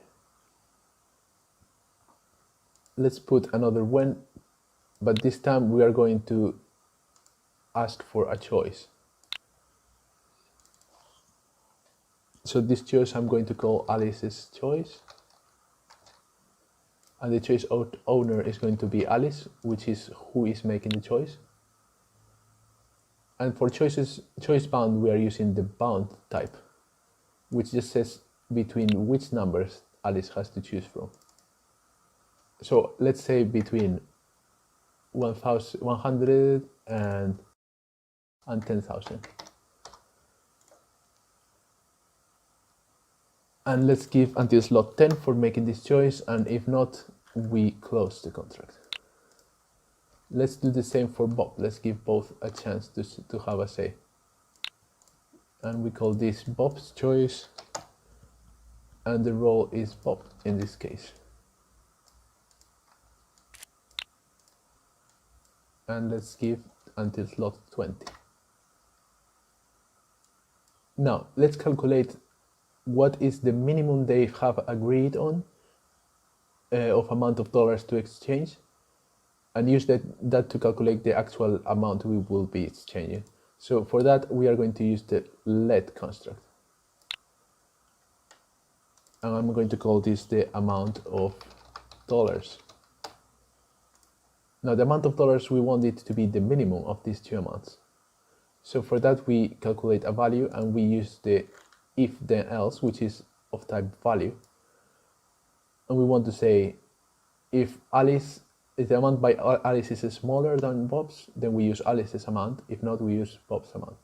And to reference to the choices, we use this other value construct, which is called choice blah. Choice, in this case, for example, Alice choice by Alice represents the value chosen, and it has a default value in case it hasn't been chosen, which in this case is impossible because we are in a branch where it has been chosen. So let's just put constant 0 here. And let's do the same for Bob's choice. Bob.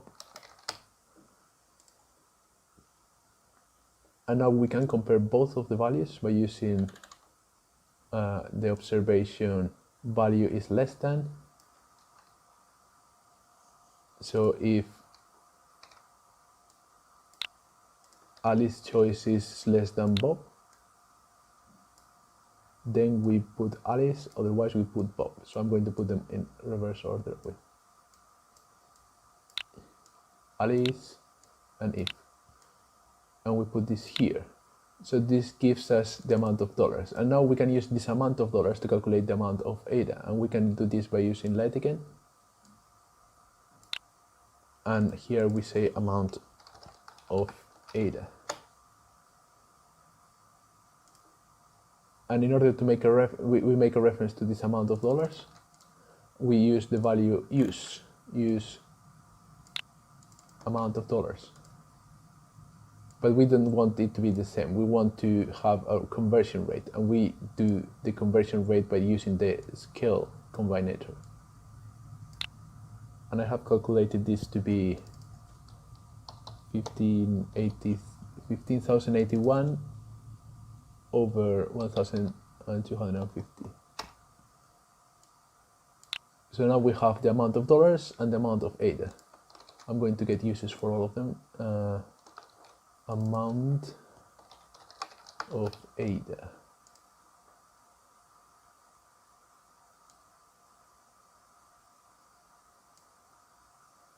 So here now we can replace the amount of ADA for the variable.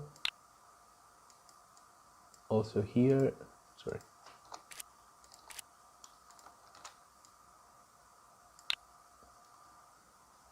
and the amount of dollars for the value.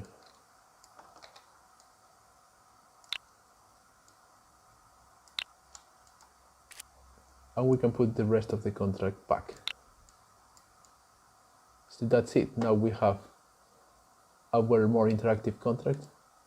And if we send it back to the simulator, we can see that now the first thing that happens is that Alice is asked for a question. So we can put here 2000, for example. And we can imagine that Bob says 1000.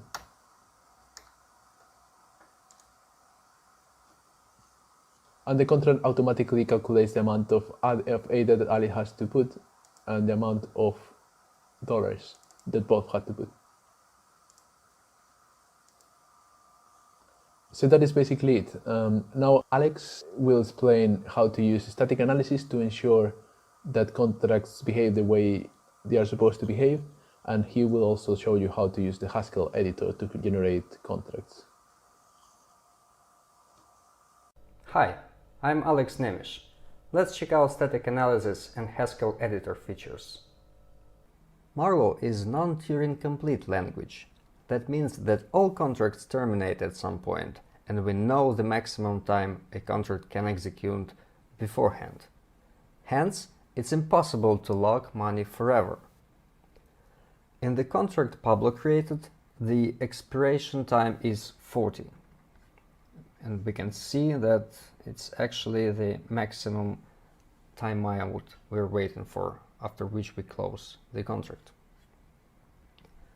The beauty of Marlow design is that it's possible to analyze contracts statically using SMT solvers. SMT solvers are a class of software that solves equations in symbolic form. We represent the Marlow contract as an equation and ask the solver if it could find a sequence of user inputs that would lead to a partial or failed payment. For example, in Pablo's contract, if by mistake we ask to pay amount of ADA instead of amount of dollars here, which in this case would be a larger amount, that could potentially lead to a failed payment because we don't have enough money in a account. And this can easily be missed during development because it's easy to make a mistake. But if we ask the solver if it could find a sequence of inputs that lead to an error, it says yes. The solver could find a counterexample and the warning was issued. It could find a partial payment from Bob's account to Alice, and the expected amount to be paid is 15,081, but the account at this point contains only 1250. And here's the exact inputs expected. It's really a shame that I've been deplatformed and censored from the Bitcoin Magazine official Telegram channel. Not sure why. Sharing a newsworthy story, a keynote address for a 10,000 person summit. But this just shows you what happens with these types of systems. Occasionally people basically make decisions to silence you or shut you out. So sadly, I guess we'll no longer be talking to Bitcoin Magazine or doing anything with that organization because they obviously don't want me to participate in their channels. That's pretty sad. So not sure why, not sure what happened there, but it's a great piece of history in the cryptocurrency space. I've been in the Bitcoin space since 2011. Bitcoin Magazine's always been there, and I always read it. And I really admired a lot of the stories that were written over the years. And I really enjoyed communicating with that publication throughout the years. So I'm kind of sad that I no longer will be part of that.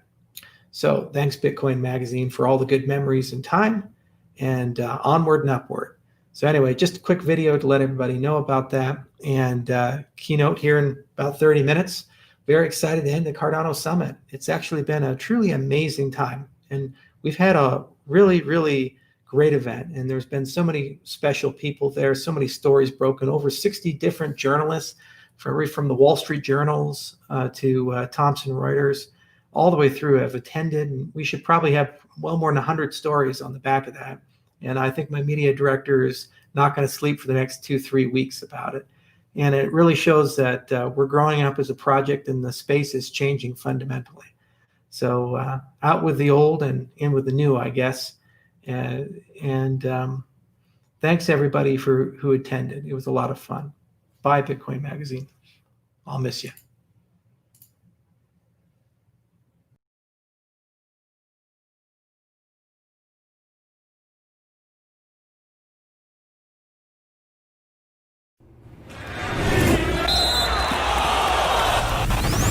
Jeffrey Epstein's a bitch. How you saying that?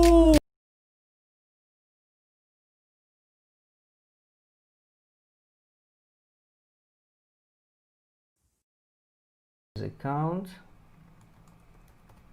we pay to Bob.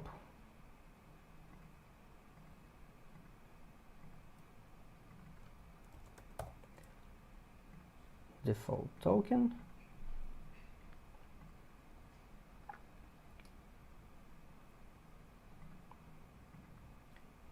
Value. Let's copy paste. And then we just close. We see that this contract expires at slot 10. And if we statically analyze it, we're gonna see a warning because I made a mistake, and we get a partial pay warning. The contract is supposed to make a payment of 10 million units, but there is only 1 million. Static analysis also show you the list of expected inputs that lead to this result. For example, we see here that first we expect a transaction with the following inputs. We expect a deposit from Alice of 1 million units. Then we expect an empty transaction with slot interval 10 to 10. That means that we need to produce a transaction after slot 10. In this case, we'll get to this pay construct that tries to pay 10 million units instead of 1 million. One way to avoid these sort of mistakes is use a special construct, available money. So we can take all the available money on Alice's account of default token. That should work. Let's simulate execution of this contract using input composer and transaction composer. On blockchain, a contract is executed to validate a transaction that transfers tokens, while a contract receives inputs and ensures a transaction is handling tokens according to the inputs and the contract logic. A transaction can contain 0, 1, or many inputs at once.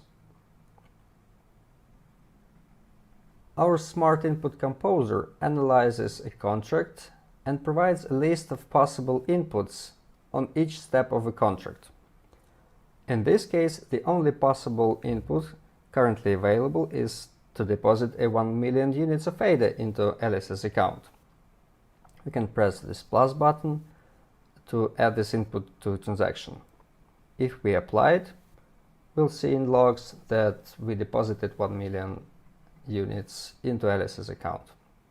And in the current state, we see that account 0 of Alice contains 1 million units. Then we expect a refund, and if Alice decides to refund, we see that the choice is made, and in logs we see that participant Alice chooses 0 for refund, and she got her money back.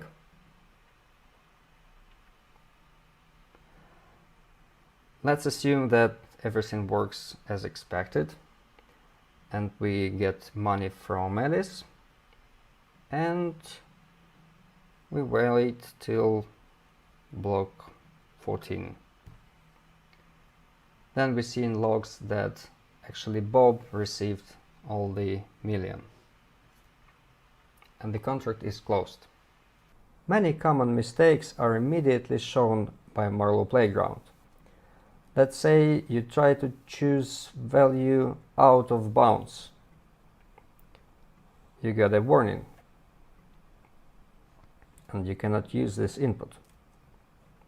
If you try to use wrong account for payment, you get a warning that says that the payment is done before a deposit has been made.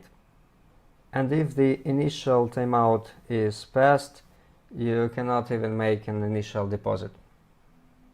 All this is cool, but what if making trust funds is your business and you would like to make those contracts on a regular basis? You would like to make a template from this contract to instantiate it with particular amount to pay or different roles or different timeouts. For that you can use Haskell Editor tab on Marlowe Playground. This is a single file Haskell program that is compiled and run as AWS Lambda. It's supposed to print a Marlowe contract to standard output. Essentially, you can use all the Haskell to generate a contract of arbitrary size and complexity. If I just copy-paste the contract we've just developed, I can compile it and get the Marlowe contract back. I can send it to simulator and try it as we did before. But now I can actually generalize this contract. For example, I want to add an amount and maturity date as parameters.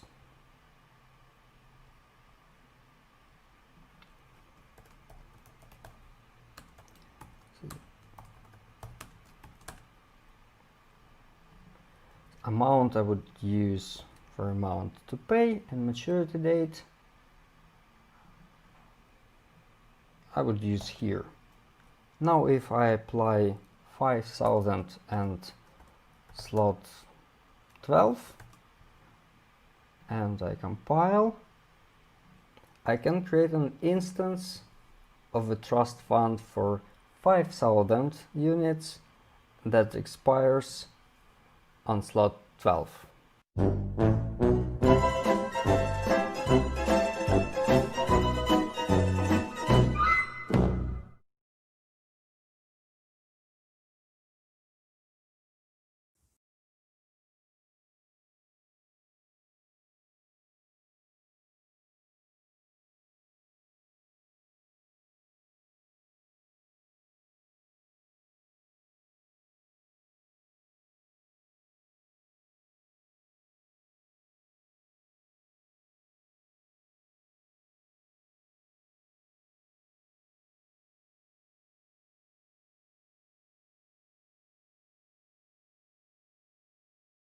For example, the total number of adversarial subsets was very small, then it would hardly matter that the adversary had the ability to choose among them, because the total number of samples that would arise in this green oval to the right would be very small. And so indeed, in the next section of the talk, Chris is going to describe a protocol which does exactly that. Okay, so now we're going to describe our new idea, TOS, which is a provably ungrindable beacon generation protocol, in which it will be exponentially unlikely, even over the course of many rounds, for the adversary to take control of the beacon generating process. So we again have a sequence of players, some honest and some adversarial. They are again each given a nonce, which we can inductively assume from previous rounds is random. The adversary again chooses for each of his players whether they're going to speak or remain silent. The difference is now that these players are going to be Their nonces are going to be sorted according to some arbitrary ordering, and we're going to take the first k of those who speak and hash them together. And so notice that this will include all of the honest players up to a certain point, and some, and maybe not others, of the adversarial players. The adversary has some power here in choosing which sequence will end up hashing, but not complete power. So for instance, if he doesn't speak, then we just take the first k friendly players and we're done. So the question is how many legal sequences the adversary can choose from, where a legal sequence is one which consists of some k players at the beginning that includes all of the honest players to the left of its rightmost element. So we'll illustrate this in a moment. The adversary's grinding power is the number of such sequences. If this number is very large, then by choosing from them, he might be able to choose a beacon which will give him some advantage in the following round. So for instance, if he can choose among many such beacons, he could choose one which amplifies the probability of some bad event. So what we want to understand is how large this number of sequences is typically if a fraction p of the players are adversarial. So here's an example. Suppose these are the first two players, and suppose k is 6. Well, one thing the adversary could do is silence his first 4 players, and then these 6 honest players would form that hash. Or he could have his last player speak and so on. He has various choices. Or he could have these first 2 players of his speak, in which case they and the first 4 honest players will form the hash. So in this case, S sub 6, by coincidence, is also 6. What we want to know is, again, what happens if the sequence is random and the probability that each player is adversarial is p. And notice there's a particular catastrophe we want to avoid. If all of the first k players are adversarial, which occurs with probability p to the k, this would be a disaster. First of all, there are no honest players who are injecting randomness, a la a one-time pad, into the beacon. Secondly, the adversary knows his own player's nonces, so he knows exactly what the beacon will be, which will give him power over subsequent rounds that we really don't want him to have. So that's a catastrophe we want to avoid. Now, let's start by computing the expected number of legal sequences. And we'll do this using this classic technique in probability and combinatorics called generating functions, in which the expected number of legal subsequences of length k will be the coefficient of z to the k in a formal power series. And there are many situations where we can actually compute this overall function quite easily, and this is one of them. Imagine adding a new random player to the beginning of the sequence. If you have a random sequence and you add a new random player to the beginning, it's still clearly another random sequence. So this gives us a kind of fixed point equation for G. That new player is adversarial with probability P. If in that case, the adversary has a choice. They can stay silent or they can speak. If they speak, this increases the length of any legal subsequence, thus incrementing k and giving us a factor of z. On the other hand, they could stay silent, all the legal subsequences just get shifted over but remain of the same length, and we just get a factor of 1. So that's why you have p times 1 plus z on the right. The other term comes from the probability 1 minus p that new random player is honest, in which case they must be included in any subsequent legal subsequence, increasing the length of the sequence and forcing us to multiply by z, giving us 1 minus p times z on the right. Now, with a little thought, you'll see that G is simply a geometric series. It's literally just the sum of powers of this quantity, this iterative quantity we just computed. And after a little bit of simplification, we get this very simple expression for G, and the expectation of S sub k is then, again, the coefficient of z to the k if we were to expand this as a Taylor series, and that's this, the kth power of 1 over 1 minus p. Well, is this good or not? Well, it seems like it might be good because whenever p is less than 1/2, this is exponentially smaller than 1 over p to the k. Why is that important? Well, remember that that catastrophe where all of the first k players are adversarial occurs with p to the k. If the adversary could choose from 1 over p to the k of legal subsequences, he would have a good chance of engineering this catastrophe in the following round. So we certainly want his grinding power to not get that large. Unfortunately, computing the expected grinding power, the expected number of legal subsequences in a random sequence, is just not enough. Why? Because the adversary could build up grinding power from one round to the next. On one round, he could choose a legal subsequence and thus choose a beacon such that on the following round there are an unusually large number of legal subsequences from which he could choose, so that the resulting beacon would cause SK to be even larger on the round after that, and so on. And he could potentially work his way up to the grinding power of 1 over p to the k and thus achieve that catastrophe. So what we need to do is show that there's some kind of barrier preventing that inductive strategy. What we need is some exponential amount of grinding where his probability of getting there is exponentially small, but so exponentially small that he would need even more grinding to get there. So what do I mean? I mean that there are two distinct constants, a and b, with b bigger than a, such that the probability that the number of subsequences ever exceeds a to the k is less than 1 over b to the k, which is where b is bigger than a. So in other words, to get to a to the k, he would have to have more grinding power than a to the k to get there, because the probability of him getting there is even smaller than 1 over a to the k. I hope that's clear. So then a to the k acts as a threshold beyond which his grinding power just can't get, even if he tries this inductive strategy over many rounds. The problem is that computing the expectation of S sub k is just not enough to prove this sort of very tight tail bound.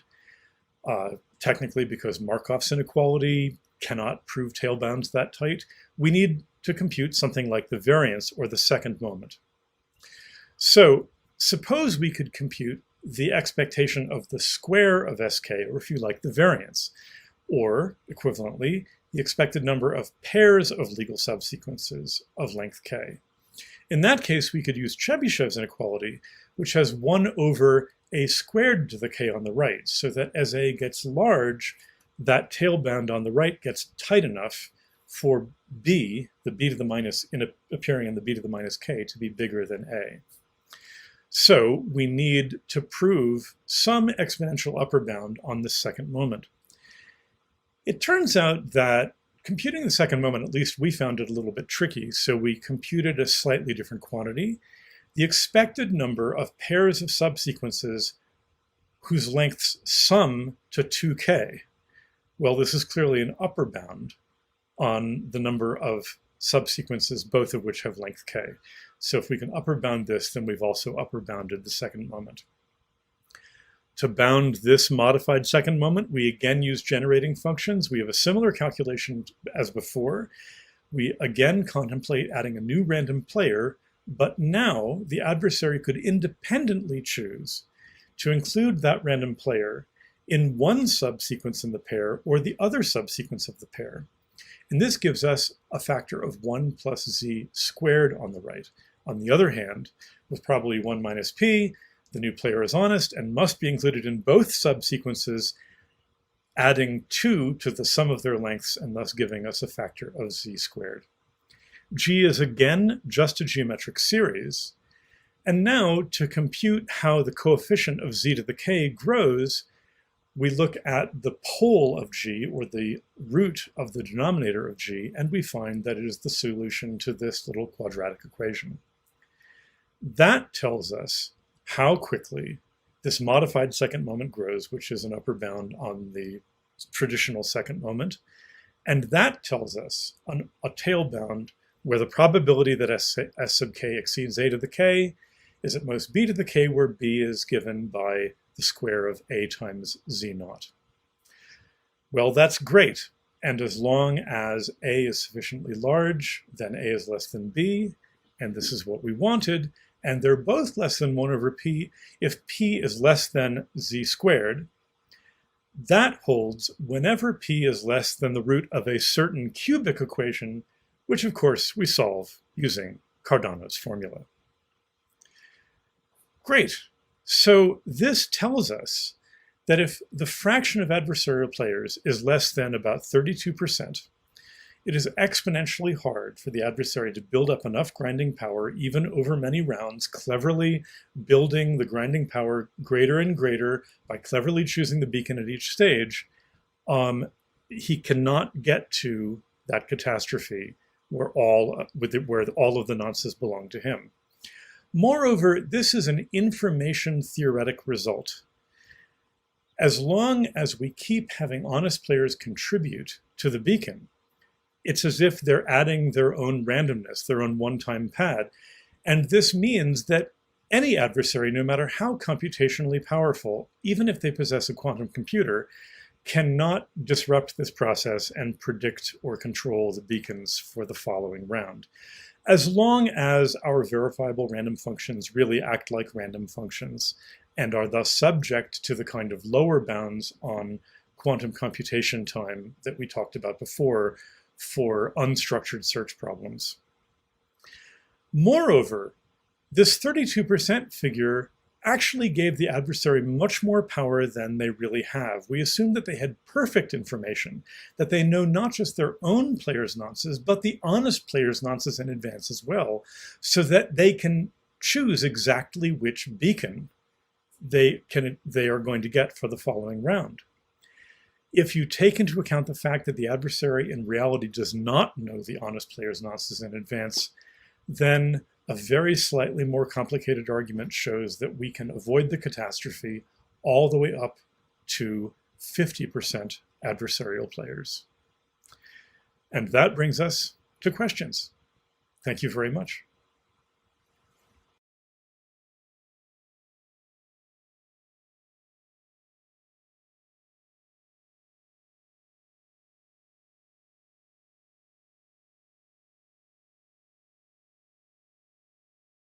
Hello, and we are back. We only got about 10 minutes until Charles is coming on. Pretty excited about this. I think he's going to be in the main summit. I'm choosing for you guys. I think there was a couple things we could choose from, but we all know that we want to see Charles exiting. Got about 9 minutes on that. So how are you guys all doing today? We made it up to 215 likes. There's still 135 people here today. I'm sure there's going to be an influx of people coming in when Charles starts talking. That's how it usually happens. We've been going forever, man. It's probably about 18 to 20 hours in the past 2 days. It's a long time. It's the most content you're going to get out of me in 2 days, that's for sure. Unless they do another live summit like this. If I keep at it, they might let me have something at one of these summits. I saw a couple names I know. See if there's any questions or anything I missed in the chat. But feel free to let them come through. We still got 9 minutes. A lot of people were saying that talk was out of their depth. I like the Apple loading symbol right there for your brain. That's pretty funny, Mentor Ricky. Yeah, I mean, I don't know. You guys might be able to... Ooh, I think I might have missed a super chat. I'm sorry about that. Whoever sent that. Oh, okay, they just sent it before I saw it. John Hamilton said, thank you. You're welcome, man. No problem.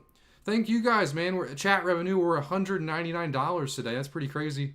I mean, YouTube's going to take 30% of that, but I got no complaints, man. That's awesome. I really appreciate you guys. I had a fun time, and it feels good to be able to get something nice to eat after this, you know? Maybe put some more in Cardano or some AGI, you know? You guys might see a little sadness in my face. My university just announced they're going all online for the next year. So it's just seemed like my whole college experience kind of just got screwed. I'm just a little upset about that. I'm not really much of a kind of guy that likes to pay $15,000 a year for Zoom calls, you know.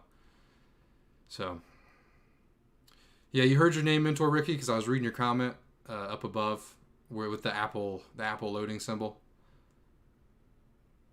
Tony said Charles already talked. He's coming on again, Tony. He's coming on right now in about 7 minutes. But yeah, that really just kind of bursted my whole bubble right there. Pretty sad. Sad boy hours. Hopefully Charles can come cheer me up.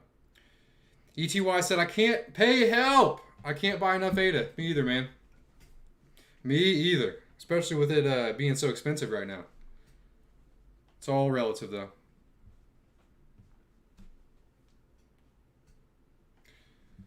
We still got about 6 minutes. I'm sure you guys will give me some questions as soon as you catch up to what I just said. Yeah, I forgot to turn the stream to low latency this morning. It's all my fault.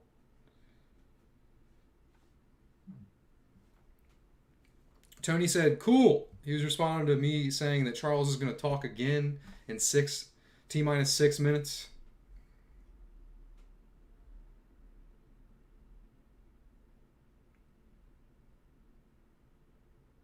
Oh, was he talking? Oh, yeah, talking calculus. User said, I want more. Don't we all, man? AGI is that guy that came on last night. It's like a decentralized AI marketplace. It's pretty interesting. Check it out.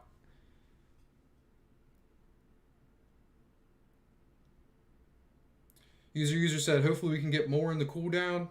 I think we're just going to have some, like, an inspirational speech. I think he said no more announcements today. So we will see for sure.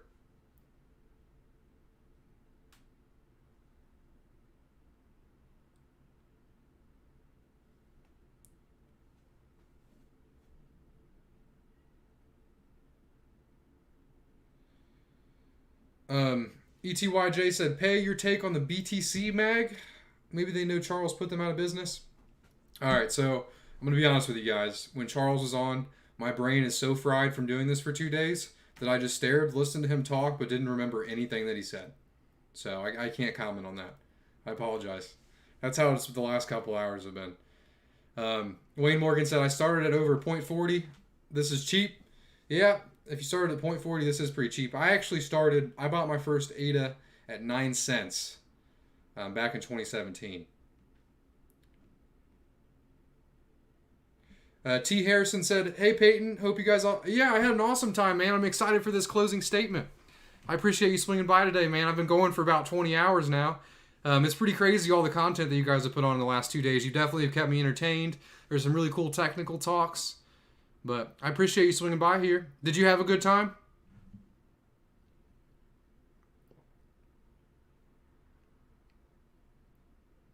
Will P said, hey, Pay, quick question, mate. How do you plan on managing your offline keys? USB drive? I actually have a second PC where I can deal with my online PCs. And then, yeah, I mean, a USB drive is not the worst way to do that. As long as you just take it out. T. Harrison said intense, huh? Yeah, for sure. It was probably more intense for you, though. You know? But yeah, what you could do with your keys is if you need to connect, you unplug your computer from the internet, and then you could just take it out when you plug it back in. But I think the best way to do that would just be have like an offline PC. You could buy something pretty cheap, something refurbished. Yeah, I can imagine you're tired. I'm getting pretty tired right now, you know.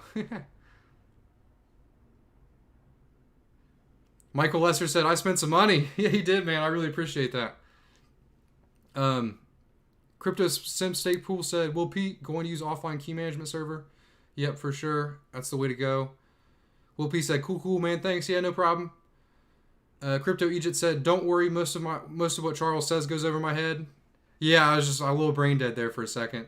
Racy said, thank you, Big Pay, for all your content. No worries, man. I appreciate you guys all coming here. It really helps me make the content, you know. Like Charles said, he said something earlier. It was along the lines of, if you build the stadium, it's only fun when people show up. You know, it's the same thing creating content. If no one's commenting and giving you feedback, it just doesn't mean anything, you know. So I do appreciate you guys. Chris said, long stream for you, man. Yeah, it is. The only time I'll ever do a stream this long again is maybe like a charity event or something, or maybe something like another summit, you know. Sean said there might be another announcement. I doubt it. Charles said there's going to be no more announcements today, but who knows? We might get a little something.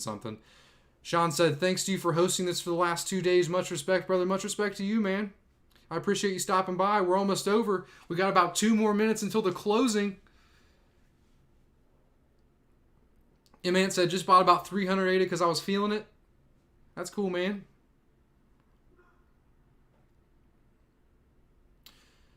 So Cool Gurry said, why do you think we're going back down to 8 cents?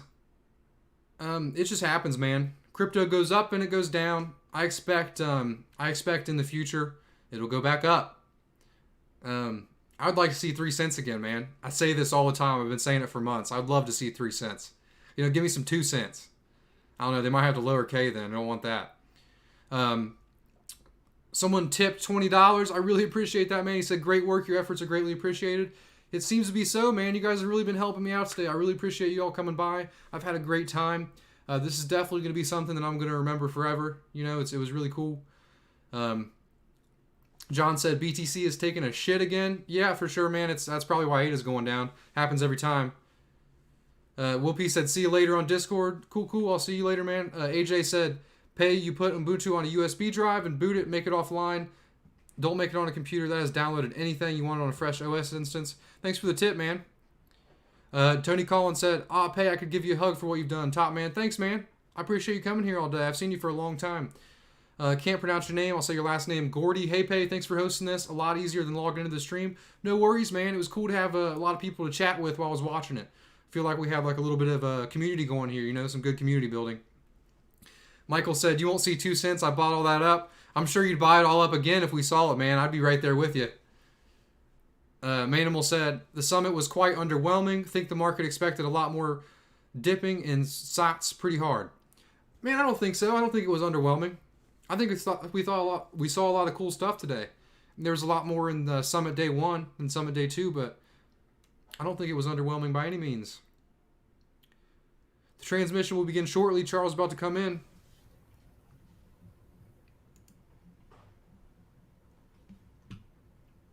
He's hitting us. Konnichiwa. Hello. Thank you all for coming to the Cardano Summit. We put this event on with just about 60 days worth of planning and about 45 days worth of execution once we started getting into the nuts and bolts of it. And we expected maybe to get a few thousand people if we were really lucky. Originally, before coronavirus hit, for the celebration launch of Shelley, I actually wanted to go to Kyoto and have a nice event there with the Japanese community because that's where Cardano began. And unfortunately, we weren't able to do that due to the quarantine and people's travel restrictions. But hopefully we were able to bring this event to as many people in Japan as possible. And in homage to them, I decided to wear my yukata.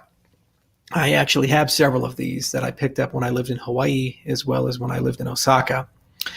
This event was really about 3 things at its core. First, it was a celebration of the fact that we've ended the era of we will do, and it's the dawn of a new era in our project's history, the dawn of does.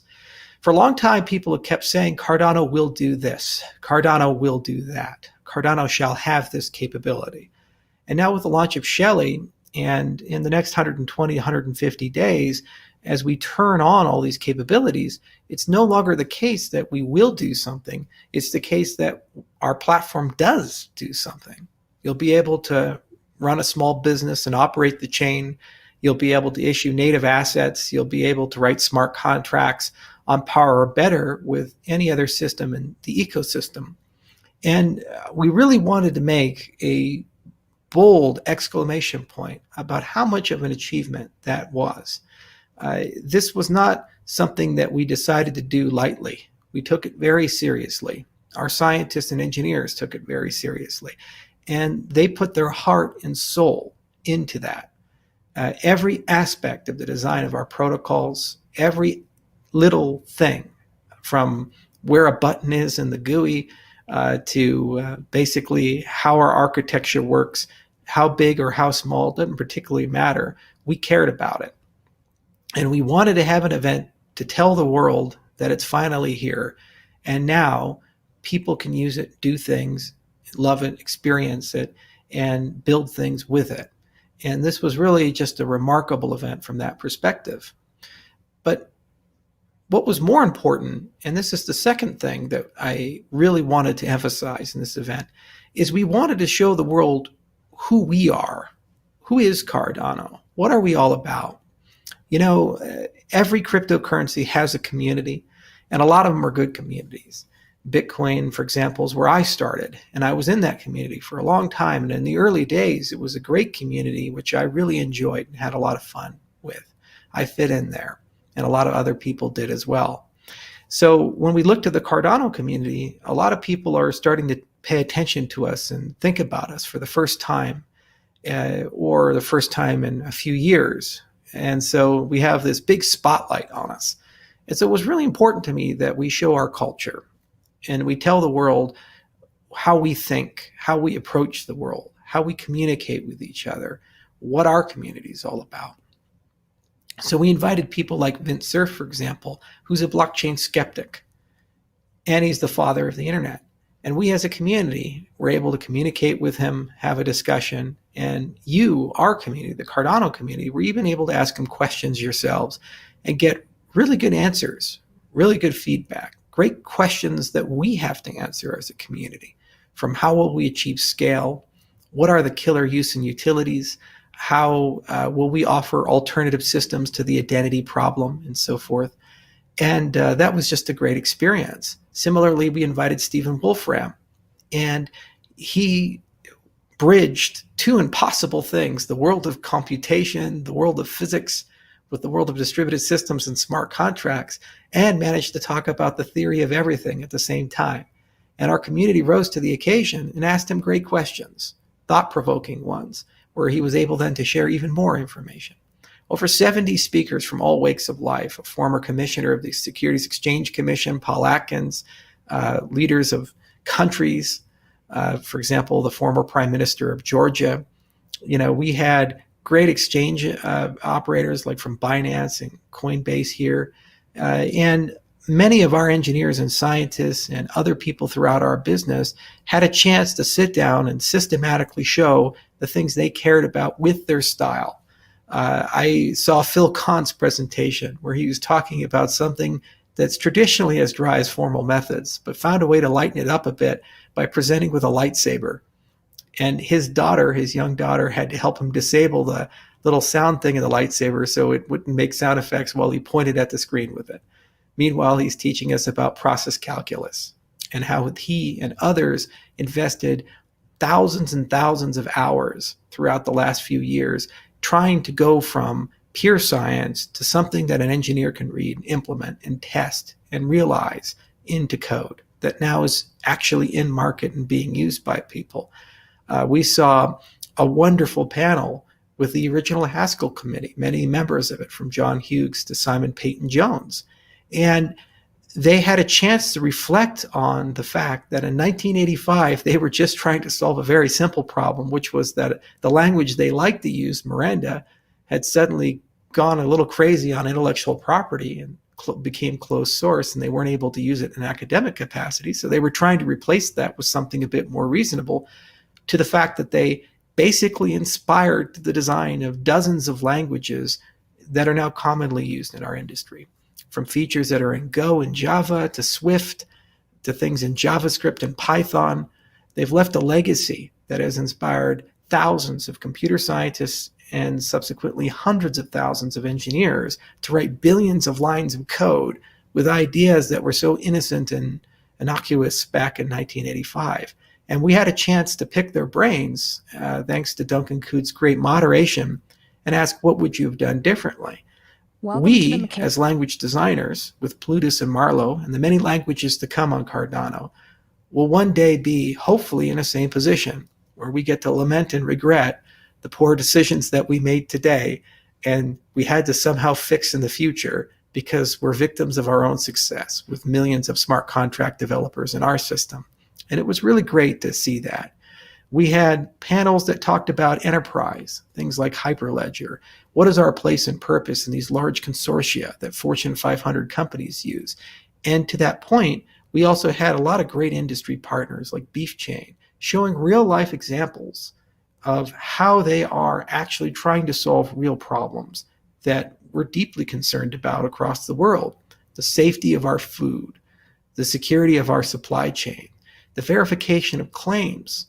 We all go to the supermarket and we see things labeled vegan or organic. We see things say no GMO. But how do you truly know as a consumer? And how do you know that that is actually honest? Solutions like this will give you that certainty and give you a great user experience, as simple as a QR code that you can scan with your phone, thanks to the hard work that these entrepreneurs are doing as they slowly integrate these systems, not only to the United States supply chain, but hopefully into supply chains throughout the world, throughout Africa, throughout Mongolia, and we can actually get much better markets and less people have to die of adulterated food or experience problems as a consequence of that. So it's truly remarkable to see the breadth and depth of conversation. We saw things like Atlas. You see, we need to kind of build a new type of explorer because it's no longer sufficient just to visualize transactions. It's no longer sufficient to just talk about where did the money go. You also have to have a discussion about exchanges, stake pool operators, dApps. You have to have discussions about assets issued on the system. And all of these have unique visualization and data presentation requirements about them, data analytic requirements about them, above and beyond the explorers of the first and second generations.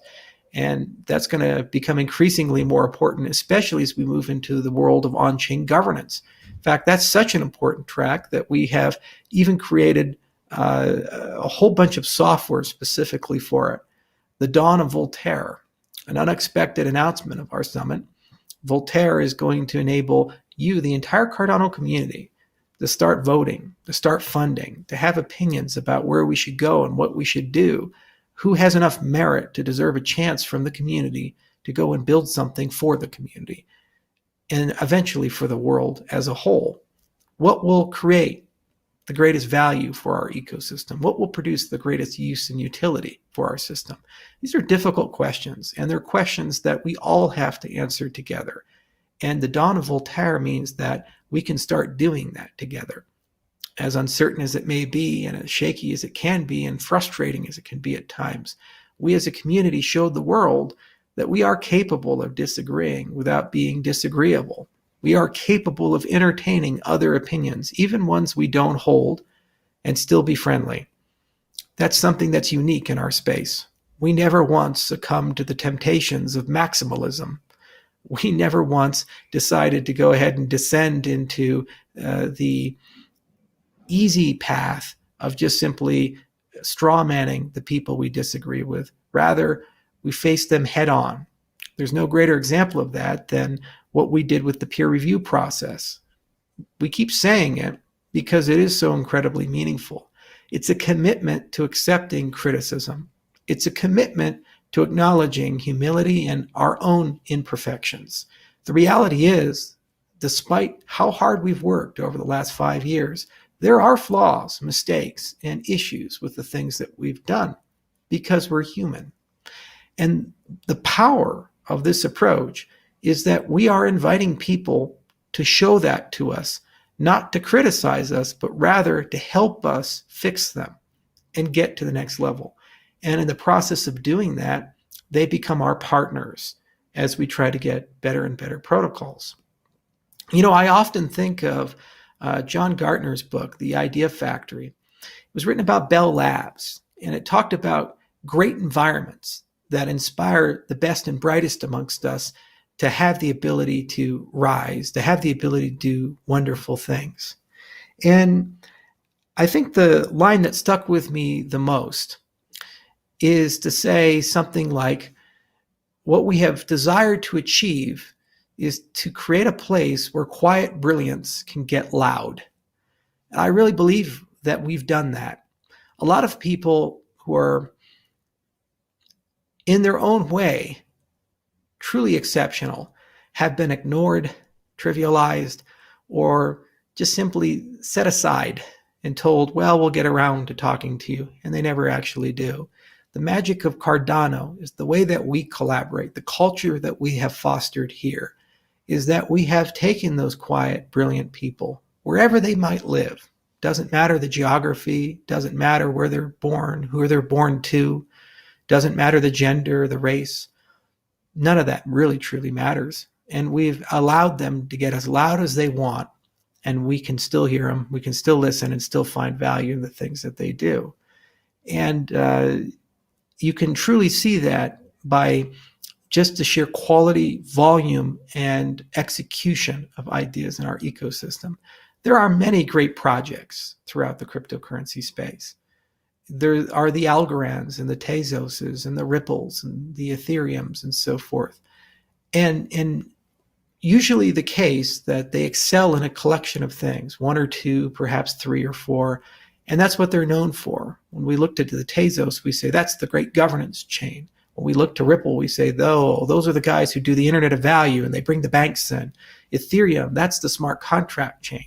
The challenge for us in the Cardano ecosystem is that we are the first chain that truly aspires to be a third generation cryptocurrency, which means that we must find balance and harmony amongst many competing trade-offs and demands and do a lot more than just one thing. We need to talk to other chains. We need to scale to billions of users. We need to have on-chain governance. We need to have the ability to support many different computational models, not just one, and to work with rich off-chain experiences. And despite the fact that we have so many vast business requirements and technical requirements, we must also always keep the soul of what we've established, the evidence-based approach, the scientific approach. And in this, we have no equal. We have shown to the world that despite the fact that we have chosen the hardest of roads and the most work to do, that we have made significant and meaningful progress, and we did so in a way that kept a smile on our face. And we did so in a way where we didn't need to bring people down or tell everybody how great we are. Rather, we just did the work and we moved on and did even more work. And we opened our arms and said, whoever wants to come, whoever wants to work with us, we'll be there to work with them. So that's what I'm most proud of. And that was the second thing that I really wanted to show at this summit, that there exists a community in the cryptocurrency space. Regardless of where you start, you can be an industry veteran or someone totally new. You can be a skeptic or you can be an evangelist. There exists a community that will always have a place for you. And if you wish to commit some time to working with us, we'll commit some time and perhaps even money to work with you. And this community has more tools than any other to do so. We announced things like the C Fund, where it wasn't good enough to have flowery words and tell everybody that we're here. We have to actually put money on the table because people need funding. So my company committed $10 million, and Waves Financial, a wonderful fund, will work with us to match another 10 million and create a very large treasury chest that allows us to be able to bridge that DeFi and DApp gap and get some wonderful experiences and utility into our ecosystem in a very short period of time. We have the benefit of hindsight. We have the benefit of being the Google coming after the Yahoo. We have the benefit of being the Netscape coming after the Mosaic. The first wave always is covered in scars and design mistakes and usually ends up disassociating over time. There's no coincidence that MySpace happens to no longer be around, yet Facebook is still here. So in that short window where we have that benefit, we can leapfrog the competition if the experiences are sufficiently good and we leverage the unique capabilities of our platform, which truly are above the rest. And so the purpose of this fund is to make sure that we strike while the iron is hot, and we're able to do that quickly. But no amount of wisdom or capabilities on our side will allow us to be wiser than the community as a whole. And as a consequence, we have the DC fund. As I've mentioned before, you, the community, now get to decide funding priorities. And these priorities do not have to be profit-oriented. They can be as simple as sponsoring an event to as complicated as a long arc research agenda to do high risk, high return research, which may never end up in the protocol. Regardless of where it sits, the priorities and the authorization of that rest within your hands. And you as a community now get to have that conversation starting in July with our partner Submittable. And in the coming months, more and more of those capabilities will turn on. And eventually, every aspect of the governance of our ecosystem, from the custodians to the upgrading of the protocol itself, will be in the hands of perhaps the most resilient and innovative voting system ever deployed at any scale like this.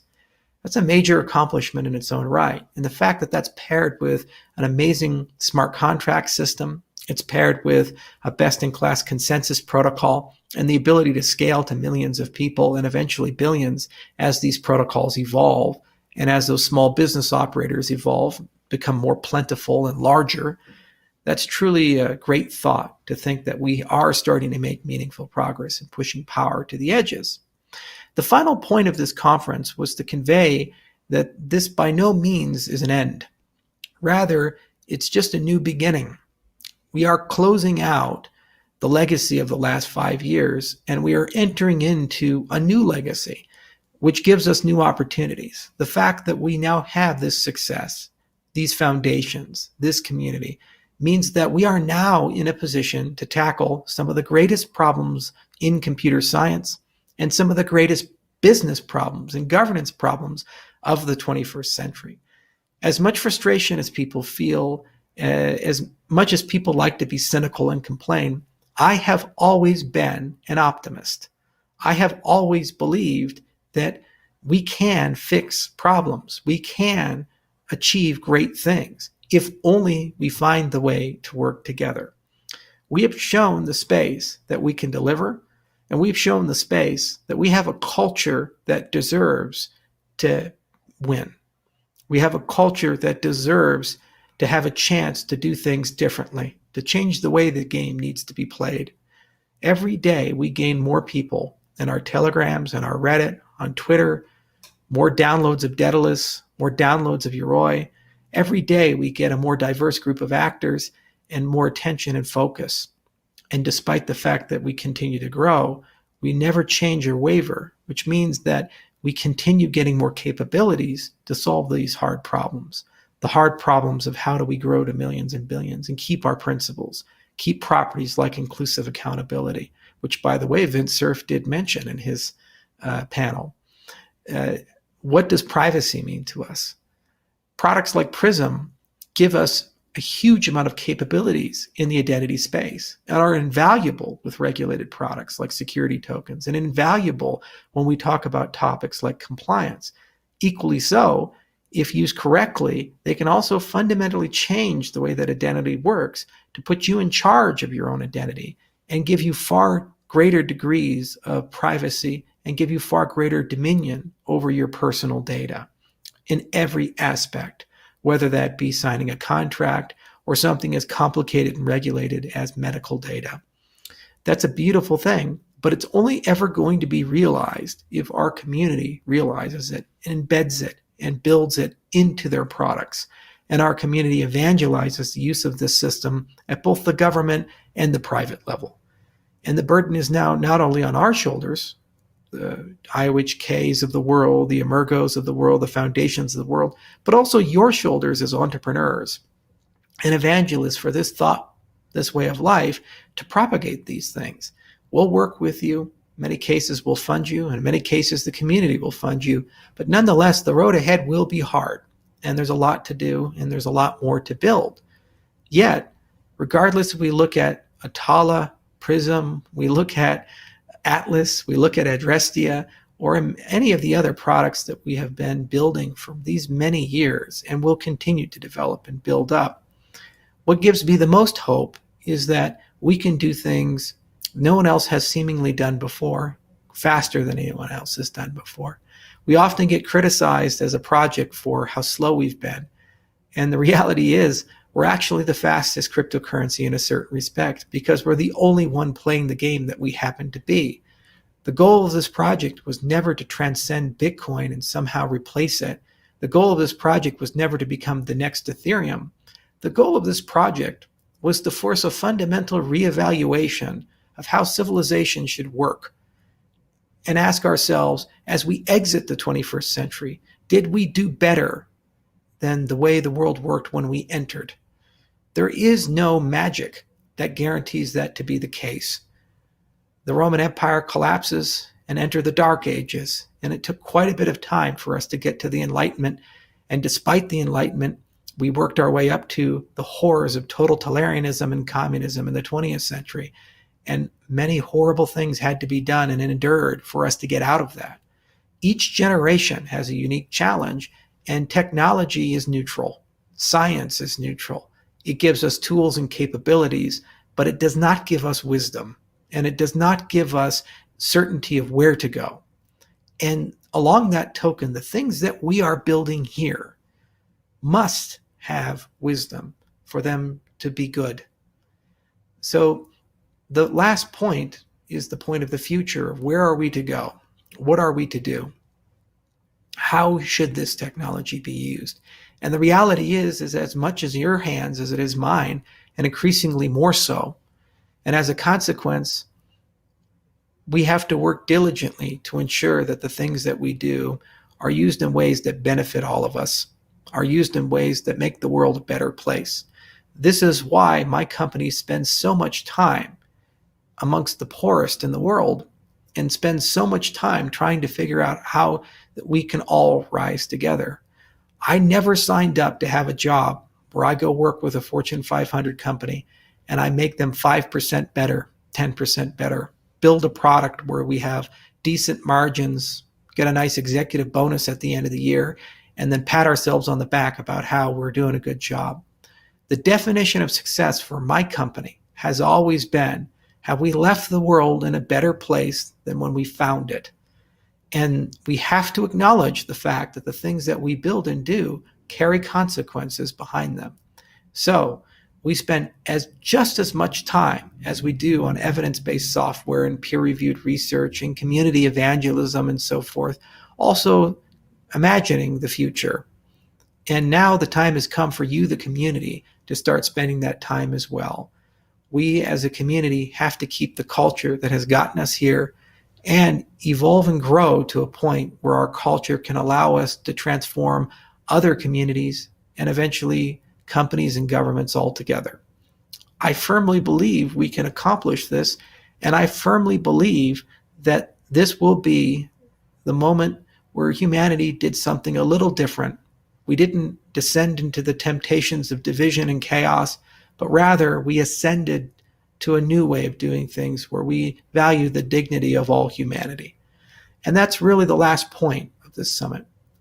We need to look to the future.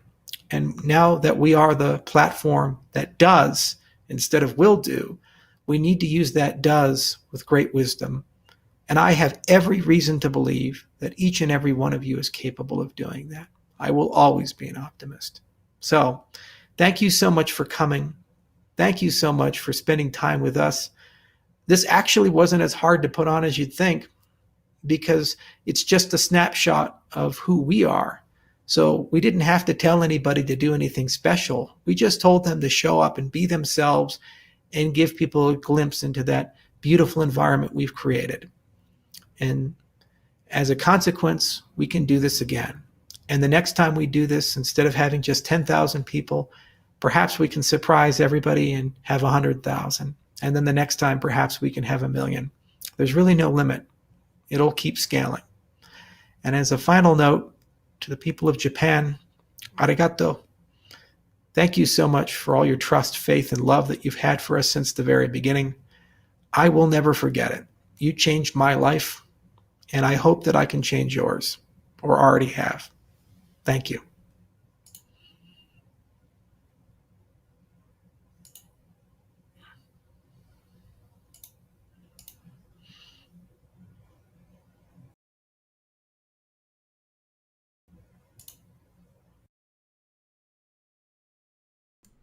Well, there you guys have it. That is the end of the Cardano Virtual Summit 2020 Shelly Edition. I mean, I had a great time. I really appreciate all the support you guys have been giving me in the last 2 days and even before that.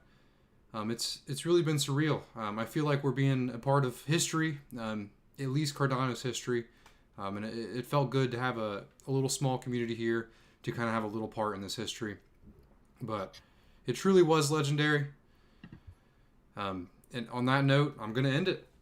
I hope you guys all enjoyed this. Hopefully I can see you guys either live at the next summit, in person, or either if COVID-19 keeps going the way it is, we might be doing another online summit next year. But I'll read the chat a little bit and then we'll hop out of here. Tavan said, legendary he is. Will P said, he is Satoshi. Matthew said, damn. Matthew said, excellent job. This was fun. I appreciate it, man. I had a lot of fun too. Mentor Rick said, I'm going to miss you all. You're not going to have to miss us, man. Just join my Discord server. It's down below. We can keep chatting. Talk all things Cardano and stake pools. But like I said, I appreciate all the support. I hope you guys enjoyed Shelly. I hope you guys all have a wonderful night. Yeah, I don't look sad. I've just been going at it for a while. I'm doing all right. But I hope you guys have a wonderful night. Happy 4th of July weekend, everybody, if you're in America.